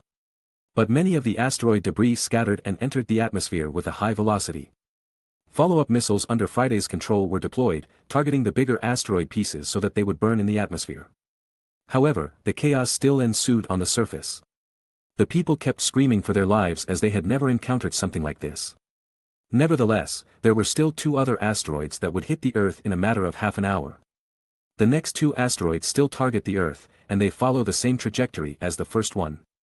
Friday's voice was heard on Tony's communication device. Tony frowned after he heard Friday's report. This meant that a large amount of weaponry would only hit the second asteroids, while the third one wouldn't get diverted if their firepower was too weak.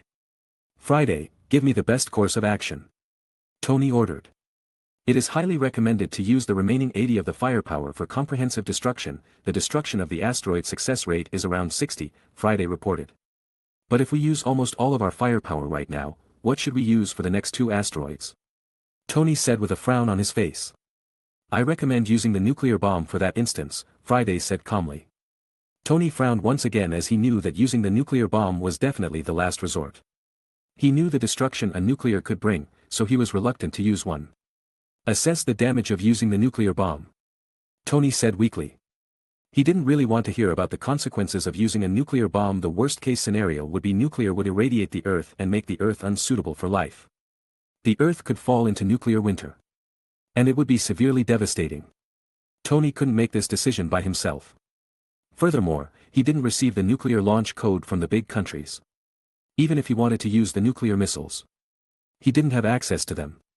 So, he looked at the others with an expectant look as he wanted them to give a solution to his problems. Is there any other good option? We just have to make a step one at a time. We gave the final decision up to humanity itself. Maybe you are right. Maybe that is our only way. Why don't we just snap the Infinity Gauntlet and make the asteroids go puff?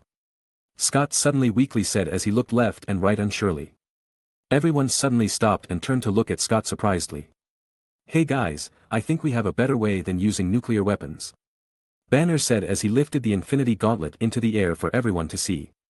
We still have the Infinity Gauntlet. If it could destroy the universe, it shouldn't be a problem to snap 3 asteroids out of existence. Everyone was excited to hear Banner's little speech as they found hope once again. They forgot all about the Infinity Stones as they were too focused on the asteroids. Bruce, can you still do it? Tony asked solemnly. Bruce Banner just bitterly smiled as he didn't even know himself whether he still could snap the Infinity Gauntlet or not. The energy from the Infinity Gauntlet was terrifyingly strong that the first one had already fried his right arm. But he didn't know if he was capable of withstanding the second one. But Bruce just nodded his head without saying anything and immediately put on the Infinity Gauntlet again. Dio already fixed his right hand earlier. If he survived this second snap, Dio could fix him again, right? For a moment, the 6 energies of the Infinity Stones raged inside his body once again. His right arm started to burn badly again. And this time, it was much worse than the first one. The energy from the Infinity Gauntlet crept on Banner's skin like a spiderweb and began to spread all around other parts of his body. Banner would be scorched to death before even snapping his fingers. Bruce! Talk to me, how are you doing? Damn it! He couldn't do it anymore, take the gauntlet off of him. I will take it off. Spider-Man shouted as he quickly put his hands on the gauntlet to take it off. But, Peter was immediately blown away as he was blasted by the energy of the gauntlet. Suddenly, the Infinity Gauntlet emitted powerful energy, making it hard for anyone to get close. Hurry up. Think of a way to take it off Banner's hand. Or Banner will die. Step aside. Dio said as he pulled out his scythe, ready to cut Banner's hand. Dio put the blade of his scythe on top of Banner's carbonized hands and sliced it off. It was easy to cut it as Banner's hand burned severely. Thor kicked Banner's amputated hand, and it shattered to dust as the energy from the gauntlet destroyed them into atoms. Everyone was profusely sweating as they were nervous about Banner's conditions. What is happening? Natasha asked curiously. Probably the effect of his previous snap was still there, and by putting on the gauntlet once more, the effect got amplified. Dio said worriedly. He used to do the same thing to the Power Stone. Dio noticed that he could use more energy from the Power Stone with each use. This was also the reason why Dio remained cautious as he used the Power Stone. If he used it too often, he didn't know what danger it would bring. Then again, he had already thought of 2 things that might happen to his body. The first one was that his body adapted to the Infinity Stones, and he could use them to his heart's content. Or his body could be badly damaged by the energy inside the Infinity Stones, similar to what happened to the Hulk right now. Chapter 809. The matter just got worse as the 2 asteroids were too close to each other, which meant the missiles wouldn't be doing much to slow it down. Friday, focus all firepower. Tony said hurriedly. No, it's too late. Let me handle it. Are you crazy? Don't you see that it almost killed the Hulk? Relax, have you ever seen me do something I am not sure of? Dio said with a smile on his face. He didn't have the gamma radiation like the Hulk to shield him from the Infinity Stone's energy.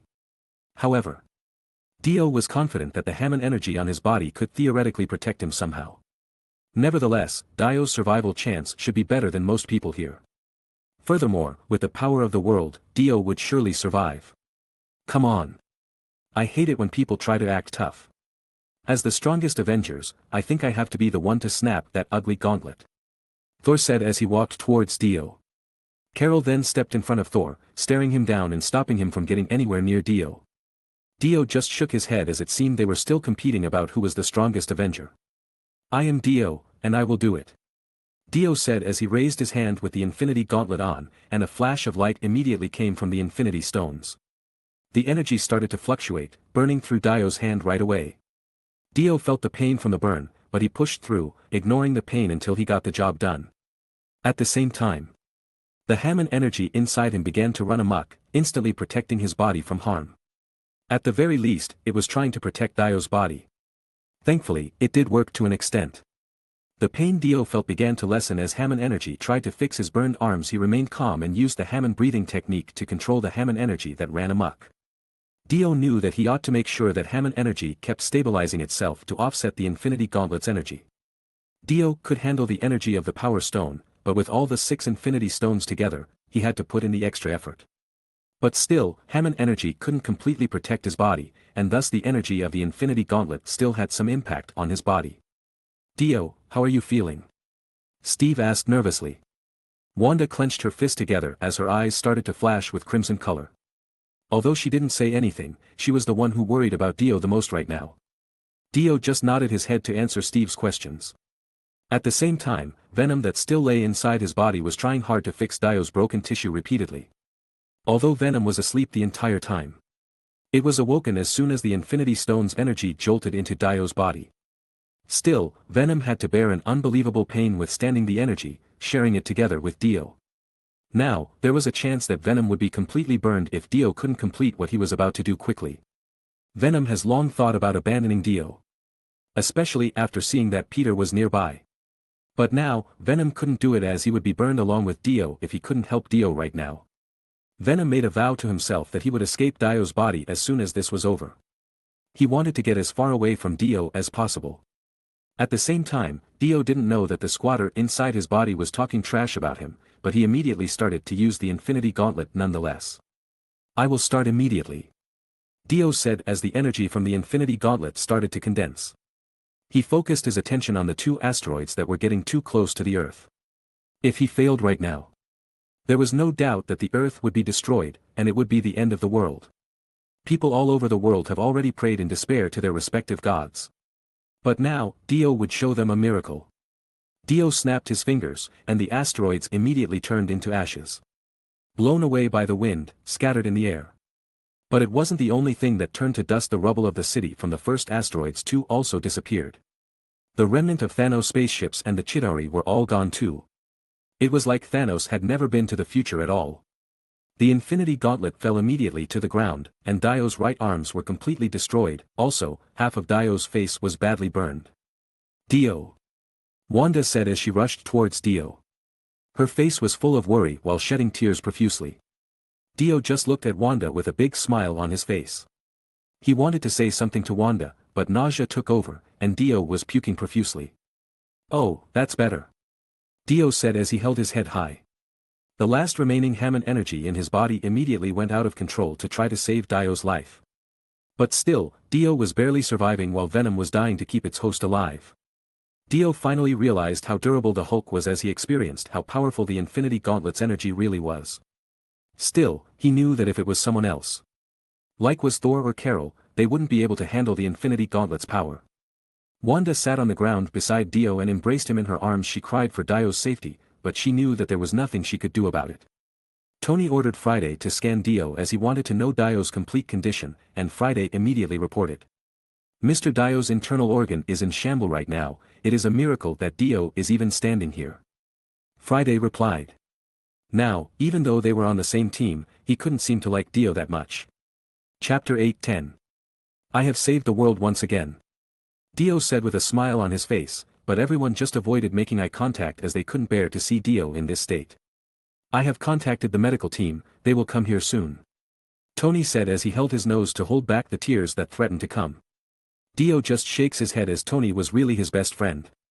Tony already cried when Dio wasn't even dead just yet. Dio summoned the world with the little amount of Hammond he had, but fortunately for him, Reality Overwrite used soul instead of Hammond energy. And he still had quite a lot of soul. Soon, he overwrote his wounds, and the souls that he accumulated until this moment were immediately depleted down to the last one. Then, he looked Wanda in the eyes and smiled at her. "Don't worry, love, we have done our best," he said as he lied in Wanda's arms. Right now, the Reality Overwrite failed to refill his vitality. Steve and the others were forced to let out a bitter smile as they indeed had tried their best to stop Thanos. "You have saved so many people, why can't you save yourself?" Wanda said frustratedly, clearly holding back her tears. I have used all my energy for this battle. But I don't regret a single thing I have done. At the very least, I still have a chance to look at you for the last time. Dio said as he started to cough blood a few times. His body had started to deteriorate as he didn't have much strength left. So, Dio knew that he had to bring gold experience back. I have something to say for you, my love. Dio said as he whispered it to Wanda. Say it, I am listening. Wanda said frustratedly. How many children do you want if we had the chance? Dio asked playfully. I will have as many children as you want. Wanda said with a sad look on her face. Damn, I can't wait to see our children run around the house. Dio said as he started to close his eyes. We will make it happen. Stay awake for me, please, hold on just for a couple more minutes, doctors are already on their way. Wanda said as she tried to keep Dio awake, but eventually, Dio closed his eyes. The Avengers couldn't help but burst into tears as they thought that Dio was dead. Thor then threw his Stormbreaker away in anger and smashed Thanos' wrecked ship even more as he couldn't accept such an ending. But it wasn't just him. In fact, everyone else couldn't accept that Dio had died either. But suddenly, Dio woke up and frowned. Stop throwing things around, you guys. You almost scared me to death. Dio said casually. Alright, I am sorry. Thor said as he held his hands up and stopped what he was doing earlier. Hey guys, why is it so cold? When did New York get so cold like this? Wanda immediately hugged Dio tightly as she tried to warm Dio. Tony even exposed his arc reactor to make sure that Dio's last moment was warm. Actually, I have a last wish. Dio said emotionlessly. What is it? Steve said as he tried to listen closely to Dio's last request. I want to dance together with everyone, but it seems that is no longer an option for me. Dio said sadly. Everyone was frozen in place, they knew how absurd the request was, but they didn't have the heart to reject it either. Fuck it, let's do it. Pietro said as he didn't want to make Dio wait for too long. Everyone didn't care about their appearance right now as it was for Dio's last request. That's great. Tony, open my email, and there is a video stored in the cloud server. I originally wanted to do this dance with you all, but it was unfortunate for me to end like this. Dio said with a sad look on his face. Tony began to get a feeling that he was being pranked, but he did what Dio had said immediately anyway. Tony opened Dio's file and saw the video that Dio was talking about. But once he saw what type of dance it was, Tony still couldn't understand what its origin was. It seemed Dio had really prepared for this dance party he was talking about. Tony sighed in defeat and showed everyone the dance Dio had prepared. Wanda, stay with me for now. After the end of the dance, I want you to keep the video for me. Alright. Wanda nodded her head immediately. Because the Avengers feared that Dio would die before they finished the dance, everyone immediately started to get into position as soon as they saw the video. The infamous Harlem Shake, become Avenger Shake. The dance's step wasn't complicated, so everyone could follow the dance quite quickly. It was a pretty spectacular scene as everyone was really in sync. Dio felt touched as he didn't expect everyone to agree to this selfish request of his. This was beautiful. Where else could he see Thor, Captain America, Iron Man, Doctor Strange, Black Widow, the Hulk, Hawkeye, Black Panther, and so on dance for him? So, Dio closed his eyes slowly and smiled happily. The music of the dance was finally over. And everyone stopped dancing without saying anything. Clearly, they were embarrassed by the dance. Still, the sad atmosphere was still there as they thought Dio had died. Steve then walked to Wanda's side to comfort her, but Steve heard something that made him question everything they had done earlier. It was the sound of someone's breathing when they fell asleep after an exhausting day. And it came from Dio. Steve didn't understand what he was hearing right now as he thought Dio had died. Chapter 8:11. 3 days passed quickly, and Dio slept the entire time. Everyone else also spent their day resting as they were exhausted by Thanos' sudden invasion. Even the rescue and disposal mission has been temporarily paused. By the way, everyone would always remember the embarrassing dance they did. They had been deceived by Dio, and they would never be able to erase it from their memories. Still, some Avengers have been planning to get back at Dio, but Dio slept the entire 3 days, leaving them no chance to repay Dio's kindness. Steve would never admit to Wanda that he has planned something for Dio as Wanda has been weird lately. Wanda's eyes kept flaring red suddenly, leaving weird scrapping on the furniture all around the base. The Avenger couldn't even mention the dance video near Wanda, or they would be forced to withstand the Scarlet Witch's magic. 23 days later. Dio finally opened his eyes slowly and found that he was lying on his bed with an 4 on one of his hands, and his body was a mess. Dio immediately got up and tore off every line to his body. He then checked the number of souls he had and summoned the world to use its reality overwrite. He used it to get rid of all wounds on his body. Right, the handsome me is definitely better. Dio felt satisfied as he saw himself in the mirror. He checked Venom and found that it was still in a critical state. Obviously, the energy from the Infinity Stones caused a severe injury to Venom. Not to mention, he constantly restored Dio's body the whole time, leaving him little to no energy to recuperate. Dio felt a little bit sorry for Venom, and he was thinking of returning him back to Spider-Man sometime soon. Well, am I just too kind? Dio said as he sighed and pushed the door open before walking out. At the same time, the news that Dio awoke from his slumber had been broadcasted to all the Avengers as the surveillance camera captured Dio's movement. Wanda. Dio said as he immediately saw Wanda's eyes turn red. Dio didn't know if it was a coincidence or not, but Wanda was already standing outside his room. And as he walked out of his room, Wanda's eyes started flickering red. Wanda was holding a wet towel in her hand. Clearly, she has been taking care of Dio since the battle ended. No wonder I smelled a fruity scent when I woke up. Dio said with a smile on his face. Wanda dropped the towel on her hand and immediately rushed to Dio's arm. Dio then held Wanda tightly, staying silent as the way it is while savoring the moment. Steve and the others also came towards Dio's room just to see Wanda and Dio still embracing each other. They all stopped and stepped aside to avoid interrupting the heartwarming moment. 2 hours later, Dio met with the rest of the Avengers in the conference room. Meanwhile, Wanda was still resting well on Dio's bed. Why would Wanda stay on Dio's bed? Well, it was probably best to leave it to everyone's imagination. As soon as Dio entered the room, Dio saw the Avengers staring at him with a teasing look in their eyes. Well, it seems the soundproof on every room is in good condition, Tony said teasingly. It's been a long time since we didn't see each other, and you didn't even find me first. I am sad. Tony said teasingly. Dio just shrugged his shoulder with a smile on his face as he found a place to sit down. At the same time, Dio saw the 6 Infinity Stones in the middle of the table and also with Mjolnir there. Now that you are awake, it is time for us to discuss how to return these items to their respective time. Tony said seriously. Dr. Hank Pym is currently in production of the Pym particles, but I don't think we need to send as many people as we last did to send these items back, Natasha casually said as she could finally rest right now. Everyone nodded their head as they also thought the same thing. Well, I wonder if we really have to send these Infinity Stones back to their time. Dio said as he suddenly broke the silence. What do you mean? Steve asked as he was surprised by Dio's words. Everyone also showed the same reaction as they stared puzzlingly toward Dio. I mean what I said. We shouldn't influence the past too much. According to the traversal theory we have understood before, even if we return these items, we would still create a parallel universe with unknown consequences. Even if we return these items, their time wouldn't be back on track. Dio said solemnly. There are too many variables that were still a mystery regarding the time travel consequences. And thus it was better not to tweak the past too much. You shouldn't play with time unless you're ready when time plays with you. This was a word that kept lingering on Tony's mind lately. Dio, I understand what you are inquiring about, but we shouldn't keep such a dangerous thing like this. Although we might already have an irreversible effect on our timeline, we have to do what is right. Well, you can do anything you want, I am just giving you a suggestion, you would be the one to decide what you want to do with those items. Dio said casually. But Dio realized he wasn't fit to sit here with the heroes as he had a different way of thinking. Just let me do it, I will send everything to where it should be. Steve said solemnly. Dio just nodded his head as he couldn't stop it from happening.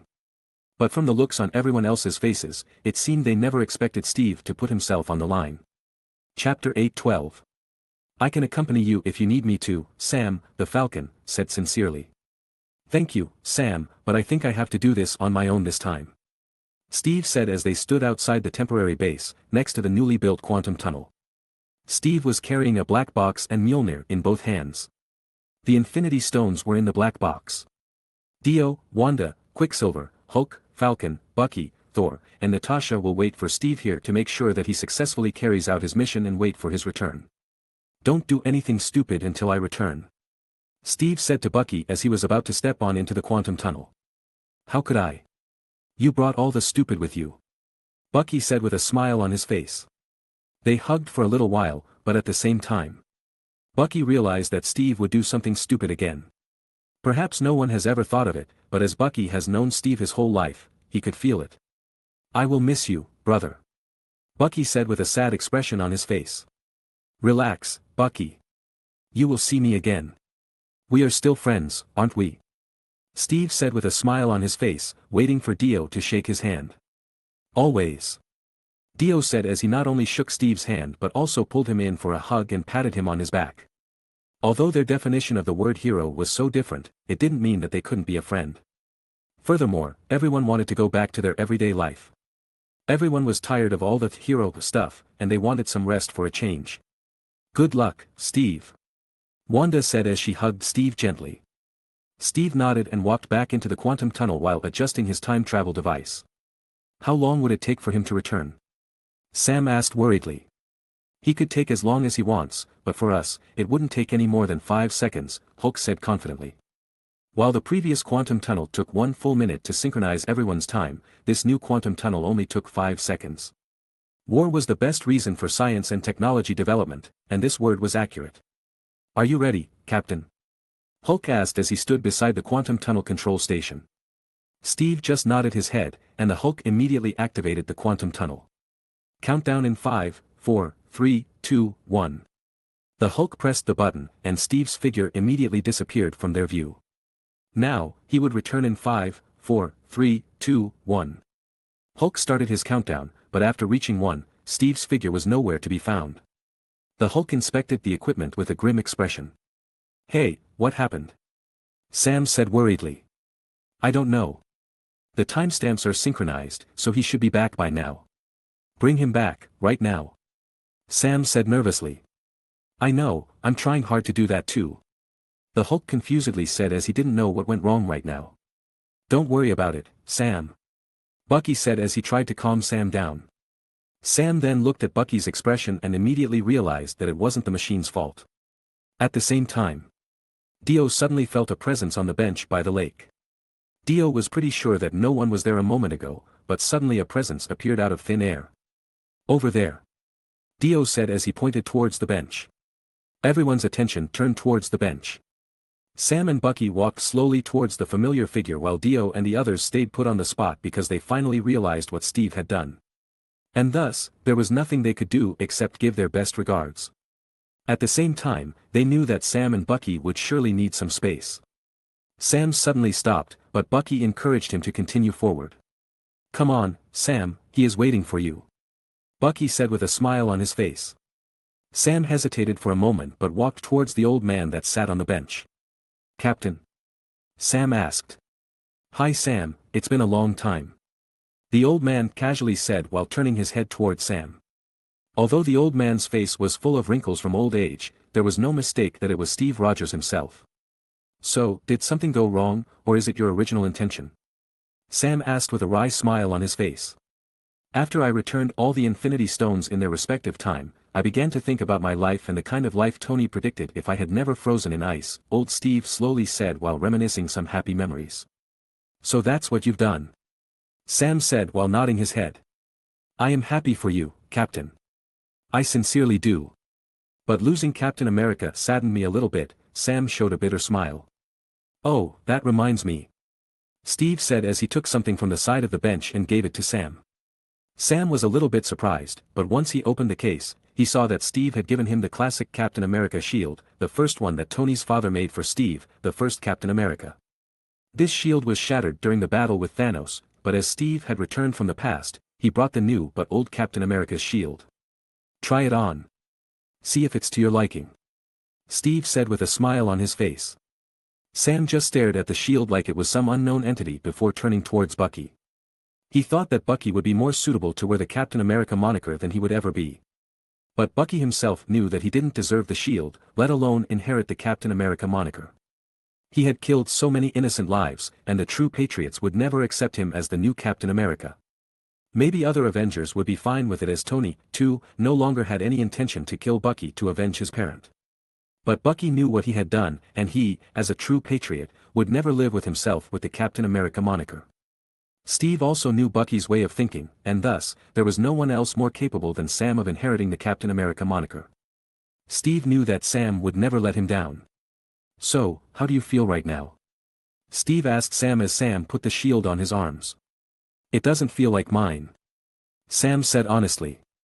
"Don't worry, it is yours," Steve said while patting Sam's shoulder, making sure that Sam knew that Steve was serious about giving Sam Captain America's moniker.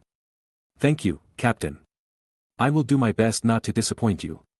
"Good," Steve said as he held Sam's shoulder tightly. Sam noticed the ring on Steve's finger. Steve was married to the love of his life. "Would you tell me about her?" Sam asked teasingly. "No, I don't think I will," Steve said with a wide grin on his face. It was the happiest memory he has had in his entire life, and there was no way he could put it into words. A life he had with his perfect wife. A perfect life with Peggy Carter. Chapter 8:13. Steve had a new life, and he was no longer bothered with any of the hero stuff. Steve gave the shield to Sam, and basically, Sam should continue the Captain America moniker, becoming the new generation of Captain America. The rest of the Avengers also continued their lives too. Scott kept the Ant-Man suit and stayed with his daughter with his ex-wife and ex-wife's husband. They all lived together without a problem. Of course. Scott still dated Hope Van Dyne, and he always spared some of his time to meet and help Hope with her scientific research. Tony returned to his home, basically taking care of everything in his home as Pepper got some rest time. He basically cooked, cleaned, and also took care of every household chores, including taking care of his daughter. But Tony honestly enjoyed it. As for the Stark Company, Tony and Pepper left everything in Happy's hands and promoted him from driver and bodyguard to CEO of Stark Industries. Tony also retired his Iron Man armor and put them in a secured warehouse. He thought about bequeathing the Iron Man moniker to someone else, but he still hasn't found anyone suitable for it. He thought that maybe he would save them for his daughter once she grew older or if he ever found any other suitable candidate. After all, Iron Man was a hero, and a hero shouldn't be left rusting in some warehouse. Thor was also around. He started working out again and got back his peak physique performance. But Thor rejected the throne again and passed it to Valkyrie as the first queen of Asgard. Everyone didn't complain. Even Frida, Thor's mother, didn't complain about Thor's decision. After all, Valkyrie has been taking care of everyone in the past several years.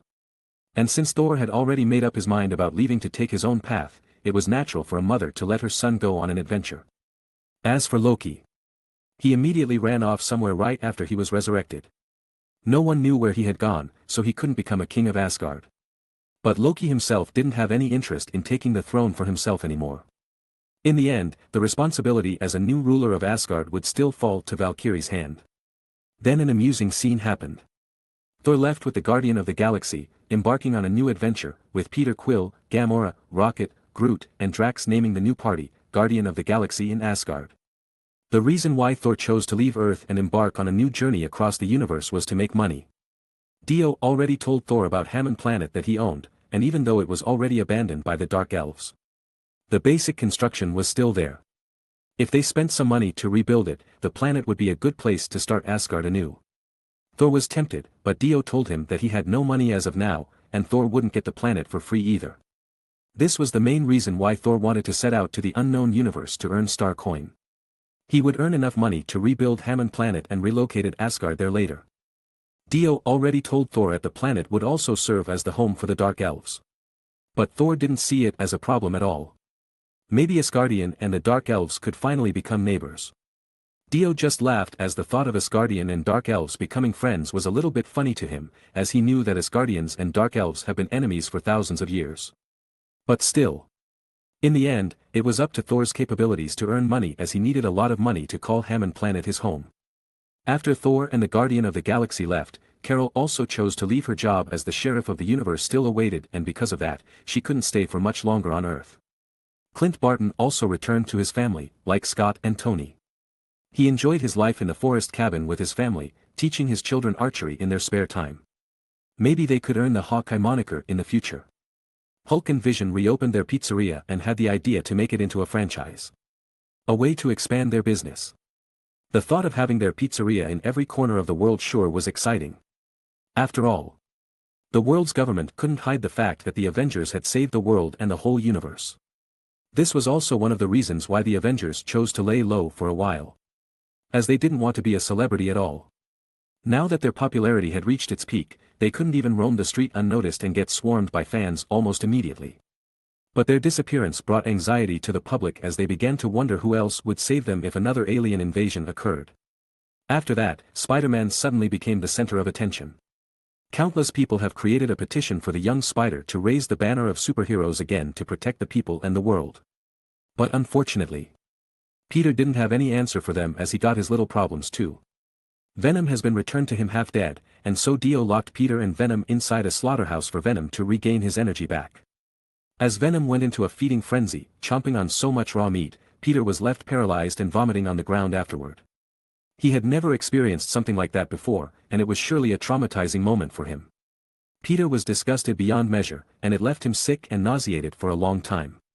Stephen Strange returned to his supreme sanctuary in New York and led the mages to guard the world against the multiple dimensions that threatened the Earth.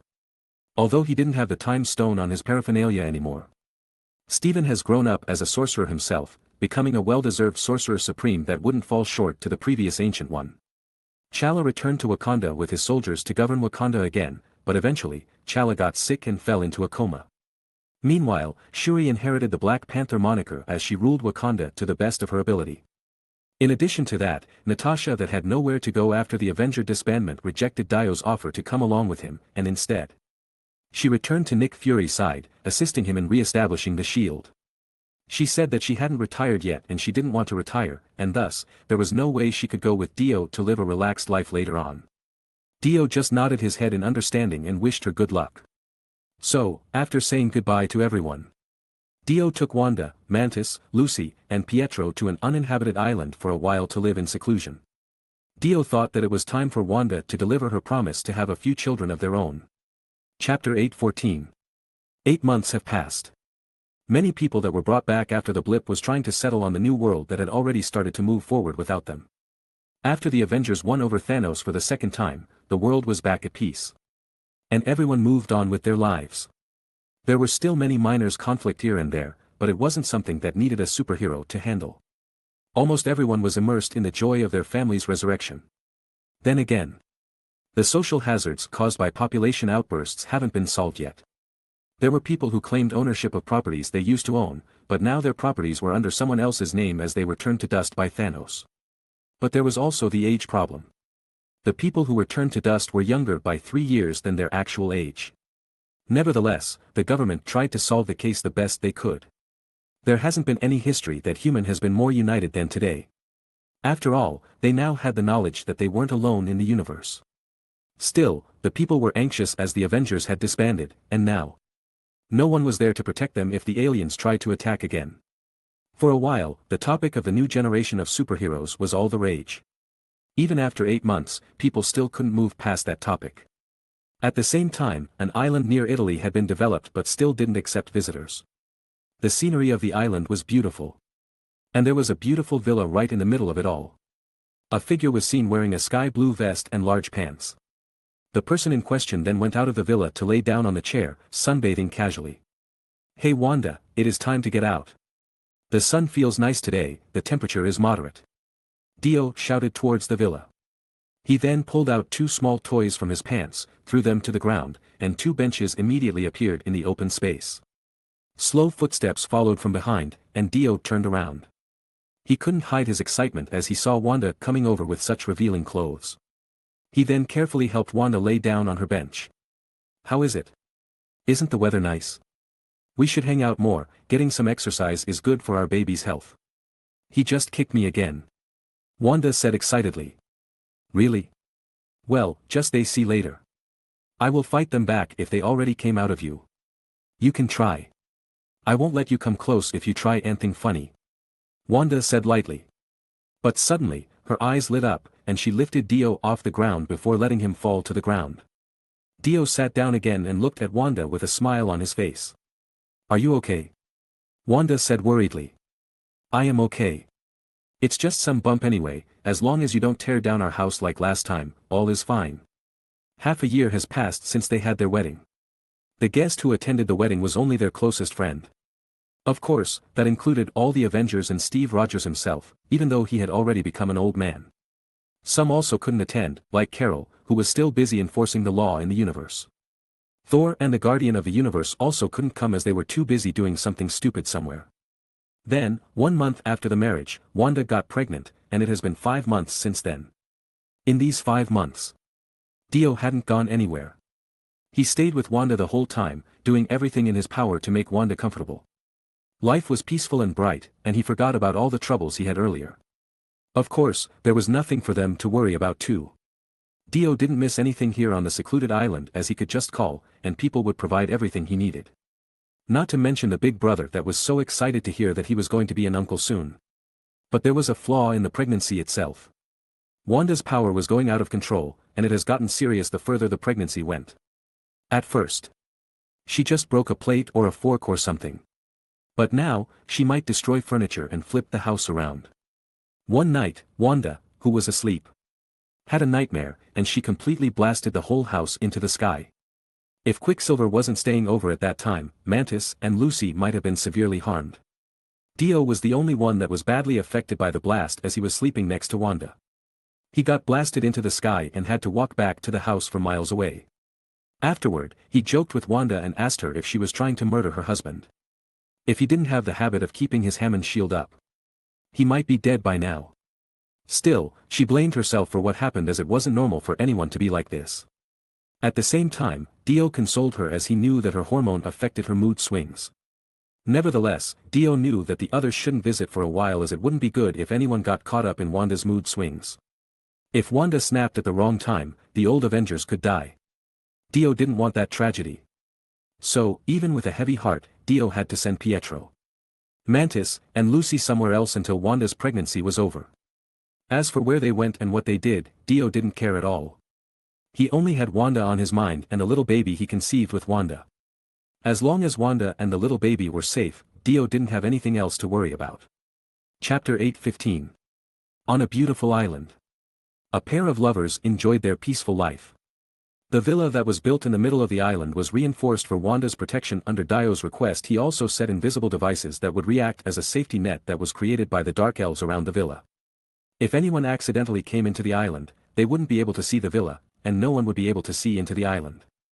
Not even a military-grade radar and satellite would be able to penetrate the island's stealth device. At the same time, Dio also used the most basic protection around the villa. It was to protect Wanda from wild animals that may accidentally come towards the villa from somewhere on the island. "I am going to prepare lunch, you can watch TV while waiting or call Pietro, otherwise, he won't stop harassing us today," Dio said with a smile on his face. Wanda nodded and kissed Dio on the lips before Dio walked toward the kitchen. Wanda then called Pietro to calm him down and chatted a bit to catch up.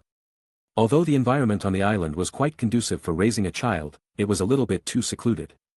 Wanda was 5 months pregnant now. And Dio had already banned her from doing unnecessary stuff, so there was only so much that she could do to pass the time. It was strange, as neither of them hated this kind of life. Rather, they enjoyed this mundane life of theirs. When a person has experienced so much, they would be surprised that they could do something that they usually disliked. It took Tony Stark's a lifetime to understand this truth, but thankfully for Dio and Wanda, they came to a realization quite faster. Dio wore his apron and cheerfully hummed while starting to clean some ingredients. In the past 8 months he lived with Wanda, Dio only used the world once. He never really used any other stand except for Pearl Jam. It was only to treat his wife to a healthy meal and nothing else.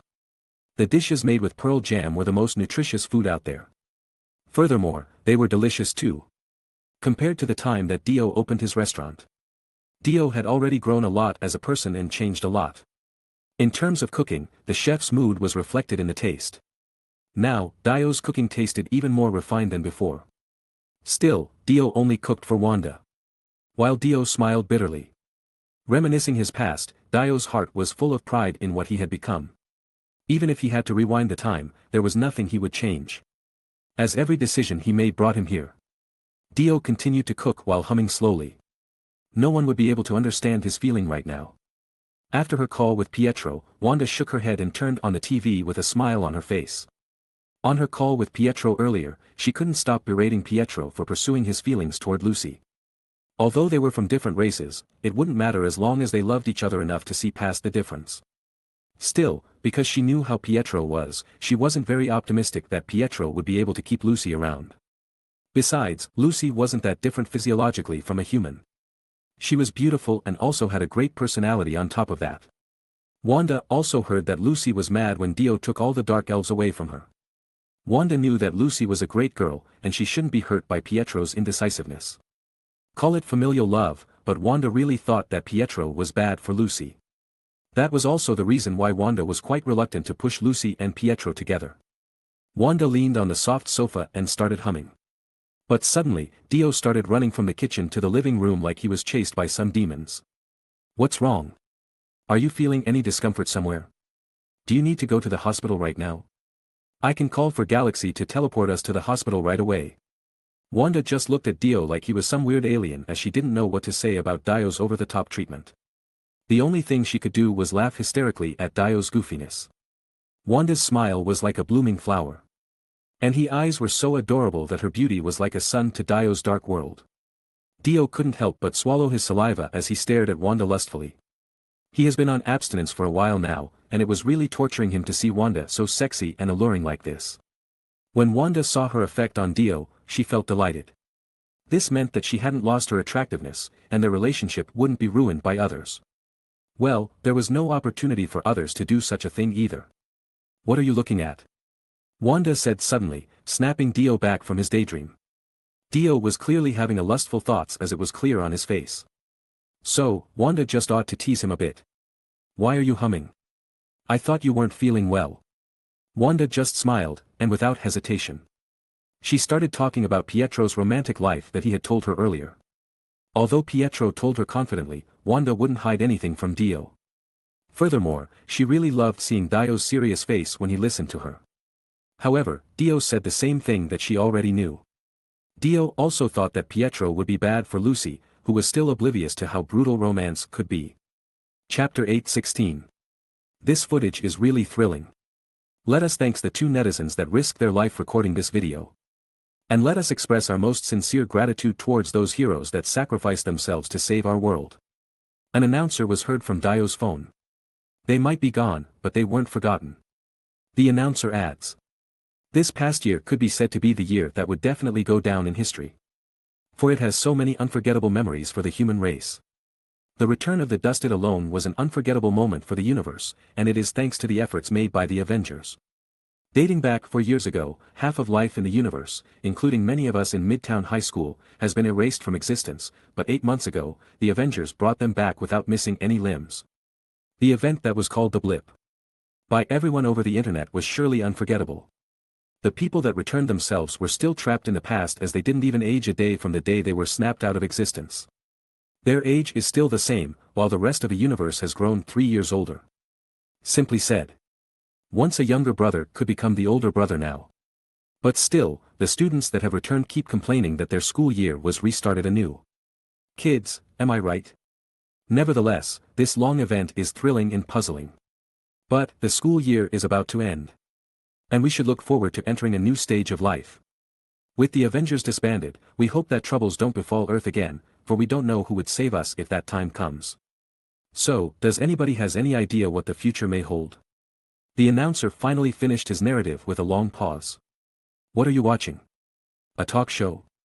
Dio asked as he walked toward Wanda that was still busy watching the show on her phone. Dio had just finished washing the dishes. And Wanda was waiting for him to return to bed. They snuggled against each other comfortably as they didn't want to do anything else today. Dio planned to go fishing today, but after a warm snuggle like this, he immediately thought of canceling it. There was no meaning to other activity right now if he could hold Wanda in his arms. It is a video that has gone viral these days, it's been so long, but many people still talk about the Avengers, the blip, and the aliens. Wanda said as she put her phone down to look at Dio lovingly. Well, it doesn't matter, right? They are free to discuss anything they want and express their opinion, and our popularity right now would eventually cease down as new heroes step up and save the day. Dio said confidently. He knew that the universe had entered a lull, a period of tranquility after Thanos' defeat. Small crimes might still exist, but the worst kind of evil would stay cautious and wait for their opportunity to strike later. Now, Peter Parker, your friendly neighborhood Spider-Man, will be one of these young superheroes that replace the old and retired heroes. Even Tony himself already stated that Spider-Man would take his place in fighting crimes in New York. This statement from Tony himself was shocking to hear, as Tony used to be against Peter's involvement with the Avengers in the first place. Had Peter already passed all of Tony's criteria to become his successor? Or was it simply a lazy pick from Tony? Anyway, Tony's decision wasn't that important for Dio right now. Tony could do anything he wanted. And Dio would stay out of Tony's way. But still, Dio couldn't help but feel that Midtown High School mentioned in Wanda's show just now sounded familiar. In Midtown High School, a group of teenagers gathered in pairs and excitedly discussed their next trip to Europe. Peter was in a heated discussion with his best friend, Ned, on how to use this chance abroad to confess his feelings to MJ. He was at the age of 16, a right age where his desires and hormones were in rage. I have a plan. First step. I will take the seat next to MJ on the plane. The second step, I will buy a dual headphone adapter and watch a movie with her throughout the flight. The third step is when we get to Venice. I will buy a black dahlia necklace for her. The fourth step, when we get to Paris, I will take her to the Eiffel Tower and give her the gift and convey my feelings for her. Now, all that's left is her own feelings for me. Do you think she would accept my feelings for her? Peter said as he began to show a sign of insecurity. He had been trying hard to come up with this plan all night, and still, Peter wasn't sure of himself. You forgot number 5. Ned said confidently. All right, what is it? I will write it down. Okay, the 5th step, remember to never do the previous 4 steps. Ned exclaimed solemnly. Come on, Ned. Why? Peter asked annoyedly. Peter had already read several romance novels all night, and he read that confessing his feelings in the most romantic place would have a high success rate.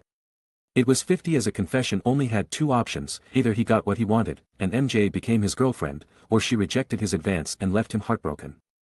According to Schrodinger's cat theory, before Peter confessed his feelings, he had half a chance that his confession would turn out successful. Listen, Peter. I don't know what you see in MJ for you to like her this much, but based on my experience on the love forum, I must tell you that soft and sweet romance wouldn't always work. You have to be tougher, a macho man. You have to play hard to get. Only when she can no longer hide her curiosity will your success rate be higher. Plus, your confession method is too cliché. I wouldn't doubt that even elementary school students thought of your way of confessing. Oh my God, you are right. MJ isn't even your typical girl. She is, what would I call, darker. Even her sense of humor is a bit dark. Are you sure you aren't talking about her skin color? Ned asked curiously. What are you talking about? I like her for her, and I don't care about her skin tone at all.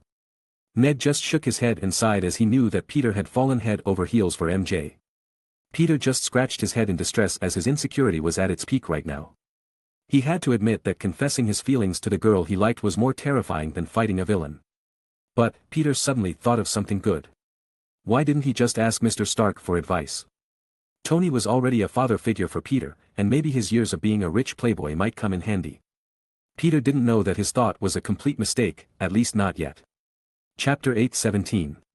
When I returned to my old home, I was shocked to see that somebody else had lived there for a year. It was chaotic that the people there didn't know who I was, and a grandma who lived there thought I was a ghost.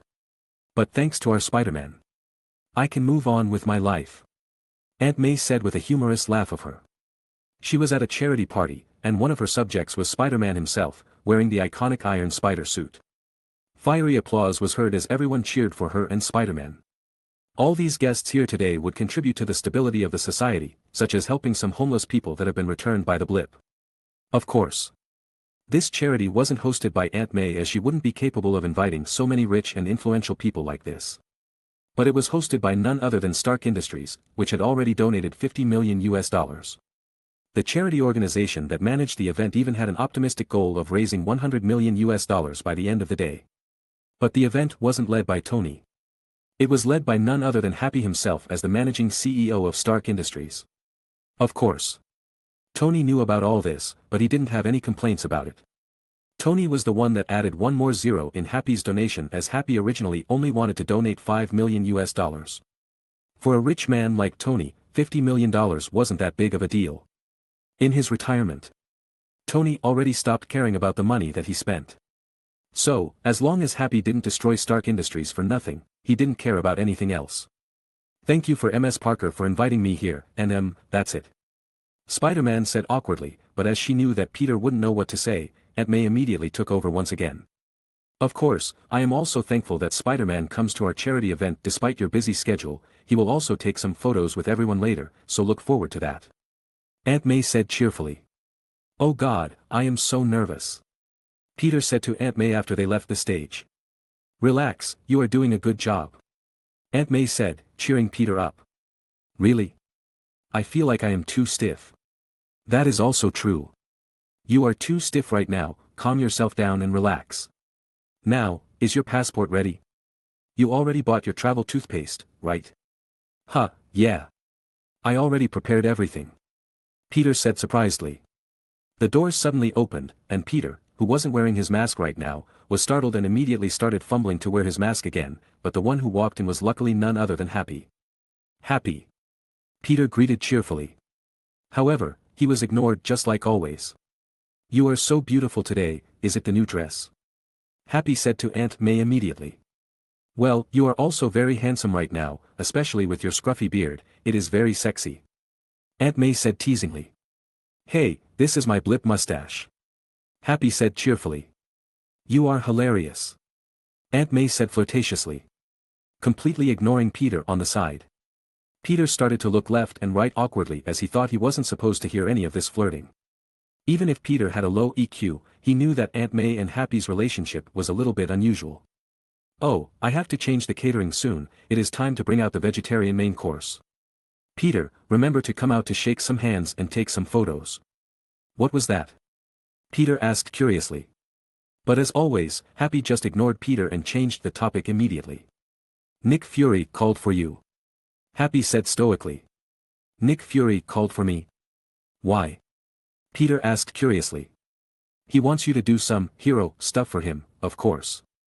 Happy said like it was the most obvious thing in the world. I mean, what happened for him to call me? Why didn't he call someone else? Obviously, he wants you. Look, that caller is an unknown number, he called you personally.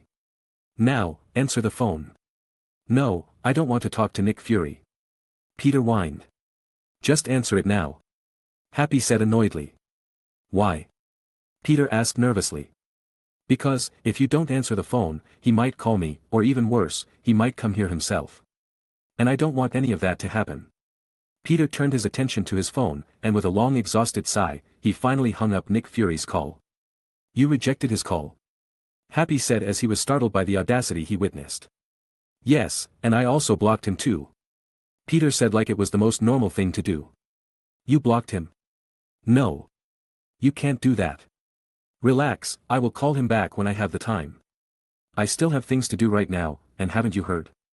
The people outside are already chanting my name. See you later, Happy. Peter said as he wore his mask again and walked out the door. Peter had already made his decision. He doesn't want to waste his hard-won school trip just to do Nick Fury's order. His confession plan couldn't fail before they even started. Happy wanted to chase Peter, but as Peter walked out of the room, Happy's phone started to ring. It was so obvious that Nick Fury called him this time. Happy sighed and answered the phone, and he immediately took a step back as it seemed Nick Fury started yelling. What? Hang up on you? What? No way. I don't know anything about that. But he is a little bit busy right now, he said that he will call you back as soon as he is done with whatever he is doing right now. At the same time, a large group of reporters had been waiting for Spider-Man outside and immediately swarmed Peter as soon as he walked out of the room. The flash from the camera started to blind his eyes, but the mask that was created from titanium alloy completely covered the excess lights from damaging his eyes. Are you the leader of the Avengers now that everyone else has disappeared? A reporter asked curiously. No, I am not. Stop talking nonsense. So, if aliens come back and attack again, what are you going to do? Another reporter asked. I will certainly hold out as long as I can, I trust that Mr. Stark will come up with a plan if that event ever happens again, Peter said confidently. Tony Stark has publicly stated that you are his successor, do you have any thoughts about it? Another reporter asked. I guess Mr. Stark had a lot of drinks that day, he wouldn't make such a joke with a clear mind. Peter said with an awkward laugh. Although Peter was trying to make some laugh, he clearly failed as none of the reporters seemed amused at all. But right when another reporter wanted to ask him some other questions, Peter bid them farewell and swung away without another word, leaving all the reporters behind. Chapter 8:18. Dio and Wanda just happened to see the video of Spider-Man's interview.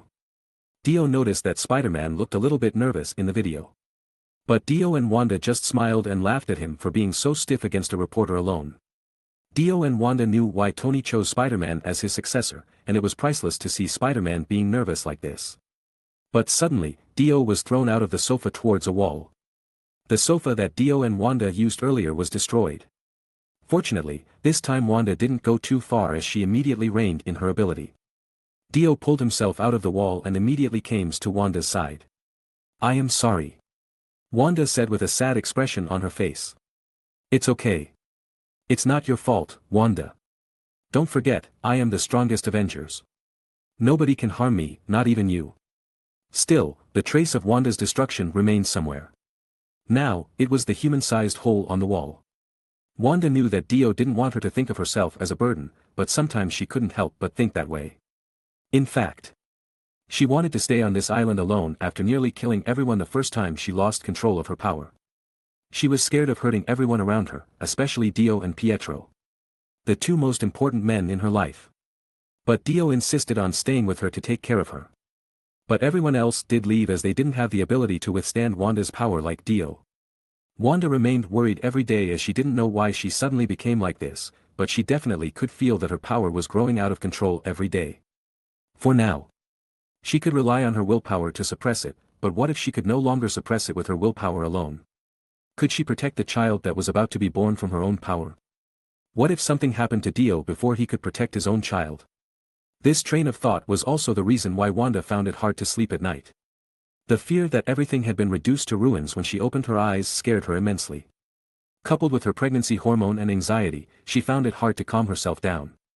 "What are you thinking, beautiful?" Dio said after he cleaned the ruined sofa and put a small toy from his pocket, growing it in size to replace the sofa. But instead of answering Dio, Wanda just frowned, and Dio knew that Wanda was still bothered by her power going out of control. "Come on, don't put too much pressure on yourself, don't worry about me, even Thanos, the tyrant, couldn't kill me. Do you feel so confident that your power will be able to murder your husband?" Dio then carried Wanda and sat her on the new sofa before sitting beside Wanda. Dio had already bought a lot of furniture in case something like this ever happened, and he was glad it came in handy. Dio didn't only have a couple of sets of furniture, but he also had a few more villas if he ever needed one right away. Because of the excessive use of the Pym particles, Hank Pym even tried to avoid Dio at all costs. As for money, Dio didn't have to worry about it as Chala and Tony were ready to help him with it anytime. So, Dio didn't really need to worry about money right now, and he quite liked it this way. "Look. I am just worried that our child would have no dad when they are born. Am I not allowed to worry about you?" "Well, I believe it's not something you need to worry about, my love. I will live forever with you." Wanda just frowned and puffed her cheeks like she still couldn't believe Dio's word. Dio just smiled as he felt that Wanda had become more feminine since her entering her pregnancy, and honestly, she became lovelier than she ever was. But Dio knew that Wanda's tough personality was still there. It wouldn't go away as what she experienced from her childhood until now has made her that way. Wanda has protected Pietro on so many occasions. And it was safe to say they haven't been separated for too long. The affection they had for each other was indescribable. Honestly, this was probably the longest time Wanda has been separated from Pietro. While Pietro has gone through 3 years without Wanda since the snap incident. Nevertheless, Wanda's attention has been shifted to Dio now, and she would even do something that she never thought she would actually be capable of doing in front of Dio. Although she wasn't really good at many things, Dio tolerated her without any limit. Dio saw that she was trying, and it was a learning experience for her. Dio was no longer a warrior. He was a person who had his own life, with his family and friends. Dio was shocked that he could live this way, but he was happy that he could live with Wanda. "Do you ever think our child would carry on the banner of the Avengers in the future?" Wanda asked curiously. She could feel that Dio strongly believed their child would be a hero, just as Tony believed his daughter would be one as well. Nevertheless, she knew that it wasn't for her to decide as she would support it only if her child wanted to. But for now, she knew that she didn't have to worry about any of that. Power wasn't a problem here as Dio and Wanda both had extraordinary powers. But what her child should need was leadership capabilities. She knew that both she and Dio had some flaws in leadership skills. In Avengers, there were 3 recognized leaders. It was Tony, Steve, and finally, Dio that has always acted on the outside. Dio wasn't necessarily a leader, but since he wasn't tied down by the rules, he was considered a leader of his own. This was clear when the Avengers devised some plan, as even Tony and Steve would stop arguing as soon as Dio started to speak. Everyone wouldn't say it directly, but they definitely thought that Dio was the most reliable person in the Avengers. Everyone knew that Dio had his own shortcomings and inconsistencies. Everyone even knew that Dio had tendencies to disregard lives that weren't exactly connected with himself. A person that lacked compassion. But it didn't prevent the Avengers from respecting him from the bottom of their heart and putting their utmost trust in Dio. Chapter 8:19. Dio had saved so many lives before. That included half of the Avengers, as Dio had treated them from life-threatening injuries so many times before. If Steve got through people with his charisma, and Tony gained everyone's recognition through self-dedication and sacrifice, then Dio through sheer strength and reliability. Everyone just didn't feel like they would lose as long as they were with Dio. Even Steve and Tony also thought this way. In times of despair, Dio always came, bringing a new hope with him. In every battle, the enemy's strongest force would be defeated by Dio even if he would receive injuries from them. Dio was their own personification of hope and miracle. Everyone never knew what Dio would bring to the table again. And they would be utterly shocked by what Dio could do each and every time, as it was always new and different. Even Wanda herself didn't know when she first fell in love with Dio. It is as if her heart was stolen by some treasure hunter. She always looked forward to meeting Dio, and each and every time Dio filled her with curiosity. It was a maze of treasure that she couldn't escape from, trapping her forever. Perhaps she didn't even try to escape that maze, as she wanted to live in it for her lifetime. So, compared to Tony and Steve, Dio had different styles of leadership, and it surely wasn't a good one, but the result spoke for itself. Now, I don't know what our child would become in the future, but they have to understand the meaning of "with great power comes a great responsibility," Dio said solemnly. With great power comes a great responsibility? Wanda asked, as this was the first time she had ever heard such a phrase. Yes, it is a phrase that demands responsibility from a hero. It is a way to make a hero not lose themselves in their power. This is also the reason why I have been reluctant to join the Avengers, as I think I can't become a hero with my personality, Dio said with a sad smile on his face. That phrase would constrain me from doing anything ethically questionable, and I don't think it would be a life I want to live. But I want to protect humanity and save the people from any danger that may bring doom. Still, I don't want to sound like a hypocrite by shouting, "Save humanity," while I am myself was morally questionable, Dio explained.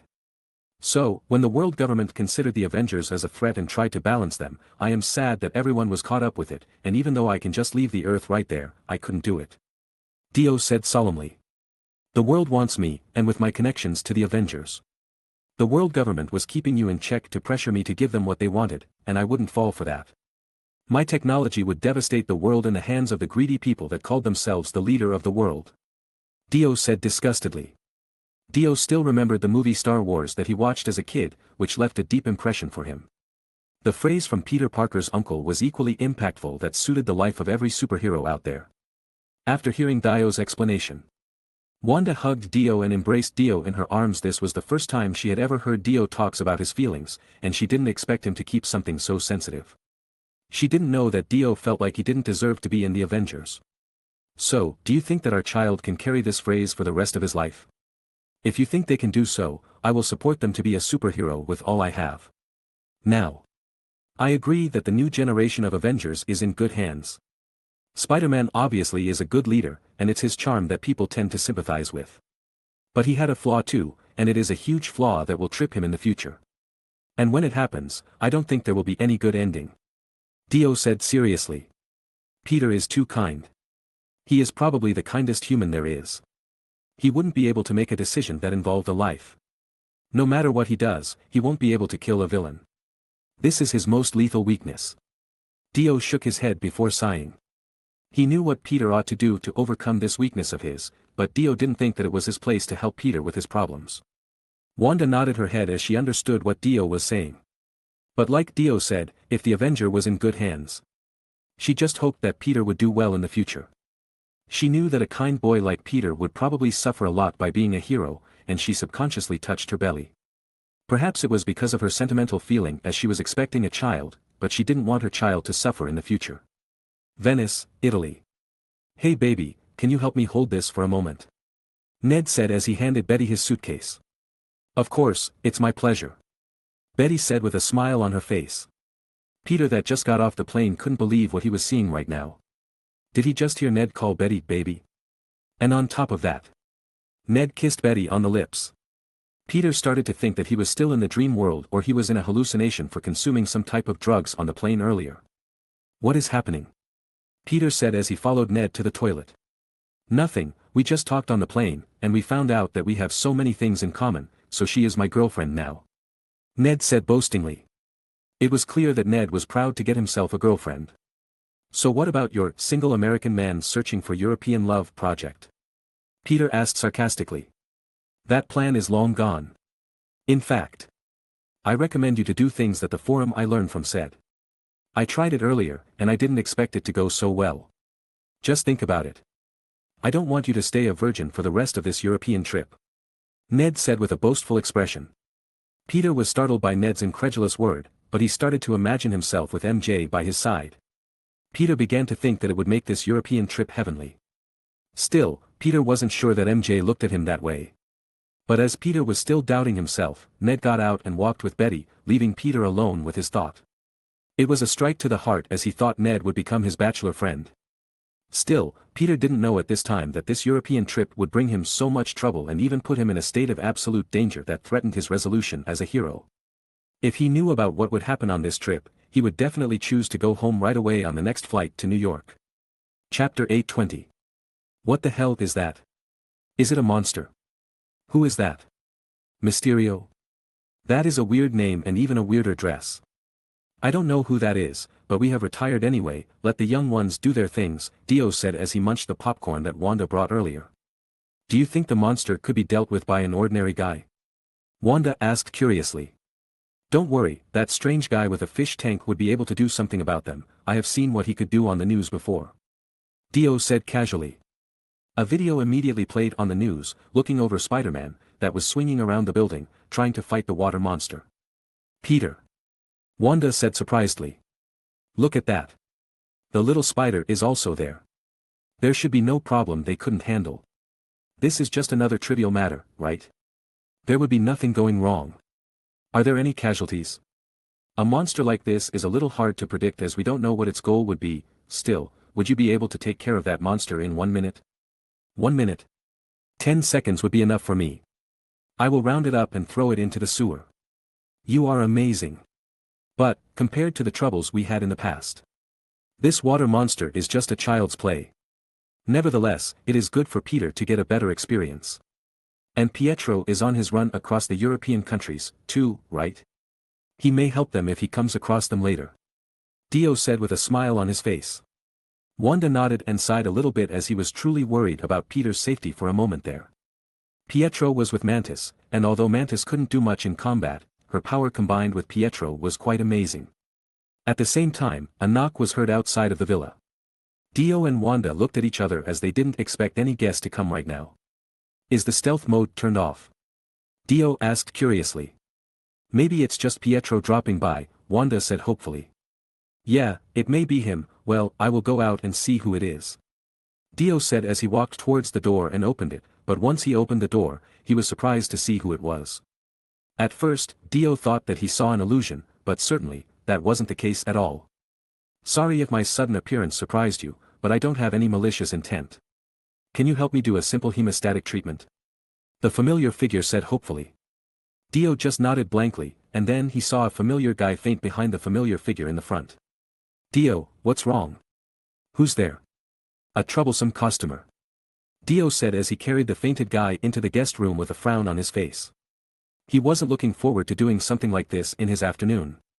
But still, he wants to know what happened for them to come here. The news reported the damage caused by the water monster in Venice after it was defeated by Mysterio and Spider-Man. Mysterio's name spread out to the entire world instantly as people started to think that he was the next leader of the heroes. It has only been 8 months since Thanos was defeated, and nowadays, people were extremely sensitive and delusional.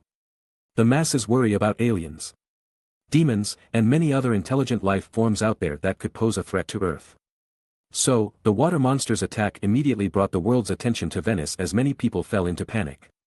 The Avengers had disappeared and disbanded. And the people were now desperate for other superheroes to come forward and announce that they would protect the Earth. The emergence of Mysterio ignited the excitement and hope inside these people's hearts. Furthermore, the people knew that Spider-Man wasn't ready to take the post of being the beacon of the Earth. Tony also watched the news in silence. But once he saw the clock, he turned off the TV and went to the kitchen to prepare dinner for his family.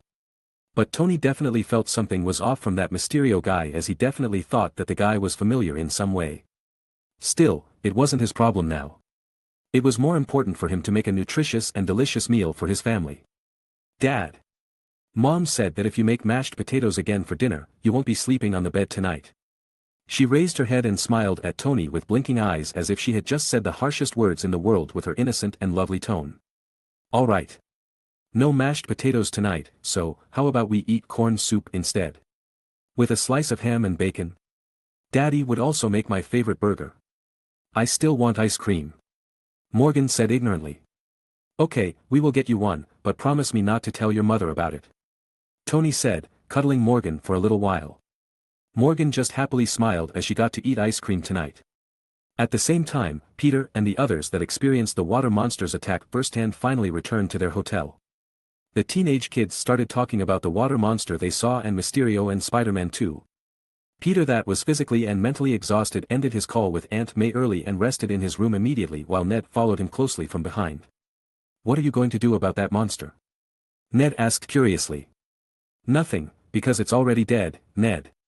Besides, Mysterio could definitely handle the situation on his own. I just want to be with MJ and you guys for now.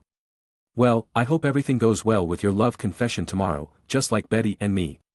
Ned said as he opened Peter's door, but as he took a few steps inside, he suddenly collapsed and fainted on the sofa. Peter was surprised and immediately turned around only to see Nick Fury sitting on a chair behind the door with a tranquilizer gun in his hand. It is really hard to find you these days, Spider-Man. Nick Fury said solemnly. What? Did you just shoot Ned with that gun? It's just a tranquilizer. He would wake up in a few hours, feeling refreshed. Now, I heard about you from various people, but I haven't got the chance to meet you in person before, as I was also turned into dust by the snap. Which I also knew you also experienced the same stuff. Nick said solemnly. Yes, it was an awful experience. But fortunately, we are all back. Chapter 821. You being here is outside my expectation, as you didn't pick up my call. Nonetheless, I want to bring you here from the beginning. It seems fate has arranged for you to be a hero on this occasion, Nick Fury said with a smile on his face. What? Did you say you being here was a complete coincidence? I used to know everything. But after everything that happened 8 months ago in the snap, I lost many of my information resources, and now, it feels like my eyes are half closed. My information is inadequate, my staff is scarce, and even a damn high school kid dares to ignore my calls. Nick Fury said angrily. But Peter didn't know why he didn't feel pressured at all by Nick Fury's anger. Instead, he felt like laughing hard. Still, he knew that he had to hold it back. Nick Fury didn't seem to notice Peter's tangled-up expression and just went on rambling about everything on his mind before taking out a holographic projection device in his pocket. A week ago, a village in Mexico was razed to the ground by a hurricane. According to an eyewitness in the area, the hurricane has a face on it. Nick Fury said as a holographic image of the hurricane with a face showed up. Meanwhile, Ned was snoring peacefully on the sofa. A similar incident occurred in Morocco 3 days later, also destroying a village, but this time, it was an earthquake with a face on the ground, Nick Fury said, but before he could continue, he was interrupted by a knock on the door. Peter. I think you may need some psychological counseling when we return. What you experienced earlier was traumatizing. On it, Mr. Harrington. Peter replied. Mr. Harrington then left, and Peter could breathe in relief once again. So, what I am about to say was, Nick Fury continued, but he was once again interrupted by a knock on the door. Babe, are you in there? Betty's voice was heard from outside. Ned is already asleep here, Betty. Peter immediately shouted back. After a few short conversations later, Betty finally left. I swear if anyone else comes knocking on that door, I will make them regret it. Nick Fury said annoyedly. Nick Fury just sighed helplessly and took a small box from his pocket before giving it to Peter. Tony Stark left you this. He told me that the thing inside would be able to give you access to his latest invention, but he also leaves a message. You have to be responsible in order to use this item well. It would cause a disaster if you don't. Nick Fury said as he sat back down again. Peter opened the box and saw a pair of glasses inside. Peter put on his spider suit and came with Nick Fury to the temporary S.H.I.E.L.D. base, but it wasn't as luxurious as Peter might think, as S.H.I.E.L.D. this time used an abandoned sewer as their base. Peter couldn't believe how low S.H.I.E.L.D. had fallen. But fortunately, Peter didn't really care about stuff like that. "Come on in, there is no need to hide your identity here, everyone already knows who you are," Nick Fury said casually. Peter walked in as Nick Fury introduced his people. "And this one is Beck," Nick Fury said casually. "The Mysterio?" Peter asked curiously. "I am what now?" Beck said as he took off the glass bowl that covered his head. "Oh, it's just the name the news gave you," Peter explained immediately. "Well, you can just call me Quentin. I am Quentin Beck. You have done a great job today. I saw you hanging on the bell tower. It would be nice to use someone like you in my world." "Thank you, but wait a minute. Did you just say your world?" "Oh, Mr. Beck here isn't from Earth," Nick Fury interjected. "The multiverse exists, Mr. Parker, your world is Universe 616, and I come from the Earth of Universe 833.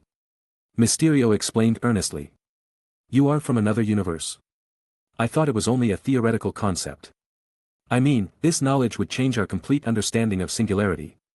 What we are talking about now is expanding our knowledge of the universe itself.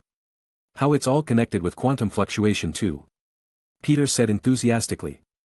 Peter was so excited that he kept talking while the other didn't seem to fully understand what he rambled about. Peter kept going until he saw the look on Nick Fury and Agent Hill's faces. "Sorry, it's just really shocking to me," Peter said embarrassedly. "Don't apologize for being smarter than anyone else in the room," Mysterio said gently. "Geez," Nick Fury said as he shook his head. He turned around, and the agent that had been waiting for his order activated the holographic projection immediately, revealing a black hole. Those attacking creatures emerged from the stable orbit inside the black hole, and those creatures are composed of pure elements: earth, wind, water, and lastly, fire. Their incarnations spread throughout the various mythological beliefs of the human race, and no one actually realizes that they are indeed true beings," Mysterio said knowingly. "Just like Thor, right? He is also a mythological figure, and now I am learning about his race in physics class," Peter said suddenly. Everything that Mysterio said is credible, as they also knew that Thor and his world were from mythical stories, but they ended up being the truth. "Many years ago, they became a reality on my Earth, and we assembled all forces to fight them, but each battle only made them stronger. In the end, only one team remained, and I was one of them." Mysterio showed a sad expression as he seems to be reminded of his past. "Now, the elementals have come to our world, and the location they attacked is the same location that Mysterio here told us. Our satellite has confirmed his information. Mr. Beck here already eliminated 3 of the elementals, and now, only the last one remains, which is the elemental of fire," Nick Fury added. "The elemental of fire is the strongest among the elementals, it's also responsible for destroying my Earth and taking away my family." Mysterio bowed his head in sorrow. Although Peter felt sorry for Mysterio, Peter still couldn't figure out something about the elementals. Why would they attack the Earth one by one? Peter disagreed with the fate and destiny statement, as Mr. Stark and Mr. Dio already proved that they could change their destiny. Compared to Thanos, these elementals didn't seem to be as powerful as Mysterio described them.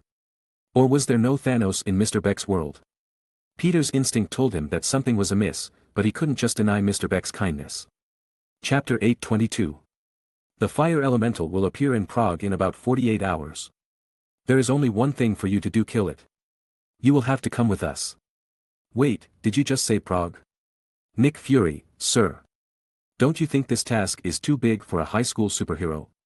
What about the other Avengers? Come on. You have defeated Thanos with the big boys before. No. It's Mr. Dio that killed Thanos twice. I am just a bystander at that point. I don't even harm Thanos in any kind of way. What about Berlin? You stole Captain America's shield right off his hands. You also beat some of the Avengers at that time too. No, I didn't steal Captain America's shield. I didn't beat any of the Avengers, I am the one who got beat. Besides, it is all just a big misunderstanding. Come on, sir. You can certainly find someone better than me. How about Thor? Not on Earth. Nick Fury said lazily. Doctor Strange? Peter asked again. Busy. Nick said annoyedly. Captain Marvel? Peter asked. Don't mention that name to me. Nick Fury said coldly. What about Mr. Stark? Mr. Dio? Ant-Man? The Hulk? Yes, there is always the Hulk. I am pretty sure the Hulk would smash those monsters into pieces. Iron Man and Ant-Man have retired. And now they are stuck with raising their children at home. Hulk and Vision are busy opening their restaurant chains. Meanwhile, Dio has been taking care of Wanda as she was pregnant with their first child. Quicksilver is busy running around the world, and only God knows where he is at the moment. Mantis and Lucy are on vacation, and they turn off their phone. Chala is the head of a country, and he is busy at the moment. Alright. I really want to help, but if Aunt May knows that I leave the group, she will kill me. After the Washington Monument incident, if Spider-Man appears again in Europe, my classmate will discover my identity. And then the whole world will know my identity too. I am finished. Peter said worriedly. Bitch, you have been to space. Nick Fury said annoyedly. Alright. Just go back to your hotel, your teacher might be suspicious of you if you are missing. Dimitri, send him back to the hotel. Thank God. Thank you very much, Nick Fury, sir. Good luck with your endeavor. Peter said as he breathed a sigh of relief. But at the same time, he felt like he had made a wrong decision. On second thought, would Nick Fury really let him walk away so easily? The next day, Peter, who planned to go to Paris, suddenly received a call from a travel agency saying he got a free hotel upgrade. Meanwhile, he was no longer heading towards Paris but Prague instead. He also saw Dimitri standing at the front of the tour bus, serving as their new tour guide and driver. Peter couldn't stand it. Nick Fury was about to drive him crazy. What the hell is happening? Ned asked as he knew something wasn't right. Obviously, Nick Fury has hijacked our trip. Peter said worriedly. He just helplessly followed everyone into the bus as he couldn't say anything about the shield to everyone. Inside the bus, Peter took out the glasses that Tony gave him, and he also saw a card below the glasses. To the next Tony Stark, I believe in you. Say, Edith. Peter read it whisperingly, and as soon as he finished, a voice was heard from the glasses. Preparing retina and biometric scanner, retina and biometric scans affirmed, the voice said suddenly. Hello. Peter said unsurely. Hello, Peter. I am Edith, Tony Stark's latest augmented reality defense system. So, Mr. Stark made you for me? Peter said excitedly. No, but you have access to all of my features. Do you want to learn about it? Of course. Peter said excitedly. So EDITH stands for even death, I am the hero. Tony Stark likes to play with words, Edith explained her name. Yes, he likes it a lot. Peter said as he burst out laughing. I have access to the entire Stark Enterprise global security network, including multiple defense satellites and the backdoor access to all major telecommunication networks, Edith explained. Wow, that is a lot. Peter said as he was suddenly burdened. At the same time as Peter activated Edith, Tony, who was still in his cabin, received the activation notice. Then he immediately spied on Peter as he activated the hidden camera system. He noticed that Peter was flustered as he held the latest spying technology in his hand. Tony just smiled as it was his latest prank on Peter. Are you sure that thing wouldn't cause any big troubles for that boy? Pepper leaned over Tony's shoulder, holding a cup of coffee in her hand. They were together most of the time now, and it was impossible for Tony to hide anything he did from Pepper. Obviously, Pepper knew Tony had created a gadget for Peter that would give the boy all access to Stark Enterprise. Don't you already realize that the boy was incapable of evil? Tony said confidently. I wasn't talking about Peter. Don't you realize that once someone knew about this little gadget of yours, they would try to steal it from Peter, and once they do, they would discover a vault of the world's information and a weapon that could destroy a country. Pepper said worriedly. This is what she meant by big trouble. If she were worried that Peter would do evil, she wouldn't agree for Tony to gift the glasses to Peter in the first place. She had never doubted Peter's kindness, not in the past and obviously not now. Are you worried it was too much for him to handle? It is already in his hands now, so how will he use it, and what others would do about it is already out of our hands now. Are you testing him again? Pepper asked curiously. But Tony just shrugged as he didn't feel like answering Pepper's question. He decided to leave it up to her own imagination. He wanted to guide Peter into the leader that would lead the new generation of superheroes.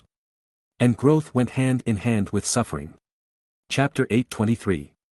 Czech Republic, Prague. Inside the new hotel. The monster will appear in a few hours. Do you think this is a game, kid? He is not taking this situation lightly, but he was certainly worried because you kidnapped his entire tour group. Mysterio tried to defend Peter. He had a problem, and I solved it. What's wrong with that? Sir, the government still wouldn't cooperate in evacuating their citizens and tourists in the area. Agent Maria Hill said worriedly on the side. What a bunch of morons. Nick Fury sighed as he rubbed his forehead exhaustedly. Now, talk about your plan, Parker. Nick Fury said tiredly. I will stay on top of the church and monitor the fire monster's location in real time. I will immediately notify you once the monster appears, and I will cooperate immediately with Mr. Beck. Supporting him for whatever he needs me to do. Peter said nervously. Just call me Mysterio, it's okay, Quentin Beck said as he tapped Peter's shoulder. Okay, I will attack the monster with Mysterio as soon as it appears. Peter said more confidently. We won't just attack it. We will kill it. Try to lead it towards a quiet place with fewer people. But the most important thing is to avoid luring it too close to any metals. If it gets close to metals, it will grow significantly. It will start to draw power from the Earth's core, and it would be unstoppable. Mysterio reminded. My friends are here, and I think we have to lure it to the rural area immediately. Peter said worriedly. Are you worried about your friend here? Nick Fury annoyedly asked as he got the impression that Peter still didn't think about this monster seriously. You called for a drone strike on your own school's travel bus. Stark left you a multi-billion-dollar AI, and you almost blow them up.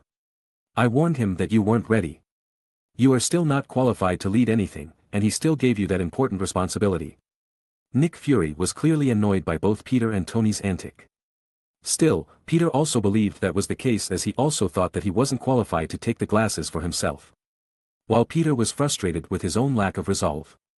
Dio was being driven out of the house by Quicksilver to the market as it seemed a festival was going on at the moment.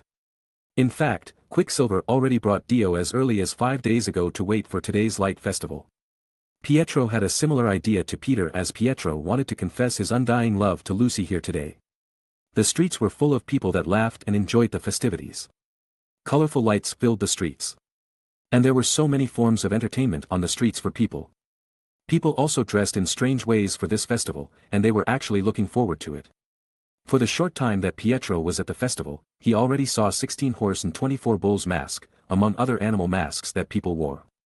So, the Phantom of the Opera mask that Pietro wore actually blended in with the rest of the people here. Well, the mask was mainly to hide Mantis' identity as she wasn't a human and had some physical trait that was different from a human.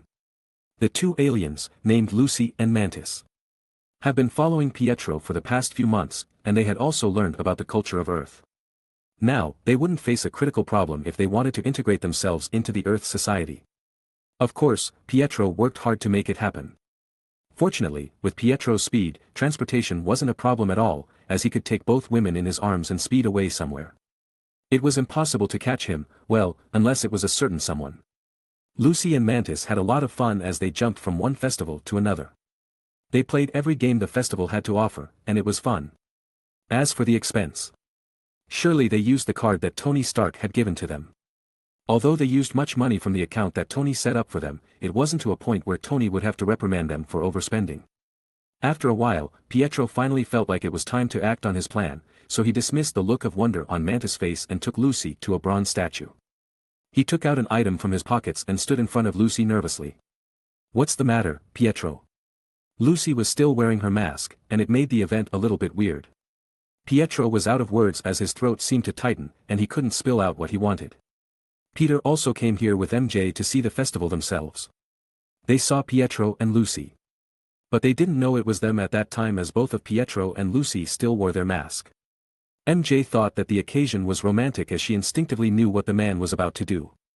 MJ also knew that the woman was like a model. Although she couldn't see the woman's face, she knew from the woman's posture that she was an absolute goddess. But when Pietro gathered his courage and was about to ask Lucy to become his wife, Lucy pulled him to the side and pointed her fingers to the sky. Is that also part of the show?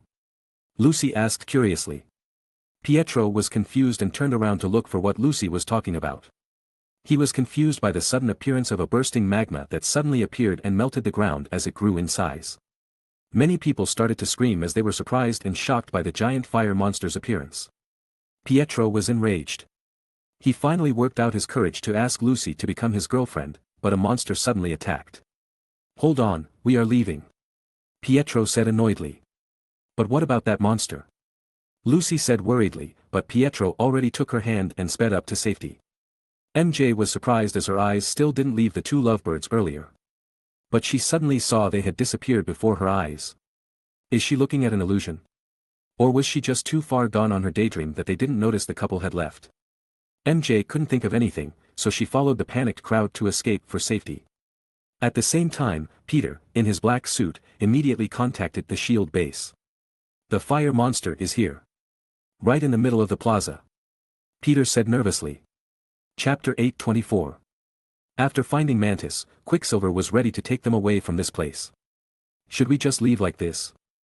Lucy asked confusedly.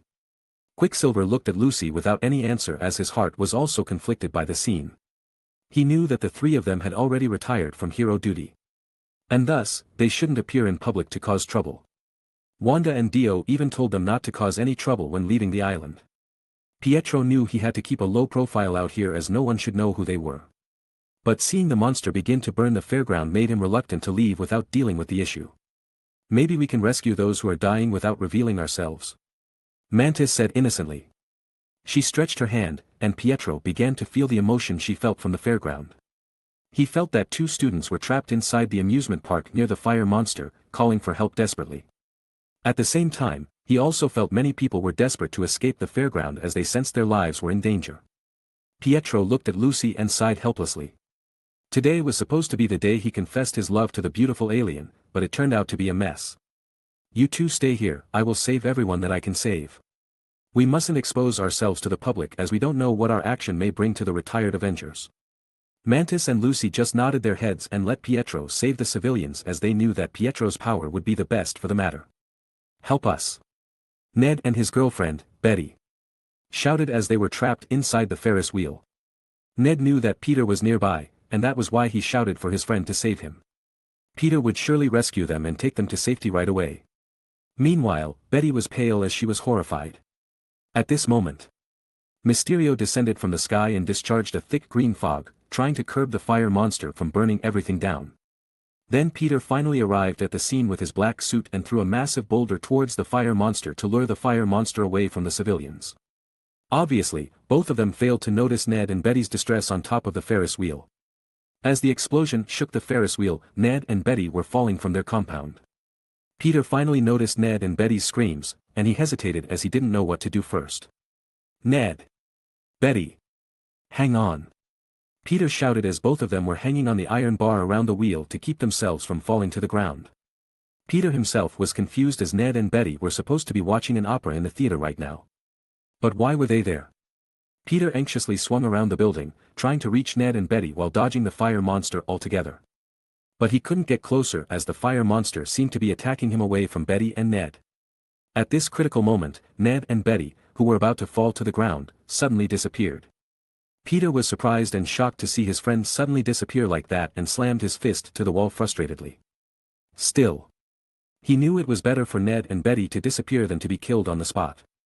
The frustrated Peter wrapped his webbing to a fire hydrant and pulled it hard, causing a huge amount of water to gush out of the pipe and spray the fire monster. Meanwhile, Ned and Betty were taken to a safe place. Pietro originally wanted to disappear immediately after rescuing the students, but he couldn't help but make his remark. Hey, fat ass. You should lose some weight. You almost killed me there. Pietro said annoyedly. Pietro then immediately disappeared and reappeared again with new civilians in his hands. Clearly, he tried to rescue everyone trapped on the fairground himself. Ned and Betty glanced at each other confusedly as they couldn't seem to figure out what was happening right now. The two of them clearly were supposed to fall to their death, but they appeared somewhere safe as soon as they opened their eyes. We are saved. Betty shouted as she held Ned in her arms. If I guessed it right, the one who saved us just now is one of the former Avengers, the brother of the Scarlet Witch, Quicksilver. Ned said as he tried to calm himself down. Ned had many information regarding the old Avengers as he got a lot of inside information from Peter. Of course. That also included Dio, the spiritual leader of the Avengers and also known as the God of Death. The information that Ned had was top secret information that didn't circulate freely in the outside world. And most people didn't even have the slightest clue that this information existed.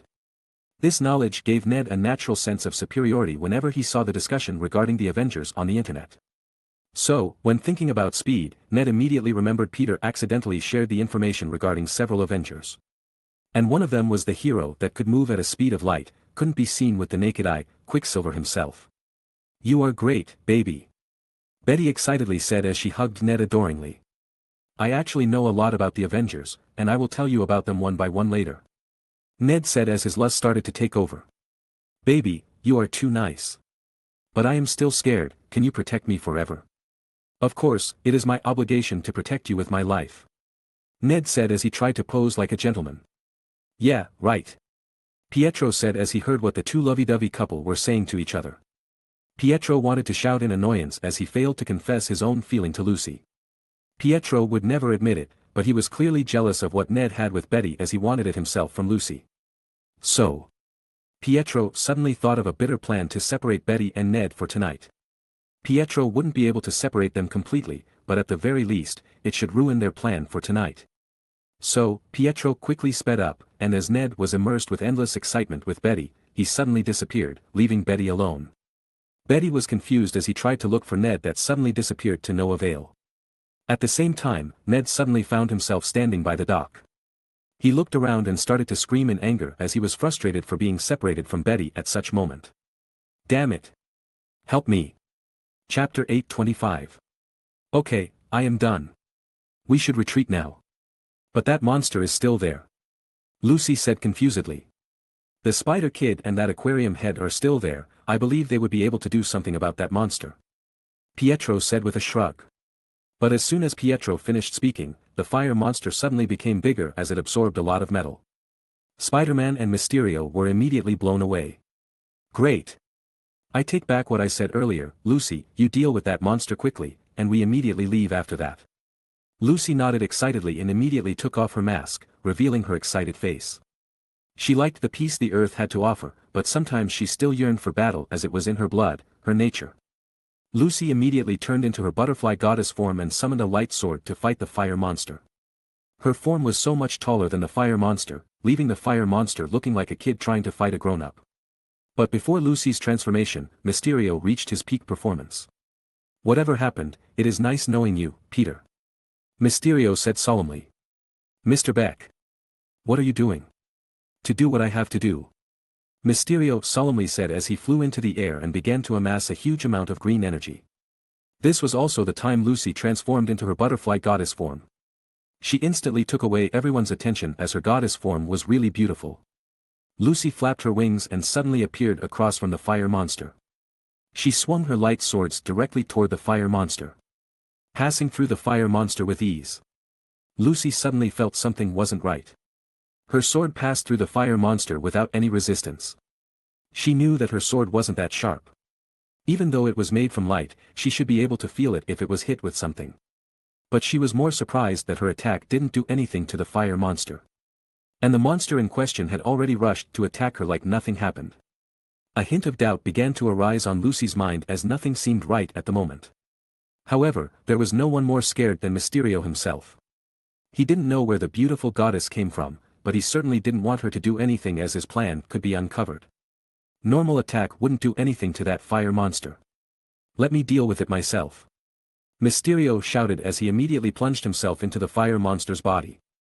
Then something strange happened, the fire monster began to glow green and suddenly exploded. Lucy hesitated for a while, but she eventually dispersed her light sword. Although she still hadn't figured out what just happened, the fire monster was already gone. She wondered whether her attack really had no effect on that monster.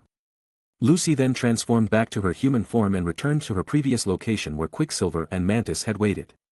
"Look what I told you, they can handle the situation by themselves," Pietro said with a smirk on his face.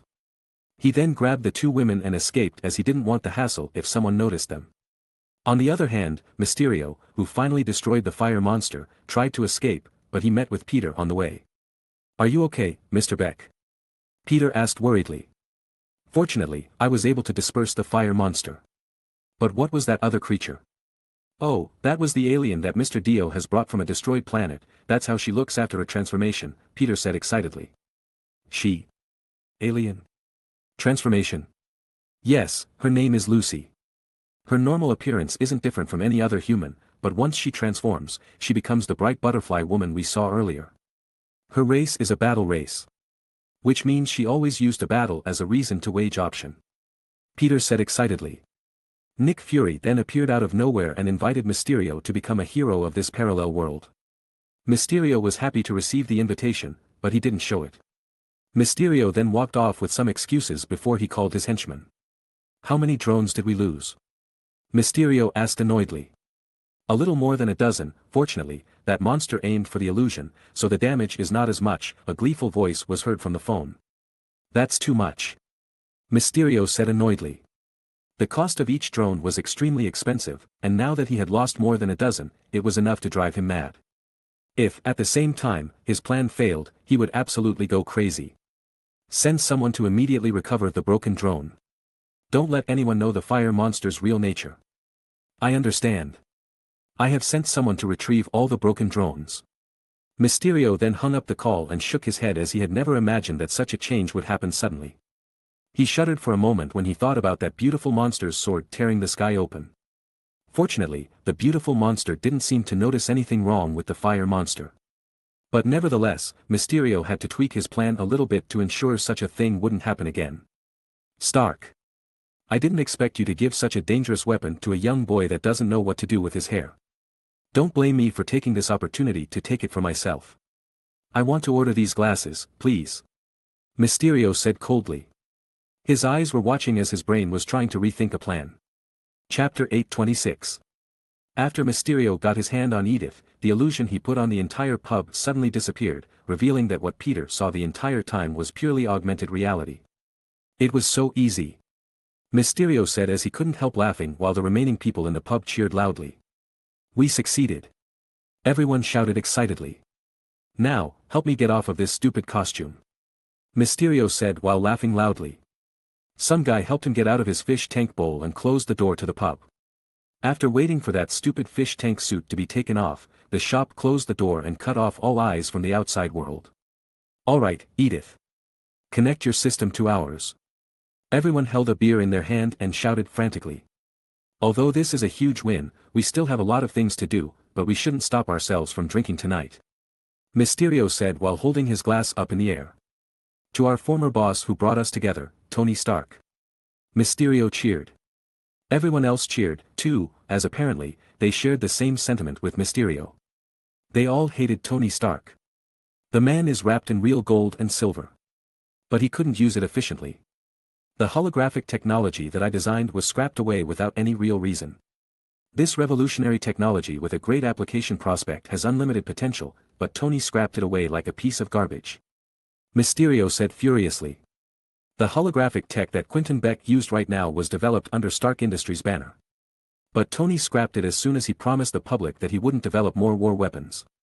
Although the holographic technology wasn't necessarily a war weapon, Tony still scrapped it away like some trash even though Stark had invested nearly $600 million in it. He said that my holographic tech is not needed.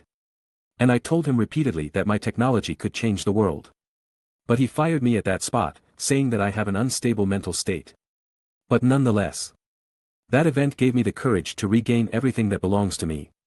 Mysterio said furiously. So, let's give our respect to our sponsor, Tony Stark. Mysterio shouted excitedly. Tony. Everyone cheered in the same mocking tone. Let's give our appreciation to William too. Mysterio shouted as he pointed his finger at a bald, middle-aged man in the corner. This William guy was the chief of researchers who once worked under Stark Industries. But not under Tony. He worked under Obadiah Stane, and Tony fired him along with the entire crew that worked under Obadiah Stane. William tried to create Tony's Iron Man's armor under Obadiah's order, but obviously, he failed, and after the fall of Obadiah, Tony fired everyone. Your works on weaponry and framework combined with my holographic tech have created invincible illusions. This is the real magic that wouldn't disappear. This is the work of a god. Thank you, brother. William said with a smile on his face. He had never been appreciated for his work before, as he was constantly being yelled at in Stark Industries. But under Quentin, he was appreciated, like his work really meant something. Gutman. Mysterio raised his glass for a toast. The story you created about Mysterio, the warrior from another Earth, is truly brilliant. Mysterio praised. Victoria. Your talent in creating the electromagnetic pulse device at each site is magnificent. Without it, Nick Fury wouldn't believe our word. Janice. It was her that discovered the fact that Tony didn't give Edith to the government or S.H.I.E.L.D., instead, he gave it to a measly boy. It was all you. Everyone here is the one that makes this plan successful. These days, if you can't fly in the sky and discharge a laser from your hand, no one will listen to you. Now. We will become the Earth's greatest hero with Edith on our side. Mysterio said delusionally. At the end of the day, we will crush Tony Stark and the Iron Man, and we will become the rulers of the world. Mysterio said coldly. Everyone started to chant Mysterio's name as they shared the same goal. Clearly. Everyone was excited that one of the steps in their plan had come to a realization. Mysterio himself was satisfied by the result. He smirked evilly, imagining that his next plan would also yield a good result. At the same time in Tony's home. Tony was frowning as he looked at Edith's data in Mysterio's hand. He immediately got notified as soon as Peter transferred Edith's permission to Mysterio. Tony could stop this as he could easily revoke all permission to use Edith altogether. But as a man with a strong desire, he wanted Peter to clean up his own mess. He didn't even call Peter to remind him what he had done was wrong as he wanted Peter to figure it out himself. Tony knew that a lack of responsibility and endless self-doubt would be Peter's biggest obstacle to becoming a leader. So, Tony chose to ignore this problem for now as he wanted to let Peter learn from his own mistake. It was a path to adulthood. And thus, Peter should come to terms with it himself. Tony already knew what Mysterio would do next, and it wouldn't be pretty. But he didn't speak up as it would serve Peter no good if he exposed Mysterio's true nature right now. Although it might be cruel to Peter, it was a chance for Peter to grow. It was an experience for Peter that Tony wanted him to take. A little sacrifice for a better future. In the end, if the situation got out of control, Tony could confidently say that he would resolve it easily. Chapter 827. Berlin, Germany. A few days later, Mysterio used Edith to enhance his hologram tech and created an Avenger-level threat in the form of a huge alien. Peter's confession day failed, but MJ now knew that Peter was the Spider-Man. Therefore, they had so many things to catch up and thus, they didn't care about the scenery they passed on the bus. The S.H.I.E.L.D. that had their temporary base in Berlin now was surprised as Mysterio suddenly appeared outside of their door. I came as soon as I received the news. I went around the city, but I couldn't find anything. The pulse has become stronger. Maria Hill shouted as she looked at the data on the computer. I will go out and search for the disturbance again. Mysterio said as he immediately flew out. Report back as soon as you see anything strange. Nick Fury shouted demandingly. If it is anything like I imagined, you can only pray to God, Fury. May God bless us all. Mysterio said through the communication channels. However, he didn't fly out to patrol the city. But he hid in a covered bridge nearby that was blocked by several hollow drones. Quentin shook his head as he shouldn't become a superhero with these technologies on his hand. If he chose to make a movie, he was sure that he would make a fortune. But, now that his plan was working as intended, Quentin didn't have any reason to stop either. Okay. No Avengers are supposed to come here at this time, and now, you can start with our plan, William. Confirmed. The drone is about to enter the atmosphere, and it's also fully armed. William reported. Outside of Earth, the satellites under Stark Court dropped all the drones that Quentin secured there, and thousands of hollow drones immediately flew towards Berlin. Excellent. Janice. I am still straightening the cape, hold on. Janice said from the communication device. I hope there are no folds there, I will shake hands with the Queen in a few hours. Quentin said with a smirk on his face. Gutman? Quentin asked. Everything ready on my part. Gutman answered. All right. Turn on pulse enhancer. Edith, show the target, and after the show starts, I will give you the order to execute. Mysterio ordered. At the same time, Edith showed Nick Fury and Maria Hill on S.H.I.E.L.D.'s base and aimed at their heads. Although Quentin has successfully lied to Nick Fury, he still ought to die as the S.H.I.E.L.D. itself was of no use to Quentin anymore. With the S.H.I.E.L.D. gone, Mysterio's position as the world-leading superhero would be solidified. After this show in Berlin, Mysterio would bring the show to New York. The next victim would be Tony Stark, and once Tony died, Mysterio would steal the Iron Man armor and become the Iron Man himself. Let's save the world. Quentin gave the signal. Let the show start. All of his men said at the same time. Whatever it is this time, it is 100 times more powerful than before. Maria Hill said solemnly. But Nick Fury didn't seem to mind as he showed a dignified smile like everything was under control. The sky outside the base burst with thunders before a downpour hit the ground. A huge face appeared in the sky, and it started to summon various elements. The people on the ground panicked and immediately fled. This is Avenger-level threat. Nick Fury said to himself before he got a call from Mysterio. You better go to a safe place, Fury. I think this one will be more brutal than before. Thank you for your concern, but I will never abandon my comrades. Nick Fury said indifferently. The elements are converging into some other substances and become more powerful than ever. It's drawing energy from the Earth's core. I will try to end it at all costs, so good luck to me. If I am lucky, I will accept your invitation to officially become the Guardian of the Earth. Mysterio said hurriedly, but Nick Fury didn't say anything and took the initiative to hang up on the call. Can you believe that guy? Nick Fury said to Maria Hill. He sighed tiredly. Although both of them were good at acting, this was really exhausting. At the same time, Peter changed into his classic Spider-Man costume and saved some people while Mysterio was busy fighting the elemental monster. Hey boy, next time you shoot me with that spider web of yours, I will throw you to the North Pole. A figure suddenly appeared behind Peter, but he moved past Peter before Peter could even react. Peter was startled, but the voice was from a familiar figure, and Peter immediately realized who it was. Pietro. Peter reacted. Call me Quicksilver from now, kid.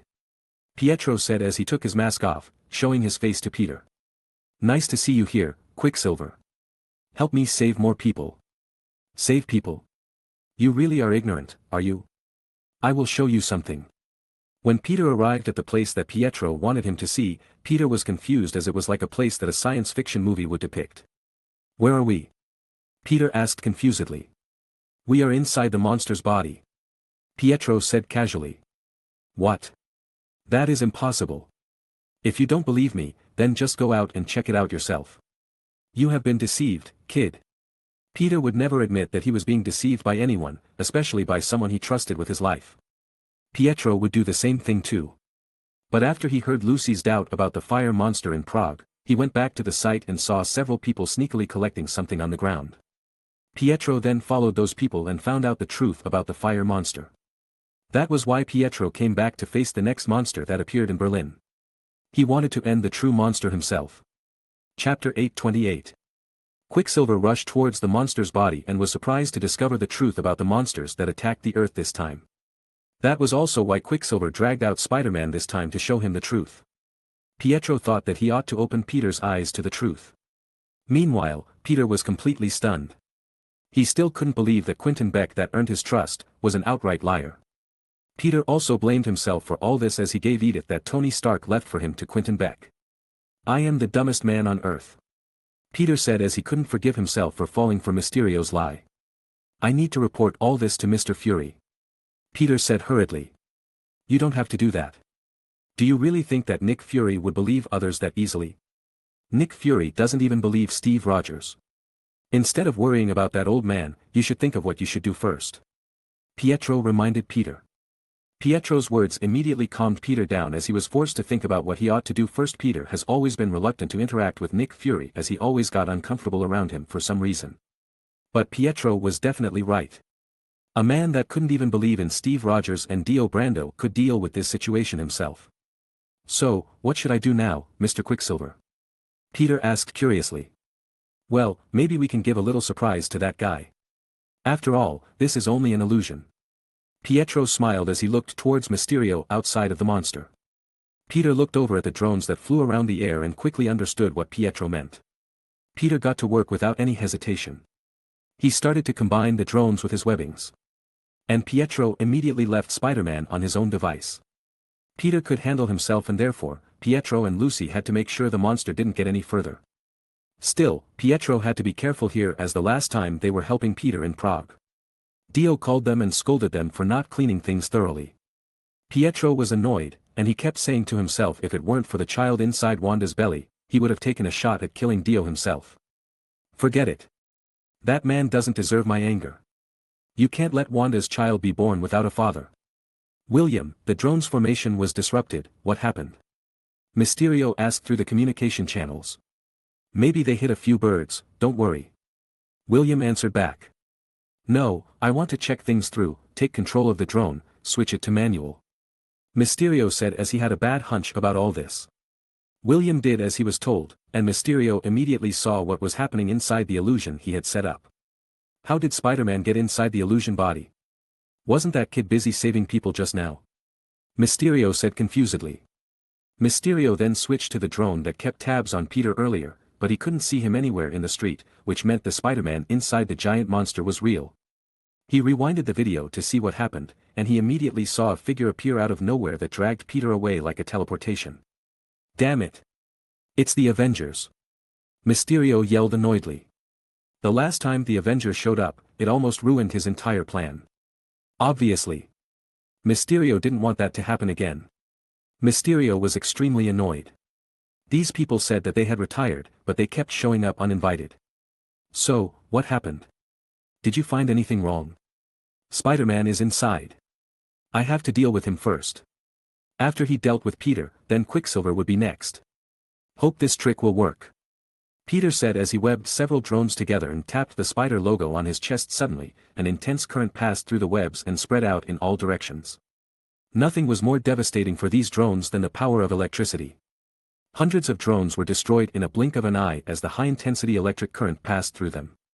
From the outside, the super-elemental monster was starting to blur as if some of its body parts kept missing and reappearing like a glitch. This was due to the drones trying to shift themselves to fill in on the damaged drones. At the same time, one of the drones was hovering in the air in front of Nick Fury and aimed a laser sight at Nick Fury's head. But Nick Fury didn't seem to be worried at all. Where do you think you are aiming for? Nick Fury asked indifferently. But before he could continue, suddenly, the drones exploded and fell to the ground. Got it. Agent Maria Hill said as she walked towards Nick Fury. She shot down the drone from its blind spot and successfully destroyed it with a single shot. Turn them off. Mysterio shouted as he knew that half of his plan had already failed. He saw that he failed to assassinate Nick Fury, and now, Spider-Man had messed his masterpiece. Everyone will immediately notice what happened here. William said worriedly. They will see what I want them to see. Mysterio said coldly. Alright, your choice. William said as he turned off the drone's augmented reality mode. The huge monster immediately disappeared from the sky and was replaced by a huge amount of drones. Found you, Mr. Beck. Peter said as he swung to the top of a building, closing the distance with Mysterio. It's a pity, I have to kill you now, Peter Parker. Mysterio coldly said as he began to control the drone manually. At the same time, a voice was heard from Mysterio's communication device. Did you still want the cloak? Janice asked. Of course, the cloak is important, Janice. Mysterio answered annoyedly. All right. Janice said as she hung up the call. Mysterio's entire plan had been foiled, but he was still confident in this kind of situation. It was like Mysterio still had a backup plan if things went south. Chapter 829. Peter, who found out Mysterio's lie, wanted to catch Mysterio as soon as possible. But Peter knew he wouldn't be able to get close as the drones surrounded Mysterio. The drones immediately went after Peter, shooting him and bombarding him with missiles. Peter kept dodging and running to evade his pursuer. With his spider sense, Peter could keep dodging the drones to save himself, but he wouldn't be able to get close to Mysterio this way. With the help of the terrain, Peter parkoured his way through and tried to attack Mysterio from a tricky spot, but it wasn't hitting. The drones kept blocking Peter's web from ever hitting Mysterio. Peter also destroyed as many drones as he could, but the drones were simply endless as they kept on coming. But suddenly, an attack came, and Peter's spider sense failed to dodge it. Peter was burned and fell to the lake below. Thanks to his durable suit. His body was actually fine, but still, it was a shock that an attack came from somewhere he couldn't react to. But Mysterio wasn't going to let Peter catch his breath. He immediately ordered his drones to rush towards the lake to finish Peter off. Can I catch a break already? Peter said frustratedly as he immediately tried to swim towards the surface. Activate sonic attack. Mysterio ordered his drones. The drones began to line up in a row and immediately made a buzzing noise. A ring-shaped sound wave hit Peter without a chance for him to evade it. The sound wave resonated with each other and created a pressurized explosion. Peter was blown out of the water and vomited blood in the air as the explosion injured his internal organs. The sound wave explosion was a very nasty thing. If it were an ordinary person, they would already be pulverized. Peter survived the explosion thanks to his mutation, despite with so many injuries. Peter fell to the ground hard, and he immediately pulled off his mask to get a breather and spat out some blood inside his mouth. He waited for a few moments before putting on his mask again. 3 drones surrounded Peter and bombarded him with their sonic attack once again. Peter was thrown off towards a nearby parked car, further injuring his already ragged body. Still, it wasn't the end. Dozens of armed drones surrounded Peter once again and made a familiar buzzing sound. Peter was bombarded with another sound attack, and he was thrown off to the ground again. It didn't matter if he was supposed to be the leader of the next Avenger or a superhero, as for now, he got his ass hooped. It's done. Mysterio said with a satisfied smile. William, how are things on your end? Mysterio asked. The illusion would come back online again soon, but I don't know how you are going to turn things around, William answered. It's fine, I already have a story to continue the Mysterio persona, after all, no one would care anyway. Mysterio said with a confident smirk on his face. At the same time, Pietro, who was hiding and quietly observing the entire battlefield, couldn't help but sigh as he saw Peter being beaten to a pulp by a bunch of drones. He had already helped the boy get over the illusion of Mysterio, but Peter still got lost. If it weren't for Dio's request to let Peter resolve the situation on his own, Pietro would have already defeated Mysterio earlier. While Pietro was frowning in disappointment, Lucy was eager to jump into the fray. Although she was a little bit slow on the head, she wasn't stupid at all. She knew why Dio wanted Peter to solve this situation on his own, so she had to wait for now. But, she never said that she wouldn't destroy any drones that come close to her. Can I go out now? I can hit all those little toys in the sky easily. No, Dio wants this situation to be a trial for Spider-Man, we have to be a little more patient. Mantis said confidently. This is so boring.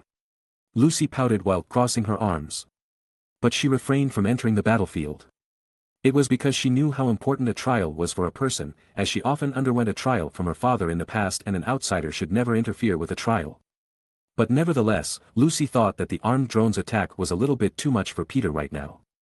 Still, she tried to endure interfering as much as she could.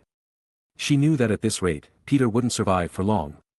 Pietro gritted his teeth and immediately walked towards Peter. He didn't rescue Peter or attack the drones. He just wanted to get closer. As soon as he appeared on the battlefield, the drones locked onto him, but they didn't attack as Pietro wasn't on the list of their attack target. The drones then locked onto Peter again as they ignored Pietro. Pietro was so annoyed that he really wanted to beat Peter himself. If it weren't for Dio's request, Pietro would have already solved this situation a while ago, but here he was, babysitting Peter like a dumb guy. Pietro's resolve to fight Dio once Wanda gave birth intensified as he really didn't like getting bossed around. Please tell me if you are ready to give up, boy. Pietro indifferently said as he stood beside Peter. But at the same time, Mysterio noticed Pietro's appearance and smirked immediately. That guy is finally here. I waited for the Avengers to come and help Peter, but I didn't expect them to come this late. Chapter 830. Quicksilver was about to give up on Peter when suddenly something happened. The drones that attacked Peter turned around suddenly and locked Pietro instead. Oh, this is new. Pietro said as he immediately walked closer to the drones and received a huge blast, knocking him away several feet into the air before falling down heavily to the ground. Mysterio was surprised by how easy it was to hit Quicksilver that he even wondered if Quicksilver was alright in the head. Is he an idiot? Mysterio wondered. But he immediately saw Quicksilver immediately stood up angrily and shouted at the drones.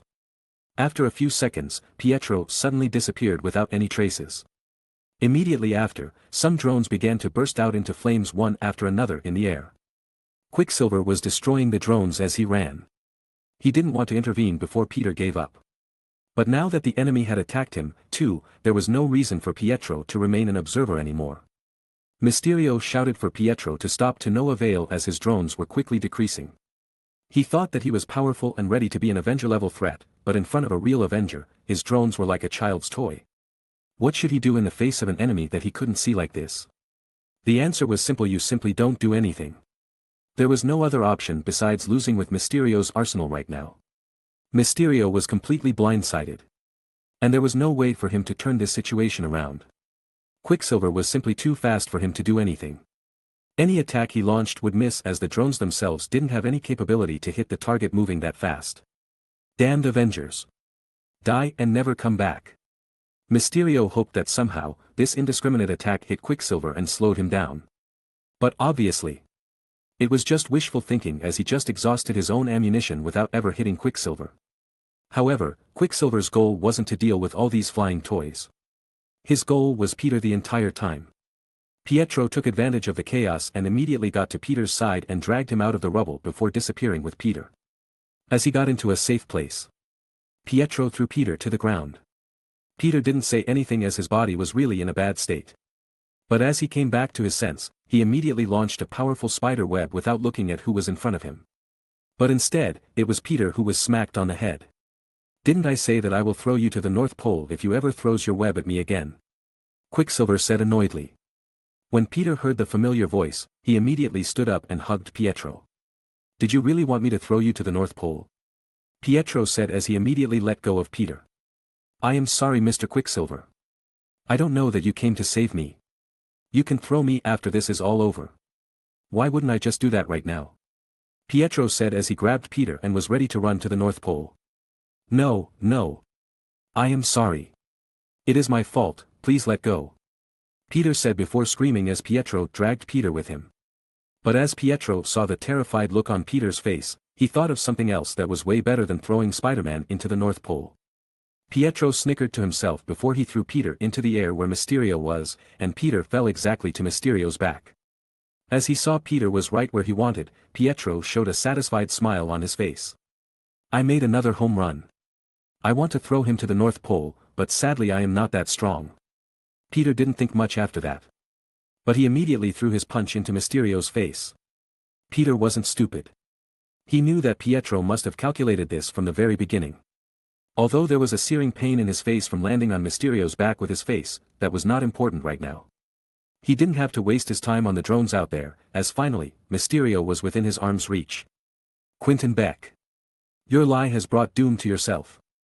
Although this wasn't what I wanted, I have a plan for a situation like this. Edith." Mysterio shouted. Two armed drones immediately appeared behind Mysterio and shot Peter without hesitation. 3 more drones appeared and shot Peter too. Now, a total of 5 drones stopped Peter from attacking Mysterio again. Mysterio just smiled as he never took a losing fight. He had already planned for the worst kind of situation that unfortunately took place right now. But still, Peter was starting to annoy him. Peter was the one that called the Avengers. And now, he was ruining his plan. Mysterio should be shaking the Queen of England's hand right now, but instead, he had to deal with this kid first. Plus, Quicksilver was still out there. He couldn't just ignore the fact that the old Avengers already knew his scheme.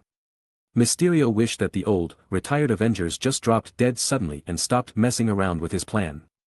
Mysterio waved his hand in disgust, and the 5 drones immediately surrounded Peter, preventing him from escaping. Chapter 831. "Return that glasses to me," Peter said demandingly. "Oh, do you want this thing?" Mysterio said as he pulled out Edith from his pocket.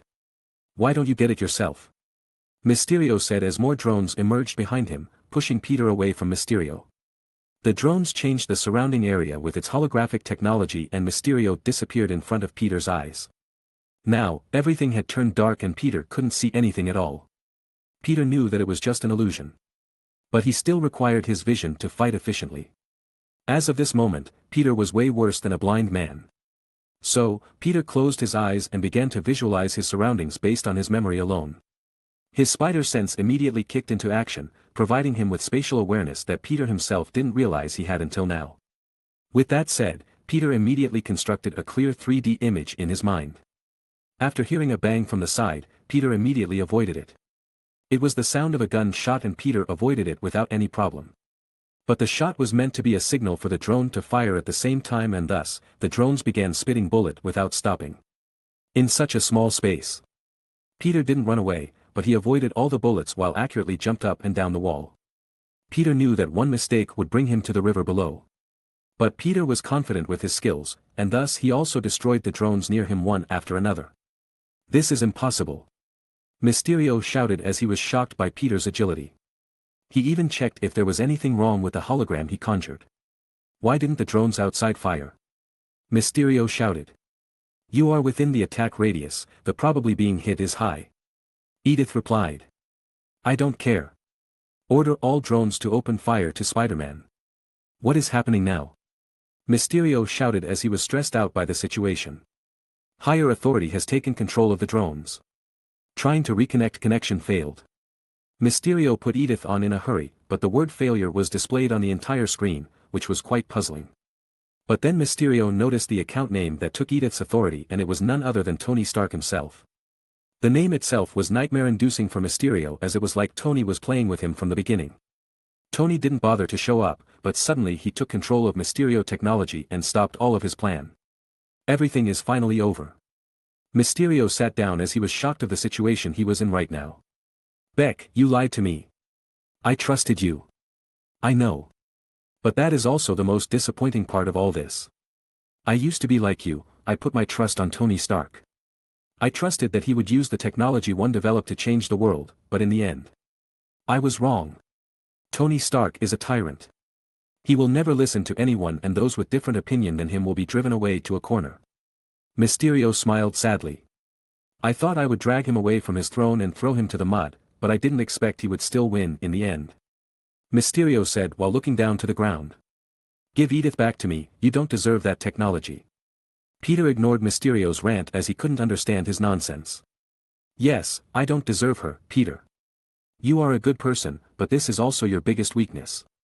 Stark isn't wrong, you are worthy of these glasses. However, Peter already anticipated such situation would happen. I am never going to listen to you anymore. Peter said as he grabbed the gun from Quentin's hand that stood behind him.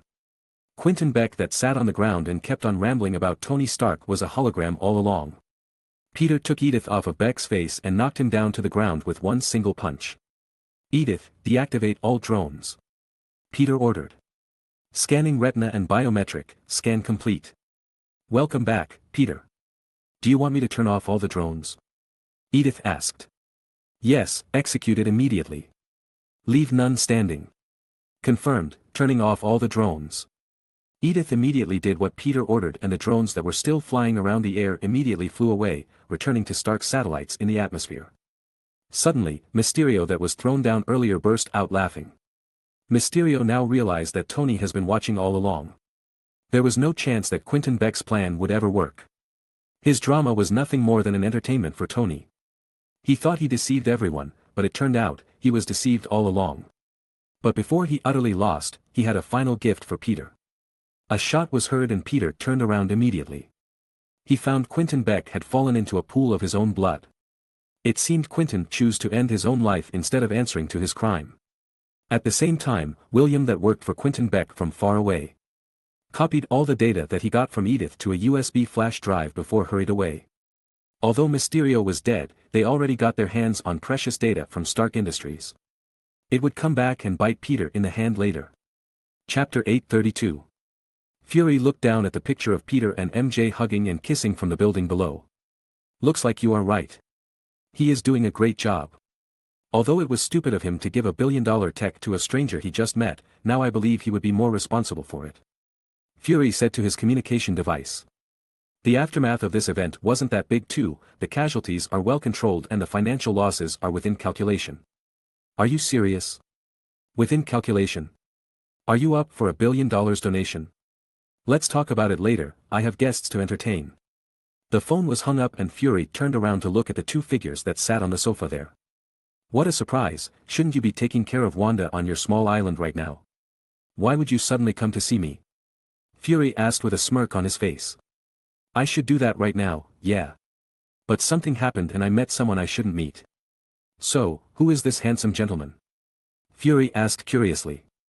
The person in question was in a black suit tightly suited to wrap his muscle body to perfection. A man with a domineering presence, like he owns the room he walked into. Excuse me, I am Bruce Wayne. Bruce introduced himself. No one except for Dio knew who Bruce Wayne really was, and obviously, Nick Fury wouldn't know who the man was. Glad to see you, Bruce Wayne. I am Nick Fury. I don't want to explain it twice, so tell Fury that I want to see him. I have something important for him to hear. Dio groaned. Nick's face becomes serious and he glanced at Agent Hill for a while and then told Dio and Bruce to follow them into a hidden room. When the door of the hidden room was closed, Nick Fury and Agent Hill glanced at each other again before restoring their original appearance. They are the Skrulls with their green skin and pointy ears. Bruce Wayne's body took his stance as he prepared himself for an attack, but then he started to ease up as he saw Dio wasn't surprised by the transformation. Talos. Help me contact the guy that secretly runs for holiday in outer space. That bastard really is annoying.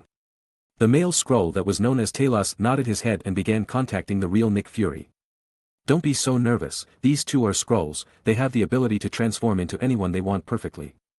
They can imitate the appearance, sound, and even behavior of their target. After being invaded by the Kree, Nick Fury took them in and he began to use them as his agent.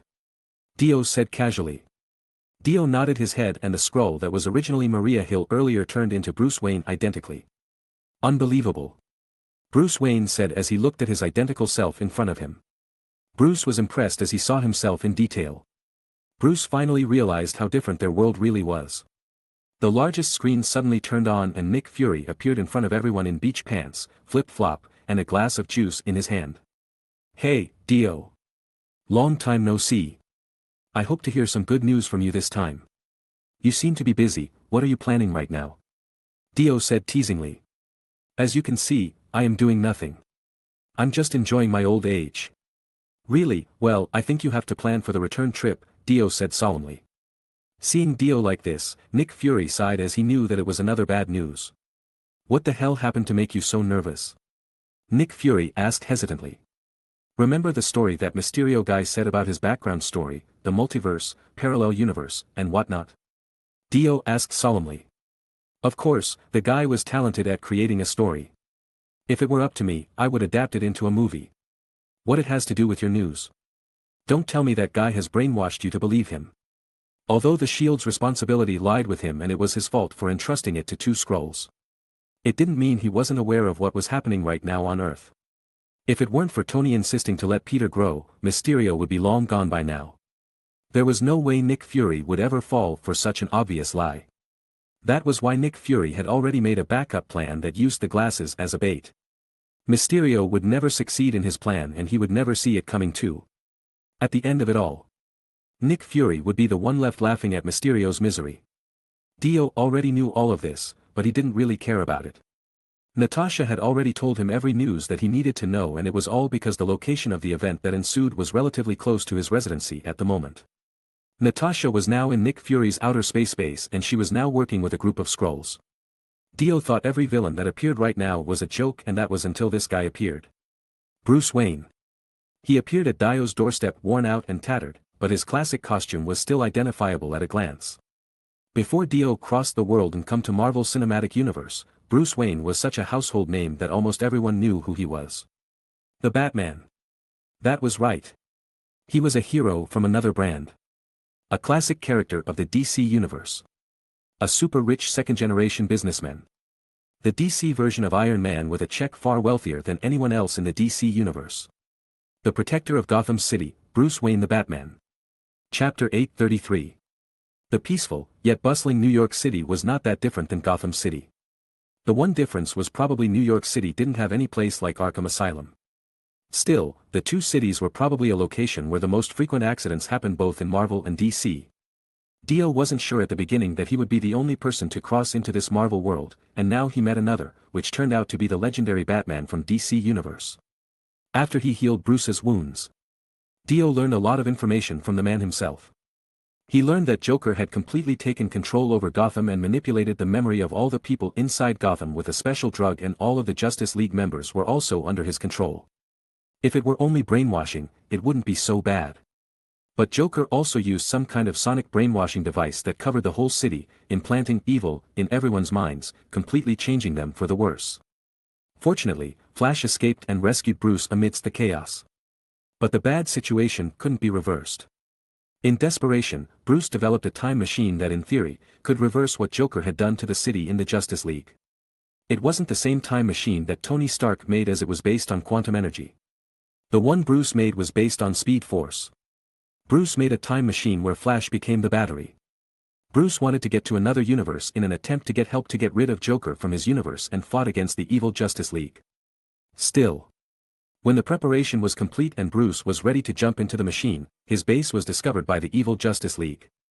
His original plan was gone in smoke as Flash started the time machine prematurely and sent Bruce without proper coordinate.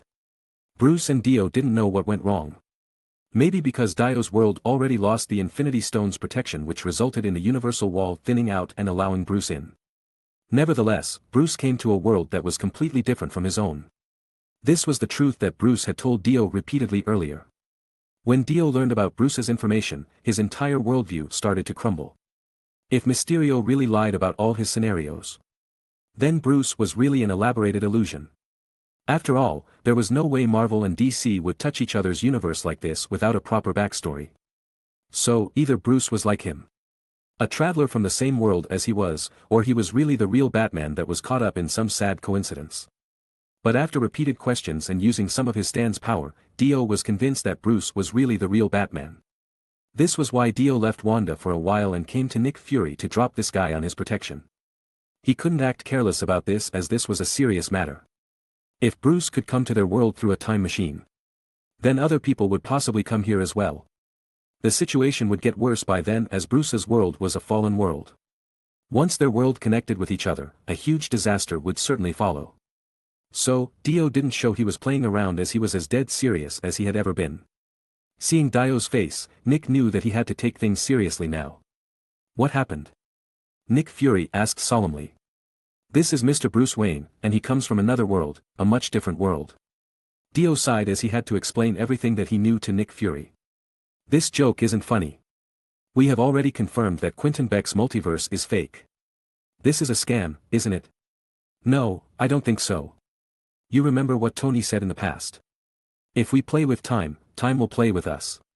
Our action has caused great damage to the original world, and so, the multiverse is created. So, you are saying that Mr. Wayne's world is real? Nick Fury asked incredulously. At least 80. Don't ask me why I believe in his story, but to prove whether his word is the truth or not, he just has to prove it by creating the same time machine that he created in his world. Nick Fury's face suddenly changed and he turned his attention to Bruce Wayne again. Alright, so tell me everything you know. Nick Fury asked hesitantly. It's not something that we can talk about via a screen like this. Dio said with a frown on his face. Alright, I will return to Earth soon, I will call you when I arrive. Nick Fury said solemnly. Let's just hope a crisis doesn't come sooner. Dio sighed as he ended the call. Inside a base outside of the Earth, Nick Fury turned off the beach projection that he used to cover up his location and walked out of the room he was in. Natasha! Nick Fury shouted. Chill, Fury. What throw you off so bad that you walk out without slippers? Nick Fury looked at his foot and noticed that he really didn't wear anything on his feet. He then walked out towards a nearby closet and took out slippers to put on. Ready the spaceship and set off to Earth. Nick Fury ordered. Did something happen on Earth? Natasha asked curiously. The Earth might really receive a guest from another world this time, Nick Fury said with a helpless sigh. Wasn't that Mysterio guy lying? Natasha asked curiously. No. That scammer is already dead. But just now, I receive an emergency call from Dio. He just found a real bona fide otherworlder. Natasha's eyes widened instantly. Chapter 834. The incident in London soon gradually became a topic that everyone started to forget. But Mysterio's last gift for Peter was finally delivered, causing a new kind of problem all over the world. Urgent news. The inside story of the last attack on London was exposed with a surprising twist. The following video was provided anonymously and it shows the image of Mysterio right before his death. But we warn the viewer that the content may come as shocking. The news channels all over the world played the same video everywhere, showing Quentin Beck's face all over the world. I tried my best to send back the elementals to their world, but I might not be able to leave this bridge alive. I don't know why, but Spider-Man suddenly attacks me with so many Stark drones. He said that he's the only one that was worthy enough to become the new Iron Man. Quentin Beck said as he showed Peter in front of him, talking to Edith with several drones around him. Exterminate everything. Leave nothing behind. Earlier today, this highly controversial video was released by the Daily Bugle News. The image inside the TV changed again, this time showing J. Jameson that already made it his lifelong mission to ruin Spider-Man's life. Everyone saw what that menace had done. Spider-Man is a murderer. He murdered Mysterio to take the throne of the heroes himself. He killed a hero that saved the Earth from troubles. People now know that Spider-Man is a villain, not a hero. The real hero is Mysterio, and he already sacrificed himself to tell us the truth. But that's not all, people. There is a bigger bombshell coming up, sit tight and keep watching. Spider-Man's real name is Peter Parker. Mysterio said as the screen changed to a photo of Peter. Meanwhile, Peter was too stunned to even react as he saw his photo captured on the big screen, revealing to everyone his real identity. What the fuck? Peter shouted loudly as he came back to his senses. He covered his head in disbelief as he would never expect Mysterio would do something underhanded and cheap like this. Everything inside Mysterio's video was already tweaked and none of it was the truth. But there was nothing Peter could do as he knew that everyone wouldn't believe him. Everything looked so perfect as Mysterio obviously used his holographic technology to make the video as real as possible. Mysterio was already prepared to drive Peter to the wall. Even though he lost his life, he still could hurt Peter in an unimaginable way. Peter knew that public opinion was easily swayed right now, and there was no doubt in Peter's mind that the public would surely demonize him soon. The media obviously played a huge role in this scenario, as none of them even bothered to confirm the truth to Peter first before spreading the video around. They didn't even care about the impact and consequences of their action after the video was spread around the globe. All the media cared about was their rating. And with this video, they surely gained an extravagant rating. Regarding whether Spider-Man really murdered someone or not, it didn't really matter. Questions and discussions immediately flooded the internet, and more than thousands of people responded. Some of them felt like they had been deceived by the video and demanded the media purge all Mysterio-related videos and apologize to Spider-Man. While some believed that the video was real, it was hard to prove as Mysterio was already dead. What made things worse was that Mysterio's persona was attached to the public, so no matter what Peter would say, the public would view Mysterio as a hero that already saved the Earth. Public opinion was a hard thing to change. Someone might think Peter wasn't at fault here, but at the end of the day, they would be engulfed by the masses' public view. Still, Peter couldn't stand it and chose to flee the view of the scene first. Peter knew that he wouldn't be able to stand the accusation from strangers that would fly toward him later. He needed someone to help him solve this problem of his, as he didn't know what to do. At the same time, Tony had a solemn expression on his face. Although he already solved Mysterio's problem at the very last minute, he didn't expect Mysterio to be this persistent. The aftermath was really something he didn't see coming. What do we do? Shouldn't we let Happy talk to the media and provide some evidence that would clear Peter and our name?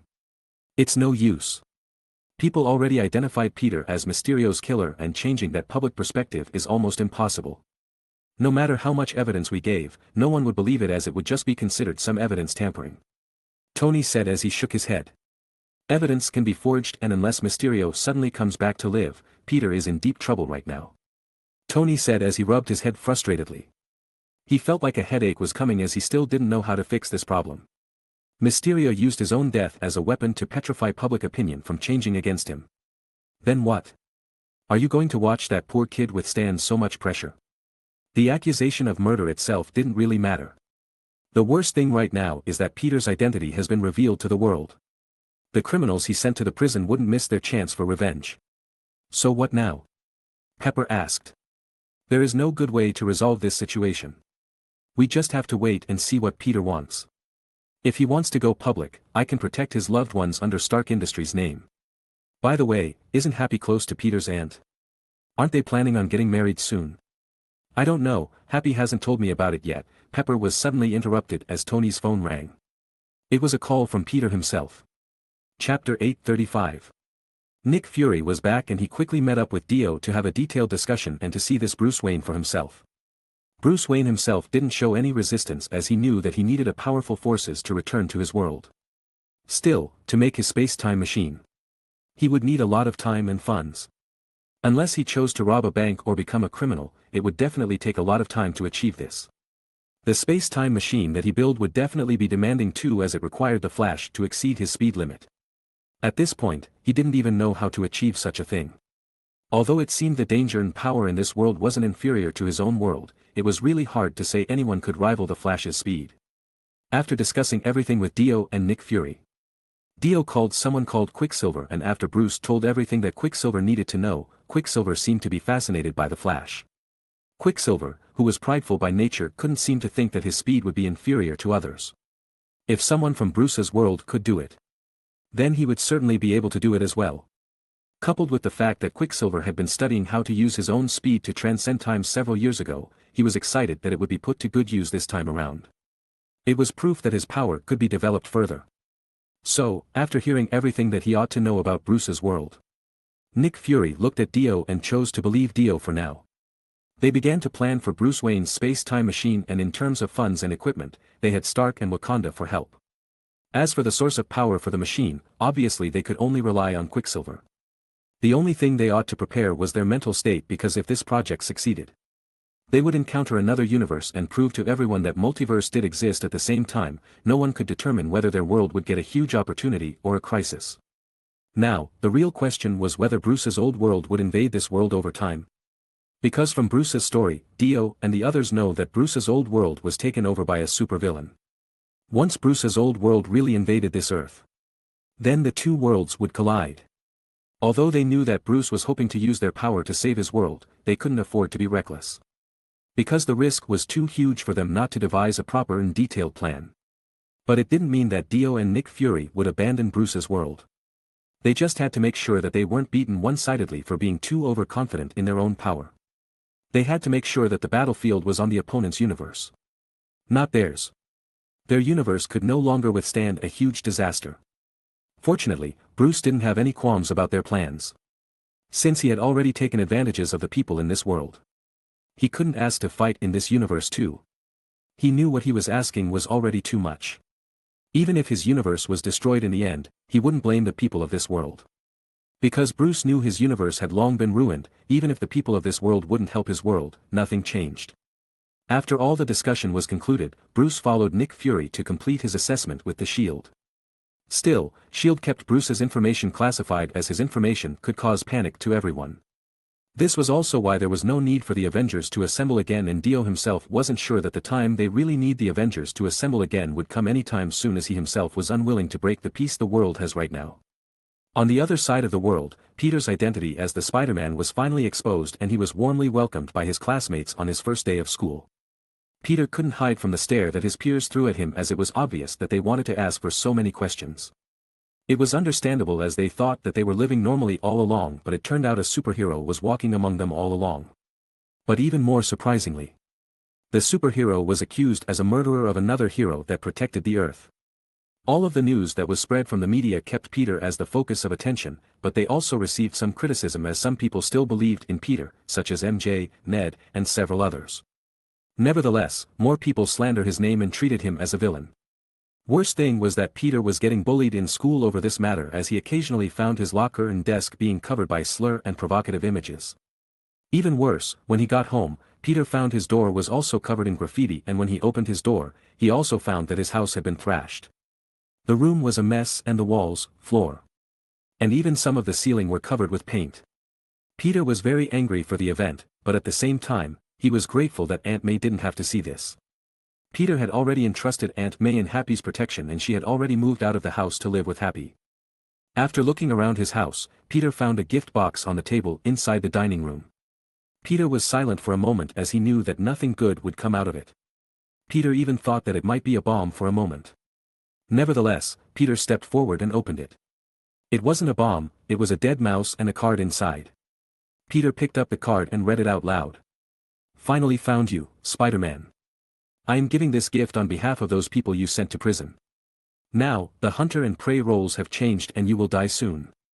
Peter had already expected that the criminals he sent to prison would try to get revenge on him once his identity was revealed, but he didn't expect it to come this soon. But still, it was normal.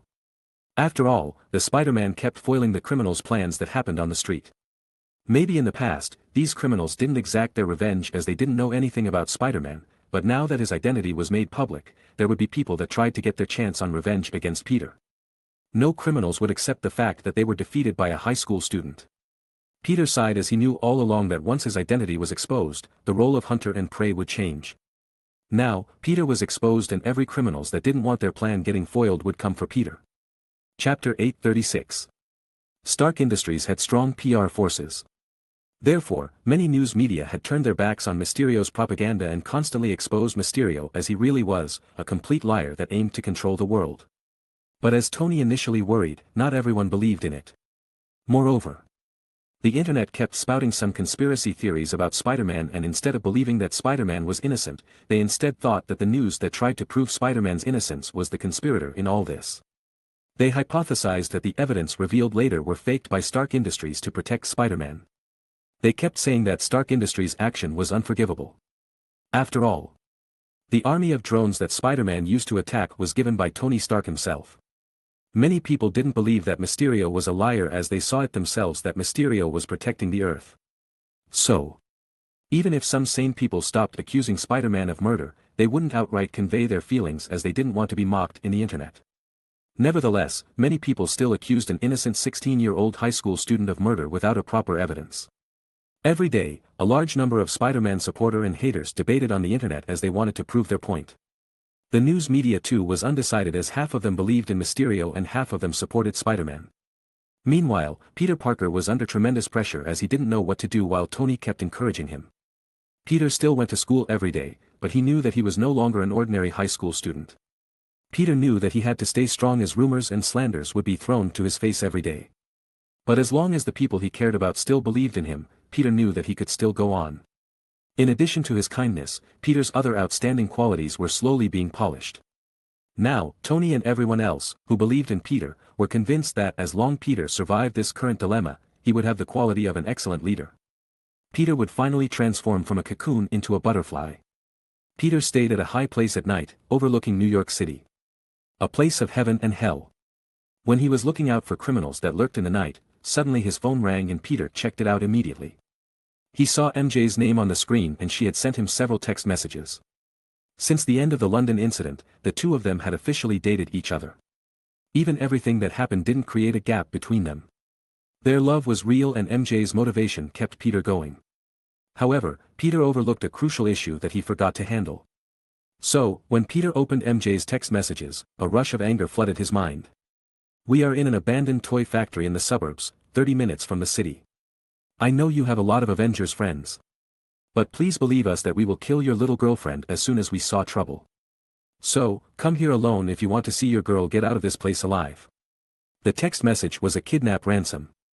MJ's picture were attached on the text, showing that she was tied to a chair and unconscious. Fuck. Peter shouted like an injured beast. He put away his cell phone and immediately swung over the city. He will not tolerate MJ being harmed, so he had to arrive there as soon as possible. At the same time, Peter also blamed himself that something like this occurred. He only thought about Aunt May's safety. But he forgot about MJ and his close friend's safety. Obviously, those criminals that didn't know whether they could win against Spider-Man with their own power start with those around Spider-Man first. It was so obvious that his friends and MJ would be targeted first if they didn't got to MJ. It would be Ned or his other classmates. The famous Spider-Man identity had gone public, and now, everyone that had some form of connection with Peter Parker might become a target. This was why Peter didn't want his identity as the Spider-Man exposed. Now the people around him could be exploited by the criminals. This might be the first time it happened, but it certainly wouldn't be the last. Peter further blamed himself for this negligence. 25 minutes later, Peter finally found the abandoned factory building in the suburbs. But instead of rushing in, he chose to sneak in through the window. He had to rescue MJ before he can punish those kidnappers. But as he slowly crawled in the cover of darkness, suddenly the entire building's light was turned on. To top it all off, the lights were all aimed at him, so he completely lost his element of surprise. A sound of applause was heard from the side. "The famous Spider-Man finally comes to visit. How could we not prepare for your arrival? I had expected that you wouldn't enter from the main door, and it seemed I was right." A man with a disfigured face came out from the corner with hundreds of people. In an instant, Peter was surrounded. Peter was annoyed, but there was nothing he could do now to preserve his stealth element. So he jumped down to the ground. Behind those men, MJ stared at Peter with wide eyes. She tried to scream as she wanted to warn Peter, but it came off as a muffled noise that no one could understand. "Let her go and I will willingly surrender," Peter said calmly. "Oh no. Now I am scared. What will you do if I don't want to do that?" "Brother, let's just make everyone happy. We all want to try what superheroes woman taste like. That would be fine too. Since our little spider over there is too stubborn to talk with us willingly, perhaps seeing his woman in deep trouble will change that." Chapter 837. Peter couldn't hold himself anymore as the pressure to just kill his enemy began to take over. But as Peter began attacking 4 to 5 men, he suddenly stopped as the enemy leader ripped MJ's clothes open, revealing the bomb strapped to her waist. "Do you still want to go crazy?" The disfigured man squeezed MJ's chin while looking at Spider-Man with a crazed look on his face. "I can detonate this bomb anytime I want, and of course, you can try to disarm me and take the remote control in my hand away, but don't blame me if I accidentally press the button in the scuffle," the disfigured man said coldly. Peter's face behind his mask suddenly turned pale as the image of MJ blown into pieces was clear on his mind. He didn't dare to think that the bomb was fake, as he didn't want to find out about it. Just when Peter hesitated and didn't know what to do, the fat man that he knocked down earlier got back up and swung an iron pipe to Peter's head. Peter's spider sense allowed him to evade the attack, but the disfigured man didn't like that. He slapped MJ and blood trickled down her mouth. "Don't you dare dodge the attack. You better be a man and take every attack, or this lady's skin would be full of blister," the disfigured man said gloriously. Peter was forced to stay put as he didn't want MJ to be hurt anymore.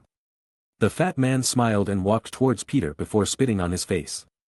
Seeing that Peter didn't dodge his spit this time, the fat man laughed and swung his iron pipe towards Peter's head again. "What's the matter, Spider-Man? Too scared to make your move?" Peter just took everything as he didn't want MJ to get hurt again. The disfigured man observed the beating with a sinister look on his face while MJ shed her tears as she witnessed the cruel beating of the man she loved. "Hey, the Spider-Man wants more," the disfigured man shouted with a crazed smile on his face. "Well, we have many others lining up to beat the Spider-Man too," the fat man said as a bunch of people with various weapons started to walk towards Peter. Peter's face turned pale once again. Although he had already protected his vital points as much as possible just now, it wouldn't work anymore with so many people ganging up on him. After a bunch of beating, Peter's vision turned dark and he stopped resisting altogether. MJ collapsed and cried excessively while begging for everyone to stop. She hated her own carelessness as it led to Peter's beating. It was better for her to die than the world losing the Spider-Man. But even if she wanted to die, she knew there is nothing she could do. The disfigured man dragged MJ towards Peter and told his men to remove Peter's mask. Peter's face was full of wound and blood trickled down his mouth as it seemed his internal organs were damaged. The Spider-Man that fights Thanos and put away so many criminals in prison is such a fragile little boy, what a waste, the disfigured man said as he looked down on Peter. He then punched Peter's face, driving the badly beaten 16-year-old back to the ground. The disfigured man wasn't a criminal originally, but he certainly had a bad luck. The girl he had been dating ran off with some bigwig while stealing all of his money. He was left with nothing, and finally, he was even kicked out of his apartment for not being able to pay on time. So, as the disfigured man blamed the world for his terrible luck, he tried to use sulfuric acid to teach the happy people about some misery. At this time, Spider-Man appeared and rescued his victim before he could deal some damage to their bodies. Spider-Man accidentally knocked the bottle of sulfuric acid from the man's hand and it was smeared on the skin of his face, disfiguring his face. The man was taken to hospital by the police who arrived afterward before stuffing him into jail. But because he didn't really hurt anyone, he was released on parole. Nevertheless, his hatred to Spider-Man ran deep, and in order to get his revenge on Spider-Man, he looked around for like-minded people, the people who secretly sought revenge against the Spider-Man. In the end, they got their chance as Mysterio revealed Peter's identity, and once the media revealed everything, Peter's information was exposed on the internet. After that, it wasn't hard to make a plan to exact their revenge on the Spider-Man. This was the plan that was created as a result of hatred, and sure enough, they succeeded on luring Spider-Man to somewhere where the Avengers wouldn't interfere, and they successfully subdued the Spider-Man and beat him half dead. The Spider-Man that once was invincible was now reduced to a mere durable dog. "Let her go." Peter tried so hard to speak. "It seems he still has some infatuation towards her," the disfigured man mocked. The rest of his men laughed as they found it funny that the Spider-Man was still thinking about the girl while he himself was close to dying. "How about we shoot a movie starring our friend here, Mr. Spider-Man and his lovely girlfriend? We will post it online later and make a profit out of that." "You are really toxic, but I like it," the fat man said excitedly. "Now, we have to take some close-up for our friend Peter here, don't want people to say it's fake later," the disfigured man said excitedly. Everyone laughed once again as they found it funny. But they failed to notice that Peter's eyes were already burning with anger.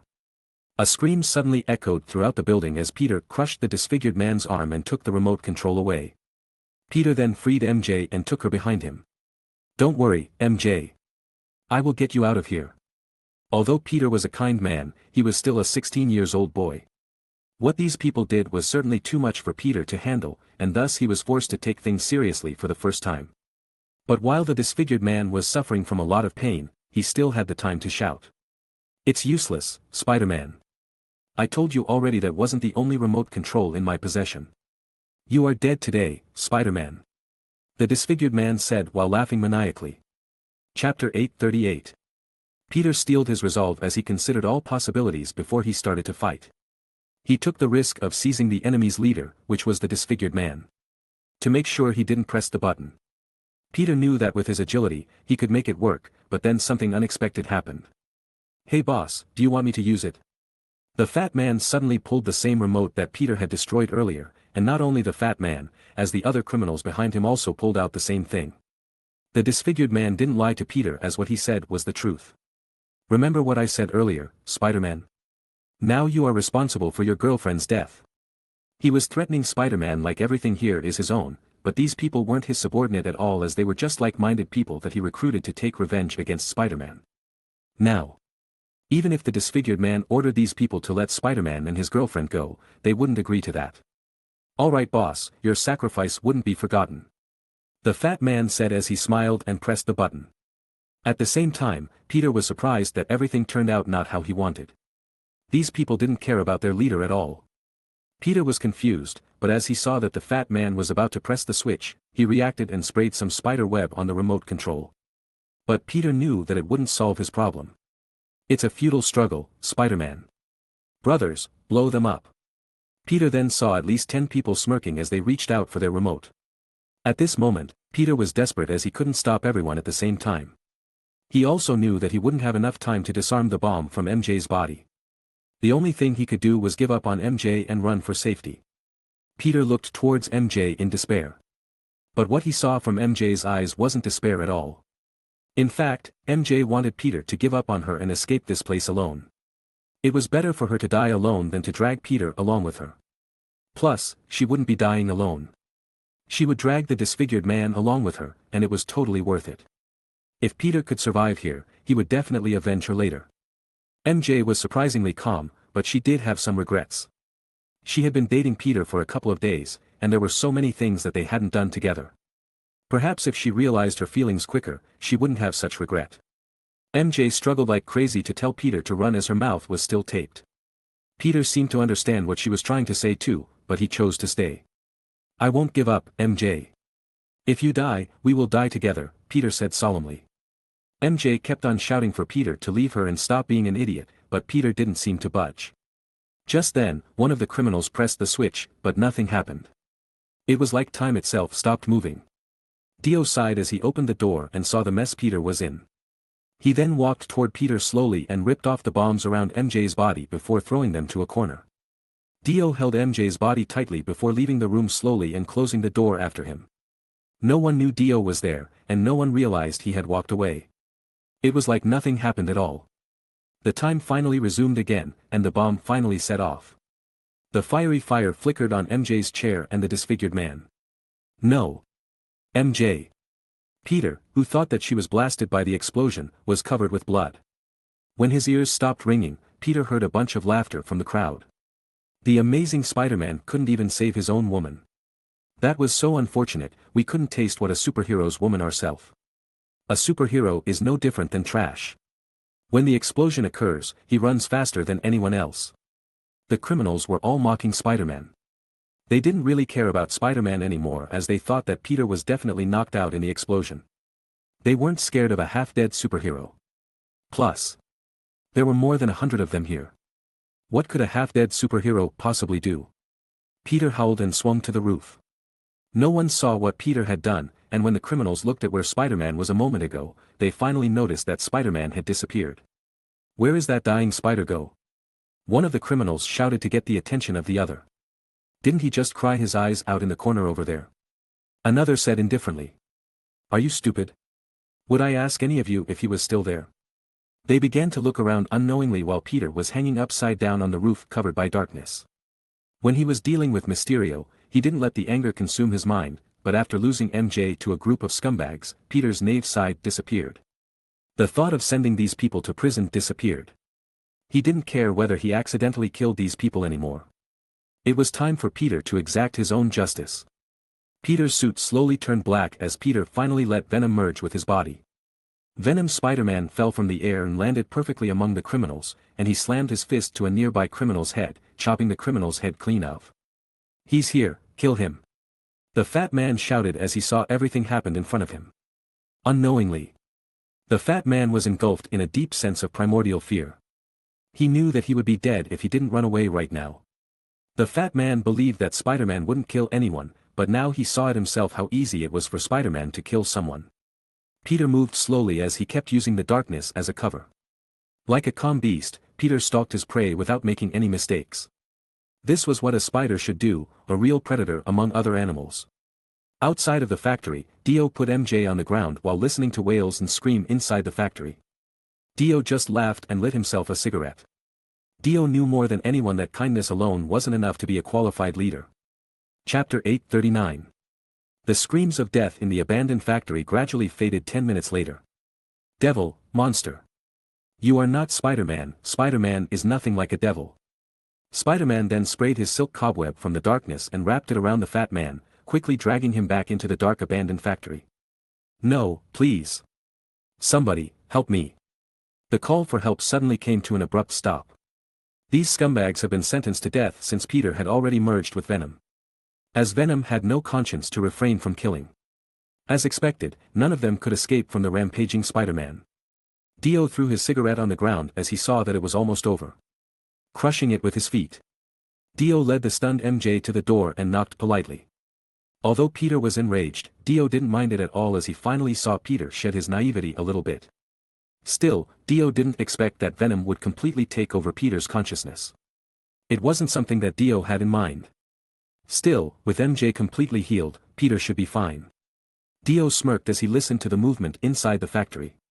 Then, he turned around and left. The factory door opened, and Peter, who had been feeling insecure during the violent killing, immediately stopped thinking when he saw MJ lying on the ground. The black Venom coat quickly re-entered Peter's body, revealing the red spider suit within. MJ. Are you alright? MJ. Peter was holding MJ's body and sobbing like a child. But MJ soon opened her eyes and saw Peter's saddened expression. You rescued me yet again, she said as she forced a smile. Although she had passed out and was unaware of what was happening in the process, she was convinced that Peter had saved her yet again. Peter's unwavering behavior made her a little upset, but at the same time, she knew that Peter always meant well. It's not me, Peter said as he was trying to explain, but before he could finish his sentence, MJ kissed him wildly, blocking all the words behind Peter's mouth. After a while, the two lovebirds made their way out of the factory. The main problem for staying around here was that the odor in the air was unpleasant as it was the odor left behind after the explosion. What about those thugs? MJ asked. Peter's body stiffened as he remembered what he had just done, and his thoughts scrambled as he couldn't say anything to MJ. Fortunately, MJ is a smart person with a high EQ, so she can probably predict the fate of those people. But she didn't think Peter had done anything wrong. Some bad people could be corrected in prison, but others were just beyond saving. Rather than allowing those scums to cause harm to society, it may be more reasonable to punish them once and for all. Are we done here? I'm a little tired, would you mind taking me home? Peter nodded immediately. Hang on tight, I will quickly get you home. Peter then tightened his hold on MJ's body, and soon, the two left the factory area. It appears that the boy still has a long way to go. Dio's figure reappeared after Peter left with MJ. Dio shook his head as he was a little bit disappointed that Peter would leave before thinking about cleanup. He had no choice but to clean up after his mess this time. However, Dio knew that Peter wasn't here by choice. He only expected the enemy to attack those around him, so he sent Aunt May to a safe location. But he did not expect that the enemies would go for MJ and his classmates. Still, Dio and Tony had thought about these issues long before the actual problem arose. Nevertheless, Dio never said anything as he wanted to put Peter to the test. After all, Peter had to experience it by himself for once. Tony had long discovered that the thugs captured MJ through a stealth drone that he sent to monitor Peter and the people around him, but he didn't warn anybody. Tony knew that Dio was around, after all. Tony was right, and as he predicted, Dio helped Peter out. Still, Peter flunked the test this time. Especially his decision to stay with MJ to die, it was simply stupidity. They saw Peter as a new leader because he could make a decision with his head, but his decision to stay with MJ contradicted what a leader should do. Returning to the factory and looking around, Dio was unconcerned about the corpses inside the factory. Then he discovered several cameras installed all around the factory, so he took out the memory cards inside and destroyed them all. The video feed could be used to threaten Spider-Man later, and it was something that simply couldn't be allowed to happen. If these videos ever surfaced online, just consider what kind of judgment everyone would throw against Peter. A friendly neighborhood Spider-Man was actually a brutal murderer. A cruel, violent, bloodthirsty murderer. Combined with the previous video that Mysterio sent, Spider-Man's reputation would never recover. The disfigured man actually installed these cameras in order to record Spider-Man abandoning the hostages for his own safety. But they never expected that Peter would stay and protect the hostages and kill off all the thugs. Everything, including his death and Spider-Man's escape, wasn't part of his plan. Nevertheless, his plan was still in motion when Spider-Man killed all the thugs in cold blood. The police would eventually secure the video, and at that time, Peter would be in deep trouble. The only thing that the enemies didn't expect was that Spider-Man had so many prominent figures that would back him up. Therefore, no matter how solid their plan would be, it was already doomed to fail. Dio summoned magicians Red and turned the factory into a sea of fire. The flame burned all the evidence of Spider-Man's involvement, so the evidence that Dio hadn't found would also be reduced to ashes after the flame eats everything. This way, Peter would stand protected. I thought that he would, at the very least, score 59 points, but it turns out he was still at 50 points. Damn, he couldn't even score an extra 9 points. Well, there is no way but to go with the next test now. Dio said as he hung up the call he had just made and threw his last unburned cigarette into the fire. What a handful, kid. Chapter 840. At the same time, Peter, who had sent MJ home, had no idea that Dio had helped him solve a major problem. He was also unaware that he had been severely beaten during this training. A 9-point assessment, the percentage system, that is. MJ, who arrived home without incident, was a little nervous about today's thrilling scene, and she thought about it a lot on the way back. Would you like to come in for a glass of water? She said as she turned around and looked at Peter. No need, I think Aunt May will be worried about me right now, Peter said while repeatedly waving his hands. Well, my parents are on a business trip today, and I am all alone, MJ said shyly. But Peter didn't seem to understand what MJ was hinting at, and thus he just looked at MJ with sadness in his eyes.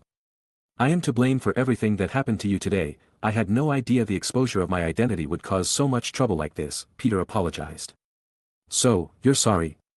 MJ cast a sour look at Peter. What are you sorry about? MJ said sourly. Did you regret ever knowing me? MJ bombarded Peter with tricky questions. No way. I would never regret ever knowing you, it's just. MJ frowned as she realized that it was impossible to wait for Peter to make the first move. So, she decisively grabbed Peter's hand. Come with me, I have something to tell you. Peter quietly braced himself as he thought that MJ would definitely be mad right now. But he knew that there was nothing he could do as what MJ experienced today would definitely frighten her. But he quickly got confused as MJ took him to her room and locked the door before she pushed Peter down to the bed.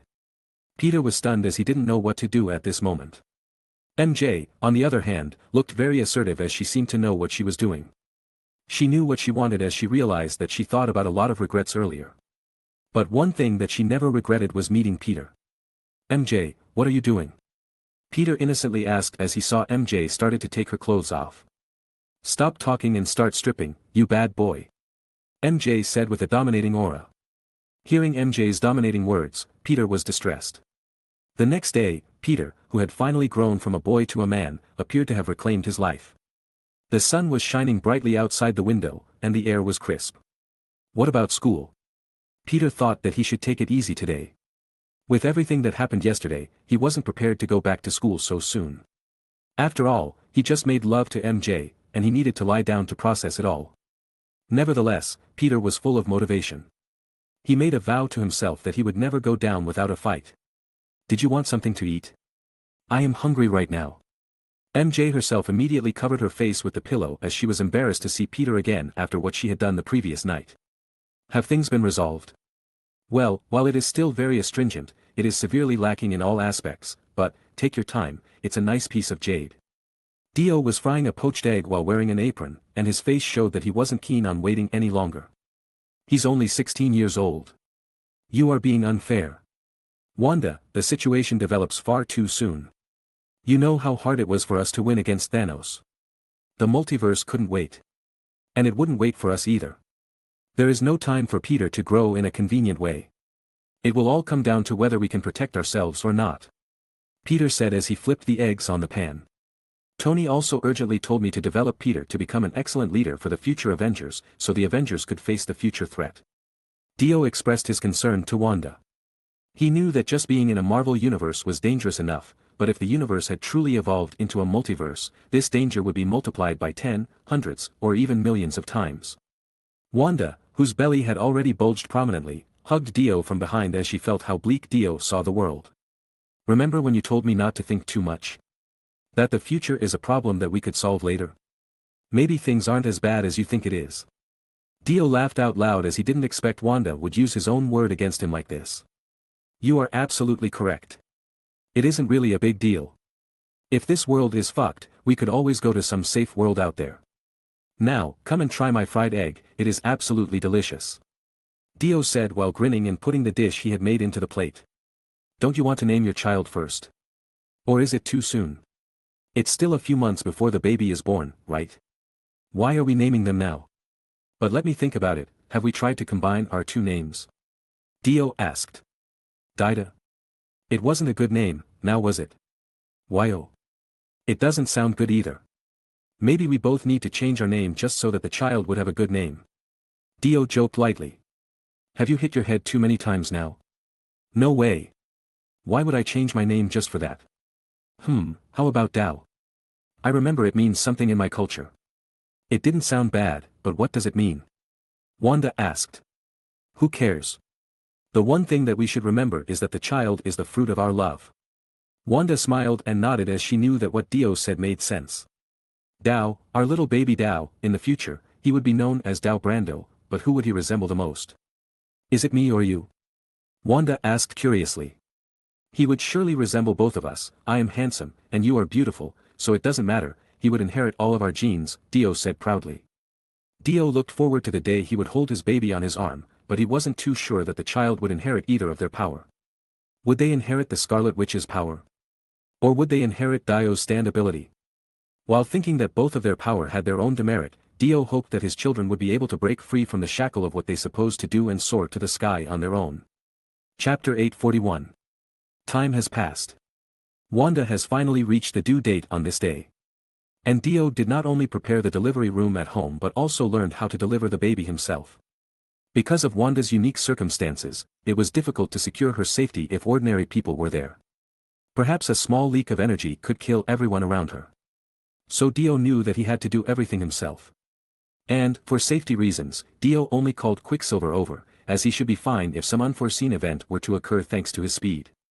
When everything was in order, Dio began personally delivering Wanda's baby. Wanda's physical strength and body nourishment were, without a doubt, significantly better than those of regular individuals in every way. However, the delivery procedure was quite challenging. At the same time, Wanda's massive energy began to fluctuate, radiating in all directions. Fortunately, this area was created from a superalloy produced by Tony, so even though there were distortions of Wanda's energy, it didn't erupt outside of the villa just yet. But it also meant Dio was constantly barraged by the energy, pressuring him a lot. He had to put his Hammond defense on maximum output, summoning the ice armor of White Album as a protection, but also control the surrounding temperature so that the low temperature didn't hurt Wanda and the unborn baby. Wanda, just a little more work. What? Only those who have gone through childbirth might understand what kind of pain Wanda was going through, and as Wanda shouted and screamed, her energy storm grew even stronger. Dio was caught off guard as the energy that fluctuated in the air suddenly bombarded him and the superalloy wall, creating a huge hole. Even his ice armor had been destroyed. If average doctors were to take his place, they would certainly die. I'm okay, Wanda. Relax, nothing will happen to you as long as I am here. Wanda couldn't talk, but she gripped Dio's hand hard. Dio felt an ache in his arm at this point.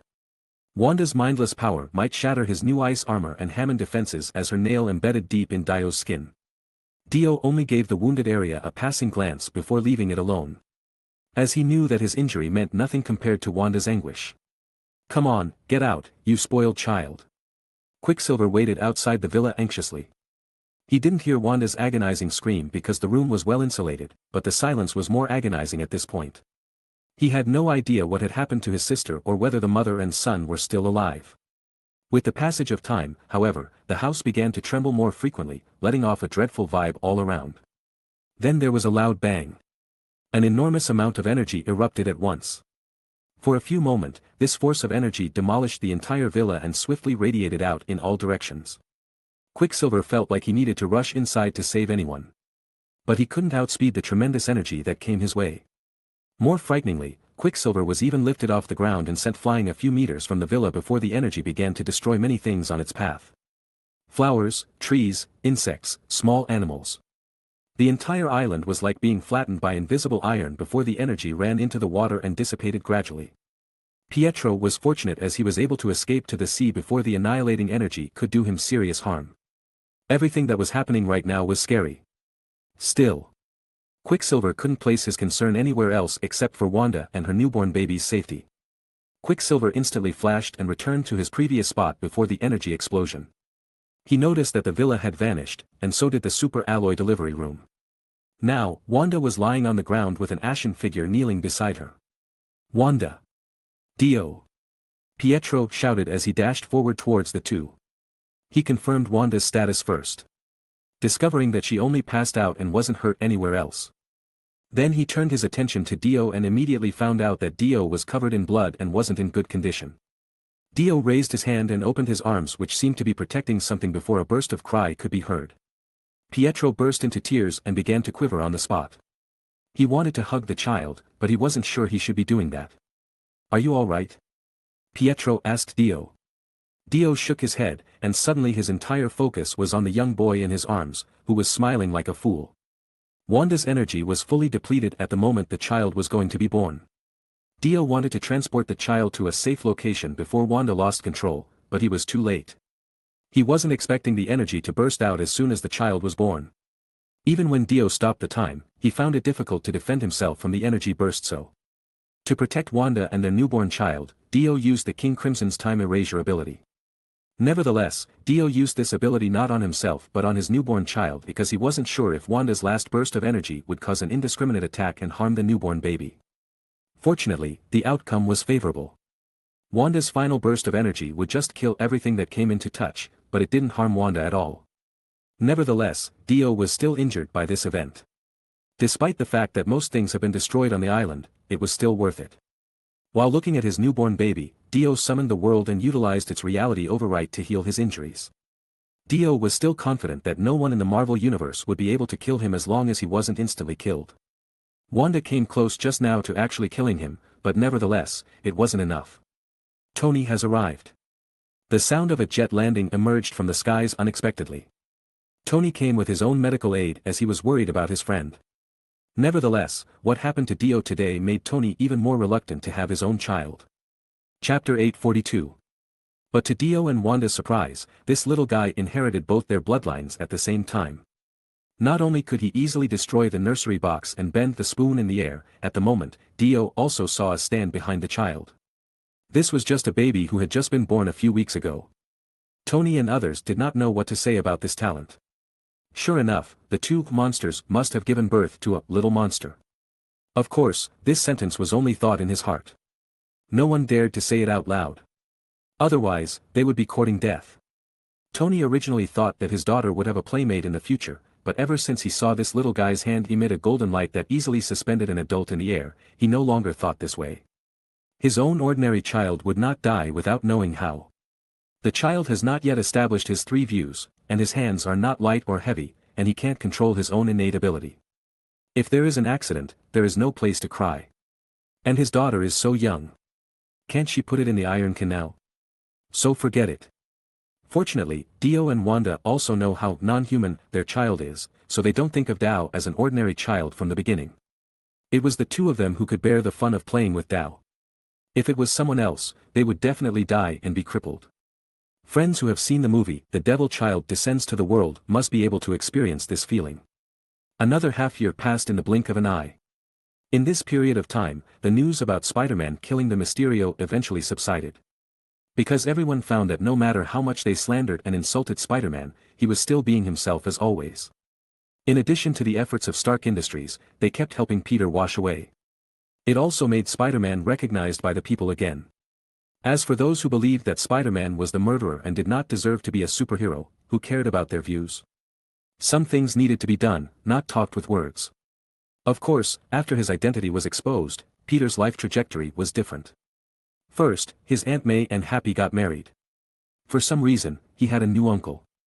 However, this could be considered a plus. After all, Happy was Tony's confidant. This also made Iron Man and Spider-Man, master and disciple, completely tied together. Of course, no one cared about this. Then there was more and more revenge from the criminals. Spider-Man hidden in the dark and the high school student Peter in the open were naturally easier to target. However, after the kidnapping of the MJ, Peter's protection of the people around him reached its peak. Not only did he make use of the power of Stark Industry to arrange invisible armed drones to guard their safety 24 hours a day, but he also stepped up his effort to combat crime. For those who touched his bottom line and wanted to retaliate, he also understood the principle of an eye for an eye, tooth for tooth, no longer blindly being a saint. All these changes were very gratifying in the eyes of the teacher Tony. The next leader of the Avengers was probably Peter. As for the topic that was always hot, where did the Avengers go? Until now, they were still confused. No one knew the answer, and those who knew the answer would not say it. This made the people very insecure. This was actually the loophole that the mysterious guest had taken advantage of back then. What? Are you asking the country about being embarrassed? Next question. On this day, Dio and his family of 3 were playing murder ball happily in the yard. That's right, it was the kind of killing ball that could kill people if they were not careful. A bang. Dio, who had set up the Waveball 108 form, launched a strong shot and blasted a huge hole in the ground. If this hit a person, it would be my loss if I didn't hit them twice. However, when the special netball bounced up, little Dow, who had only been 6 months old, suddenly appeared behind him. He held the special racket in his hand and pulled it back. Then something unexpected happened. The netball that was hit suddenly disappeared. But both Dio, who was playing with the child, and Wanda, who was watching the battle and acting as the referee, were not surprised. Then a face suddenly appeared on Dio's forehead. It was just a game. Was there a need to use King Crimson? The answer was, yes. Here. Through the prediction of the future, Dio still did not see any trajectory of the net, but he successfully saw the moment the net appeared from nothing. So Dio quickly moved to the corner on the right side of the field, and in a tenth of a second, the net ball would appear here. Whoosh! The disappeared net ball really appeared here out of thin air, and it bounced back with full force, flying backwards. Dio smiled and said, "It's still 100 years too early to beat your father." Bang! The net ball flew to the opposite side like a shooting star and bounced up high. This height was not something that little Dow could touch at all. It was more or less the same if it was after transforming. However, little Dow seemed to be very happy. The stand behind him disappeared, and a golden light suddenly flashed. Then, the net racket wrapped in golden light flew into the sky at supersonic speed and even gathered some strength to complete a super high-altitude kill. During the entire process, little Dow sat on the ground from beginning to end. Not to mention moving, he did not even stand up. This bastard, he doesn't know how to let me, your father, do it. Dio scolded with a smile, and the world immediately appeared behind him. Big wood, big wood, big wood, big wood. And the racket wrapped in golden light also showed an amazing reaction ability. Fighting, fighting, fighting, fighting, fighting, fighting, fighting. For a moment, a phantom image of a net ball was seen moving between the two fields at a high speed that was difficult to catch with the naked eye. Wanda, who was standing at the side, could not help but reveal a gratified smile. Ah, another peaceful day. At this time, Nick Fury, who had come down from the Quinjet, saw this scene, and the corners of his eyes couldn't help but twitch. This family of monsters. His heart was roaring in anger. And at this moment, unable to withstand the impact, the net racket wrapped in golden light suddenly emitted a cracking sound, and then the broken net racket instantly brushed past Nick Fury's head and flew over. And directly blew up the Quinjet behind him. Chapter 843.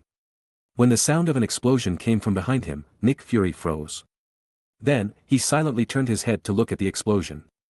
Then, he turned his head back as if nothing had happened and gently pressed his ear.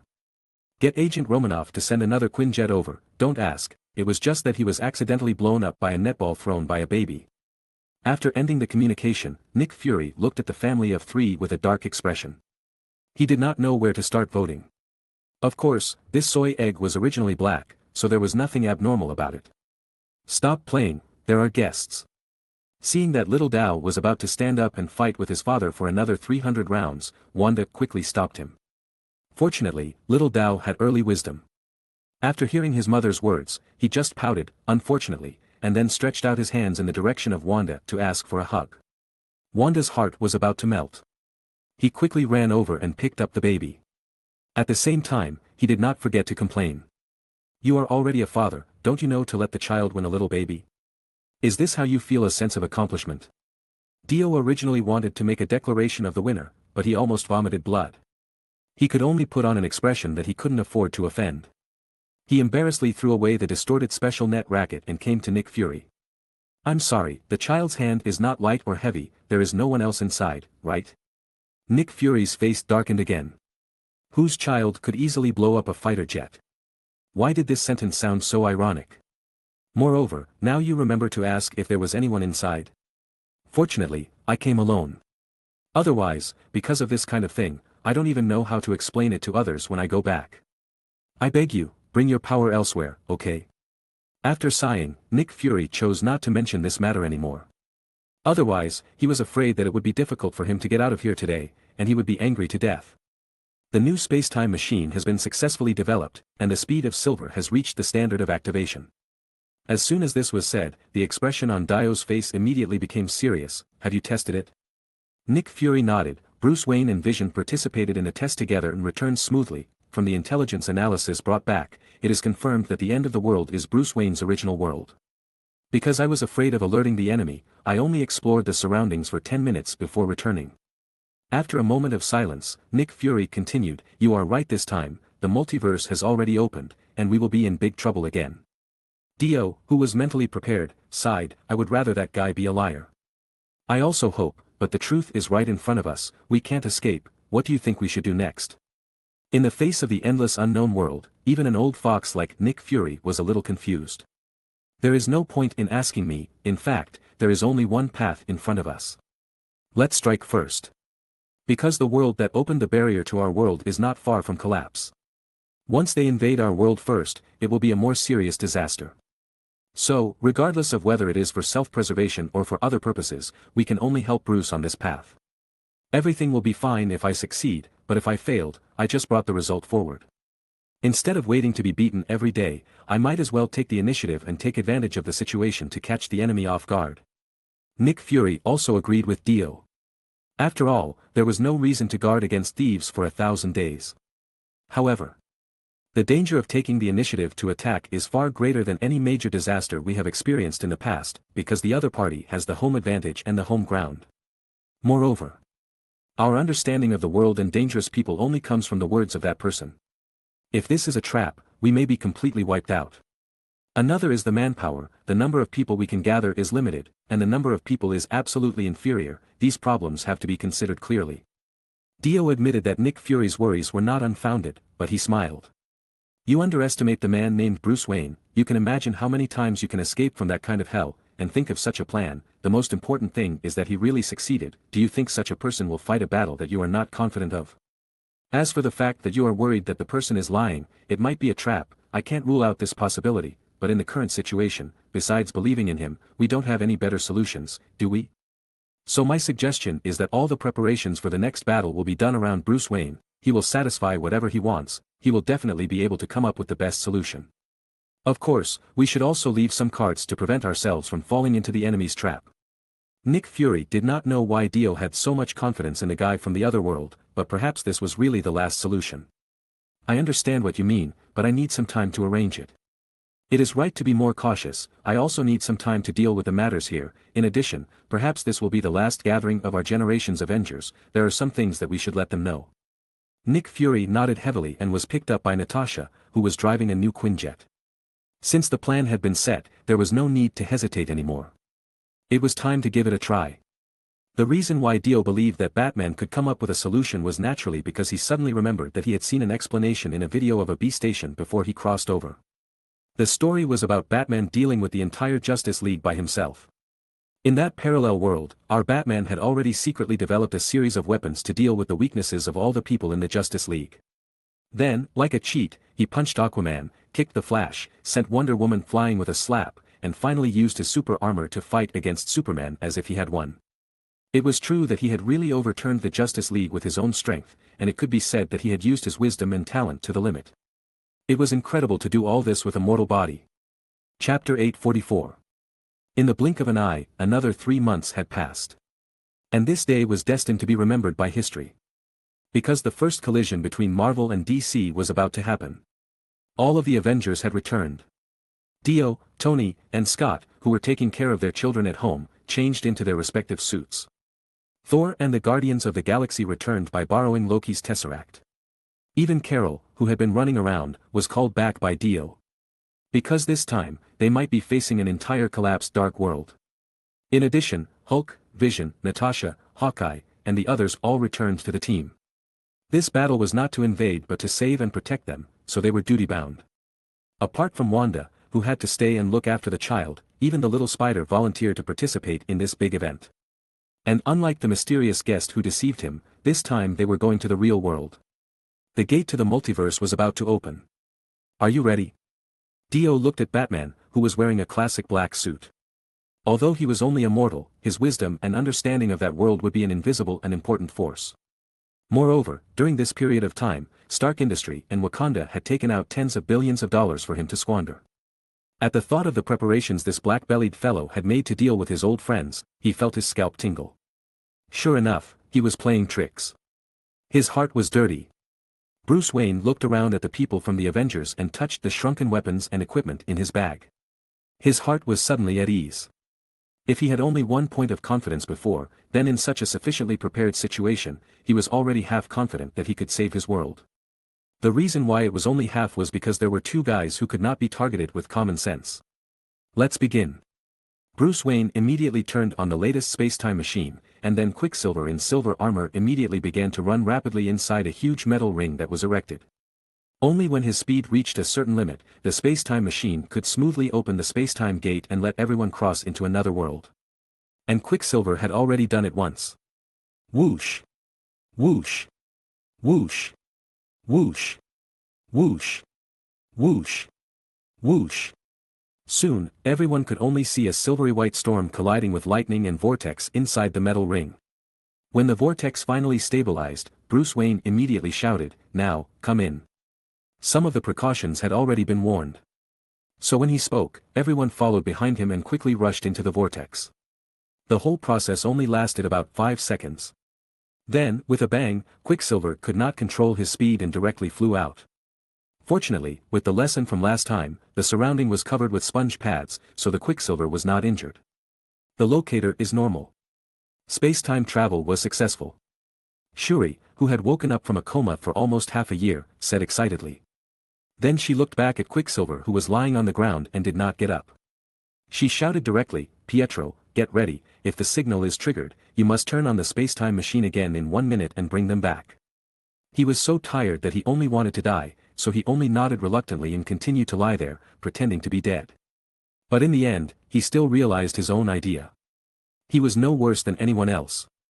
On the other side, Bruce Wayne came out of a cave with Dio and others. "Is this your world?" Bruce Wayne looked at the marks he made around him and nodded silently. But suddenly, he looked at the wall on one side, and his expression suddenly became serious. Because there was an extra sentence on it, an extra sentence that someone left for him. "Are you finally back?" There was a familiar smiling face behind him. This was. The clown left him the words. "Not good. Alert. We have been discovered." Bruce Wayne immediately shouted. He must have been discovered since the last time he came back here. That guy would not let him go, so he would definitely monitor this place closely. He also wanted to avoid this place, but there was no other way. His spatial coordinates were set here, so all his messy plans were void. There was only one way left. Find that bastard and kill him. And just as he finished speaking, a tremendous force came. In addition to Dio, who directly activated the epitaph, the rest of the people were knocked into the air, and they didn't even catch the figure of the other party. "It's the Flash!" Bruce Wayne shouted before he landed. He was too familiar with these people. "But, did even you fall?" Bruce Wayne felt a pain in his heart and then gently pressed the bat symbol in front of his chest. The moment he landed, he wore steel bat armor that was completely different from his previous style. It was a super combination of Tony's nanotechnology, super alloys, and his own unique technological style. He was named the Savior. Facing the person he could not see at all, he was already prepared. In the spending of $10 billion, more than a dozen billion was spent on the code in this armor. It was so that the speed of the processor could catch up with the Flash. Therefore, when the Flash took advantage of the fact that he was still standing, the set of codes automatically operated, and the needle hole in his right arm instantly shot out a large amount of seamless coating that wrapped the ground. The Flash, who did not expect this move, immediately lost its balance and rolled out in a sorry state. "Attack!" Then, Bruce Wayne shouted. In fact, there was no need for him to remind him. Dio, who had been through hundreds of battles, was already prepared. The world instantly appeared behind Dio. Smash! Time, stop! When the world successfully stopped time, Dio also breathed a sigh of relief. He was also worried about whether his Stan's ability couldn't be used in this world. But now, his worries were completely unnecessary. After pausing time, Dio quickly came to the side of the fallen Flash, took out the specially prepared ropes and handcuffs, and tied him to a dumpling. Then he removed the ability of time freeze and threw the Flash to Natasha. Because the next battle was not something ordinary people could participate in. Chapter 845. However, it was too early for them to be happy. Because Aquaman, Wonder Woman, Cyborg led the villain army that can't see the end has arrived. If it wasn't for the Flash, relying on his speed, he would not have been caught so easily. It can be said that the battle has only just begun. Because before he came to this world, Master had already told everyone all the intelligence and information he knew. So who is very tricky in what abilities they have, Dior and others are very clear. You can also take a seat now. But the enemy side knew nothing about them. This is their biggest advantage. There is no nonsense, and no greetings that old friends want to meet. Sea King, Wonder Woman, and Cyborg immediately rushed over with a group of villains with hideous expressions. As the leader of this operation, Bruce Wayne did not give random orders, but shouted as planned, "Free attack, watch out for tricky people." After that, he shows the real reason why Batman can lead the Justice League with mortal body. Facing Wonder Woman, who attacked first, a mortal Bruce Wayne could not have been her opponent, and it was difficult for the various weapons on his armor to cause damage to her. But as a black-bellied old man, when he established the Justice League, no. It should be said that after seeing the ability of these people to destroy the world, he secretly and silently collected information on everyone's weaknesses. With items, develop a targeted plan. The famous Wonder Woman is naturally his enemy. So in the face of the menacing Wonder Woman, he didn't fire a single shot, he just threw out an inconspicuous rope while being knocked away. That is a line after making the mantra lasso. Another rope made by Hephaestus when he was in doubt, the rope of blindness. Can have the exact opposite effect of Wonder Woman's lasso of mantra. The rope of blindness hanging on Wonder Woman successfully deceived her and immersed her in the infinite fantasy of killing herself. And the irrational thugs behind Wonder Woman are the best targets. Batman, who has solved the Flash and Wonder Woman one after another in a single gesture, is still continuing his miracle as a mortal. In the sea, Sea King is an invincible existence. He can easily set off a huge wave and drown an entire city. But on land out of the sea, Aquaman is nothing more than a super soldier with a trident. During the battle between Sea King and Thor, Bruce Wayne saw the opportunity and aimed at the stalemate Sea King with his other arm, and sprayed out the absorption material made of pink magnesium carbide powder. Sea King was immediately covered with this kind of thing, and the whole person fell to the ground struggling. This weapon was developed by Bruce Wayne at a cost of hundreds of millions of dollars and is specially used for special equipment against the Sea King. The material contains countless small pores, and its expansion area is close to 800 square meters. If he dares to act rashly, Sea King Arthur will be immediately sucked out of the water in his body and die. Seeing that the enemy whose force was no less than his own fell weakly in front of him in less than a few seconds, Soul couldn't help swallowing quietly. Are all the current technological weapons so terrifying? The most thorny enemy at the moment is only the modified human steel bones, but it is obvious that under the siege of the Avengers, there is no storm at all, and defeat is a matter of time. The Flash, Wonder Woman, Aquaman, and the enemies' battles were almost all easily solved by Batman, which made the Avengers stunned. "You are so cheating, you can almost wipe out all the enemies by one person, why do you use us? Clean up the battlefield. What is a surefire targeted battle? This is literally textbook level." Obviously he couldn't defeat any of these people, but in the end they all lost at his feet. This kind of fighting wisdom and extreme black belly are not possessed by Tony, who is also a rich second-generation super scientist. I thought it would be a fierce battle, but after the tricky guy was solved by that guy alone, Soul and others also launched a unilateral crush. Although the number of enemies is greater, the quality is not one level at all. Soon, the steel bones were also captured under the siege of the crowd. It seems that the outcome has been decided.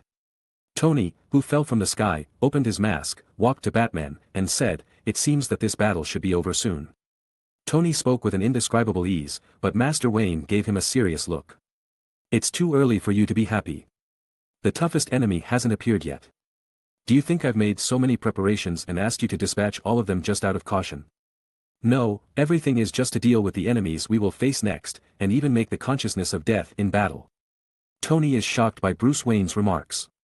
At this moment, Bruce Wayne, who was wearing the savior armor, was suddenly beaten away in front of Tony. Tony didn't even react at all. Then he slowly raised his head and found a figure wearing a red cloak floating in the air, with a big S printed on the clothing on his chest. That is the character that made Batman make countless backhands, and assembled the power of the entire Avengers, the real character to deal with. He is Superman. It's just that this former god has already lost his reason, with a hideous smile on his face, looking down at all living beings, or rather, ants. I saw a super ray that could melt everything in the eyes of the blackened Superman, and attacked the Avengers' side. No one dared to confront him wherever he went, and even Soul, who chose to resist a single blow, changed his face instantly and chose to avoid it. The Hulk, who couldn't dodge, was directly blown out, his chest was all scorched, and it was terrifying. But suddenly, the savior armor rose into the sky with a bang, hugged Superman and pressed it back to the ground. And immediately turned on the red sun gloves on the armor, and every gap stored the energy of dying stars. And the cost of this weapon, named Superman Killer, is $3 billion. As Bruce Wayne himself said, all he left behind was to deal with this man. And in the plan, only if he fails in the end will the Avengers be allowed to take over. His pride and bottom line do not allow him to hand over the greatest danger to others. Chapter 846. But Batman knows his good friend too well, and this savior armor contains almost all the weapons and devices to deal with all the abilities of Superman. The plasma shield is instantly activated. The almost irresistible heat line of sight was instantly deflected to the side. Facing Batman, who was rushing up again, Superman opened his mouth and exhaled an icy breath to freeze it. The thermal power unit is on. The high temperature immediately rose outside the armor, and layers of hot air came out, perfectly neutralizing the deadly icy breath. Then the red sun glove slammed into Superman's face and vomited blood. In the blink of an eye, in this battle of the power disparity between gods and mortals, Batman, who challenged gods with the body of mortals, has an absolute advantage. This set of super armor developed for all members of the Justice League has exerted unimaginable power. If it weren't for the cost of tens of billions of dollars, Tony really wanted to make a set for all the members of the Avengers, and then directly push the world. But how can Superman be so easy to deal with? I saw that Superman was carrying Batman's red sun gloves with a series of blows, and forcibly tore Bruce's helmet at the cost of injury. However, in the next second, the savior battle armor made of nanodevices immediately returned to its original state. But the Superman in front of him has completely fallen into a state of madness. Injured? Unimportant. Armor that can repair itself? Then completely shred it. See if it repairs itself faster or if I break it faster. Superman, who was beaten and vomited blood, began to destroy Batman's armor. Finally, this set of savior armor could no longer keep up with his destruction speed, and was completely torn apart by it, pulling out the ugly Bruce Wayne. But at this critical moment, our Batman has even considered this possibility. I saw him facing Superman, who was about to tear himself to pieces, and spit saliva on his face without fear. Can't beat it and spit it out. Can't afford to play? Of course not. Because what he spat out was saliva mixed with kryptonite dust. Yes, from the moment Superman appeared, he was ready to do it. He spat the saliva mixed with kryptonite dust into one of Superman's eyes. The hysterical Superman immediately fell from the sky to the ground, screaming in pain. Soul! Soul arrived just in time to catch Bruce Wayne, the Batman who was wounded but almost single-handedly took out the entire Justice League. But all of this was already the limit of what he could do. It's a miracle. Even Dior, the former miracle maker, had to admire this guy. Then, Vision took out a necklace made of kryptonite and hung it around Superman's neck, completely preventing future troubles. And those villain thugs were completely killed by Dior and others who were full of firepower. So far, the first battle after coming to the New World ended in their victory. To say that the most dazzling person in the whole battle is naturally the Batman who betrayed to the Avengers camp. Almost everyone's brilliance was overshadowed by him alone. But you can't give birth to any other thoughts except to admire such a person. Because all the preparations he made were used, and the dangers faced by others were greatly reduced. No omissions, nothing more than that. Fighting with such teammates is really easy. Lie to win, who doesn't like it? What should I do next? Dio asked after healing all the wounded, using the ability of reality override. Bruce Wayne thought about it for a while, and said resolutely, in one go, capture the enemy's base camp. Dior thought about it for a while, but there was no objection. After all, they were not fighting locally. After a long delay, God knows what will happen. It is better to fight quickly. And he also wanted to meet the clown who had killed and loved Batman for a lifetime. Just as Dior and the others were tidying up, the clown who had witnessed all this through the screen in front of him suddenly began to laugh wildly. As expected of my chosen opponent, I actually found helpers from other worlds. But during the time you disappeared, I wasn't prepared for anything. Just behind the clown, a shining door was standing there. As Batman's lifelong enemy, how could the Joker not explore the secrets of time and space during the period of his disappearance? If Batman hadn't returned to this world first, then the Joker would have led the army to find him. Therefore, the worries of Dior and others are not useless. They first strangled this huge crisis in the cradle. But the real crisis was not lifted, because the clown who got up from his seat walked into the gate while laughing wildly. Our story has just begun. If you want to stop me, come to me. When the figure of the clown disappeared in the space-time channel, the entire base immediately entered the countdown mode of self-destruction. And when Bruce and the others found here with a serious look and were about to enter, a huge explosion instantly blew everyone away. Is the Joker set too short? Do not. He was afraid of accidentally blowing up Batman. In that case, his life would be meaningless. And this explosion was just a small gift to his opponent. When the people who climbed up from the ground looked at the fire in front of them and the ruined base, their expressions were a little uncertain. It was only a little short, and they could be said to have walked around the gate of hell. The mood will naturally not be so good. The search for the clown was extremely difficult for the next few days. The clown seemed to disappear completely and never showed up again. And the brainwashed whole Gotham City was put in order by Bruce Wayne after losing the Joker. The members of the Justice League also recovered from their sanity and chagrin. As if everything was back on track. For the Avengers who gave great help, Bruce Wayne and others all expressed their sincere gratitude, and an alliance was initially established between the two worlds. Then with the kindness of another world, Dior and others returned to their own world one after another. And they brought back not only goodwill, but also knowledge and resources from another world. The multiverse has also been completely confirmed to be real. This is nothing less than the beginning of a whole new era. It is foreseeable that what awaits them next will be a stage of rapid development, but also an era of coexistence of danger and opportunity. No one can guarantee that someday in the future, there will be a new world connected to their world. But that's a story later, because it's time for the old people of the old era to make way for the new ones. There is no ship that can carry them in this era. But who can say what will happen in the future? A few days later, in a theater in New York. A circus performance kicked off in the wave of the times. Looking at himself in the mirror, he stretched out the index fingers of both hands to the corners of his mouth, and pushed them upwards, making the exaggerated smile even more funny. Then he happily hummed a tune and walked onto the stage with brisk steps. Ladies and gentlemen, please enjoy the clown show next, the end of the superhero. Looking at the naive and ugly clown on the stage, the audience below the stage laughed heartily and gave their applause without hesitation. Until the end of the performance, the clown took out a gun and aimed at the bottom of the stage, and showed a morbid horror smile. It's just that the audience under the stage didn't seem to notice anything, and they were still applauding loudly. They just thought it was part of the show. Then the guns go off, the clown bows gracefully, the lights go dark, and the stage ends. A blood-colored flower bloomed on the chest of a certain audience. Hearing the noisy screams outside, the corners of the clown's mouth grinned exaggeratedly. I am coming. Chapter 847. In fact, if you want to write, you can still continue to write. The collision between the multiverse, just going to a DC can write hundreds of chapters. But out of respect, out of account for myself, ending here is the best result. The end, lazy author.